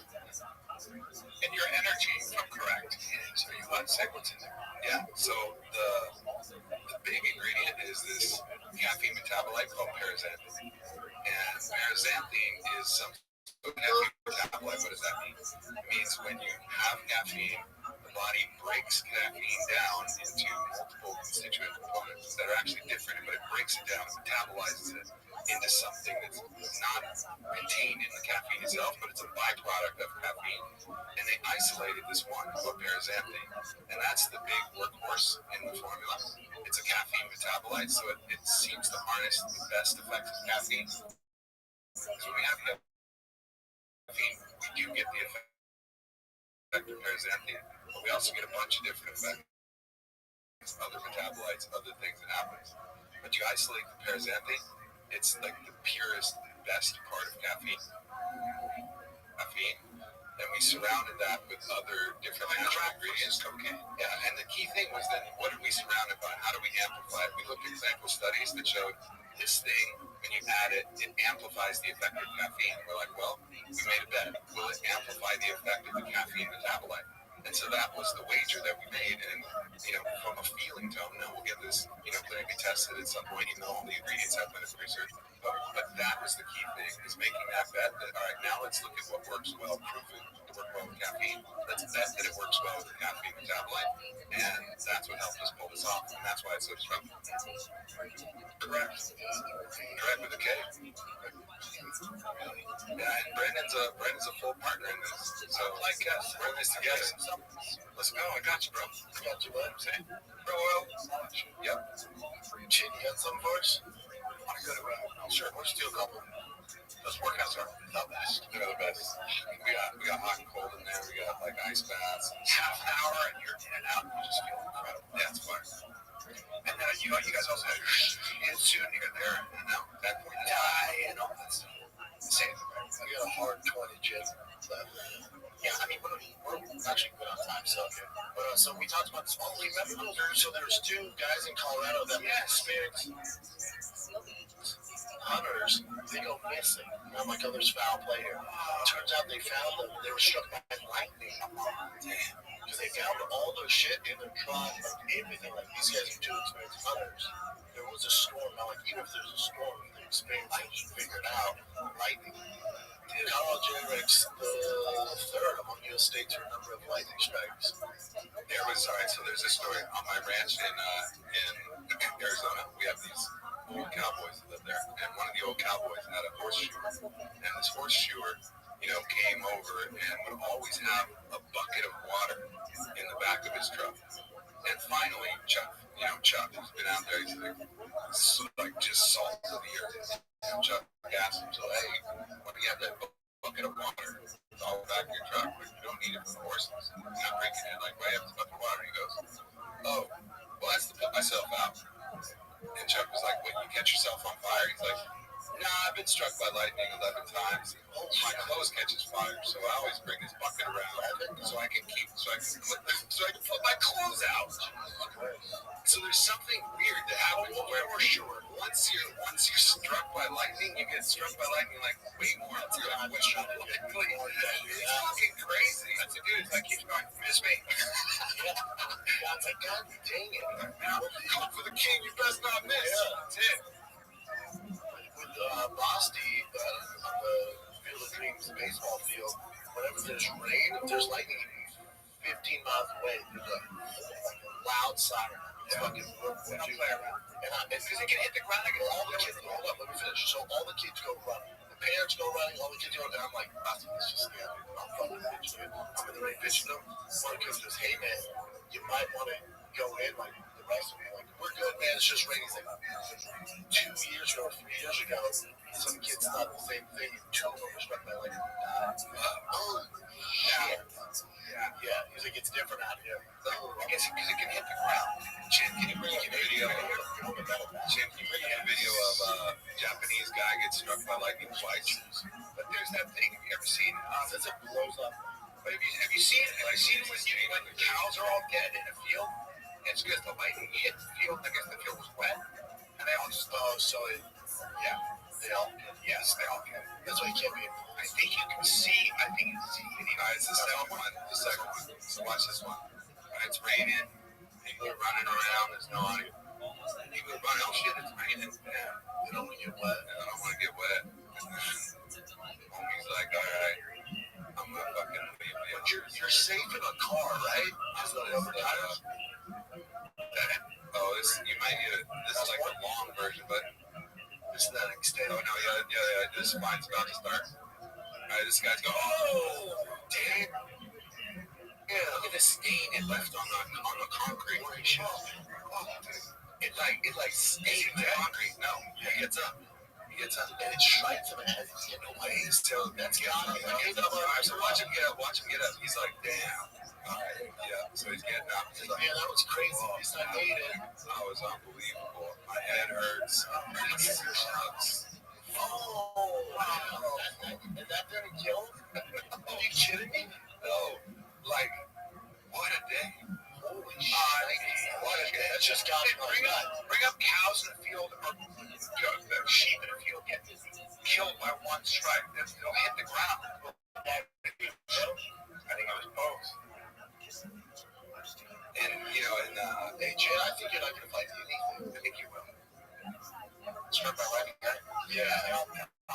Lightning's fucking scary. Especially those cows. Out here is wild. The storms out here are fucking just shake. No one told me that. Shakes the house. Trees fucking hit the house. Yeah. Bonkers. There we go. Oh. Yeah. That's not the base over there. No. They seem pretty fine. They all die.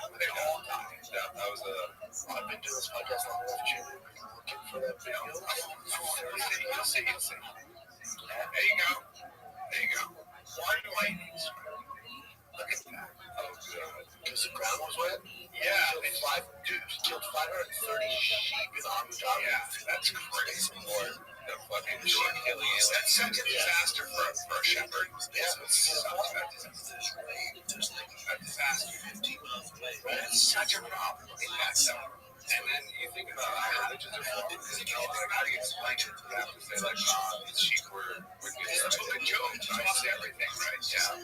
Like, Sodom gets eviscerated. I don't believe this, though. I don't know. No, I think they were dead from something else, but I could be wrong. That's crazy. It's not the same thing. Because what else would kill all people? Yeah. But there's video of them just kind of there's a thing and they just go like, Japanese guys. This is crazy. This is lightning plus this fucked up a lot. Wow.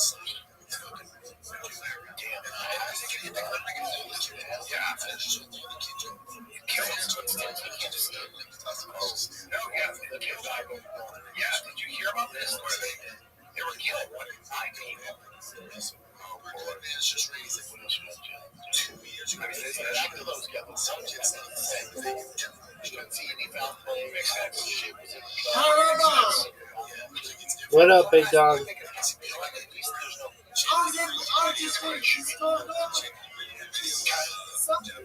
guys come and go get me. I'm gonna go kill myself. Just ignore him.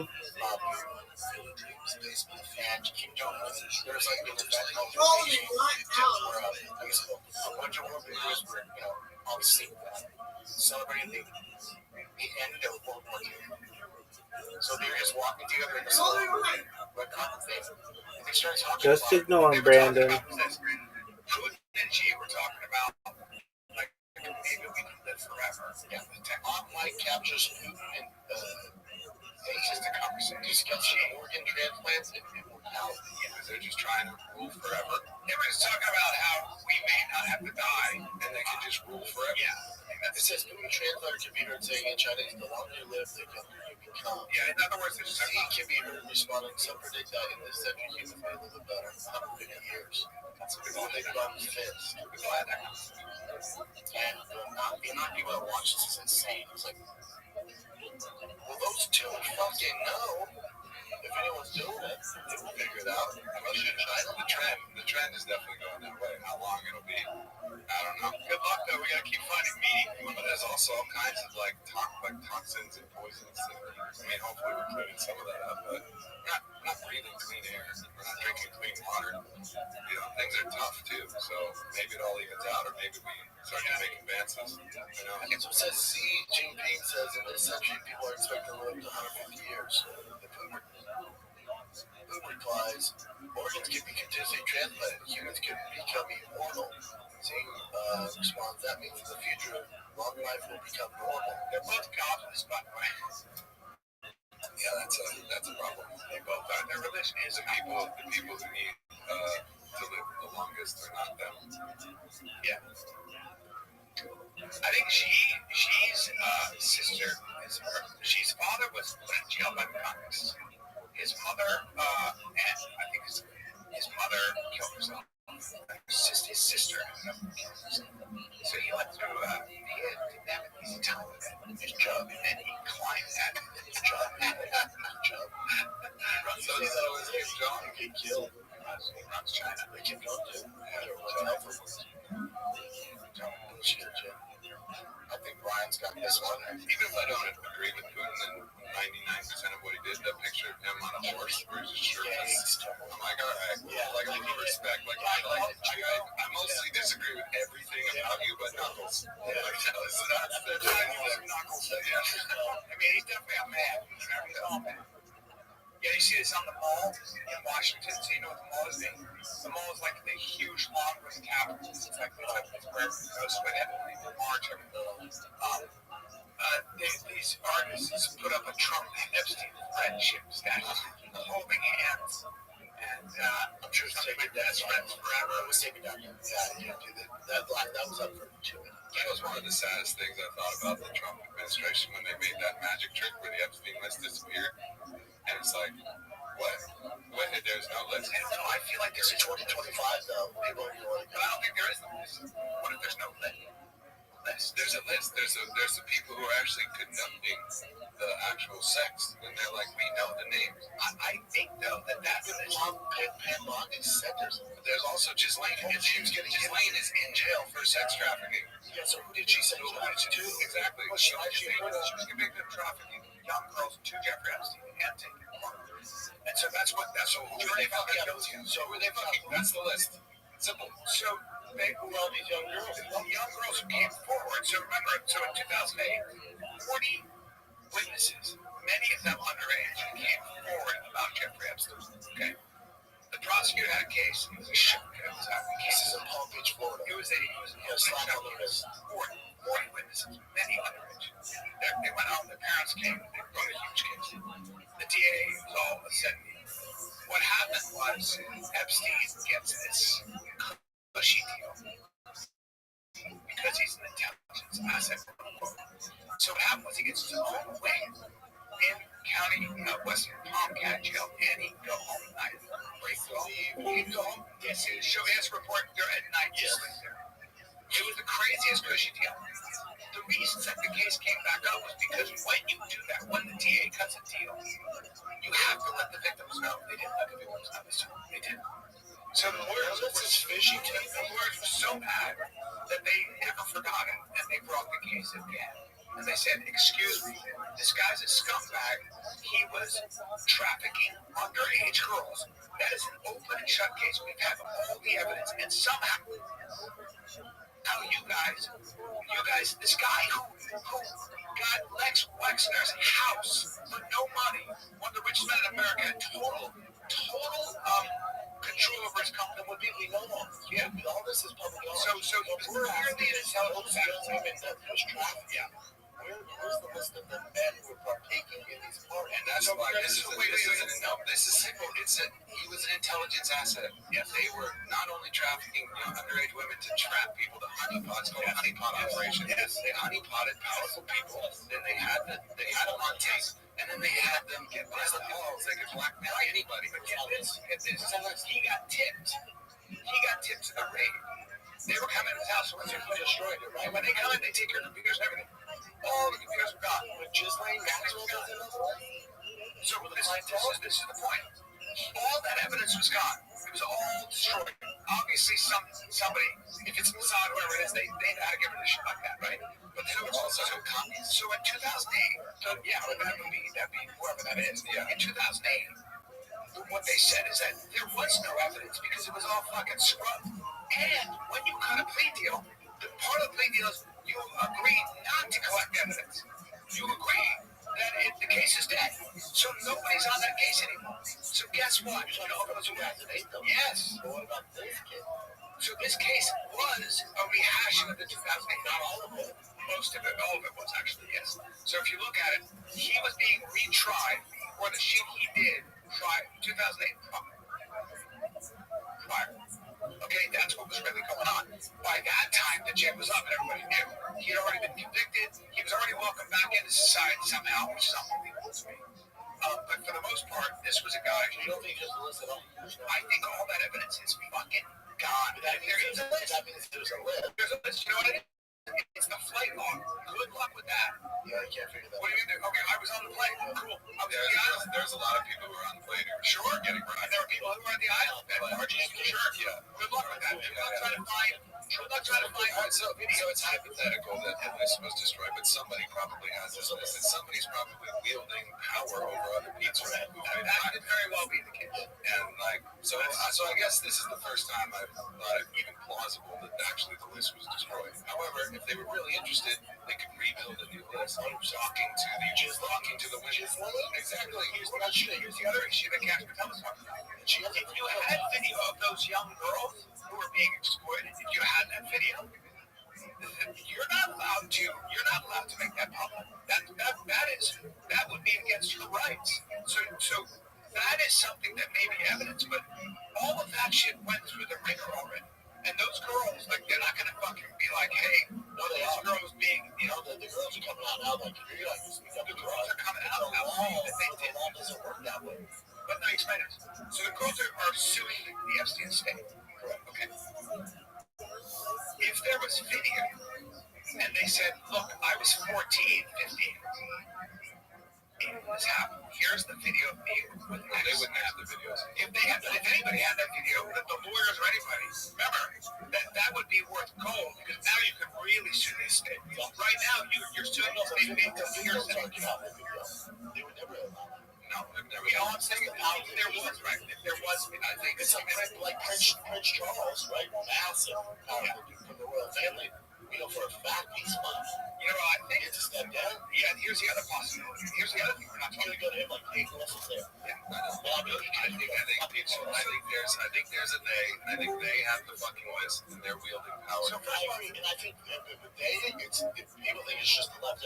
It's left and right. It's the one thing they both agree on. This can't get out. Well, first of all, the lawyers came to a lot of these people already. This is the other thing people forget. So they came to Prince Andrew. They asked for $26 million.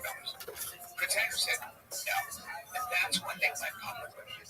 So these lawyers, remember, with the victims that are being represented, they go to the accused and they say, we have evidence and we can embarrass the shit out of you that you were on that island with this girl when she was 17, 16 or whatever. You want to play ball? Give us $50 million and then you negotiate from there. Prince Andrew said, fuck off. And they went, very cool. Here we go. And he's never been the same.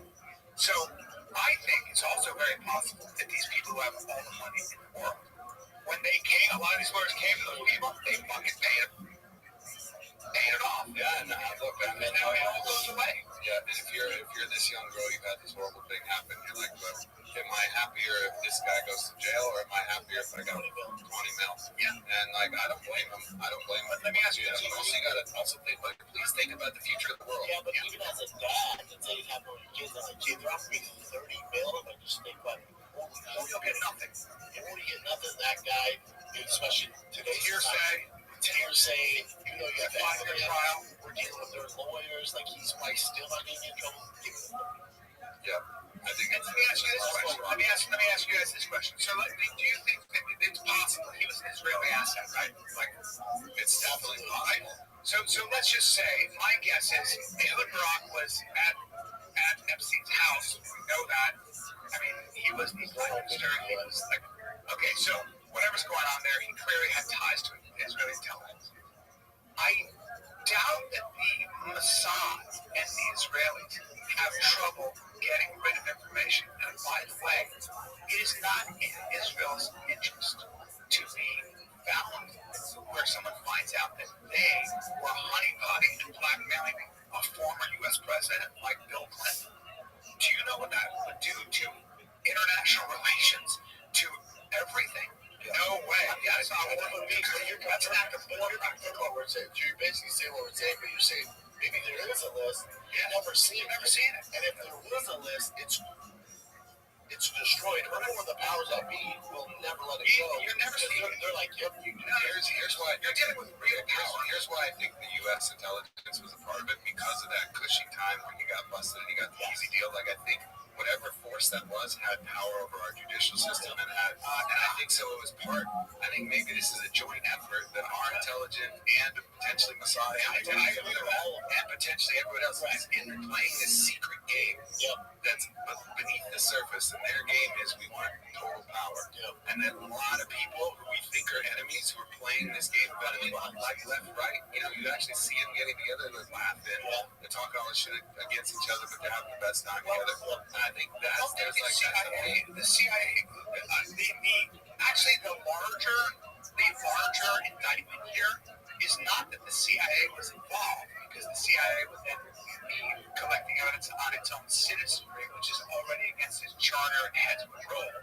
The other thing is, well, the more embarrassing thing is that Israeli intelligence has the kind of influence over the American judicial they have us by the balls, and our intelligence to say, hey, kill that.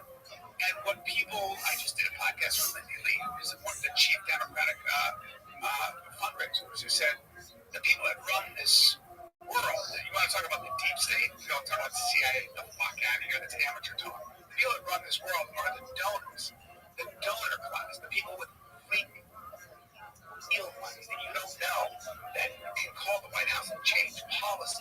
Because you want to get elected again. You ain't going to do this. Money players. But I mean the real money players on the Republican and the Democratic side. And do they have to be?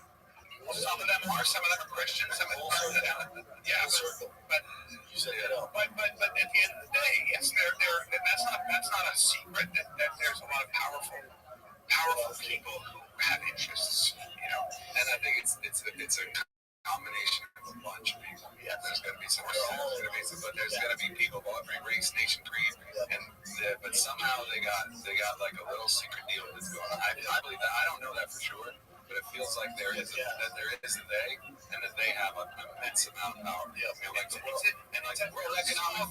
World Economic Forum wasn't totally a bad place to point to. Like the World Economic Forum, people think that was the hub, but it's not a bad place to point to. If you're pointing at different places, like I don't know for sure, but I know lots of people who are in there and probably aren't in the secret part. I think it's circles within circles. There are very powerful people, billionaires. Let's just take the Republican side, that are very interested in putting people in power who are, first of all, Christian, second of all, white, third of all, American to their core. That's tribalism, right? It's tribalism, of course. But that is a fact, and they also have forms they have their own information forms where they pay influencers to make videos to support the other side. And the same goes with the left. Right? That's chance. And I think fundamentally authenticity is going to win. That's my faith. It's just faith. At some point, people telling the truth, we're going to be able to tell the difference. Our faculties and it's harder to cover a lie, isn't it? It is harder. Transparency is like making it almost impossible to keep this lie going. Well, okay, how we're talking. I'm the ultimate non-conspiracy theorist, but the number of people that are actually running our government full circle. You said there is a list, but I'm talking about this in Albuquerque, New Mexico, in hyenas. I'm talking about this. I'll be revealing the secrets. I have the episode, I have the list. I'm going to reveal it in Albuquerque, New Mexico, and hyenas October 3rd and 4th. That's the place to do it. That's right. That doesn't get the people going. Come to Plano, Texas, November 21, 22 as well. That's it. Yeah. So get some mob. We love you. It's correct. Love you guys. All day, baby. Great to see you up. This is the Fire Kid. We're out.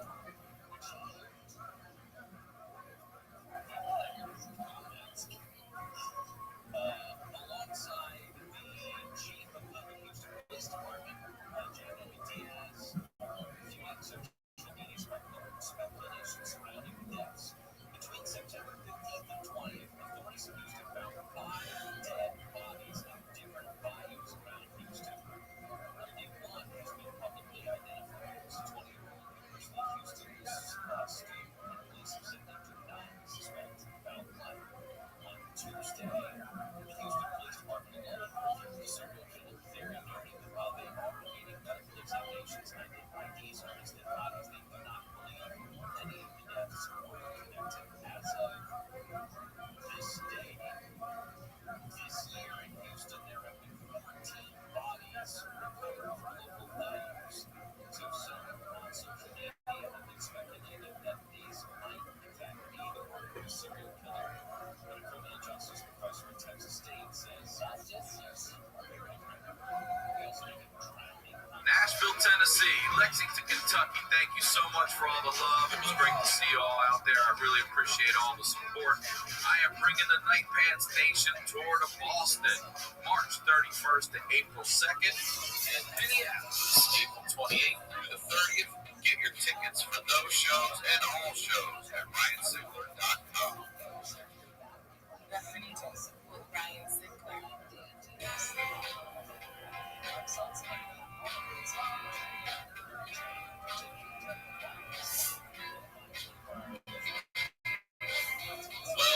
Welcome back to the Honeydew, y'all. We're over here doing it in the Night Pants Studio.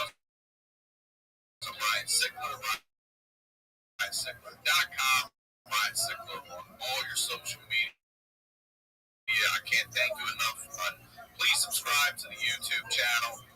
It's a huge help to everything we do over here. And the Patreon, it's called Honeydew with y'all. I highlight the lowlights with y'all. The stories are unlike anything you've ever heard. I promise you that. It's $5 a month. If you sign up for a year, you get over a month free. You get the Honeydew a day early, ad-free, and no additional cost. All right? That's the business. It's right there. You guys know what we do over here. We highlight the lowlights. I always say these are the stories behind the storytellers. All right? Ladies and gentlemen, it is a pleasure.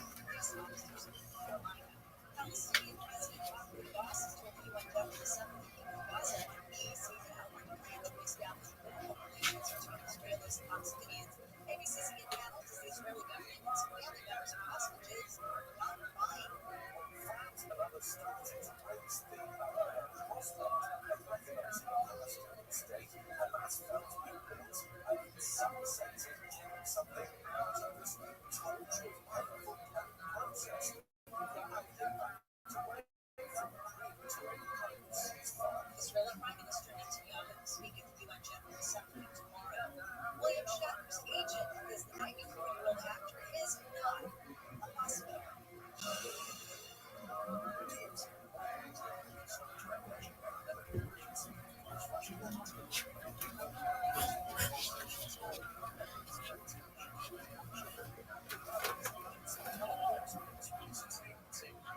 Pleasure to have the legend back. The one and only Joey Diaz, everybody. Welcome back to the Honeydew, Joey Diaz. What's going on, Ryan Sickler? The Russians a couple times. God damn it, they are. But how about that ghost of Kiev? Dan Van Kirk told me about this guy last night. He's called it, I think it's the Ghost of Kiev. They call him. He's a fighter jet that shot down 6 Russian jets yesterday alone. And they can't get this guy. They can't see him. But he's like the Red Baron up there right now at hard times. This dude's like a badass. And he's knocking them all out of the sky. And they can't fuck with him. He's like Tony Hawk, a fucking fighter pilot. What a fucking nightmare, my friend. We just get COVID now. We got a fucking World War III. Yeah. After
years. The anniversary was 25 years.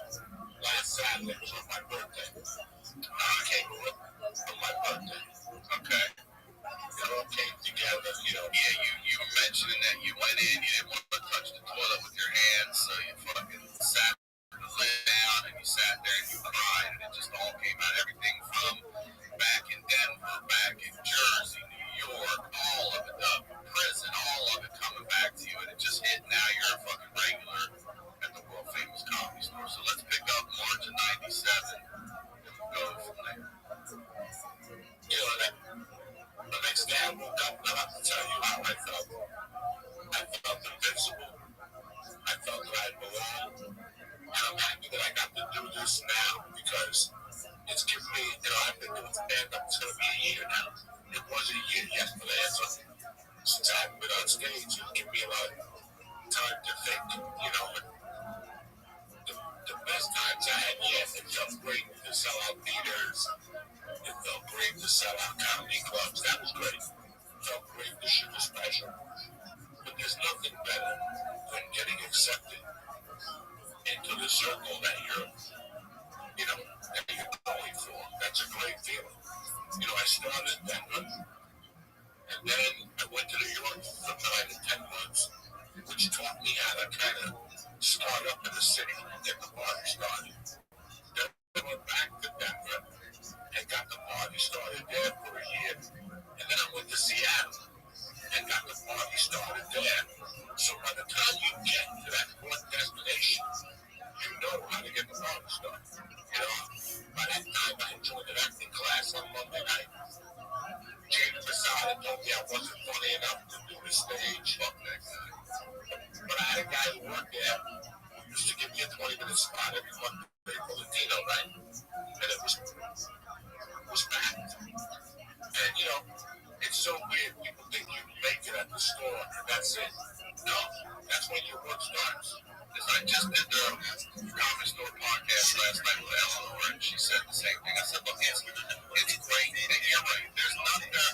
I'm so surprised at the camaraderie and how kind everyone has been coming up to me and congratulating me and stuff. You know, I didn't expect, first of all, I don't expect anything from anybody, but I really didn't expect that. I've been in that building for so long, doing so many shows, just never a regular, that it really, you know, I see how much they put in it. So it is something to be accepted by this band of fucking misfits. And, you know, you're one of us now. I really feel good about that. But you're right. A 15-minute set at the Comedy Store that's all it is. It does not make you a comedian. An hour makes you a comedian. If you can go on the road and sell tickets, it makes you a comedian. Like, just being a Comedy Store comic is awesome, but it does. There's so much more. You're right. That's where your work begins. Now you got to go to that next level. And you've seen guys over the years do it. Fire, just name all of them, you know. Like, it's so busy now.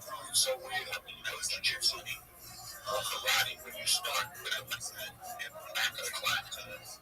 And then after 3 months, you move up 6 months. And then after 3 years, you're in the front line, you know. And it's the same thing at the Comedy Store. Like, I remember getting paid and getting passed to get away from this. After I got passed, like, once somebody became a regular, we wait for them up the stairs. And when they come out, we treat them like the guys who can fight. So, you know, love your hand.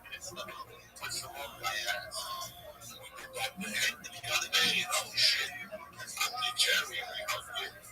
Not for me, don't be this and victim. But I think it was like I got up and I was got paid about the tequila. It was the time I went in at the store. And I had a weekend. That's the weekend. But she made me on a Sunday. And that following weekend, I had a weekend in San Francisco. Somebody told me, no, cancel it. Because you don't want to get paid. Because you forget about it. So I canceled it. And my goal at that time was to become a good comedian. But you gotta see the way you have to think when you walk into a Comedy Store. What are your problems? Regardless of what you think. So what's happening here? I have to go, I'm going to give myself 5 years, I'm gonna be the best comic on the planet. You know, you gotta sit there, get involved in the story, all the other shows, the people, the more exposure. So my world become the comedy store. I was, you know, the foundation got expunged. Got expunged after the Truckers sensation. What year was that? In 97 also? It was 97. No, I'm saying I did it. Tell me your record. Took away all the second shots. Took away a lot of the pain. You know, took away a lot of things.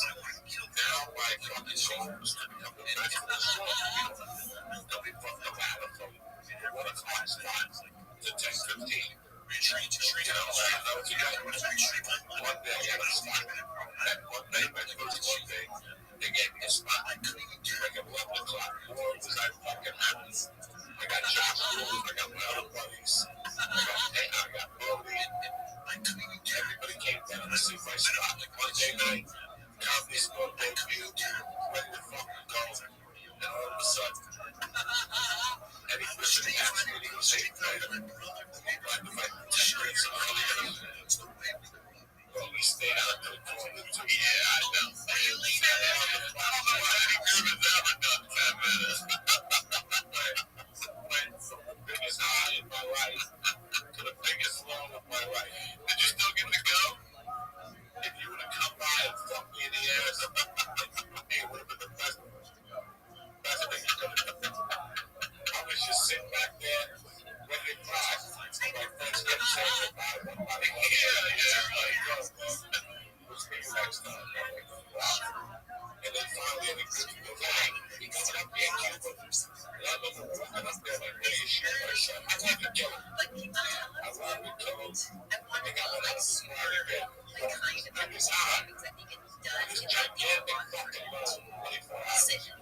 And that was okay. It teaches you. I was used to it. You don't get this. People tell me it was 10 minutes. They were looking for 2 hours. You know, I have a girlfriend.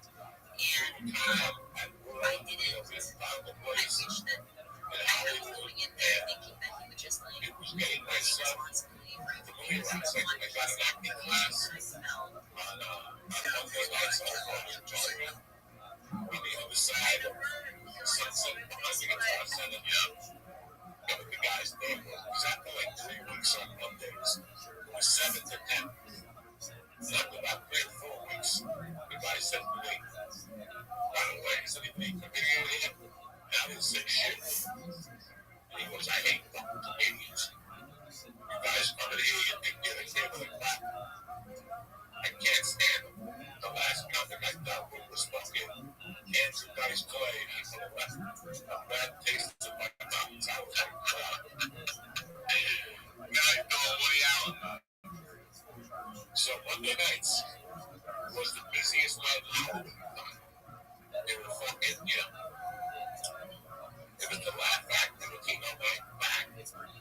Crazy Monday, whatever it was, in the Improv, back. And the comedy store had loads of fun. But after 10, you could go there and sign up on Monday. So your goal was to get a triple crown on Monday nights. You know, the spot at the Improv, you got a spot at the Laugh Factory. So for months, I would get spots every fucking Monday at the Laugh Factory with Gilbert, Felipe, Willie Marcella, Carlos Mencia, Pablo Francisco, Carlos Oscar. That was that crew. And then I would go to the comedy store and hang out, you know. I was hanging out in the daytime with Doug Stanhope. I would go to Doug's house and write with him and try to learn what the fuck he was doing, because he was on a different level. In 97, he had turned the face of comedy. And that's what I wanted to do. I wanted to switch it up a little bit from the fucking you know what I'm saying, all that shit. So I was hanging out with Doug in the daytime, and then that circle became Doug and Mitch.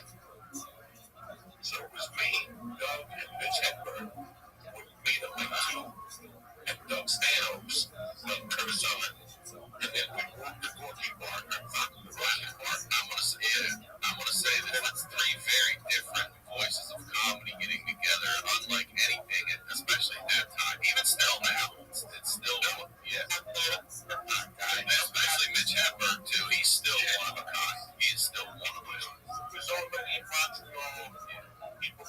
That's why Doug was tearing up the country. And I was like a feature act, running the both of them. Just listen to North play tennis. That's when he wrote that joke. I'll never be as good as the world. He was a motherfucker. And then after that, he lived on Sierra Bonita, next to motherfucking Nick Apollo, neighbors. And Nick wasn't crazy about it, except I can see that. Yeah. And when your mom plays, Nick would hang up and go landing as one time. Jesus Christ. So those fucking Nick so bad. But it was something that, like I said, you can hang out with Fly and all this shit. That comic, never happened again. Josh Wolf was the circle one. I was a rock with Josh those days. Understand? I'm with Kershaw, Mitch Hedberg, and they lived on Sierra Bonita.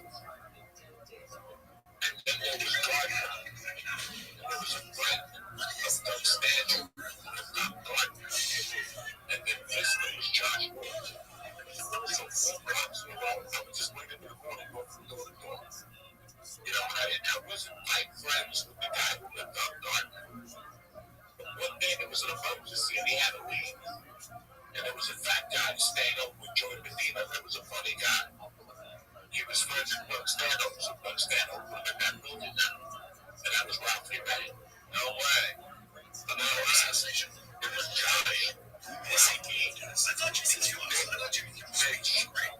They can't stand on 5 blocks. He said, you know, talking about free speech. Now, you know, when I got to move here, this was a big I didn't mean sweets or especially there's like, you know, and he is controlling it. He said, you know, I understand that was I said, on the dice, I'm offensive.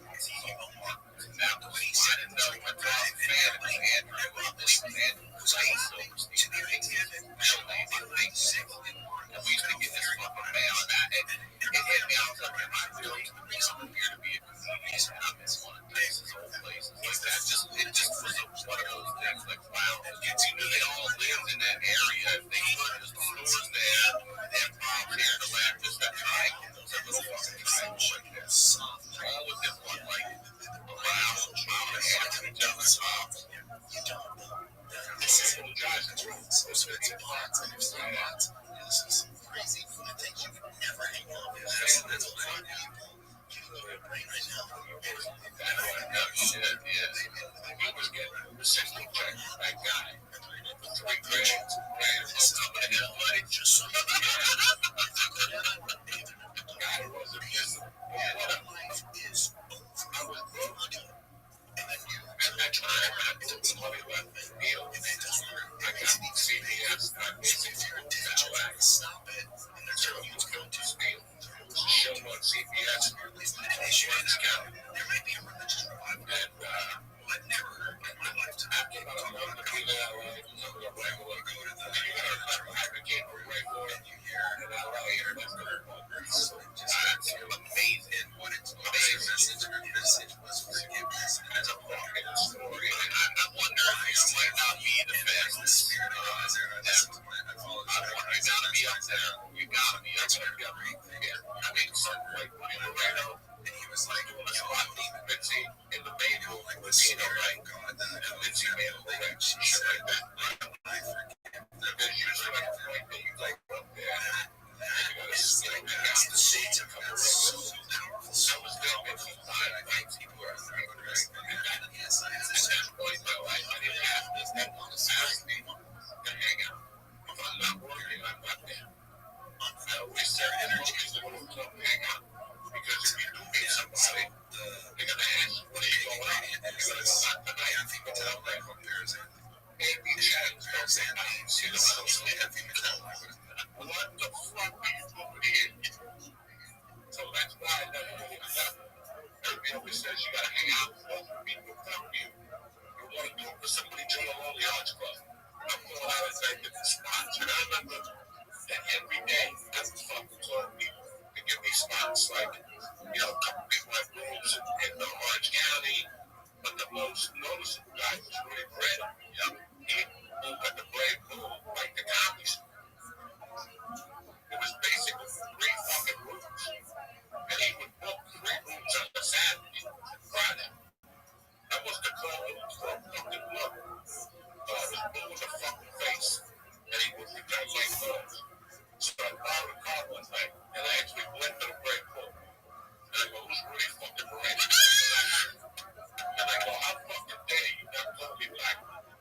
animal was like Spanish, like, yeah. He's like, okay, I'll pick up. Well, he's great too. I did a lot of his shows at the Ice House early on coming up. He really did hustle. Booked a lot of shows, gave a lot of comedians spots. If you're waiting for the right time to buy your first home, I've got news for you. Things are only getting crazier. Rents and house prices are skyrocketing. Interest rates are going up, and no matter what stage you're in, you should start planning now. I look every night out here. I check Zillow, I check Westside Rentals, I check Apartments.com, I check Craigslist, I check all of them. Rents are insane. The cost of living is insane. Okay, I recommend that everyone listen to the How to Buy a Home podcast. This is an incredible free resource with everything you need to know to navigate this process. Host David Sidoni is an industry expert with years of experience who actually cares about first-time home buyers like you. He answers questions like, when is the best time to start? How do I even start? Will a mortgage be more than my current monthly rent? Probably not. The good news is he just released an emergency episode, How to Buy a Home, all about the bidding wars of 2022, with insider tips and tricks to win. David has helped make buying a home a reality for so many people. He even connects first-time home buyers with great local realtors in their area so they know they have someone in their corner. I'm telling you, he can help you too. He's already helped a couple of you guys out there. So listen to the How to Buy a Home podcast today. David can help find How to Buy a Home wherever you listen to podcasts. For many people, getting financially healthy means dropping the weight of credit card debt. But where do you start when it feels like a never-ending cycle, right? Upstart can help you pay off your existing debt quickly and easily with a personal loan so you can start living your life. Whether it's paying off your credit cards, consolidating that high-interest debt, or funding personal expenses, over 1 million people have used Upstart to get one fixed monthly payment with a clear payoff date.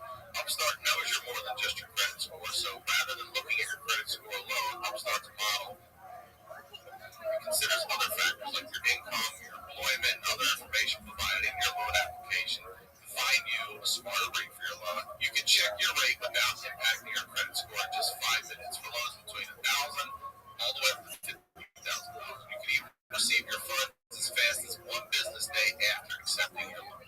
Find out how Upstart can lower your monthly payments today when you go to upstart.com/honeydew. That's upstart.com/honeydew. Don't forget to use my URL to let them know I sent you. Loan amounts will be determined based on your credit, your income, and certain other information provided in your loan application. Go to upstart.com/honeydew. Now, let's get back to the deal. Well, you used to give me 3 spots a week. I used to torture him. While he was on stage, I'd sit behind the stage and go, Rudy. I was just but that particular night, about a year and a half, maybe like 3 years earlier, I was at the Comedy Works. I did the open mic. And the guy that was in charge of the Comedy Works was a fucking sweetheart who actually changed my life around. I did a spot, I killed 3 minutes, and he chased me outside, this guy. And he was right up there for a second. He goes, listen, we both know you're the funniest guy here without even blinking a fucking eye. But you don't take it serious. You don't look at the t-shirt you got on. You don't come to the writing classes. You're not involved with us anymore. You just come in, blow the room up, and fucking leave. That's great. That'll work. It ain't gonna work for a while. Not for a while. You gotta write jokes for a while. And he told me, he goes, you're a good comic, but this isn't what you want to do. You're not putting the right work in. You should just quit if you don't want to do this. And I remember I had my hands clenched. I was ready to knock this motherfucker out. Like, look at this guy coming me. And I walked over to the bus. And I go, you know what? I am going to fuck him up. And I walked back to the Comedy Works with that one. And I went downstairs and he wasn't there. And I went to the bus home. And a month later, I put out the Comedy Works. It didn't matter. That dude, I broke into him that night at Rudy's. He was a guy that worked with the comics and helped him. At this time, he was working with Brian Duncan. Yeah. And he was bringing Brian down before American Idol was. So I went up on stage and I had a follow over the top headline. He's gone now. Tell me, Drake or something. Tell me something. He used to be like a detective. I like my woman. I like my coffee. With them tits. All that shit. You know?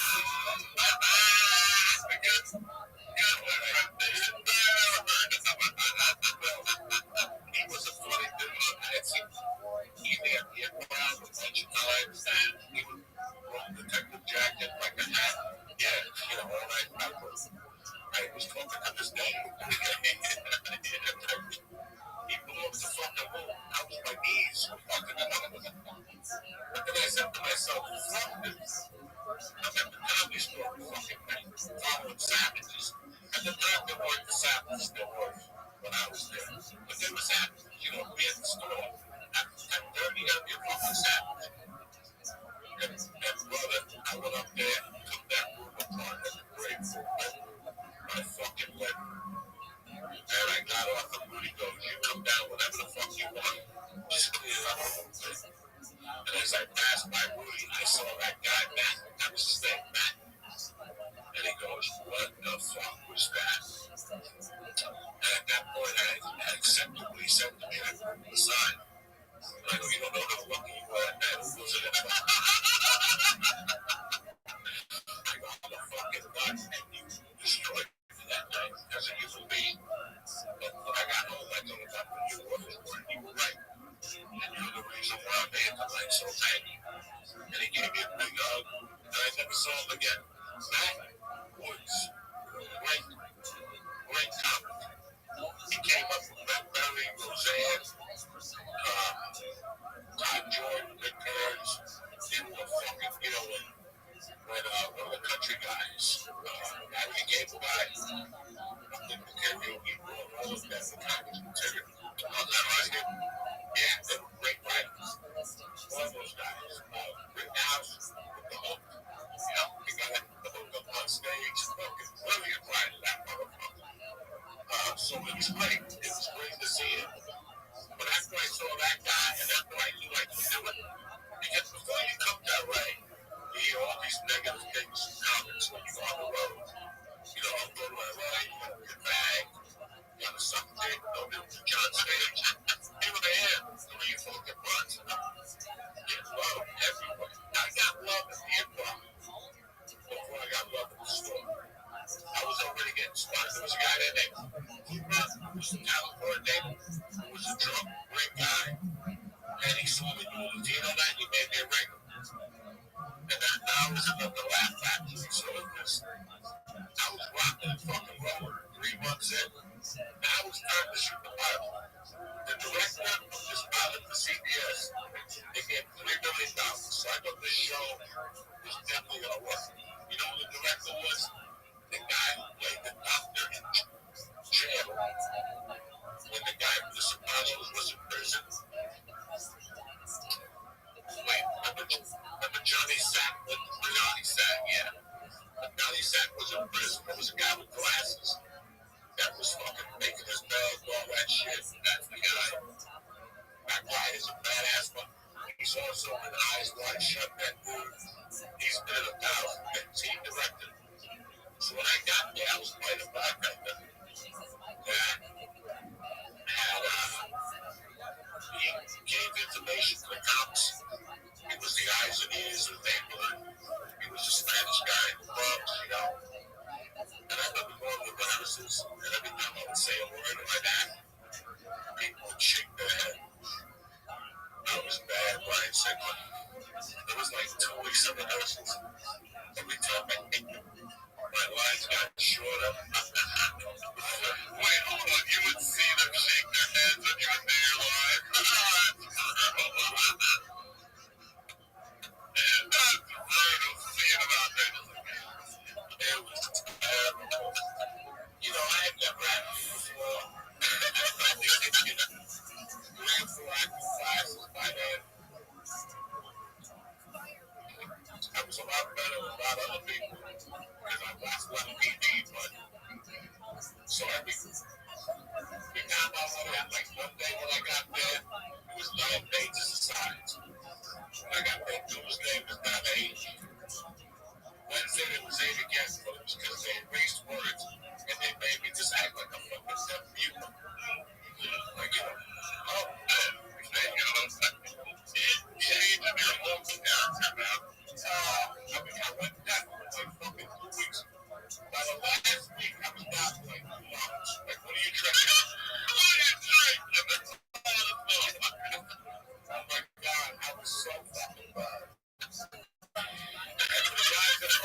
But no, man, you gotta work at it, you know. And I remember by the time we shot the pilot,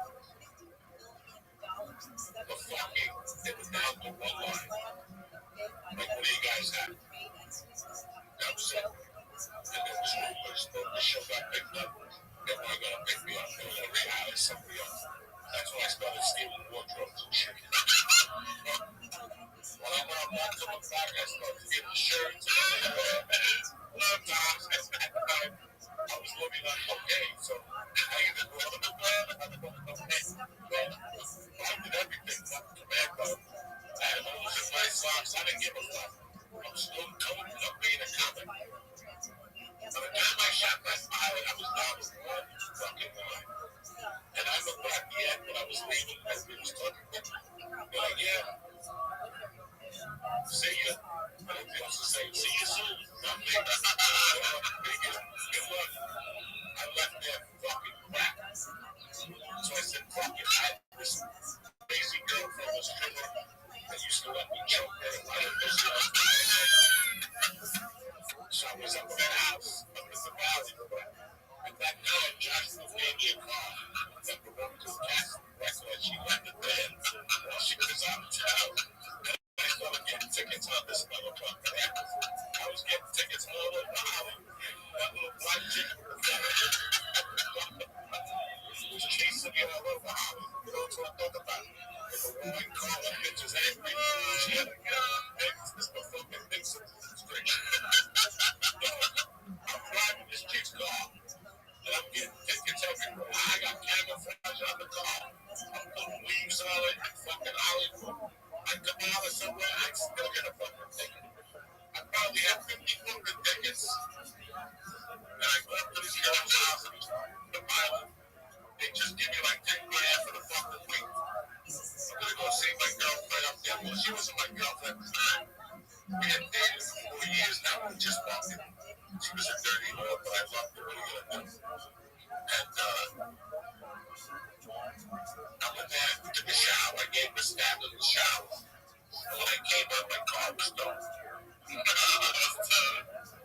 And they told that lady's car, and they just said my car. Oh, without a fucking, without a title. So they took everything. They took my car. My house got towed.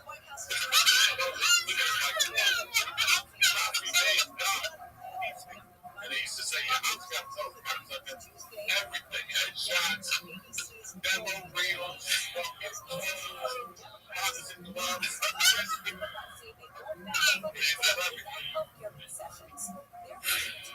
Alright, wait, I have to stop you for a second because Segura told me this story and I'm jumping way forward. You talk about how bad you were at acting, but you did the Sopranos movie.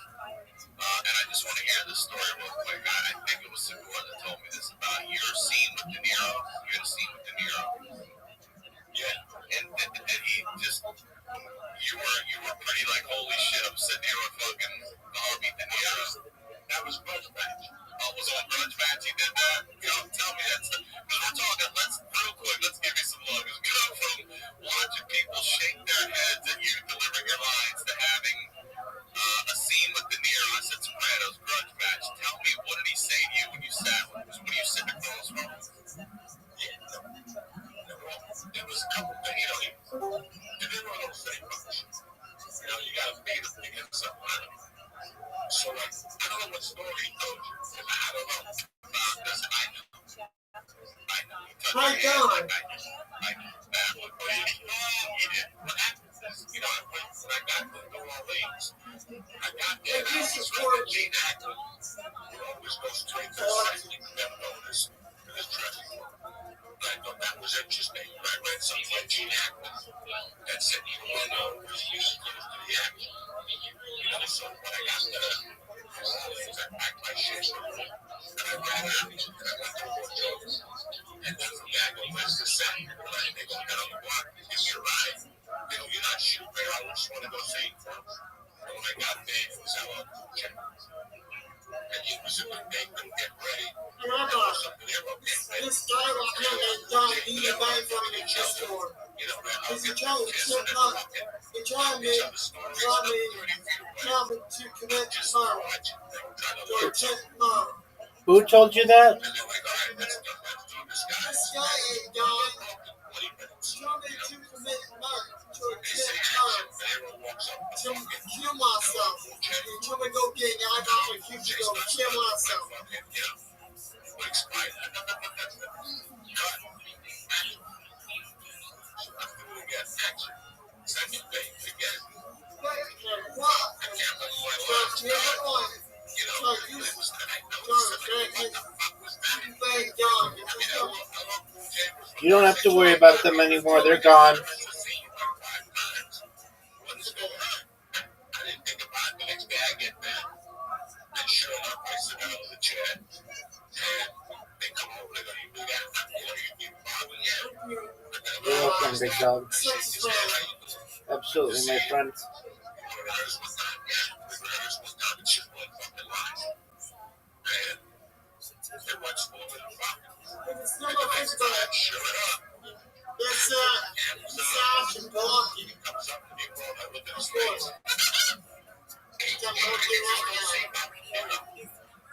Jimmy, Conway, yeah.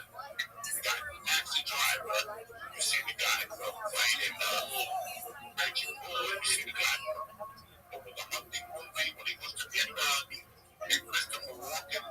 You know, you see this guy, and all of a sudden, you just fucking like, it's like you fizz out. Like you just hear the fucking, you don't know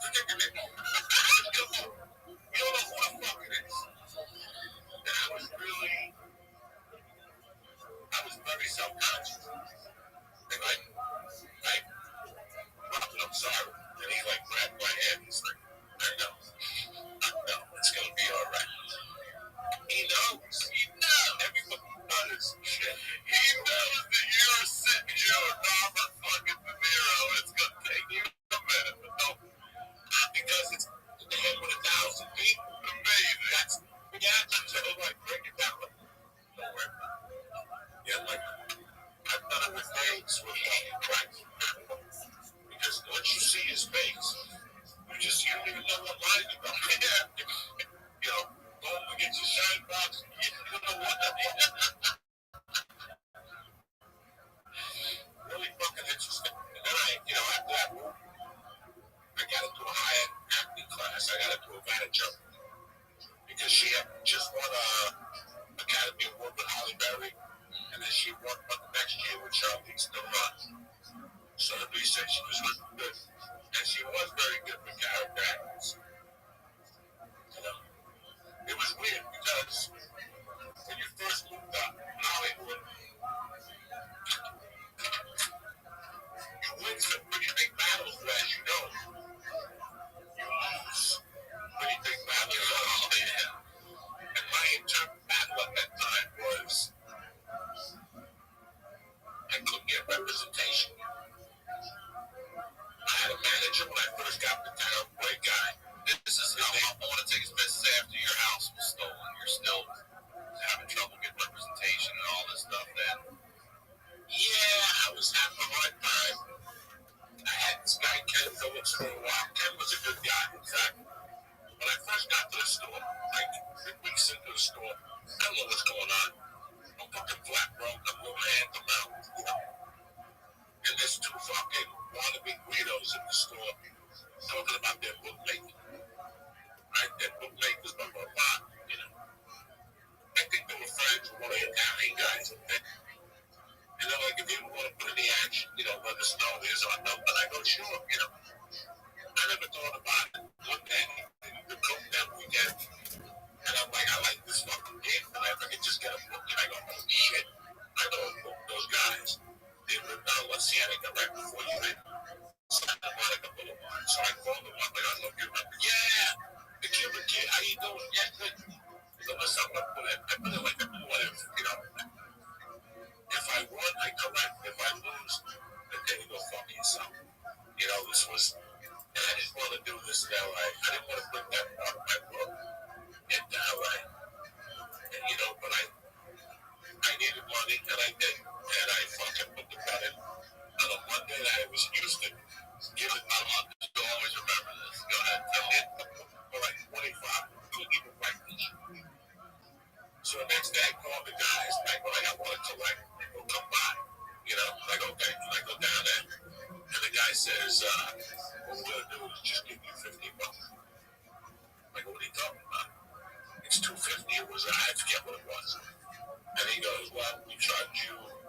season. You know, and I'm like, what the fuck are you guys talking about? And they go, this is the way we do it. If you don't like it, get the fuck out of here.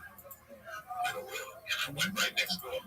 Ken Phillips went right the building next door, right by the 7-Eleven, across the 7-Eleven on Montana. There's a school in there. No, there still is. Hollywood Kids. And I'll never forget. Went over to Ken Phillips' house, and he had like a nice little meal. I go, Ken, are you good? He goes, for what? I go, I want to shoot a scene for a movie. They want me to shoot it. He goes, what movie? I haven't heard from him, but I go, I'll pay you tomorrow. Just shoot the scene. I got to walk out of the car with a gun in the bushes. That wasn't why they hit the gun. I was going next door. I had no bullets in the gun. So I'm like, this is going to get fucked up, you know? I walked next door. I knocked on the door. The guy's like, what do you want? I fucking ripped out the gun. I go, listen, man, I've been putting bets in for 30 fucking years. Nobody has ever asked me for a fucking deposit or a fucking fee or membership. I want fucking $100. I want to shoot it out. And this motherfucker thought I was more scared than ever. I thought these guys were going to shoot me. The one kid basically started crying. I basically started crying. Okay, Jesus. Fucking California's filled with guy had tattoos, gold chains. You know, he was the mafia. He barely stopped. Please put it away. I'll give you the money. Keep the money. You should never run the bet with us again. I did not see you at the story. You fucking thieves. That's how crazy I was when I got to the store. And then, so, you know, I didn't want to fuck up in California. But in my heart, I thought that my plan for California was simple. This is it. I'm going to stay here until I fail so bad. And I got to leave. I got to go outside. You know, you believed you were going to fail? Did you really believe that here, though? Yes, you did. Even though I was a regular at the school and had all those things going for me, trust me, I've had a ton of things going for me before. I've been known to blow shit.